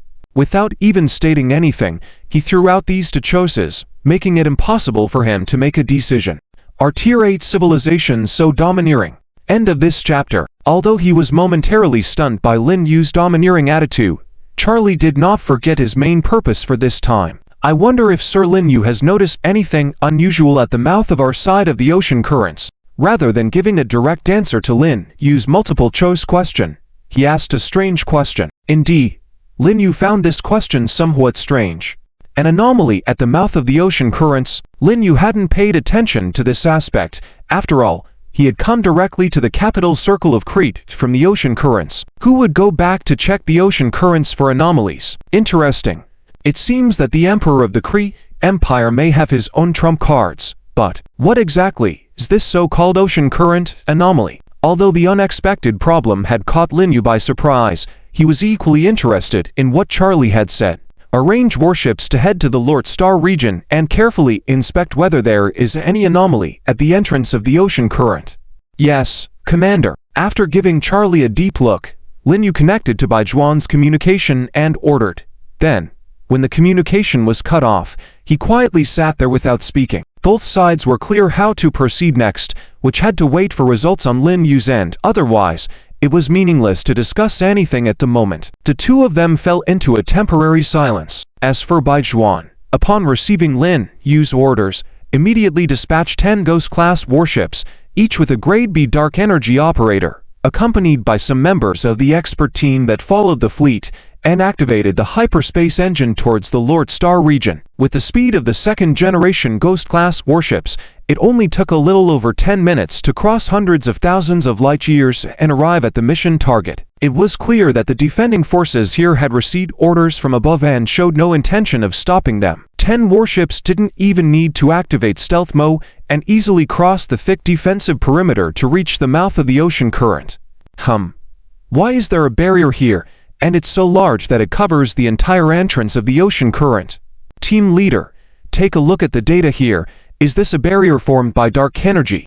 After a thorough investigation of the entrance to the ocean current, several members of the expert team immediately discovered the problem. The entire mouth of the ocean current was now covered by a barrier, and according to the data obtained, this was clearly a barrier constructed based on dark energy. It is indeed a dark energy barrier, and this one can rival what is released by an S-class dark energy manipulator from the Federation. Moreover, the key point is that the coverage of this barrier is too large. Commander Lin, you might not be able to cover such a large area with an equally intense dark energy barrier, right? As the captain of the expert team, John Hao apparently had a broader perspective than his subordinates. After checking the data, he immediately drew a conclusion. However, he also had doubts in his mind. Isn't the Crete civilization a 7th-tier civilization? How could they possess dark energy technology comparable to a 10th-tier technological civilization? Surely they don't have the dark energy-assisted computational technology like the Federation, right? Even if they had dark energy-assisted computational technology, a 7th-tier technological civilization alone couldn't possibly reach this level, right? For a moment, numerous questions swirled in John Hao's mind. However, he didn't have time to slowly study the problem. After all, the commander was waiting for a response. Beep, beep, beep. In the virtual space filled with the sounds of birds and flowers, Lin Yu's communicator suddenly rang, not avoiding Charlie sitting across from him. Lin Yu immediately answered the call. Commander, we have preliminary results on the investigation of the ocean current's entrance. Okay, please elaborate. Yes, Commander. Even before saying anything more, Charlie's eyes widened in disbelief. Although he had been prepared beforehand and knew that the Federation's fleet had very strong hyperspace technology, after all, from their arrival in the Lord Star region until appearing in the capital circle of the Empire, there was barely half an hour. But how long had passed now? It hadn't been more than 20 minutes. They had already dispatched warships from the capital circle, arrived at the Lord Star region, conducted tests on the ocean currents, and even reached preliminary conclusions. This speed was even faster than what he knew. They must have crossed this 800,000 light-years distance in just 10 minutes. It would take at least 5 hours for the Empire's warships, with the most advanced hyperspace technology, to travel from the capital circle to the Lord Star region. The difference was simply terrifying. It was at this moment that Charlie truly realized how vast the gap between a 7th-tier and an 8th-tier technological civilization could be. Commander, here is what happened. We found a special barrier completely covering the entrance to the Vista Superstar cluster, and after reading the detailed data of this barrier, we discovered that this is actually a barrier constructed based on dark energy. Based on my speculation, the ones capable of deploying this level of dark energy barrier are either a 10th-tier technological civilization or a civilization like ours that has that kind of technology. Although John Hao did not specify what kind of technology it was, Lin Yu knew for sure. It was the dark energy-assisted computational technology. Using this technology, Lin Yu, Xiling, and Ziluo, and even when they were 8th-tier technological civilization, had already reached the combat power of a 10th-tier dark energy user in terms of dark energy usage. In contrast to the composed Lin Yu, Charlie was getting restless as he realized that the one blocking the superstar cluster was probably a 10th-tier technological civilization.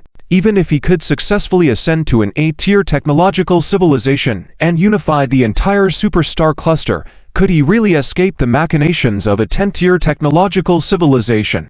Was the Crete Empire destined to be forever a toy of higher-tier civilizations? A sense of desolation welled up within Charlie. But just as he was becoming increasingly despondent, he suddenly heard Lin Yu ask a question, and his ears perked up immediately, afraid of missing a single word. Do we currently have a way to break through this barrier blocking the ocean currents? Chapter 759. If you can't beat them, join them. Is there a way to deal with this barrier?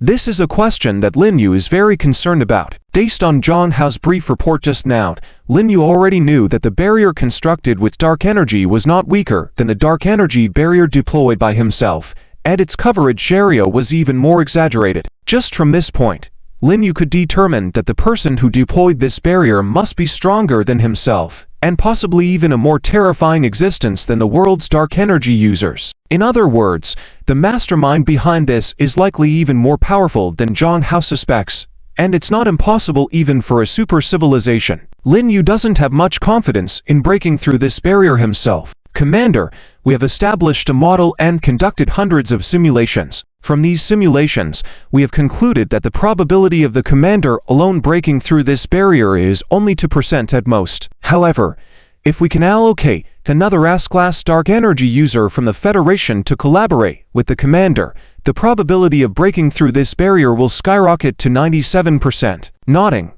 Lin Yu felt relieved. In the past, the Federation wouldn't dare to dispatch another S-class dark energy user to help, fearing that if both S-class dark energy users were trapped here, there would be no one left back in the Federation to serve as the ultimate combat power. However, things are different now. With the addition of Ziluo, the Federation already has 3 S-class dark energy controllers, with plenty of room to send another to support Lin Yu. While Lin Yu and Zhang Hao were exchanging questions and answers, they didn't notice that their counterpart Charlie had completely turned to stone. According to what they said, isn't this Lin Yu just slightly weaker than a powerhouse who blocked an entire super galaxy cluster? Didn't they say that powerhouse belonged to a 10-tier technological civilization? While Lin Yu introduced himself as part of an 8-tier technological civilization, the comparison of power systems seems so strange. Just now, it sounded like Lin Yu wanted to request reinforcements from the Federation, and among the reinforcements was someone on par with Lin Yu himself. Most importantly, it seems that breaking the blockade posed no difficulty for them. So, after planning for so long, was he just planning for nothing? King Charlie? I'm here. The sudden voice brought Charlie back from his petrified state. When he came to his senses, he realized that Lin Yu and his men had already finished their call, and Lin Yu was looking at him with a playful look in his eyes. So, King Charlie, are you ready to make a choice from the options I provided earlier? At that moment, Charlie didn't know what to say. The biggest trump card he relied on was gone. Does he really have to join the Human Federation and become a subservient civilization like a slave? Speaking of subservient civilizations, Charlie was quite clear. After all, within the Hildrick star system, the Kree Empire had tens of thousands of subservient civilizations ranging from 3rd-tier to 5th-tier civilizations. There were definitely no 6th-tier civilizations, as any sign of a civilization below them ascending to the 6th tier would be swiftly extinguished by the Kree Empire. This was also the same approach taken for every star system in the Bosnia supercluster by the dominant civilizations. Therefore, before the negotiations, Charlie did consider the idea of joining if he couldn't win. But when the choice suddenly came, he realized how difficult it was. The term subservient civilization weighed heavily on him. Seeing Charlie's reaction, Lin Fen wasn't surprised. He had seen this situation many times. After all, the Federation's subservient civilizations operated completely differently on a core level compared to typical subservient civilizations in the universe. Every civilization's leader, before becoming a Federation subservient civilization, was usually just like Charlie now, unable to make a decision. However, let me show you the structure and treaty of the Federation subservient civilizations in the virtual space. How about that? Alright. Charlie forced a smile, thinking it would be good to at least know how his empire would be exploited in the future. While each civilization viewed their subservient civilization as an ATM, squeezing resources out of them, the extent of this exploitation varied. He could only hope the Federation wouldn't exploit them too harshly. Lin Fen materialized various documents in the virtual space, and Charlie examined them carefully and slowly. In fact, the Federation's subservient civilization policy emphasized a voluntary agreement. If a civilization wasn't willing, the Federation wouldn't forcibly extract resources from them. Of course, in such cases, the civilization wouldn't receive any benefits from the Federation, such as technology, military support, and so on. Therefore, each subservient civilization in the Federation could contribute resources, technology, or fulfill Federation missions based on their actual capabilities to earn contribution points. They could then use these points to exchange for technology, military assets, and other items from the Federation. The Federation's subservient civilization system resembled a cooperative fan-equal system. The only difference was that subservient civilizations contributed more than the Federation in the partnership. However, no civilization was dissatisfied with this. After all, many things couldn't be obtained just by giving, and in most cases, even if you gave a lot, higher-tier civilizations wouldn't sell technology and military assets to you. So, as long as you could exchange for it, isn't it a profit even if you have to pay a bit more? As a result, the Federation's subservient civilization system was born. Within a few minutes, Charlie carefully and slowly reviewed the documents. However, his changing expressions revealed the magnitude of the impact these documents had on him. From the initial resignation and bitter smile came disbelief, then excitement that filled his face. In a matter of minutes, his reactions were akin to a face-changing performance. This was a subservient civilization, no joke. Like all the leaders who first saw the terms of the Federation's Subservient Civilization Agreement, Charlie also asked the classic question in his mind. Lord Lin Yu, is everything written in these documents true? Of course. You should understand that the Federation could easily destroy the Kree Empire straightforwardly, without the need to fabricate such things. I understand. Well, can you now tell me your final decision? I agree. I, on behalf of the Kree Empire, agree to join the Federation's subservient civilization system and become a part of the Federation. Very good. You will be grateful for today's decision. Trust me. End of this chapter. Chapter 760. After the Alpha Tet civilization's plan to create gods obtained the central database of the entire Cretan Empire, Lin Yu, regarding the Bosnia Hyper-Galaxy Cluster, had a more intuitive understanding. This is essentially a super-gigantic testing ground. The blocked Hyper-Galaxy Cluster, like breeding worms, placed a large number of civilizations within it, allowing them to fight among themselves, until finally giving birth to a civilization with the strongest latent talent. It must be said that according to the history recorded by the Cretan Empire, within the initial tens of thousands of years, this method was indeed very effective. Hundreds of thousands of primitive civilizations were inserted into it, and in just 10,000 years, tens of thousands of fifth-level civilizations were born. This speed, honestly speaking, apart from humans and their affiliated civilizations, is quite exaggerated.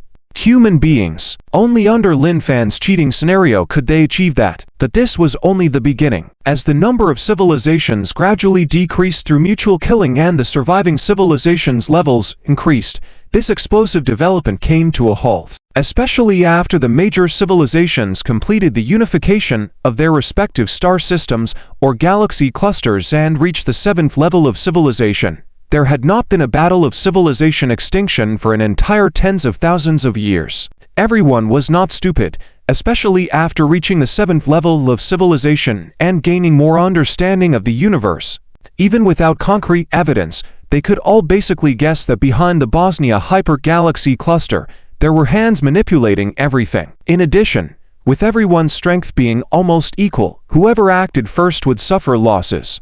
After all, this wasn't a one-on-one war, but a melee involving over 100 7th-level civilizations. Therefore, nobody wanted to be the praying mantis hunting cicadas, but rather everyone wanted to be the hidden bird in the background. Hence, among the over 100 civilizations in the Hyper-Galaxy Cluster, there were small-scale friction and conflicts almost every day. However, large-scale wars had not occurred for tens of thousands of years, let alone wars of civilization extinction. Without war, there was no direction for further expansion, and the development of all civilizations had completely stagnated for tens of thousands of years with almost no progress. When Lin Yu understood all of this, he always felt a strange sense of familiarity. As for what this familiarity was, he couldn't quite say for the moment. In the universe, there was a place like this. It was vast and limitless, but without any planets. It showed no signs of life, yet there existed a civilization. This place was called the heart of the universe, the center of the entire universe, and the location of the Alpha Tet civilization. The Alpha Tet people, who had already been purified into pure energy forms, didn't need life-bearing planets. Therefore, they didn't migrate numerous planets here but simply built one large and for small colossal star continents, each spanning at least billions of light years. Included in the first star continents, The one located in the center stretched across a whopping 300 million light-years, almost the size of a large super-galaxy cluster. This star continent that spanned 300 million light-years was the Alpha Tet continent. In the center of the Alpha Tet continent, there was a simple and unremarkable building. Inside it, there was no one, only a large round table and 10 chairs, with nothing else. Suddenly, 9 groups emitting dazzling energy appear in the room without warning, descending towards each chair. As they were about to touch the chairs, the form of the energy began to change and gradually took on the shape of humans. In just a second, the dazzling energy from before had now turned into 9 humans, seated around the large round table in the chairs. Once everyone was seated, the conspicuously unoccupied chair stood out. Lin Aoshan couldn't help but sigh as he glanced at the empty seat. As Lin Han's father and also the chairman of the Supreme Council of the Alpha Tet civilization, he never expected that Lin Han would bring Fane into the zero-dimensional space in such a nearly mutually destructive way. There were clearly better options, but Lin Han had chosen this method. Up until now, Lin Aoshan still couldn't understand it. Everyone, the reason for summoning you all here is that in our 10 God-creating plans, unexpected events have occurred in the 3rd plan located in the Bosnia Hyper-Galaxy Cluster, and we need to make an immediate decision on whether to intervene. Lin Aoshan cleared his mind and looked at the 8 others sitting around the round table. Chairman, what is the issue with the 3rd plan? As soon as Lin Aoshan finished speaking, someone immediately asked with a touch of anxiety. When it came to the God-creating plan, it was never a small matter for everyone involved. After all, it was essential to the survival of the entire universe. Speaking of the Alpha Tet civilization's 10 God-creating plans, these were drawn up tens of thousands of years ago and gradually implemented. The goal was to cultivate a true God-tier civilization to counter the impending full-scale invasion of the Dark Halo Empire. Of course, this plan conflicted directly with the Alpha Tet civilization's principle of not interfering with any civilization's development. Therefore, even within the civilization, this plan was top secret. Apart from the members of the council who could sit at the round table, no one else knew about it. Well, there was one exception who knew about this plan, and that was Fane. In the God-creating plan, the council prepared 10 completely different schemes, and only one successful plan would be considered the success of the entire project. The nurturing style plan in the Bosnia Hyper-Galaxy Cluster, which was the 3rd plan in the God-creating plan, was plan number 3. The first God-creating plan has intersected with the 3rd God-creating plan. What? That's impossible. Hearing this, the council members all showed expressions of disbelief. After all, in their view, the civilization involved in the first God-creating plan was only at the 3rd level during Lin Han's last report 100 years ago, having just entered the starry sky from the home planet. Come on! How could a civilization that was merely at the 3rd level 100 years ago have crossed to hyper-galaxy clusters to reach the Bosnia hyper-galaxy cluster, where the 3rd God-creating plan was located? If you wanted to achieve that, it would have to be at least a 6th level technological civilization. After all, civilizations below the 6th level did not have interstellar travel capabilities beyond 1 million light-years. Although everyone wore an expression of disbelief, they also knew the chairman wouldn't speak without reason. So, if what the chairman said was true, could it be that the civilization Lin Han was in charge of in the first God-creating plan had already progressed from the 3rd level civilization to the 6th level in this 100 years? End of this chapter. Chapter 761 Decision. In fact, within the number 3 God-making plan, things are not as simple as they seem on the surface. The Bosnia Super Galaxy Cluster is strictly speaking only a part of the number 3 God-making plan.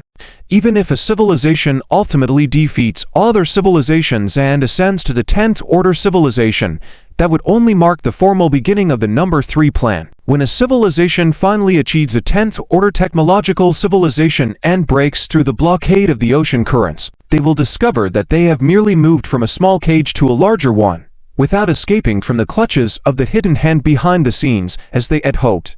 The civilizations that have excelled in the first stage of the number 3 God-making plan will enter into the second round of nurturing. This is how tragic it is. Inside the round table conference room, the 8 counselors all gasped in shock. Achieving a 6th order civilization from a 3rd order civilization in 100 years is a terrifying feat. If all this is true, It appears that humanity, in the number 1 plan, has a high possibility of becoming the ultimate success of the entire God-making plan. Chairman, did humanity really ascend from 3rd order civilization to 6th order civilization in just over 100 years? No, humanity is not a 6th order civilization now, said Lineocean, shaking his head. Hearing this, all the counselors couldn't help but let out a sigh of relief. I knew it. How could humanity have such terrifying talents? If they haven't reached 6th order civilization, it's most likely they have obtained remnants from other civilizations, possibly obtaining advanced civilizations' warships. That's the only way to explain how humanity reached the Bosnia super galaxy cluster. Quickly, each counselor began to piece together the most reasonable explanation in their minds. However, just as they finished their speculations, Lineocean's next words left them all petrified. Due to the accidental intersection of the number 1 plan and the number 3 plan, I specially observed this human, and the results of the observation even made me doubt whether I was hallucinating. Yes, humanity is not a 6th order technological civilization now, but an 8th order technological civilization. In the field of dark energy, they can even compare to a 10th order technological civilization level. Immediately, all those who heard Lineocean's words were stunned. Ascending from a 3rd order technological civilization to a 6th order technological civilization in just over 100 years is already hard to accept. But what is this 8th order technological civilization? And what is the dark energy field that can match a 10th order technological civilization level? Are they hearing things? Yes. They must be hallucinating. At that moment, the word hallucinate popped up in the minds of all 8 counselors. However, as evolved pure energy beings, they were beyond the possibility of hallucinations. All right, you heard me right, even though it's astounding, it's the truth. And don't forget, our ultimate goal is to cultivate a civilization with the strongest talents. Help it ascend to God-level civilization before the full invasion of the Black Emperor Empire, right? Therefore, no matter how fast humanity ascended, it's beneficial for the entire universe, isn't it? Watching the bewildered counselors, Lineocean knew they were questioning their lives, so he continued. Only at this point did everyone react. As the chairman said, regardless of why humanity ascended so quickly, it's good for civilization as a whole. The Alpha Tech civilization doesn't mind humanity's incredible talents, even hoping that humanity surpasses them and achieves God-level civilization as soon as possible. Our current issue is that humanity from the number 1 plan has entered the Bosnia super galaxy cluster. According to my calculations, this will likely disrupt the entire number 3 plan. So, we must make a decision now, whether to intervene and allow the number 3 plan to proceed as planned or to let humanity continue and completely abandon the number 3 plan. This is a serious question. If left unchecked, humanity, now an 8th order technological civilization, will enter the Bosnia super galaxy cluster, which is entirely made up of 7th order technological civilizations. The consequences of such an intrusion are self-evident. The entire Bosnia super galaxy cluster will fall into the hands of humanity. From there, humanity will easily enter the other super galaxy clusters in the number 3 God-making plan. In the end, humanity will completely devour the entire number 3 plan. However, if they intervene, it may ensure that the number 3 God-making plan continues on its original trajectory. But this action will also affect humanity in the number 1 God-making plan, and whether this impact is positive or negative is hard to say. As Lineocean said, the Council must make a decision whether to allow humanity to consume the entire number 3 God-making plan or to intervene and expel humanity from the Bosnia super galaxy cluster, prohibiting them from entering in the future. This is not an easy choice.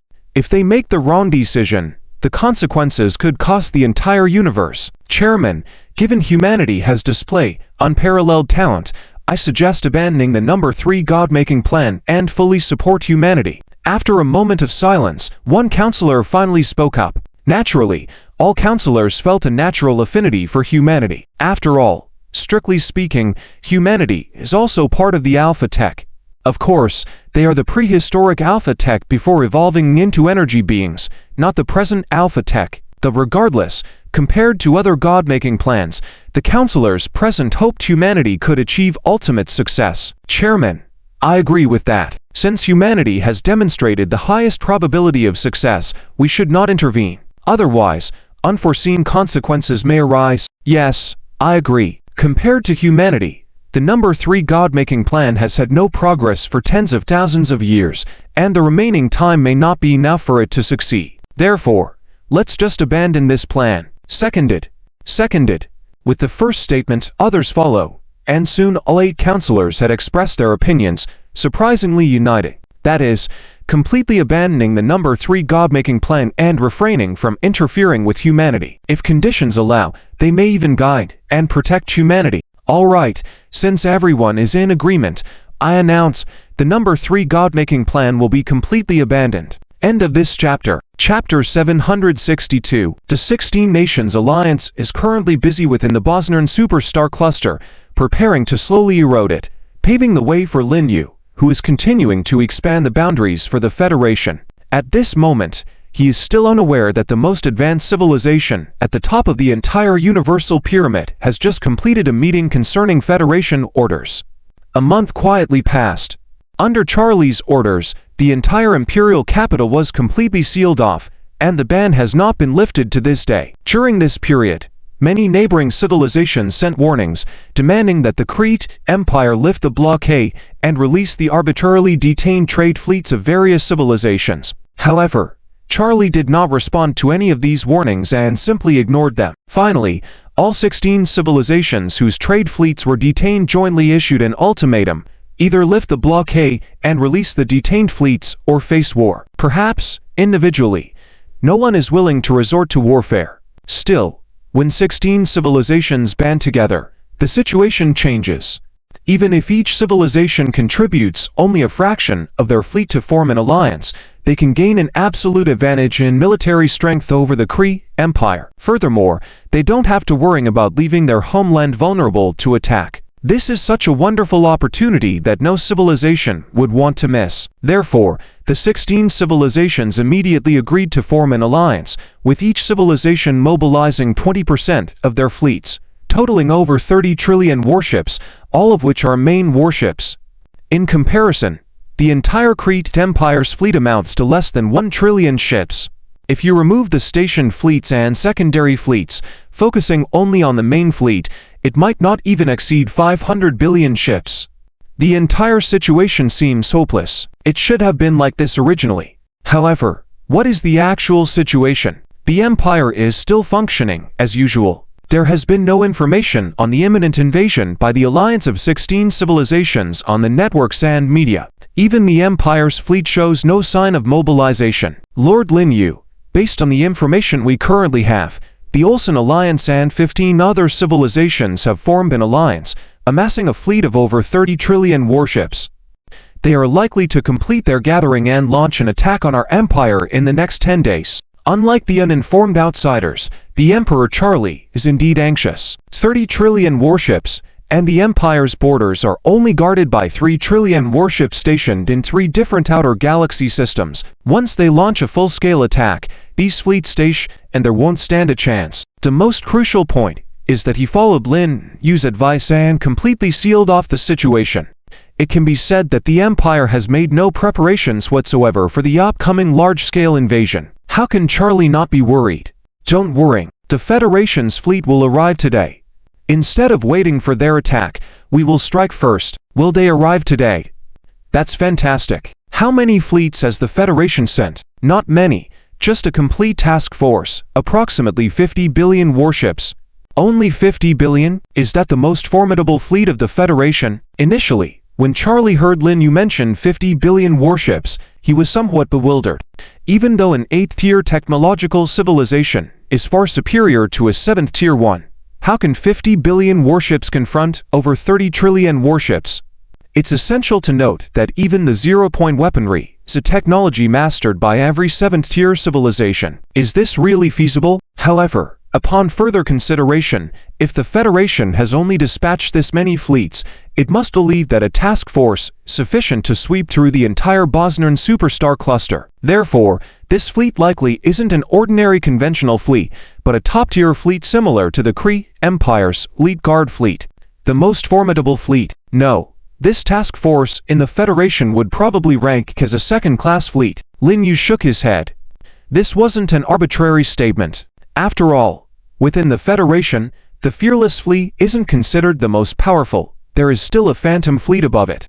That is the true elite force of the Federation. However, when these words reached Charlie's ears, he was utterly shocked. 50 billion warships. A second-class fleet. It's all over. The Federation has lost its mind, planning to conquer the entire Bosnian superstar cluster with merely 50 billion second-class warships. Isn't that delusional? Don't worry. The Federation's might goes far beyond your understanding. Next, you just need to arrange the fleet to clean up the mess behind us. Glancing at the confounded Charlie, Lin Yu smiled and said. Nevertheless, Charlie didn't calm down because of Lin Yu's words. In his view, an 8th-tier civilization should be able to easily dominate over a 7th-tier civilization, but it still shouldn't be possible for 50 billion warships to overcome over 30 trillion warships. Moreover, when you consider the combined fleet numbers of all major civilizations within the Bosnian cluster, it amounts to hundreds of trillion ships. In this situation, even if you can't beat them in traditional combat, couldn't they use zero-point weaponry to obliterate you? Just then, a beep sounded from Charlie's communicator. Upon answering, a figure dressed in the Crete Empire's general attire appeared. Your Majesty, what is it? Half a minute ago, a vast number of fleets passed through the ocean currents and are gradually arriving. The insignia on their warships is consistent with what Your Majesty previously ordered. Is this the arrival of the Federation's fleet? To avoid any mishaps, a month earlier, when issuing orders to the troops stationed in the Laurent domain, Charlie also transmitted the Federation's emblem, and now, everything came together as a result. I understand. Do not obstruct them in any way. I have a plan here. Yes, Your Majesty. After ending the communication, Charlie took a stealthy glance at Lin Yu but found that he was already standing up, preparing to leave. Lord Lin Yu, Emperor Charlie, you should prepare now. After 3 days, the Federation's fleet will launch an attack. Be ready with an adequate number of warships to follow and clean up. After speaking, Lin Yu left the room directly. Though worried, Charlie didn't let his guard down because of Lin Yu's words. He believed that an 8th-tier civilization could undoubtedly outmatch a 7th-tier one, but it couldn't possibly withstand 30 trillion warships with only 50 billion. Furthermore, when you add all the warships of the dominant civilizations in the Bosnian cluster, it tallies up to hundreds of trillions. In such a scenario, can 50 billion warships really stand up to them? Even if they can't beat you traditionally, couldn't they obliterate you with zero-point weaponry? Beep. Beep. Just then, Charlie's communicator sounded. Upon answering, a figure dressed in the Crete Empire's general attire was projected. Your Majesty, what's the matter? Half a minute ago, a vast number of fleets passed through the ocean currents and are gradually arriving. The insignias on the warships are identical to what Your Majesty previously ordered. Is this the arrival of the Federation's fleet? To avoid any mishaps, a month earlier, when issuing orders to the troops stationed in the Laurent domain, Charlie also transmitted the Federation's emblem, and now, everything came together as a result. Understood. Do not obstruct them. I have a plan in place. Yes, Your Majesty. Upon the guard's departure, Charlie mumbled to himself. Vice Commander, we have arrived at the Laurite Star domain. The Crete Empire's garrison showed no intention to intercept us. I know. Wait here until all follow-up fleets arrive. Then we will proceed to the rendezvous point together. Yes, Vice Commander. With an incredibly beautiful warship flying out from the ocean currents, Lin Kedin, recently promoted as the Deputy Commander of the Fearless Fleet, arrived here on the new Losmeter. End of this chapter. Chapter 763. After the reinforcement arrived, a coalition of 16 civilizations led by the Olsen Alliance united, forming a massive fleet of up to 3 trillion ships to attack the Crete Empire and declared that their ultimate goal was to completely destroy the Crete Empire. This news has caused a sensation throughout the Bosnia Metagalactic cluster in the past month. After all, it has been tens of thousands of years since such a large-scale war, especially a war of civilization extermination, has occurred in the entire Bosnia Metagalactic cluster. While some have expressed concerns that the unity of the 16 civilizations led by the Olsen Alliance may threaten the balance of the entire Bosnia Metagalactic cluster, these worries exist only among the public. The high-ranking officials of each civilization are not too concerned about this. There are over 100 civilizations in the entire metacluster, and no civilization wishes to see a union formed by multiple civilizations. Therefore, only this time, with legitimate reasons, if you all unite to beat down the Krite Empire, then everyone can tolerate it. However, if after defeating the Krite Empire, you still maintain the united front, believe it or not, the remaining civilizations will join forces to eliminate the 16 of you. So, the true high-level officials of each civilization are not worried about the coalition formed by the Olsen Alliance. Instead, they are more intrigued and have prepared to watch the drama unfold. As for the outcome, sorry, not a single civilization in the entire metagalactic cluster believes that the Krite Empire will win. The mainstream opinion is that Charlie must be out of his mind. Otherwise, how could he do something so foolish? Just as all civilizations were getting ready to watch the drama unfold, Charlie summoned the 3 highest commanders of the Empire known as the 3 Great Generals who were stationed at the border of the Empire. However, Charlie had cut off all communication between the capital and other civilizations and even isolated himself from his own internal star systems over the past month. Even the 3 highest commanders stationed at the Empire's borders were unaware of what was happening until this moment. When they heard Charlie's statement that a coalition of 16 civilizations would mobilize a fleet of 3 trillion warships to attack the Krite Empire in about 10 days, the 3 of them were stunned. 3 trillion warships? What kind of joke is this? The entire Empire only has about 900 billion warships available for combat, and half of them are second-rate fleets with little combat power. This is impossible, right? However, Charlie's next words left the 3 of them even more shocked, to the point where they started to doubt whether their emperor had some mental issues. He not only claimed he would handle the combined fleet, but also expressed his intent to counterattack the 16 major civilizations and instructed the 3 great generals to gather their fleets and be prepared. Prepare for what? Prepare to receive new territories, prepare for the aftermath of war. This is madness, absolute madness. I know what you're thinking. Take a look at this. Remember, don't be surprised just after reading the beginning, read it all. Watching the strange expressions of the 3 great generals directed at him, Charlie sighed softly, but was prepared for this situation. He manifested 3 copies of the civilization agreement he signed and placed them in front of the 3 great generals. They glanced at each other before picking up the agreement to read. As they read, their expressions changed from anger to surprise, until finally, they were left in shock. Okay, our emperor is not crazy. It's the so-called Human Federation that is crazy. Otherwise, why would they refer to this as a subordinate civilization agreement when it's clearly a cooperation agreement? At this point, the 3 great generals vaguely understood why Charlie was so calm in facing the coalition of 16 civilizations and even planned to turn the tables on them. It seems they found a powerful ally. Yes, just as you think, the Federation will handle the upcoming battle. We just need to follow to receive territories and handle the aftermath. Nodding, Charlie addressed the 3. Of course, Charlie did not reveal his concerns or the fact that the Federation only brought 50 billion warships. Having decided to rely on the Federation, he had no reason to disrupt military morale by disclosing this information. Your Majesty, we understand. We will return to prepare the fleets for deployment. Very well, it's in your hands now. In a blink of an eye, 3 days had passed.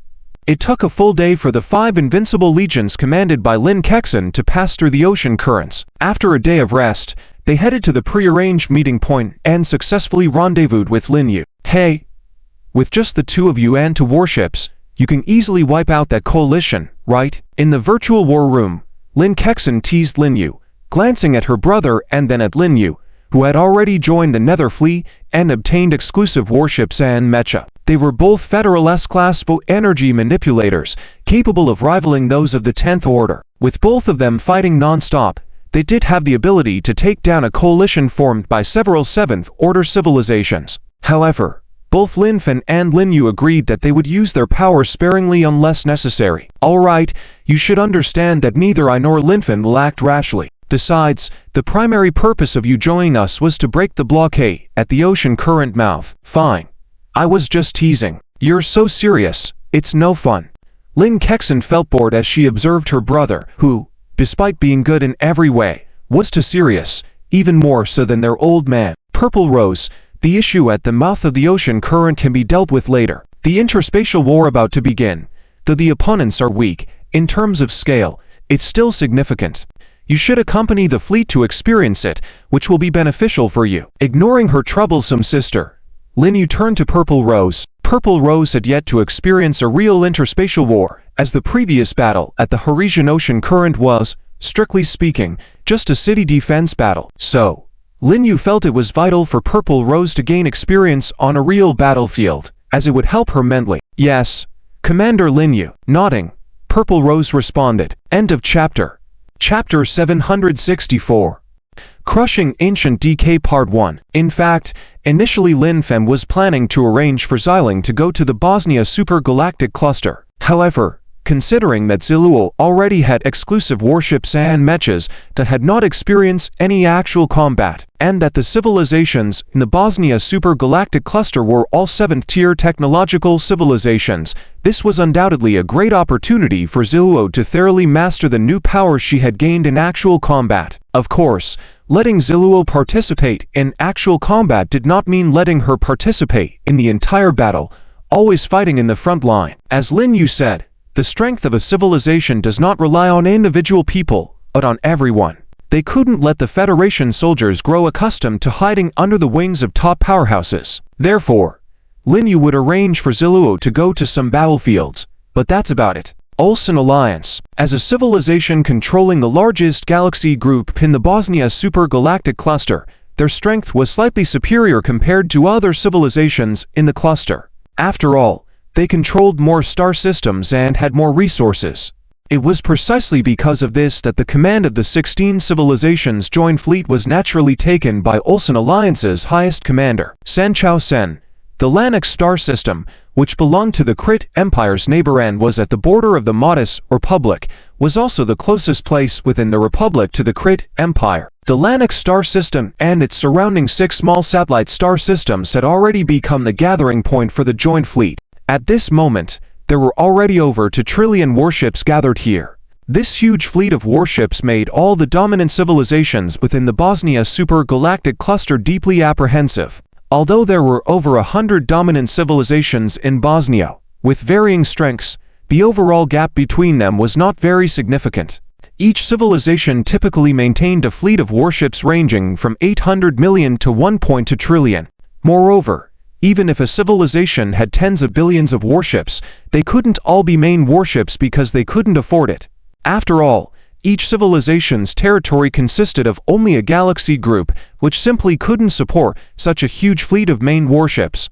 Therefore, the usual practice was to build a secondary fleet outside the main fleet, comprised of versions of the main warships that were cut down in various aspects, with the main warships usually accounting for about 40 to 60% of the entire fleet, depending on the circumstances of each civilization. So, a joint fleet consisting of over 20 trillion warships completely made up of main warships was a huge shock for the other civilizations. It was known that even among the civilizations in Bosnia, there was an unspoken understanding among them. If Ulsan Alliance did not end this alliance after dealing with the Crit Empire, then the remaining civilizations would all unite to completely crush this threat while it was still in its infancy. Of course, what everyone hoped for the most was for the Crit Empire to resist to the end. Even if they were destroyed, they would take a piece of flesh from the joint fleet. Everyone, do you have any objections to the attack plan? As the central command of the joint fleet, in the command center of the Ulsan Alliance's flagship Lei Heoxing, hundreds of senior commanders from various civilizations were gathered for a pre-battle meeting. They had been discussing the plan for attacking the Crit Empire for many days, and after various arguments and compromises, a preliminary plan had finally been reluctantly formed. In all honesty, San Chao Sen also found this to be a headache. In his own civilization, he could determine any battle plan within his civilization without any trouble, without the need for so much hassle. But now, since there were 16 civilizations involved, and each civilization had its own demands and did not want to become cannon fodder, things became complicated, nearly causing San Chao Sen to collapse altogether. However, fortunately, they finally had a preliminary result. With just a few more days, once the fleet was fully assembled, they could begin the attack. Thinking about this, San Chao Sen was also filled with excitement. Commanding an operation with over 3 trillion warships was a rare opportunity. Throughout the history of the Bosnia Supergalactic Cluster, There had never been such a large-scale battle, and he was bound to leave a thick mark in future history. For any fleet commander, this was an irresistible temptation. Beep, beep, beep. Just as all civilizations reached an agreement and San Chao Sen was highly excited, his personal emergency communicator suddenly rang. Frowning, he took it out and pressed the connect button. Speak, what's the matter? If it's not important, you'll see how I deal with you later. After the communication was established, San Chao Sen didn't even hear anything from his subordinate. He spoke directly. It's worth noting that the use of emergency communicators in the military was strictly regulated, only reserved for unexpected Grade 1 war situations. However, where was he now? This was the headquarters of the Joint Fleet, with a massive fleet of over 20 trillion warships gathered here. Would there be a Grade 1 or higher war situation here? San Chao Sen would rather believe that his subordinate mistakenly used the wrong communication channel, resulting in this pre-warning punishment upon his immediate response. Commander, it's bad. A large number of unidentified fleets have arrived through hyperspace travel, and they seem hostile.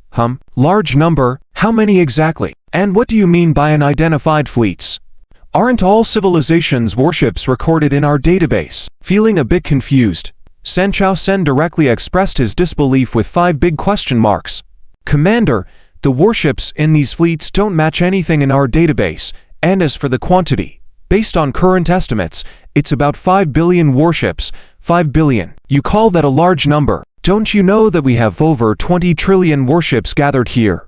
I thought a large number meant at least hundreds of billions of warships when I heard it. No, 5 billion warships does seem significant. Could it be that because he had become the highest commander of the Joint Fleet, he was getting carried away and considered 5 billion warships as a small amount? All right, let's not dwell on that. The key point was that based on his subordinate's report, these 5 billion warships had no matches in the database. Could it be a secret fleet hidden by the Krayt Empire? Order the fleet on alert duty to intercept, and at the same time, launch a Level 1 combat readiness alert for the entire fleet. Yes, Commander. Although the unexpected appearance of what seemed like a secret fleet of the Krayt Empire surprised San Chao Sen, as an experienced commander, he did not underestimate the overwhelmingly massive size of the Joint Fleet. He had always arranged to fleets to take turns in vigilance, each vigilant fleet consisting of 500 billion warships. Therefore, San Chao Sen remained calm. In his view, even if the 50 billion warships made from the most advanced data by the Krayt Empire were truly unmatched, they couldn't contend with 500 billion main warships. So, they would completely obliterate them and use their carcasses to pay tribute to this expedition. End of this chapter. Chapter 765. Destroying Ancient Decadence Part 2. Everyone, I just received some news. A fleet, not recorded in our database and suspected to be a secret fleet of the Krayt Empire, has just arrived here through hyperspace travel. Indeed, just as we were discussing how to break through their borders, they launched an attack on us, utilizing only 5 billion warships. Everyone, this is provocation. Provocation directed towards the 16 civilizations among us. Ending the communication with his subordinates, Sanhezin scanned the surroundings with an extremely angry tone and addressed everyone present. For him, the timing of this situation was perfect. He had been struggling with how to get these guys to cooperate and not delay the opportunity for petty gains. And now, the Krayt Empire was knocking on their door. Tell me, can any of the high-ranking commanders of advanced civilizations present here tolerate a civilization on the brink of destruction using merely 5 billion warships to provoke us? Those gray bastards are asking for trouble. Indeed, they seek to humiliate us, which is unacceptable. Dispatch the fleet immediately, wipe them out on the spot, then invade their homeland and slaughter the entire Krayt civilization. Yes. Let's do it. In an instant, the entire command hall was filled with animated fervor. Watching this scene, a slight smile crept onto Sanhezin's lips. Success.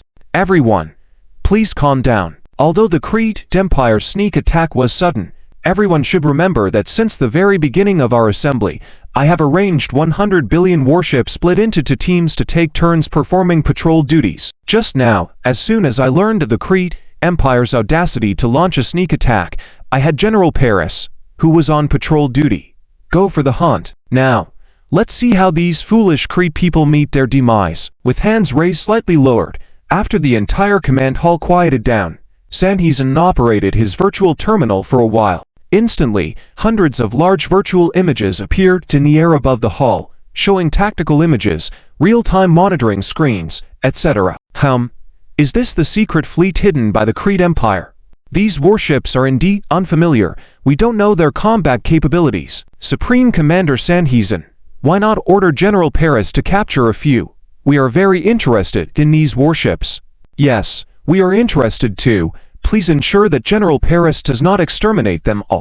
Looking at the Kree Empire's secret fleet in the images, everyone was somewhat surprised. A civilization might design warships of different exteriors, but regardless of the design, the overall design language remains consistent. However, these warships' designs were different from all civilizations, including the Kree Empire. Among those present, there were no fools. The most likely scenario for this situation was that the Kree Empire had discovered relics of a higher civilization and obtained the blueprints for their warships, or even directly acquired a large number of warships left behind by that civilization. Yes, these 5 billion warships were most likely found by the Kree Empire in the relics of other civilizations. However, even if the technology of these warships surpassed our own, possibly even being 8th-tier technological civilization warships, so what? Don't forget, we have a total of 300 trillion warships of 7th-tier civilization as our main force here. Is the Kree Empire a bit delusional? But that's not important. The key is these warships. Naturally, everyone wanted to get their hands on one to bring back to their civilization for further study. Perhaps there could be some technological breakthroughs, right? Vice Commander, the entire fleet has exited hyperspace. An enemy super strike group is approaching, 500 billion in number, 3 AU away, speed of 80,000 kilometers per second, closing in. What about the position of the Terek? It has reached the designated attack position. Send a message to Terek. The opening act is up to you. Target the approaching enemy fleet directly towards us. Give them a hard hit. Yes, Vice Commander. As the Vice Officer responded, she couldn't help but twitch at the corner of her mouth. She knew very well the commander on the Terek had already lived over 10,000 years. My Vice Commander, are you really calling her sister? At the same time, at the forefront of the Federal Fleet, on a sister ship identical to the Purple Linger Russell, Ziluo saw the message from Lin Kexin and couldn't help but smile. In fact, the matter of who was older had been debated countless times since Ziluo met Lin Kexin. Ziluo's point of view was that having lived for over 10,000 years, naturally, she should be the elder sister. But Lin Kexin refused to accept it, claiming that when she was born, Ziluo hadn't even entered the womb yet. They could never convince each other. Daddle Group, take note. Transfer control of the Alpha Auxiliary Computing Device to the captain's position. Vice Officer, inform the readiness team to prepare Juke. I will attack after the initial round. Yes, Vice Commander. 21 seconds later, the control of the Alpha Auxiliary Computing Device has been transferred, and a dedicated control console rose from the ground in front of Ziluo. After placing her hands on it, Ziluo still closed her eyes. Different from the induced dark energy compression cannon and the focused dark energy artillery, there were 2 super large dark energy matrices. But as Ziluo gathered the energy to the critical point, she continued to gather strength until 3 seconds later. Diffuse dark energy irradiation wave. Release. Suddenly, the dark energy gathered at the critical point was released and directly rushed towards the second concave dark energy matrix. The function of this second concave dark energy matrix was also about shaping, but different from Lin Yuan Zilin's way of using a focused shape to enhance power. It achieved a diffuse shape transformation through the concave dark energy matrix, which might have less power but could almost cover an extremely wide range. For attacking a large group of 7th-tier technological civilization warships, there could not have been a more suitable attack. End of this chapter. Chapter 766. Destroying Ancient Decay Part 2. As long as it's within the range of irradiation, there are no dead angles. This is a truly wide-ranging, all-encompassing attack. Although the power is weaker compared to other forms of attack, it is sufficient to deal with a 7th-order civilization without dark energy technology. Nearly half of the massive fleet composed of 500 billion warships was engulfed within the irradiation range. Warships turned into fireballs one after another, illuminating the entire starry sky for a minute. When the fierce battlefield gradually calmed down, everyone was stunned. The originally huge fleet, as if the central area had been swallowed up, leaving only the fleets on both sides. A preliminary estimate indicated that the United Fleet's losses amounted to at least 15 billion warships. Originally, even though 8th Order civilizations had overwhelming advantages over 7th Order civilizations, it could not achieve such devastation. However, do not forget that the Federation, though wearing the cloak of an 8th Order civilization, had dark energy utilization capabilities that could rival 10th Order technological civilizations. When the gap crossed 3 levels of civilization, it was not surprising to see such results.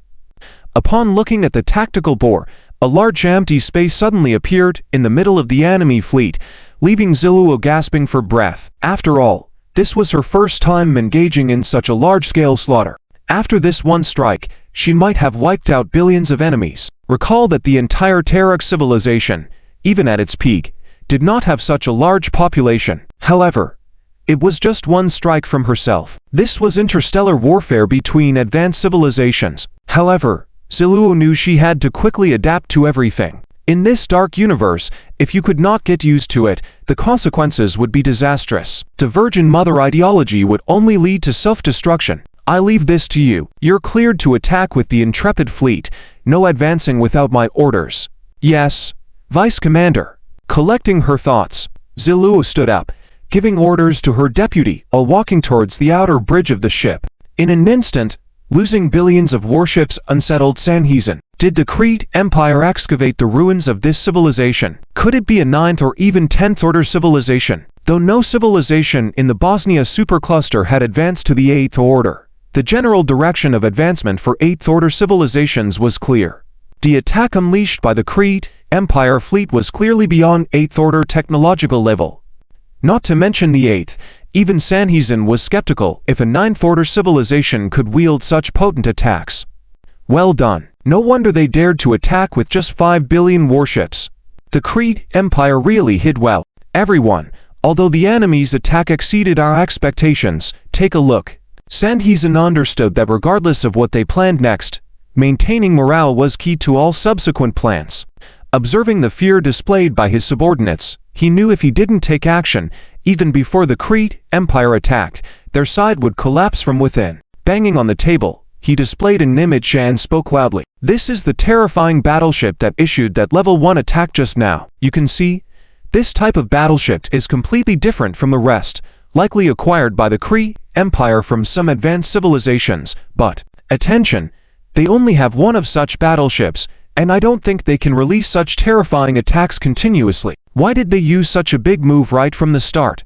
It's to scare us, make us fearful, create chaos, and ultimately lead to our self-destruction, enabling them to defeat our united fleet with other fleets later. By doing so, they aim to achieve their seemingly impossible ambush. Those who were previously doubtful due to Ziluo's attack now calmed down after hearing Sanhezin's words. Indeed, according to the recent events, fear might prompt them to consider leaving the United Fleet. And if even one person left, others would follow suit, leading to the collapse of the entire massive United Fleet. It seems that what Commander Sanhezin said is right. The battleship that unleashed that powerful attack earlier was only one. So that's it. I almost thought all their warships were that strong. Almost deceived into thinking they are all powerful. They are really trying to exploit our self-destruction. There's no need for more words. Commander Sanhezin, tell us how to proceed next. We must show the Crete Empire some resistance. The leaders from various civilizations got excited.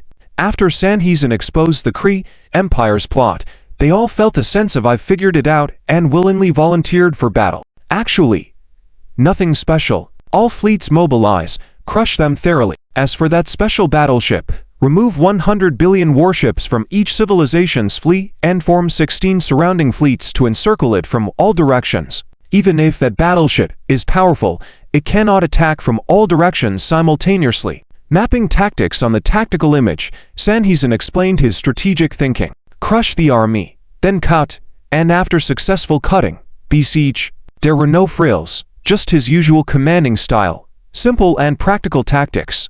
However, while Sanhezin was deploying the attack plan, he failed to notice that something had swiftly shot out from the Terok ship towards the bewildered patrol fleet that had just been devastated. It was a red armored mech, its shell resembling burning flames, dashing straight towards the confused fleet. Inside Juke's cockpit, Ziluo's emotions had completely calmed down. Although the previous strike that killed billions briefly shook her, before becoming the saint of the Terek tribe, she had served as a fleet commander for her tribe. In many aspects, she was indeed stronger than a recruit and had much higher adaptability in battle. Seeing the heavily chaotic patrol fleet ahead, Ziluo did not hesitate and began operating the Alpha Auxiliary Computational Unit integrated within Juke, deploying hundreds of small dark energy matrices in front of her. Scatter-type dark energy rapid-fire cannons fire like a firepower support turret. Each small dark energy matrix fired a silver-white energy projectile continuously without interruption. End of this chapter. Chapter 767. The Destruction of Kururat End.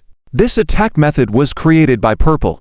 While greatly reducing its power, it can decrease its own consumption to the limit, allowing for continuous long-term firepower coverage. Of course, for 9th and 10th tier civilizations, this type of attack power is clearly meaningless, like scratching an itch. However, for 7th tier technological civilizations, spatial shields have almost no defense against dark energy attacks. Even the smallest attack can easily break through its shield and strike the battleship itself. The fleet, which had just stabilized slightly, once again found itself in chaos. Almost every second, hundreds of battleships turned into burning fireballs in the midst of the attack. Damn it! Fight back! Give me a fight back! Terrace, who had luckily escaped the first wave of attacks by placing his flagship in the array's flank, was now full of anger. Just what is this? Just now, getting blasted in the face with a super weapon was bad enough, and now single combat vehicle dares to come and bully me. I still have over 300 billion battleships here. The range isn't enough. General Paris.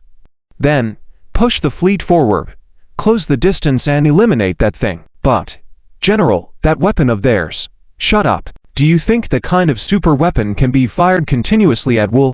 If that were the case, they would have continued to fire already. If they come up with a few more shots, we will all be wiped out. Looking at his subordinates, who were a bit scared, he shouted loudly. If Purple were to hear this, she would surely say, "Actually, I can fire continuously. At least I could release it 10 times in a row without any problem. But this time, the star is not me. If not for testing Juke's combat abilities, I wouldn't even have come out." Although Paris had guessed it randomly, he had to admit that this kind of explanation made everyone feel relieved. But before the fleet could approach, a new problem arose. Bad news, General Paris. The fleet of the Crete Empire has surrounded our flank at position 26 to 179. What? It wasn't until this moment that Paris realized that since the other side used a super weapon to attack him severely earlier, his attention had been focused on that battleship. As for the other 50 billion battleships, he had subconsciously ignored them. In interstellar warfare, being surrounded on the flank by the enemy was a dangerous concept. For a battleship, the largest part was its flank, and once attacked from the side, the enemy's hit rate would exponentially increase. Not to mention the fearless fleet using dark energy weapons. Even if the distance was to 2-3 astronomical units, from launch to impact was almost 1 to 2 seconds, making it difficult to dodge even with erratic maneuvers. Quick, dispatch 100 billion battleships to meet them. It's too late, General. Before his deputy finished speaking, countless silver beams rushed toward them, followed by a wave of destruction where at least 10 billion battleships were destroyed. Previously, in Heres, the battleships of the Celis Empire could withstand multiple hits, but these 7th tier technological civilization battleships couldn't withstand even one hit. Once hit, they were destroyed with no resistance. This scene also caught the attention of Sang, who had just deployed a new attack plan. Seeing so many battleships rapidly destroy, he widened his eyes. I didn't expect these 50 billion battleships to be so strong. Although compared to that one ship, their destructive power is much less. However, it also proves that these battleships do not have those super weapons. In the view of Sang, these fearless battleships, although powerful, were still within the scope of conventional weapons. And as long as it was within this range, the joint fleet could secure victory with overwhelming numerical superiority. Once these conventional battleships were dealt with, the joint fleet could surround the ship with the super weapon, even if they couldn't capture it in the end. Destroying it shouldn't be difficult. Order.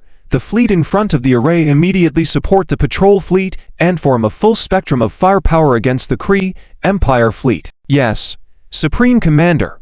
Although it took some time for the entire army to mobilize, there were still many battleships at level to readiness, albeit not many, but still about 100 billion battleships. After receiving Sang's attack plan, these battleships immediately moved into action, and by now were very close to the battlefield. Within a maximum of 3 minutes, they would be within range of the fearless fleet. But could the patrol fleet hold out for 3 minutes? Almost every wave of attack resulted in hundreds of millions to billions of battleships being destroyed. Combined with the constant firepower bombardment from Juke in front of him, Paris was in agony. 3 minutes. 3 minutes later, if he could have 100 billion battleships, he would be relieved. But what Paris didn't know was that Lin Qian didn't even plan to let him have 100 billion battleships. Purple, sister, what's up, Lin Qian? As soon as the communication was connected, they greeted each other as sisters, as they had done in the past. This opening made the bridge crew in both warships facepalm. The enemy's large fleet is closing in. I need to thoroughly deal with this fleet before they enter range. I need your help. How do you want to do it? Simple. Force them to converge, then hit them hard.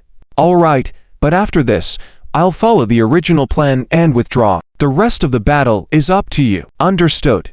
Command the fleet. Concentrate firepower on the head and tail of the target fleet formation. After ending the communication, Lin Qian immediately gave the order. Likewise, Purple adjusted her attack target and positioned her attacks in a circular distribution. When the two sides' attack positions were connected, they formed a crossfire pattern, resembling a massive cylindrical column. Purple had a circular distribution, while Lin Qian sealed off both ends, forcing the enemy fleet to squeeze towards the safe area at the center of this cylindrical firepower net. When Paris finally sensed that something was wrong and ordered the fleet to quickly disperse, even if facing the dense firepower net, it was too late. The terrifying expanding dark energy irradiation waves struck again. This time, over 90% of the remaining battleships were enveloped in it. End of the chapter. Chapter 768. San He Sen, who excels at filling in the gaps in his mind.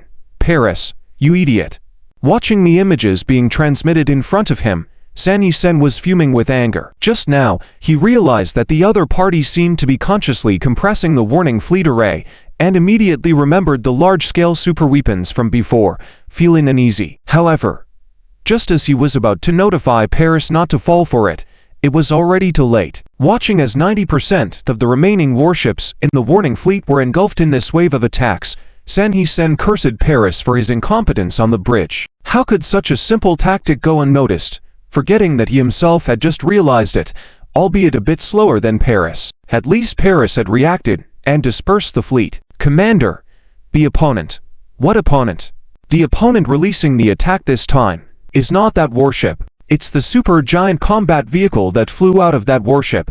The deputy beside him had felt that something was amiss since just now, only now realizing it, immediately reminding San He Sen, "Get lost. Do you think I'm blind? Do I need you to remind me?" Though San He Sen said this, in reality, he wouldn't have realized it without his subordinate's reminder. Subjective consciousness can really be detrimental. However, can that combat vehicle release such super attacks too? Or was the initial attack released from that vehicle within the warship? Regardless, the threat posed by the warship and the super giant combat vehicle was too great. They needed to be separated from the Crete main fleet from the beginning. Order the encircling group. Immediately establish a firepower net between that warship and other Crete fleets, forcibly separate them. The remaining fleet, with the absolute advantage in numbers, press towards the Crete Empire's fleet from all directions, driving them towards the direction opposite the encircling group. Yes, Commander. This tactic had already been decided in previous combat meetings to directly use over 100 billion in warships to establish a firepower net and separate the warship from other fleets. Then have the rest of the main fleet sterilely surround the 5 billion warship of the Crete Empire. Of course, this encirclement would leave an escape route for the opponent, not aimed at annihilation, but to force their fleet away and not to interfere with the encirclement of the Taluk. No problem with the plan, but would Lin Kexin and Ziluo really act as San He Sen speculated? Apparently not. Even before the operation started, the first exception had already appeared. Commander, the opponent's combat vehicle is moving. What? Surprised at the words, San He Sen immediately turned to the tactical board. Indeed, just as reported by his subordinates, that strange combat vehicle had started moving, However, it wasn't charging towards the main fleet of the Allied fleet or cleaning up the warning fleet, but instead, it was directly retracing its path. Yes, it was indeed returning. Based on its trajectory, it was clear that it was returning. With just that one combat vehicle, releasing the energy needed for the attack just now was definitely not a small amount, probably depleting all its energy with that strike. Witnessing this scene, Sanhisen couldn't help but make some speculations in his mind. However, the next scene solidified his various speculations. After retrieving the Vermilion, the Talak immediately turned around and opened a hyperspace window and took off. As expected, such a powerful attack, not to mention consecutive attacks, must have been quite troublesome to replenish energy. Unfortunately, the hyperspace interference device still hasn't passed the test, otherwise, they could have detained the warship during this opportunity. Nevertheless, no matter how far it runs, it can't escape his grasp. Taking this opportunity to first annihilate the opponent's fleet, then the army will immediately invade the Crete Empire. I don't believe that even in the current situation with the ocean currents blocked, you can take out the Bosnian hyperspace. Order the encircling group, abandon the current mission, cooperate with the main fleet, and fill the gap reserved for the enemy breakout. Continuing to wildly speculate, Sanhisen regained his confidence once again. Waving his hand and giving orders, Vice Commander, the Talak has been confirmed to retreat. All right, the show-off has left, now it's our turn to perform. If anyone dares to mess up, don't blame me for not showing mercy after the battle. All ships activate the dark energy shields at full power. Yes, Vice Commander. Lin Kexin had no intention of using any tactics. Rather, against the 7th level civilization opponent, sacrificing so many brain cells was unnecessary, just a straightforward approach. Even though the Allied fleet's formation had morphed into a mesh and was rapidly closing in on them, Lin Kexin made no response, simply having the fleet maintain formation and intercepting the enemy. Vice Commander, the target fleet has entered our 3 astronomical units range. It's currently optimal striking range. All ships, fire immediately. Concentrate fire on the center of the enemy formation. Within half an hour, we must create a hole big enough for us to pass through. Understood.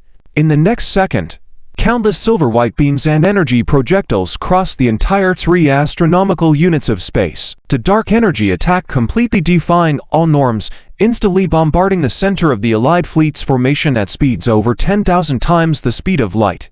Numerous fireballs illuminated the void once more, destroying over 1 billion warships. Of course, compared to the size of the Allied fleet, this 1 billion warships weren't much. However, this was just the first wave of attacks, and it was just an ordinary one, signifying that these attacks could be swiftly launched in succession. Indeed, just 10 seconds later, another wave of attacks was sent out, plunging the entire Fearless fleet into a scene reminiscent of target practice. After all, the distance was a full 3 astronomical units, and the Allied fleet's maximum range was only 2 astronomical units. Crossing that extra 1 astronomical unit and retaliating against the Fearless fleet wasn't something that could be done quickly. If Lin Kexin was a bit cunning, she could even exploit the fact that the opponent couldn't interfere with hyperspace, utilizing hyperspace navigation each time they neared the Allied fleet's range, instantly resetting the distance between them back to 3 astronomical units. Of course, this method would easily lead to the opponent's despair and total retreat. However, this didn't align with the mission objectives of this operation.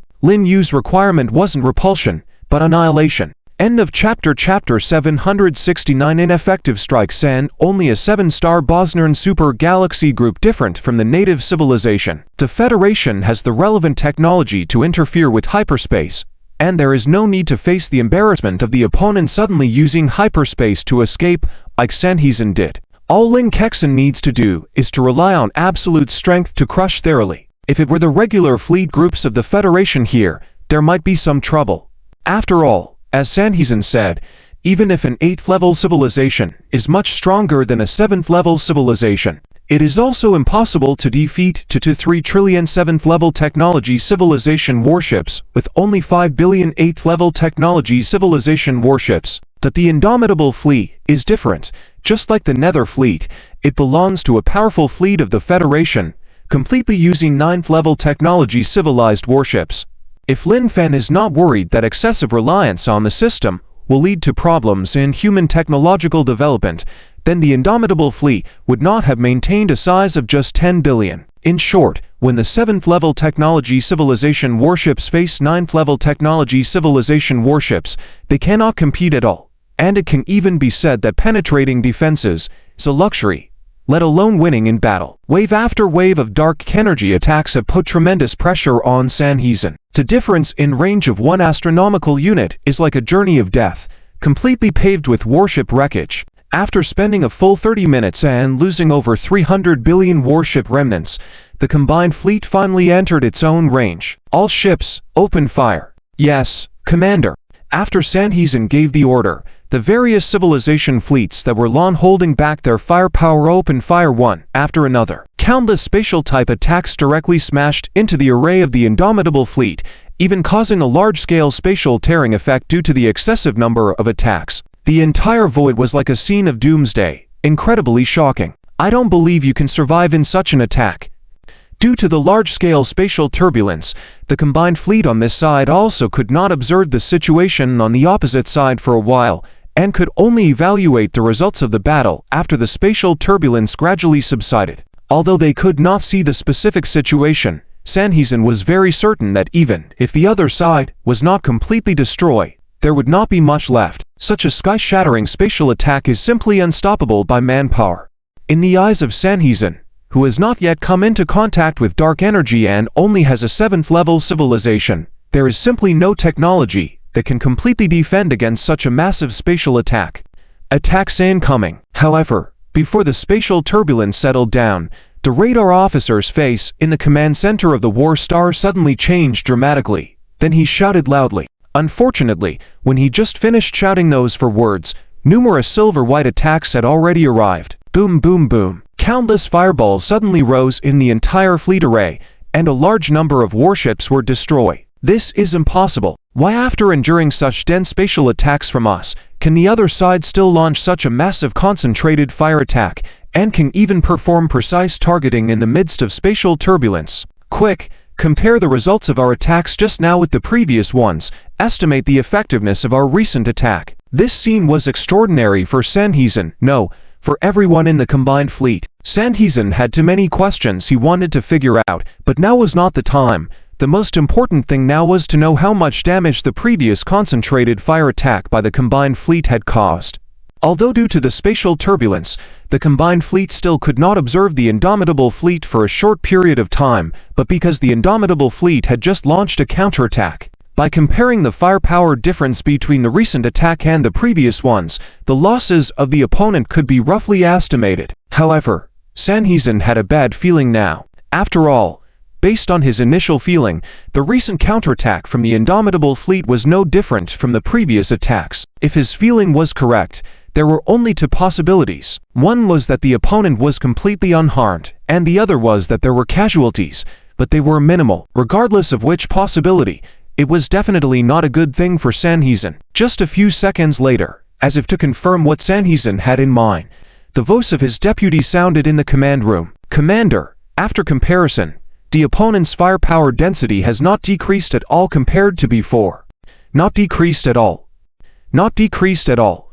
I don't believe it. Based on the attack trajectory of the opponent just now, estimate the approximate position, and let the fleet fire simultaneously again. I don't believe we can't cause then any casualties. Commander, it's not possible. The weapons on our warships are all spatial-type armaments, and the entire area where the target fleet is located is now filled with spatial turbulence. Therefore, even if we attack again now, it will fail due to the presence of spatial turbulence. Are you saying that our previous wave of attacks not only did not harm the other side, but also because of the complex spatial turbulence, it actually created a complete protective barrier for the other side against space attacks? Yes, that's it. Awkward. Spatial attacks do not have conventional ammunition, but directly act on the target and cause a series of spatial reactions, such as spatial compression, spatial puncture, spatial cutting, and so on. However, there was an exception. If the space in the target area was extremely unstable, then spatial attacks could not directly affect that area, and thus could not be effectively executed. And at this moment, Sanhezin was facing such a problem. A wave of extremely terrifying spatial collective fire, not only did not destroy the opponent, but even created a protective shield for the opponent. And the most critical thing was, the opponent's attacks could easily penetrate this protective shield. In other words, Sanhezin had once again fallen into a situation where you can hit me, but I can't reach you. Not good. Here comes another attack. Just as Sanhezin felt lost and unsure of what to do, there was another shout in the command room. Although the radar officer shouted in a timely manner, such reminders were meaningless in the face of dark energy attacks. The attack was imminent, and even with the reminder, there was simply no time to react.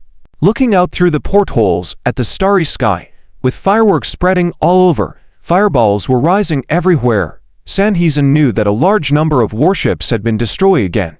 Even though the combined fleet was currently very powerful, if it continued to suffer such attacks, then, in at most 5 hours, the entire fleet would be annihilated by the opponent. End of this chapter. Chapter 770 calls a summit meeting of the Supreme Rulers. With the final battleship of the joint fleet destroyed, the entire Lano star system fell silent. In the void, warship wreckage was everywhere, all belonging to the joint fleet without exception. Even the War Star, where the Three Rivers Forest was located, had been destroyed early in the war. At this moment, a large number of hyperspace windows appeared once again in the starry sky, and billions of warships leapt out from hyperspace, led by the 3 Imperial Fleet Admirals of the Crete Empire. Of course, their purpose for coming here was not to join the battle but to handle aftermath. Watching the scene in the Lano star system resembling a graveyard of warships, the 3 admirals couldn't help but be amazed. Although mentally prepared, seeing the situation firsthand was still shocking. Just a few hours after the war started, over 2 trillion main warships had been lost. General, a communication request from a friendly fleet. Should I connect? When the communication officer mentioned the words friendly fleet, he was equally shocked, not knowing which civilization's fleet it was. However, the warship's identification system clearly indicated they were friendly. As a member of the Command System Corps of Field Marshal Revis, who leads 16 civilizations in the joint fleet preparing to attack the Crete Empire, he knew. Plus, with the entire star system looking like hell and that fleet with only 5 billion warships, even the most dull-witted could guess something. Either their empire found an advanced civilization relic and acquired this intact high-level civilization fleet, or they received support from some advanced civilization. If we had the recent blockades in the capital circle and the Lult star domain, could this advanced civilization be from outside the Bosnern superstar cluster? The more he thought about it, the more terrifying it was. What is happening right now? Connect it. Yes, General. Soon. Lin Keshin's figure appeared on the bridge of Revis' flagship upon connecting the communication. This stunned everyone on the bridge except Revis. Are you the Supreme Commander of the Crete Empire Fleet? Yes. My name is Revis, the head of the 3 Imperial Admirals. Being proudly reported but only getting a mere O from Lin Kedin made Revis realize that his title as one of the 3 main admirals didn't mean much to this high-level civilization fleet commander. It was like when facing commanders of 5th or 6th level civilizations, their titles and nicknames were of no interest to them. That was a rule. Revis felt a bit embarrassed at that moment. Your emperor should have told you that your mission is to create a battlefield and take over territories. Yes, I have been informed. Very well. Then this is in your hands. Our fleet will go clean up the surrounding 6 satellite star systems. Although there are not many fleets over there, the total adds up to tens of trillions. Revis suddenly realized that conversing with Lin Kedin was testing his capacity. When they talk about going to clean up the remaining 1 trillion plus warships of the joint fleet with such ease, one might think it's a stroll in the park. Any problems? No. No problems. Leave it to me. I will make sure everything is clear and understood. And just like that, Revis, the once incomparably strong head of the 3 Imperial Admirals, had turned into Lin Keshin's lackey. Being a lackey may seem shameful, but in this dark universe resembling a jungle, unless you're as powerful as Lin Fan, becoming a lackey when encountering a higher-level civilization is undoubtedly your best choice. And Revis was very aware of that. After a few minutes, under everyone's awed gazes, the fearless fleet split into 5 galactic clusters, each heading towards one of the 5 satellite star systems of Lanak, leaving the last one to be dealt with by the 100,000 gloomy warships brought by Ziluo and Linyu. What are you all staring at? Order everyone to get moving. In 3 days, at most, the main routes must be clear. Looking at his subordinates, who were still staring at where the fearless fleet had left, Revis shouted. This made the group of startled crew members start to mutter to themselves. I didn't realize before, but our general is really skilled at changing faces. Just now, he looked like a lackey, and as soon as the other party left, he immediately turned back into the mighty general he used to be. Yes, General. So, at that moment, billions of main warships abandoned their duties and started cleaning up the space lanes. The shock wasn't just limited to Revis and his Imperial soldiers. Other civilizations observing this were equally shaken. Remu Star System, Republic of Hyson, a former civilization leader, Anet, was particularly interested in this battle and had sent a warship early on as an observer to the Lano Star System. Hiding in the rear for observation, this warship was almost destroyed by the end of the war. Even though she hadn't seen the final outcome, Anet was very clear in her mind. The joint fleet was finished when her dispatched warship was destroyed. With the image cut off, the remaining warships of the joint fleet were less than 100 billion, while the other side seemed to not have lost a single ship. Are you kidding me? In less than 6 hours, a total of 20 trillion main warships were wiped out. Those were main warships, not second-rate ships. Let alone second-rate warships, even if it were 20 trillion merchant ships, our fleet couldn't do it. Where did this fleet of the Kree Empire come from? No, I must figure out a solution, otherwise, the Bosnian superstar cluster might soon be united by the Kree Empire. And what fate awaits our civilizations then? Send a message to all supreme-level civilizations.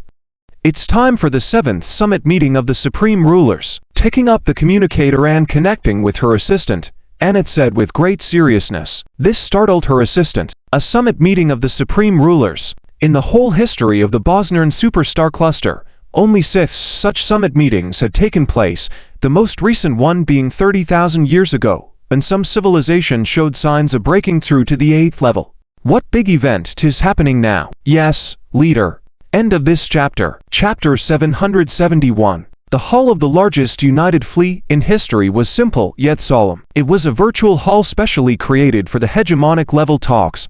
The last hegemonic level talks were held 30,000 years ago, when a civilization had significantly advanced in technology, compared to others, even showing signs of nearly breaking through to an 8th-tier technological civilization. At that time, the remaining 123 7th-tier civilizations united to form the largest coalition in history. Despite having slightly inferior technology, they overwhelmed the other civilization with 100 times more troops and eventually destroyed the entire civilization, marking a page in the history of the Bosnia supercluster. Since then, all civilizations within the supercluster seem to have fallen into a development stagnation, with no civilization pulling ahead in technology from the rest. 3,000 years pass, until a shocking message spread throughout all civilizations in the Bosnia supercluster today. The Hyson Republic called for the 7th hegemonic level talks.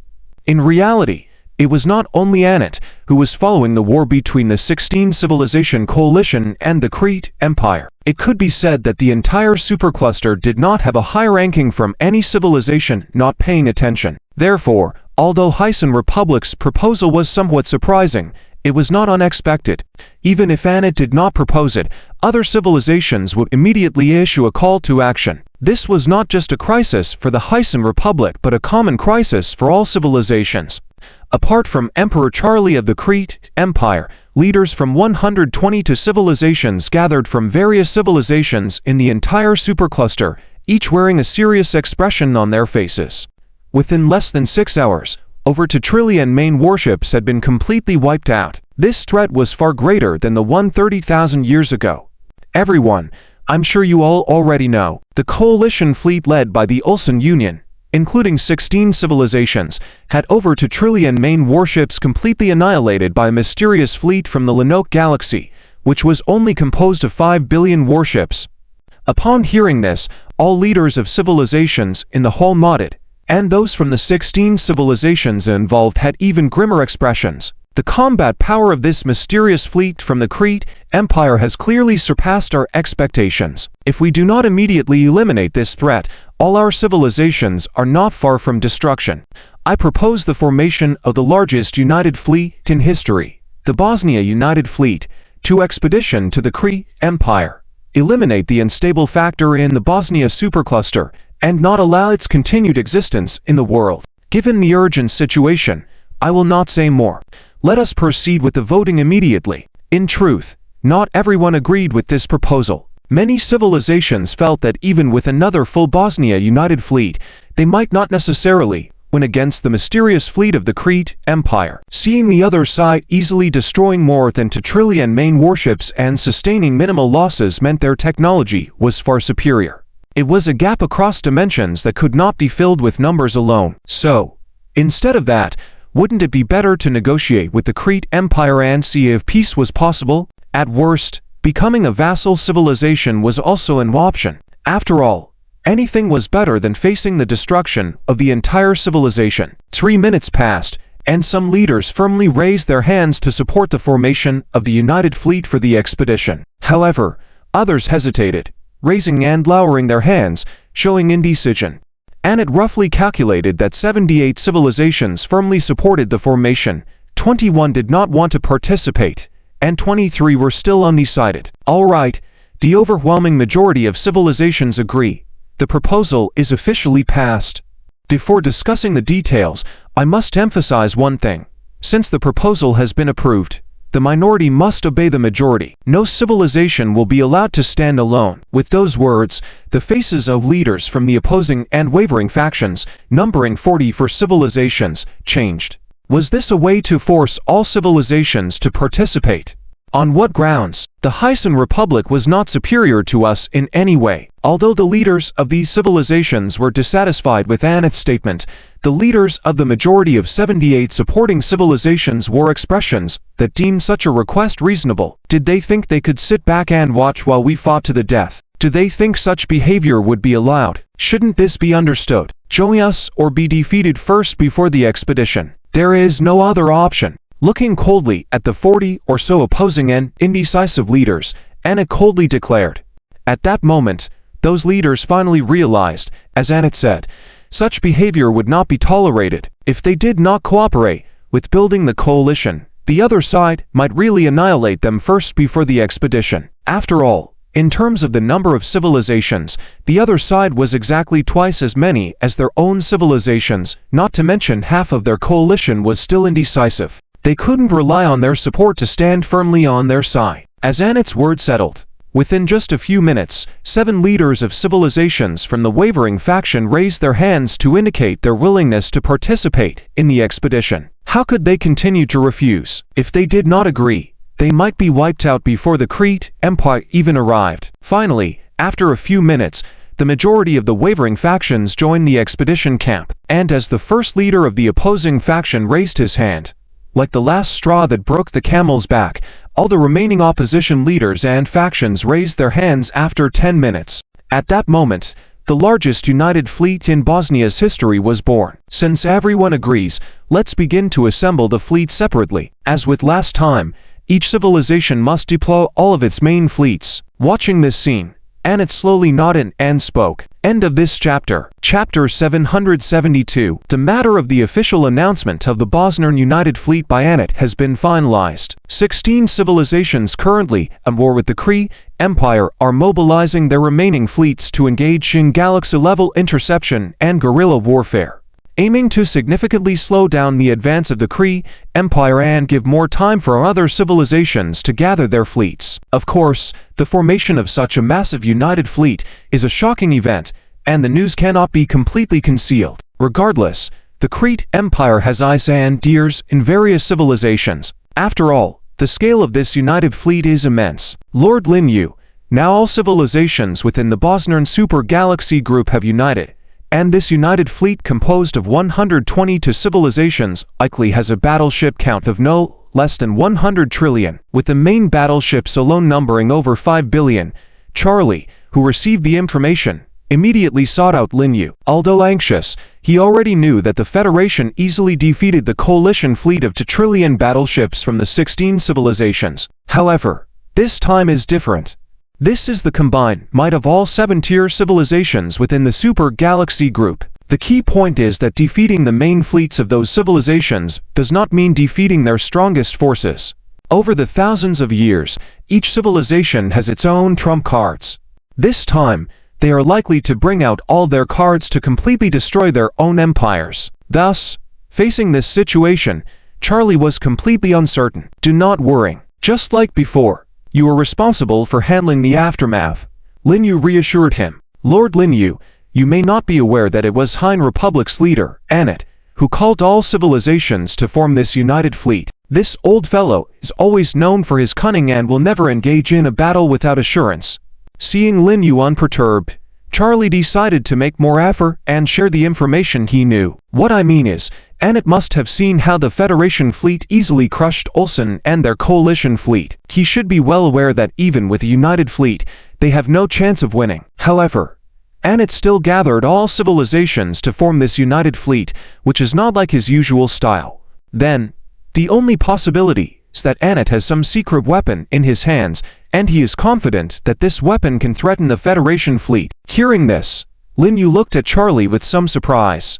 If that guy called Anet has the same character as described by Charlie, then there might be a problem. It's not that Lin Yu is reckless and hasn't considered these aspects. Based on all the data obtained from the Kree Empire database, the fleet's think tanks under Lin Yu have analyzed it thoroughly. No matter how many times they calculated, the think tanks believe that the 7-tier civilizations within the Bosnian Super Galaxy Group have less than a 0.01% chance of posing a threat to the fearless fleet. But what Charlie said does make sense. Do they really need to consider that 0.01% chance? Commander, we have received a communication request via the dark web. Is it from our home base? No. The signal is from the Bosnian Super Galaxy Group, and we can't pinpoint the exact location for now. From the Bosnian Super Galaxy Group. This is interesting. Isn't the Bosnian Super Galaxy Group composed of 123 7-tier civilizations and millions of lower-tier civilizations? Normally, 7-tier civilizations cannot use dark energy. Or did a civilization secretly advance to an 8th tier but manage to conceal it from everyone? Connect the communication. Yes, Commander. Upon hearing the conversation between Baijuan and Lin Yu, Charlie also became curious. It seemed that a local civilization contacted them using technology far superior to the 7-tier civilizations. But who could it be? Although curious, Charlie understood that his current position did not allow for too much curiosity. Lord Lin Yu, should I evade? No. Just stay here and help identify the person. Maybe it's someone you know. Lin Yu smiled. This made Charlie's eyes light up, and his mind was filled with guesses about who might appear once the communication was established. However, seconds later, when the communication was established, the figure that appeared left Charlie completely bewildered. Despite guessing dozens of possibilities, he never expected to see the person he thought was the least likely to appear. Anet, the leader of the Han Republic. Anet, why are you here? Still in shock, before Lin Yu could speak, Charlie standing by his side had already spoken. And when Anet saw Charlie, he was not as surprised, as from the beginning, everyone speculated that this mysterious fleet was excavated by the Kree Empire from some ancient high civilization ruins. However, as he was about to respond to Charlie, he noticed something strange. Through the communication display, besides Charlie, there was not a single person from the Kree Empire on the bridge. Even after searching his memory, he could not match any of these people with any known civilizations. But this was not the most surprising part for Anet. The most shocking realization was that one individual from this unknown race was clearly in the position of the highest officer on this warship, while Charlie stood by his side, seeming like a deputy officer. This revelation caught Anet off guard, as it seemed that everything was wrong. It was not that the Kree Empire excavated these warships from ancient ruins. On the contrary, some high civilization had arrived in the Bosnian Super Galaxy Group, and the Kree Empire had already submitted to this civilization. Who are you? Anet looked at Lin Yu and cautiously asked. Lin Yu, commander of the Human Federation Phantom Fleet. It seems you are the Anet that Charlie mentioned, the one who gathered all civilizations to form a united fleet to take me down, the leader of Han Republic, Anet, right? Yes, that's me. No. I never thought of taking you down. That's simply impossible, isn't it? Well, that's interesting. You don't want to take me down, but you use that as an excuse to assemble over 107 tier civilizations. Are you planning for a trip? Lin Yu became interested. He could tell that Annette was not lying with his previous words. So since he did not lie, why did this person build a united fleet under the pretext of destroying him? This is the official announcement I have prepared. End of chapter. Chapter 773 Accepted Heisen Republic Articles of Association. Hearing this, Lin Yu seemed to have some understanding of what this guy named Annette really wanted to do. This is quite ruthless indeed. However, in Lin Yu's view, what Annette did was not wrong at all. In order for their civilization to survive, what was done is justified. If it were Lin Yu, he could probably even do more ruthless things. You have piqued my interest, so tell me, what have you prepared? Oh, by the way, before that, I was curious about one thing.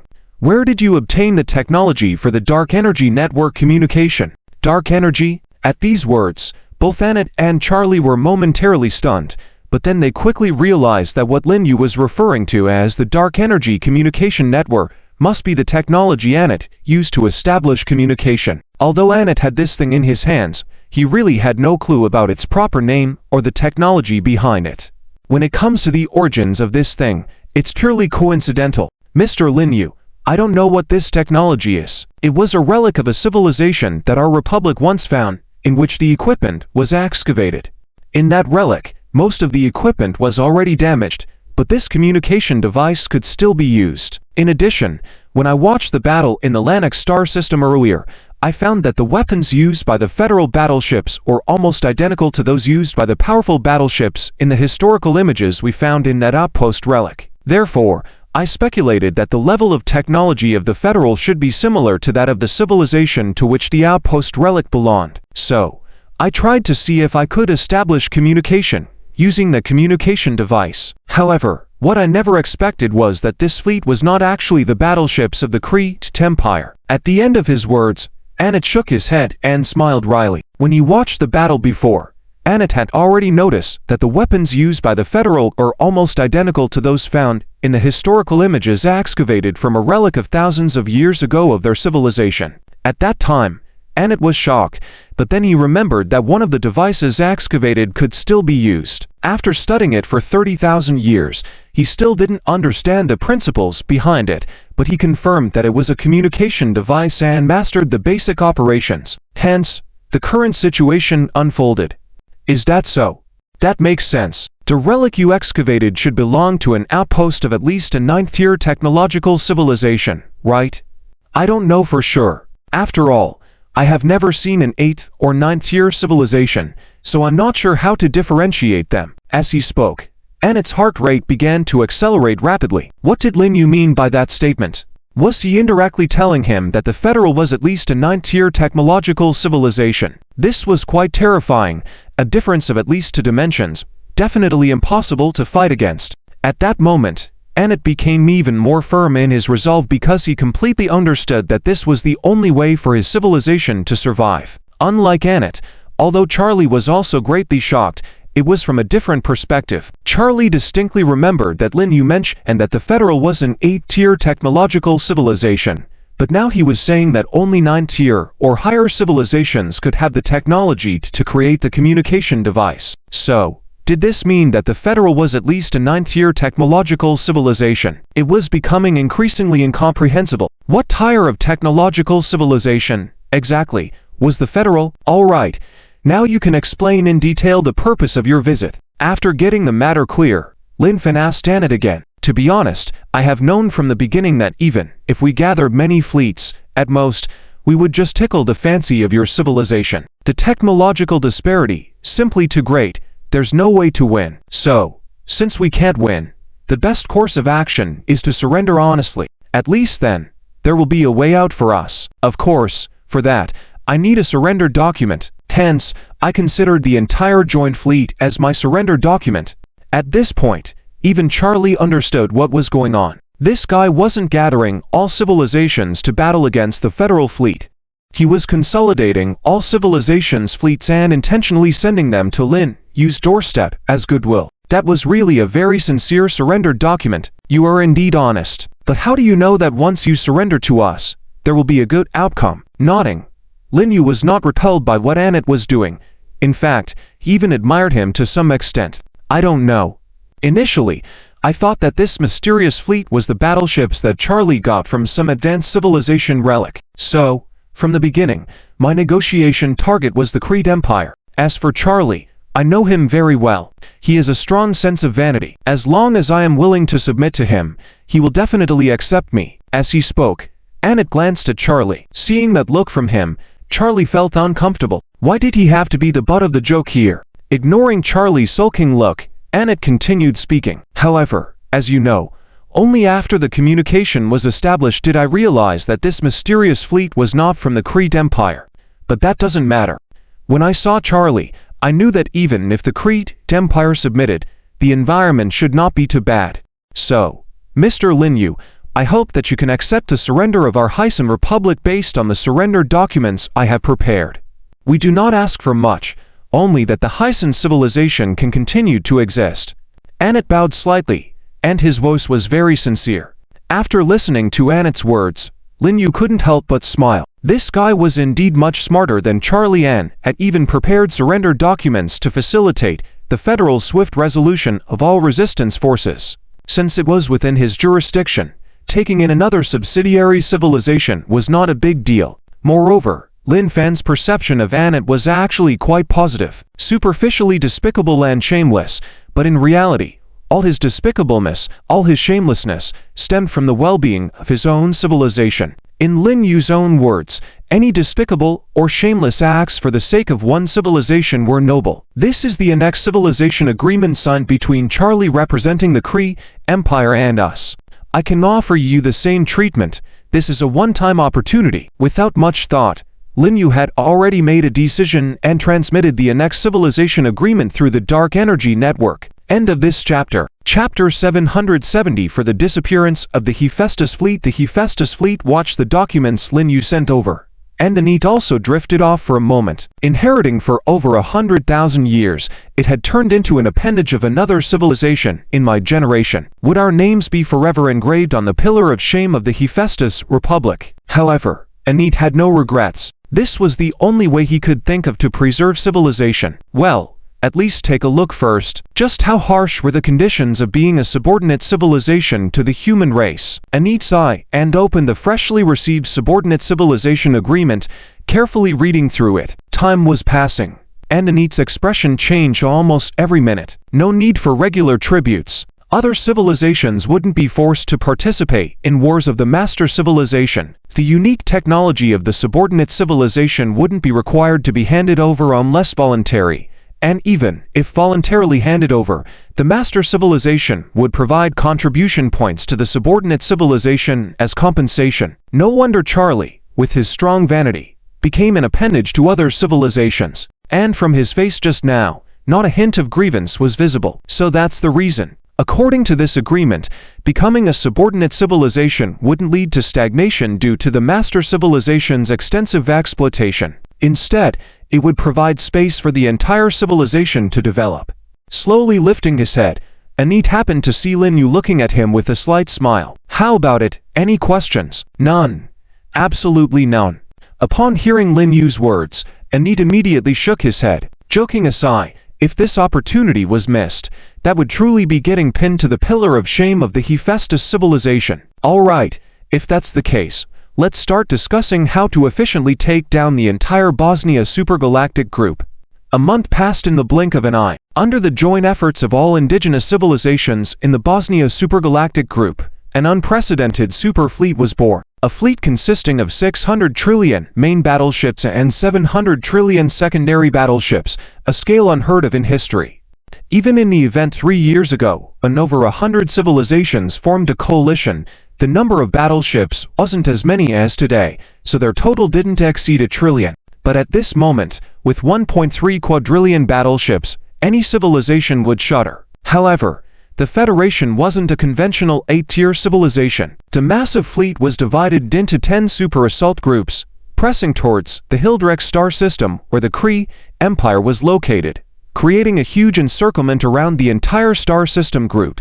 At a distance of over 5 million light-years from the Hildrek star system group, at least 100 trillion battleships had formed massive arrays in the void. their scale extending far beyond the observable range on the battleships, spreading over tens of thousands of light-years. The 3rd Super Assault Group, exclusive virtual combat hall. The 3rd Super Assault Group, led by the Hephaestus Republic, was jointly formed by fleets from 13 civilizations for the mission of being the vanguard fleet to attract and hold back the mysterious fleet of the Crete Empire, allowing opportunities for the other 9 Super Assault Groups to target the heart of the Crete Empire.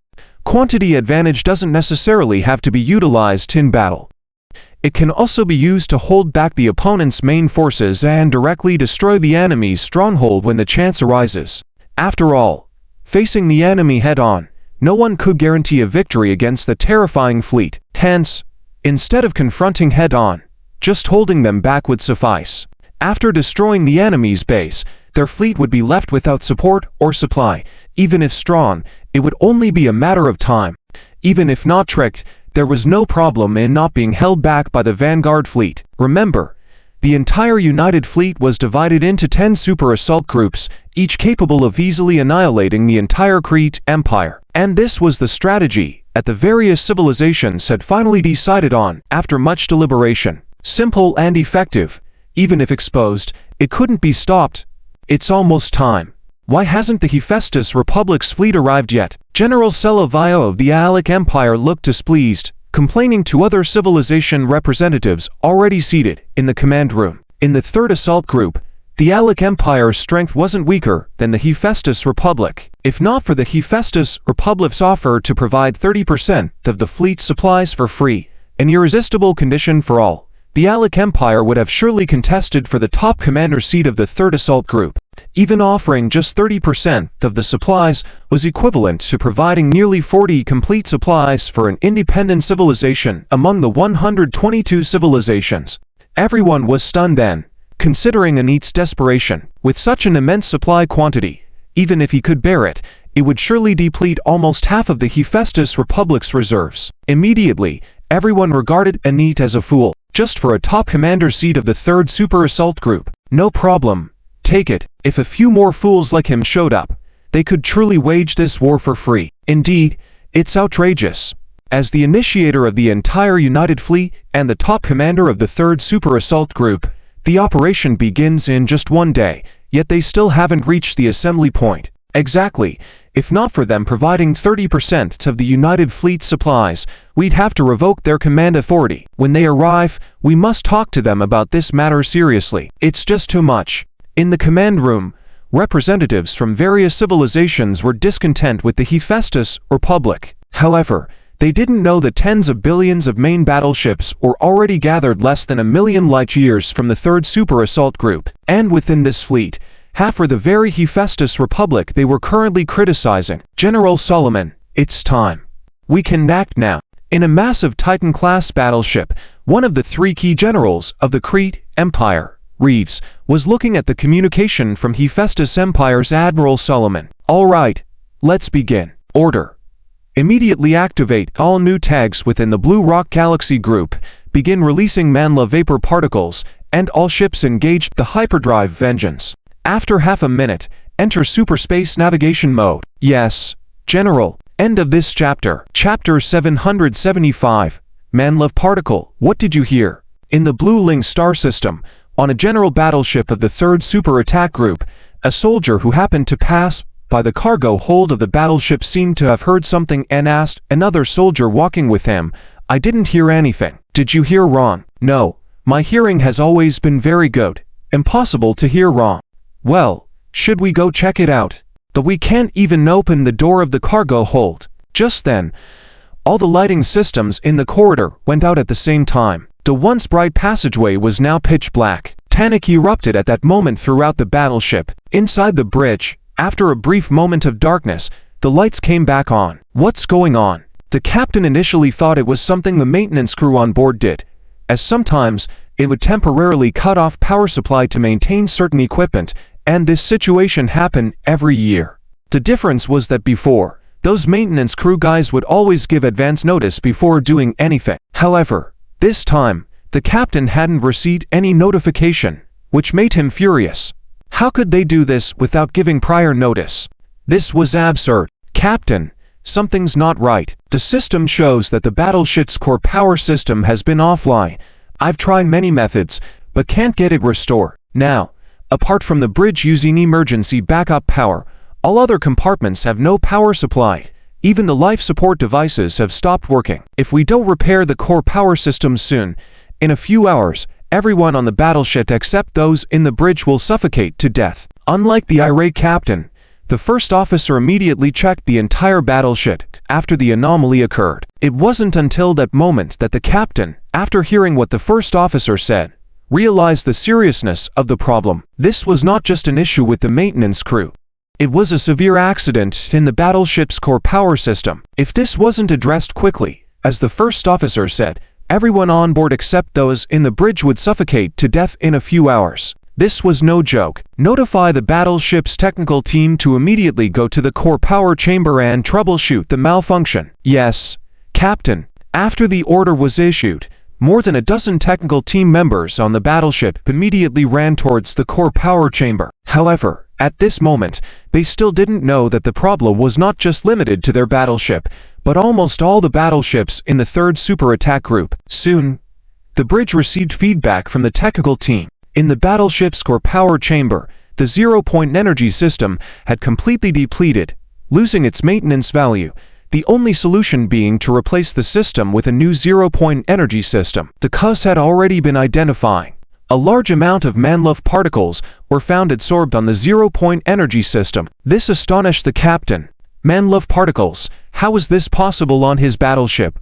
Manlove particles, like zero-point particles, were extracted from higher dimensional space, but unlike zero-point particles, which were the primary energy source for 7th-order technological civilizations, Manlove particles' sole purpose was to accelerate the depletion of zero-point particles. Therefore, Manlove particles had another nickname, the zero-point particle killer. Originally, this kind of special particle with such characteristics would be the most potent means of attack in the hands of major civilizations to deal with zero-point armed and zero-point energy-based battleships. Unfortunately, Manlove particles had very limited penetration capabilities for metallic materials, especially when facing starships with hull armor tens of meters thick. It couldn't penetrate through. So, even if you released a large amount of Manlove particles on the battlefield, they wouldn't have any significant impact on battleships using zero-point energy. Thus, after being called the zero-point particle killer, Manlove particles gained another new nickname, the incompetent particles. Captain, we found out that Manlove particles spread from the cargo hold, and the technical team has located the initial point of spread from the supplies from the Hyson Republic. What? Are you sure? Sure. The technical team even found the device used to spread Manlove particles among their supplies. Damn, that's premeditated. What does the Hyson Republic want to do? Captain, regardless of what the Hyson Republic wants to do, our current situation is very dire. Since the backup power only maintains the sanitation system in our bridge and the energy required for some basic systems, but the communication device is not included, we can't even contact other battleships now. Hearing this, the captain's expression became even more grim. If they could contact other battleships, it wouldn't be a big problem, and they could simply request a new energy system from the logistics fleet after clearing the Hyson particles. But the inability to communicate was a bit troublesome. Can the carrier ships and assault ships take off? No. Not to mention that the fighter jets and assault ships are also affected and unable to launch. Even if they could, we can't open the carrier doors to the outside airway now. What about the escape pods? The escape pods can work. They don't use zero-point energy, and the ejection device operates on independent non-zero-point energy battery modules and remains unaffected. They can launch normally.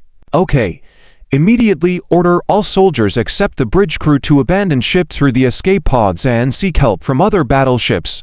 Yes, Captain. At this moment, the captain's only thought was to quickly establish contact with other battleships. Once the message was sent out, and they obtained a new energy system from the logistics fleet, all problems could be solved. However, he had no idea that not only their battleships, but even numerous logistics transport ships in the rear were experiencing issues. Soon, all the crew members on the entire battleship entered the escape pods located in various parts of the battleship, and one circular escape pod after another was launched into space. As the escape pods were ejected from the battleship, even before they could signal for help with light, they discovered that it wasn't just them abandoning ship. All around them, within sight, all battleships were ejecting escape pods, and various distress signals illuminated the entire starry sky. In the void, chaos loomed. Yet, before they could come to their senses, an even more disastrous event occurred.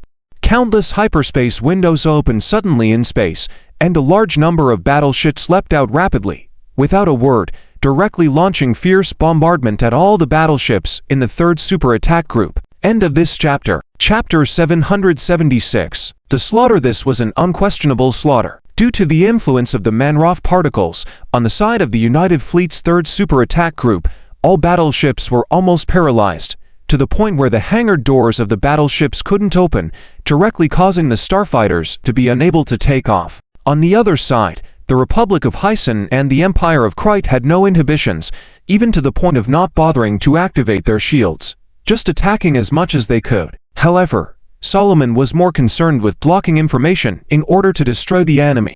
Even though the enemy's battleships couldn't use extremely energy-consuming long-distance communications due to damage to their core energy systems, it didn't mean that some battleships had fixed this issue during the battle and were sending messages to the other 9 super attack groups, right?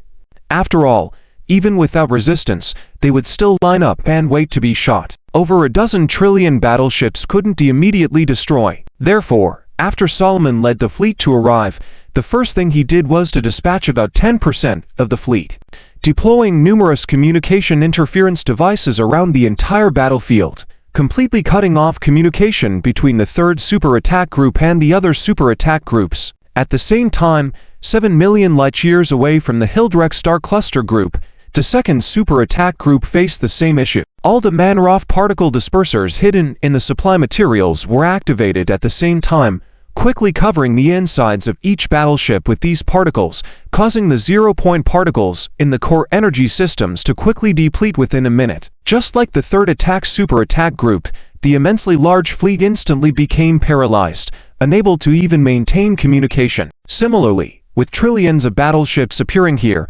unlike on the side of the third attack group, what appeared here was the fearless fleet commanded by Lin Keting and a similarly large number of second-class battleships from the Klart and Hyson. This configuration was mainly to compensate for the lack of numbers in the fearless fleet. Indeed, the fearless fleet was very powerful, but if you had to use 50 billion battleships to destroy over a dozen trillion enemy battleships, even if you stood there and let them shoot at you, it would still take a considerable amount of time.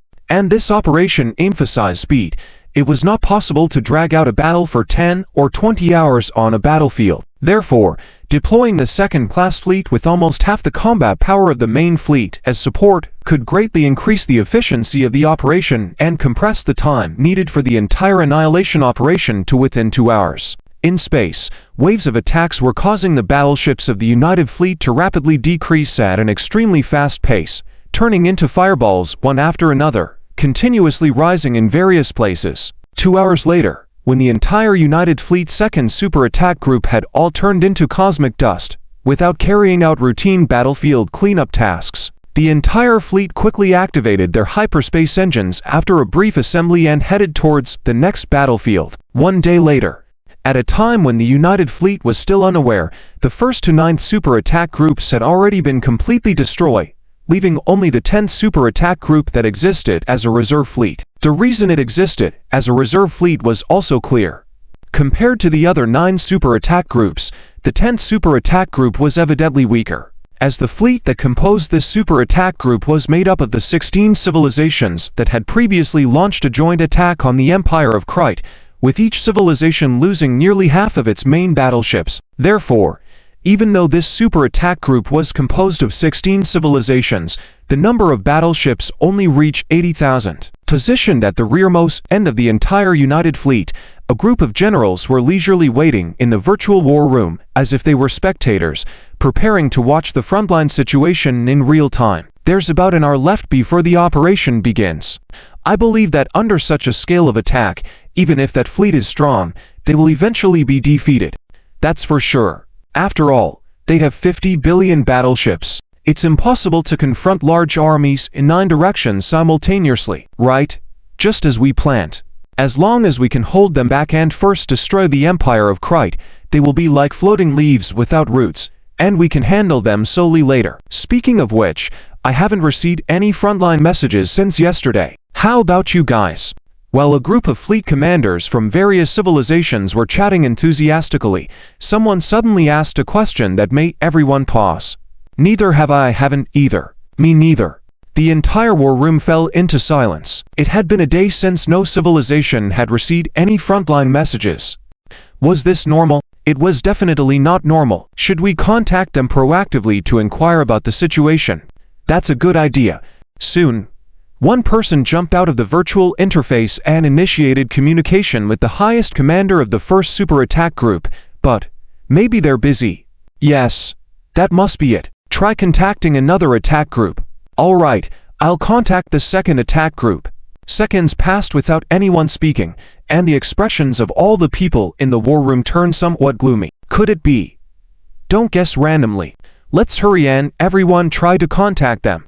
We don't necessarily have to get in touch with the highest commander of the attack group. We can also contact other civilizations, ask them if they can reach their own fleets. Alright, let's do that. At that moment, over 100 commanders in the virtual war room began taking action. Some contacted the command headquarters of other super attack groups, some contacted familiar commanders from other civilizations, and some contacted the main camps of other civilizations. However, 5 minutes later, even the most foolish person realized that there was a problem, and it was a big problem. None of the command headquarters of the other 9 fleets could be reached. Moreover, even when inquiring with the main camps of various civilizations, the response was that they couldn't reach their own fleets. Shouldn't we retreat?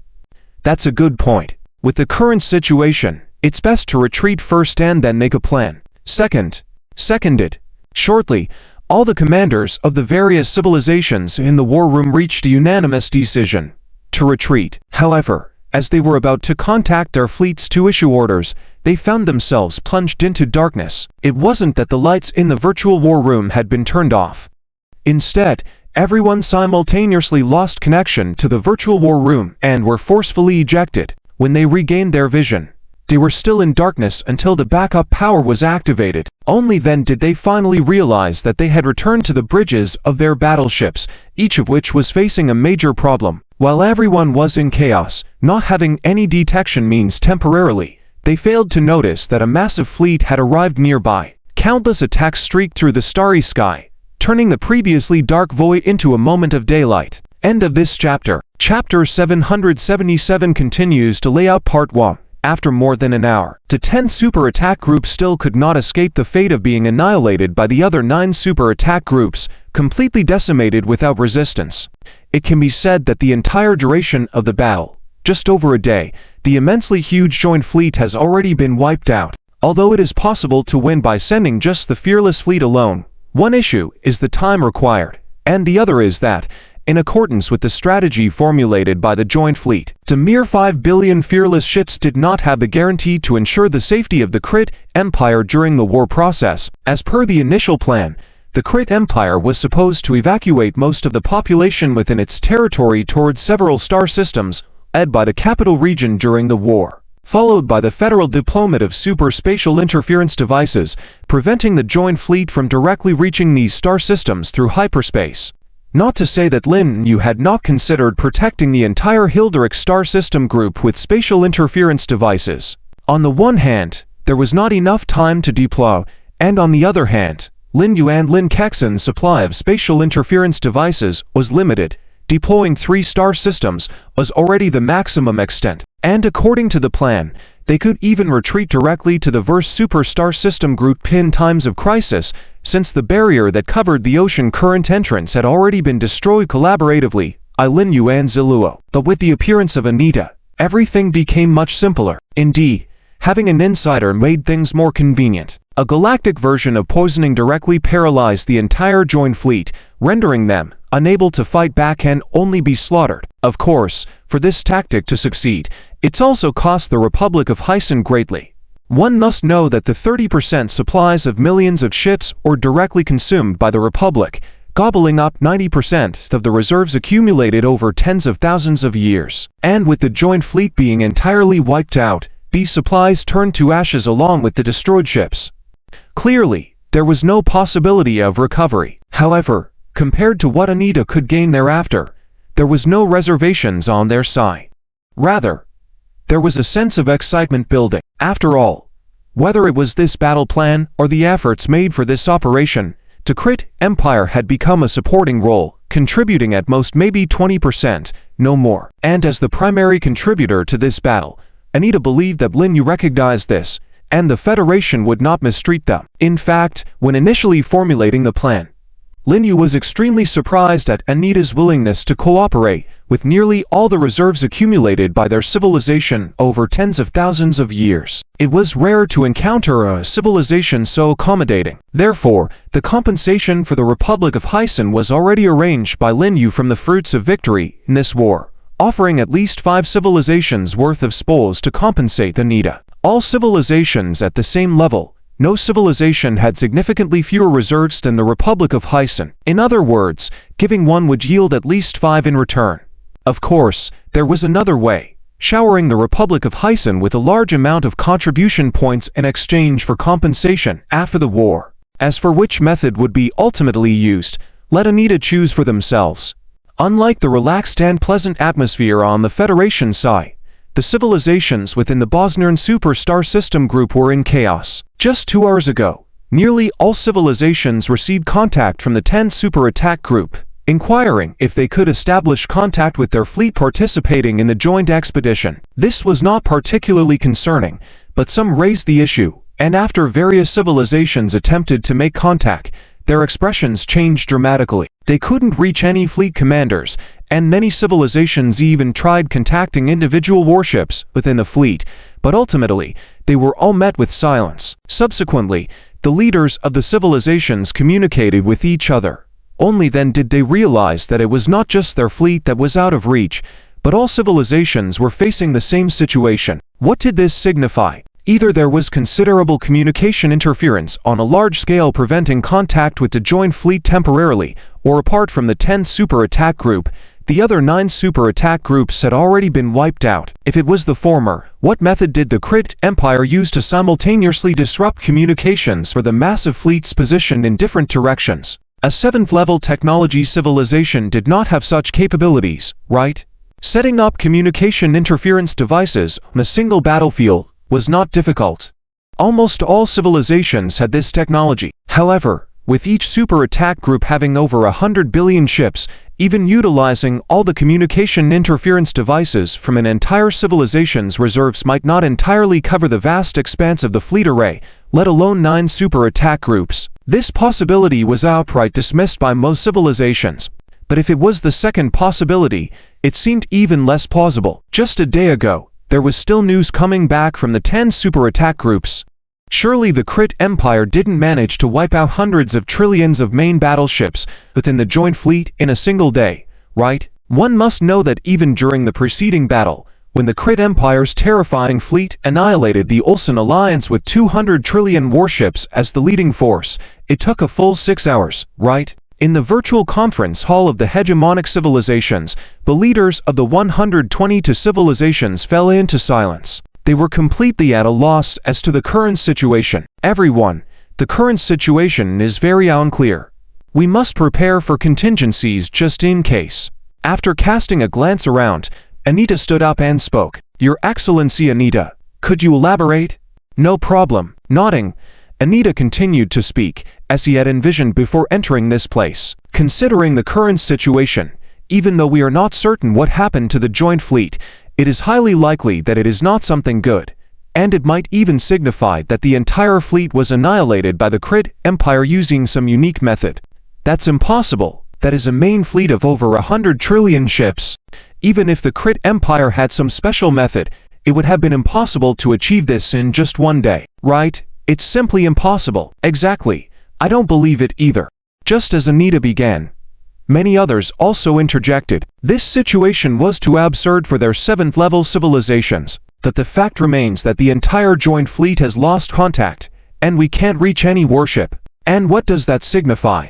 I believe you all understand. Yes, everyone understood. They just were unwilling to admit it. This situation could be succinctly summarized with 4 words. Looking at the leaders of the various civilizations below suddenly falling into silence, Anita knew that the appetizers had been enough, and it was time for the main course. To be honest, our Republic of Hyson discovered an interstellar base of at least a 9th-level technological civilization several decades ago, and it was in excellent condition. Doom. The sudden news struck a chord with everyone, revealing a well-preserved, at least 9th-level technological interstellar base. Don't joke around. End of chapter. Chapter 778 Continued Layout Part 2. In the virtual hall, a group of leaders of civilizations were looking at Annette with disbelief. Everyone hoped it was just a joke, but it was apparent from Annette's serious expression that it wasn't. Your Excellency Annette, what did you gain from this relic? After a moment of silence, someone finally spoke. Yes, this was a very important question, and almost everyone's ears perked up at the same time. A fleet of a 9th-level technological civilization, a total of 5 billion intact warships. What? As soon as Annette finished speaking, the people below immediately shouted in shock. Annette, if you have this kind of power, why didn't you reveal it earlier? Reveal it earlier, if it were you. Would you? After the shock, some immediately began to accuse Annette, but Annette had anticipated this scene, and a direct counter-question made the whole hall fall silent again. Yes, if it were us, would we reveal this kind of trump card directly? Obviously, that was impossible. Although in this crisis moment, Annette suddenly revealed her secret, giving the Allied forces a capital to compete with the mysterious fleet of Crete. None of the leaders of the civilizations present had a better complexion. It was more accurate to say that their complexions became even more unsightly. An empire of Crete was already enough, and now there was also the Hyson Republic with equal power. In addition, now that all civilizations had lost 80% of their main warships, how could they continue? Regardless of whether the Crete Empire or the Hyson Republic won or lost in the end, the remaining one would definitely have the ability to wipe out all the civilizations here and thus complete the unified Bosnia Super Galaxy Group. In other words, their civilizations had become mere extras. Your Excellency Annette, I would like to confirm, after using your fleet, how confident are you in defeating the Crete Empire? And also, what will the Hyson Republic do if they defeat the Crete Empire in the future? This was a very practical question that everyone cared about. Without an answer to this question, there was no way to continue. In fact, many civilizations had already made up their minds. If Annette's answer did not satisfy them, they would rather go kneel before the Crete Empire to see if there was a chance of survival. Of course, in response to such questioning, it was already on the script between Annette and Lin Yu. There was no need for much thought. Lars, your 2 questions are excellent, and I believe everyone here is very concerned about these 2 points. So let me explain. Firstly, according to my estimation, the fleet that the Hyson Republic found should be at the same technological level as the Crete's fleet. If we must say who will win or lose, it's likely that both will suffer losses. So, in order to ensure victory, all civilizations must come out in full force, and still use the method of delaying the Crete Empire's fleet, while the rest of the fleet goes straight for the Crete's flagship. Next is your second question. Our Hessian Republic has always been a responsible and great civilization. Even though we have obtained this batch of warships for some time, we have never used them against any of you present as the Crete Empire did. I believe everyone should acknowledge this. As for after the war, in order to prevent a complete imbalance of military power between civilizations, leading to a new round of civil war, our Hessian Empire has decided to distribute these warships evenly to each civilization now. Hiss. Everyone was stunned by Annette's words. Distributing such a powerful fleet evenly to each civilization, if they were in Annette's position, could they do the same? No. It was impossible. Did they misunderstand Annette? In reality, was the Hyson Republic an extremely peaceful civilization? For a moment, all the leaders of civilizations began to doubt their purpose in life. Your Excellency Annette, are you serious? No more serious than this. Annette nodded and confirmed to Lars. But, as I said earlier, even with this powerful fleet, we do not have a numerical advantage. Therefore, all civilizations must come out in full force, responsible for eliminating the other forces within the Crete Empire. Now, let's start the vote on reassembling the fleet and launching the final battle against the Crete Empire. Any civilization willing to join us in the attack will receive a proportionate share of these warships. Well, Annette was not joking at all. Instead of waiting for agreement and then distributing, the distribution was happening before the war, leaving no room to deceive. It was more that the Hyson Republic was worried that other civilizations would receive warships but not participate in the battle. Swish, swish, swish, swish, swish. 122 hands were raised in an instant. It was clear that all civilizations gave their support. This was not only to eliminate the threat of the Kree Empire, but also to obtain the high-level technological warships held by the Hyson Republic. So, in 10 days, everyone is to gather all fleets at the Wilvo Star System Group. Soon, 10 days had passed. During these 10 days, the Allied forces had finished investigating the super attack groups that had lost contact during the previous attack. However, although several battlefields were found, they were all grim, with only warship remains left. It was only at this time that they truly realized the extent of the destruction. The 10 super attack groups had been completely wiped out. Wilvo Star System Group were the main warships of over 100 civilizations, and a large number of secondary warships had all gathered. Many civilizations, especially those close by, had gathered here many days ago. After all, no one wanted to be left out of the warship distribution list due to arriving late, did they? Annette, we are all here, but where are your Hessian Republic's fleet and the fleet of that Nile-level technological civilization? Why haven't they arrived at the gathering point? Lars looked at the communication screen with Annette, feeling utterly helpless. He had been repeatedly told not to be late, yet here they were, late themselves. Sorry, Lars. Actually, the Hessian Republic did not find the so-called civilization relic. All of this was fabricated by me. Why? Lars was puzzled, unable to understand Annette's motives. Of course, it was to draw you out earlier, so that we could eliminate all your fleets when we join forces with the Kree Empire. Hearing this, Lars suddenly understood. It turned out that the Hyson Republic and the Kree Empire had already conspired together, and where he was presently in the Wilvo Star System Group was definitely a trap. Order all fleets too.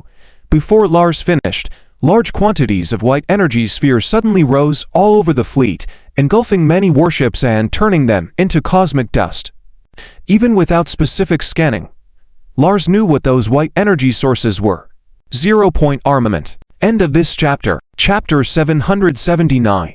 The thoroughly buried Allied Zero armament is almost a hopeless megacide for civilizations below the 8th level. Therefore, even though the dominant civilizations in the Bosnian hypergalactic cluster all possess this technology, it is not used in daily conflicts as if it were the nuclear weapons of the Earth era, and Pandora's box must not be opened under any circumstances. Just look at the Shepherd's Hollow in the Wilstad hypergalactic cluster, where the unrestrained and frantic application of the Zero armament results in chaos. Of course, the reason for the formation of the Shepherd's Hollow is because of the continuous 8,000-year output of Zero armament in certain locations during the later stages of the war between the Holy Empire and the insect race, resulting in such consequences. Currently, for the Federation, even if all the Zero armament stockpiles are consumed, it would still not be possible to create a Shepherd's Hollow, let alone the fleet carried by Lin Yu and Lin Kekin. This first wave of Zero armament attacks is purely aimed at completely annihilating the last major fleet of the Allies. After all, as the initiator and commander of this alliance, all fleets arriving here have their locations arranged by Annette. Therefore, for Annette, it is not easy at all to pre-hide Zero bombs in the vicinity where the main Allied fleet is stationed. The various civilizations that have already lost 80% of their main fleets in the last battle can only muster about 2 trillion main fleets at the end, and they were completely stunned by the Zero armament attacks. Even if they calculated it carefully, after more than 10 minutes of continuous Zero armament attacks, the surviving main battleships, if combined with all civilizations, would not exceed 10 trillion. Commander, according to the battle assessment, the destruction rate of enemy main battleships is 94%, and the rate for the secondary battleships is 7%. Inside the flagship of the New Malova, Baijuan was reporting to Lin Yu the results of the initial round of attacks that were just evaluated. Upon hearing this, Lin Yu nodded in agreement, not much different from what he expected. Following that, things could be wrapped up. Task the message to Ziluo, act with me to clean up the remaining enemy main battleships. At the same time, order Lin Keqing the fleets of the Clat Empire and the Hansan Republic to mobilize immediately, with the Fearless Fleet in the lead, and the other fleets providing assistance from the side, to gradually eliminate the enemy's secondary fleet. The time was ripe, and Lin Yu did not hesitate, and immediately issued the orders. At this moment, the remaining main battleships of the Allied forces were approximately 800 billion, a number that the Malova, Talark, and 100,000 Stygian-class battleships were more than capable of handling. Even if they couldn't be wiped out in the short term, it was no problem to keep them there. With this opportunity, Lin Keqing's Fearless Fleet could then team up with the fleets of the Clat Empire and Hansan Republic to methodically eliminate the confused Allied forces' secondary fleet one by one. Yes, Commander. Just as the entire Allied forces command system fell into chaos, numerous hyperspace windows were suddenly opened without any warning, and a large number of fleets continuously arrived in the Wilwo galaxy. There was no need for many words. They immediately started their operations. In large-scale interstellar warfare, the most taboo thing was the inability to form an effective formation, which would render firepower unable to concentrate. Lin Keqing's tactics were quite aggressive, leading the Fearless Fleet directly into the Allied fleet, engaging in close combat with the enemy, while ordering the fleets of the Clat Empire and the Hansan Republic in the rear to open fire. Frankly speaking, when these two civilizations' fleets received Lin Keqing's orders, the expressions of the commanders were as confused as can be, to the point that after half a minute of Lin Keqing's commands, they still didn't take action. Who would dare to fire on the flagship fleet of the suzerain power? However, when Lin Keqing continued to issue one command after another, with an increasingly stern tone, the fleet commanders of the two great civilizations finally gritted their teeth. Fire. Thus, the tactics of the interstellar central flower blossoms appear. Due to the chaos caused by the Fearless Fleet, the joint fleet was unable to form an effective attack formation. In this situation, being bombarded by the Clat Empire and Hansan Republic fleets on the periphery, leaving them in complete agony. The combat power of the secondary fleet was much weaker compared to the main battleships, and now they faced an insurmountable Fearless Fleet. Unable to continue the fight, even though their numbers were tens of times the enemy's, they were beaten to a pulp, with no resistance. Finally, after an hour, the fleet composed of secondary battleships was directly smashed. As for Lin Yu and Ziluo, things were even easier. They used their S-rank psychic energy manipulation abilities, backed by the Alpha-class battleship auxiliary calculation device, to leisurely launch one powerful attack after another from afar. The morale of the remaining main fleets on the other side was already a low point, and after being attacked like this, they began to mentally collapse, sending surrender requests on all frequencies almost every second. However, Lin Yu's response to these messages was only one: "I didn't see that." 3 hours later, when the last battleship of the United Fleet was destroyed, the entire void returned to silence. "Now, you two should have no problem sweeping through the Bosnian hypergalactic cluster, right?" Lin Yu said to Charlie and its virtual images on the bridge. "No problem, Lord Lin Yu. You can rest assured. Within 3 months at most, we will completely take down the entire Bosnian hypergalactic cluster." "That's right. Now, except for us, there is no civilization within the entire Bosnia that still has a fully formed large fleet. It's as easy as pie to sweep through them at this point." Charlie and Annette were in high spirits. It was finally time to reap the rewards. Lin Yu promised them that they could have a tenth of the plundered resources. One should not underestimate 1/10. That was the tenth of over 100 civilizations viewed from a different perspective. It was the resource reserves of tens of thousands of years of over a dozen civilizations. For the Clat Empire and the Hansan Republic, who were still at the 7th level technology civilization, this was an extremely enormous amount that could support their civilization's full development for at least tens of thousands of years. "All right, I'll leave this mission to you two.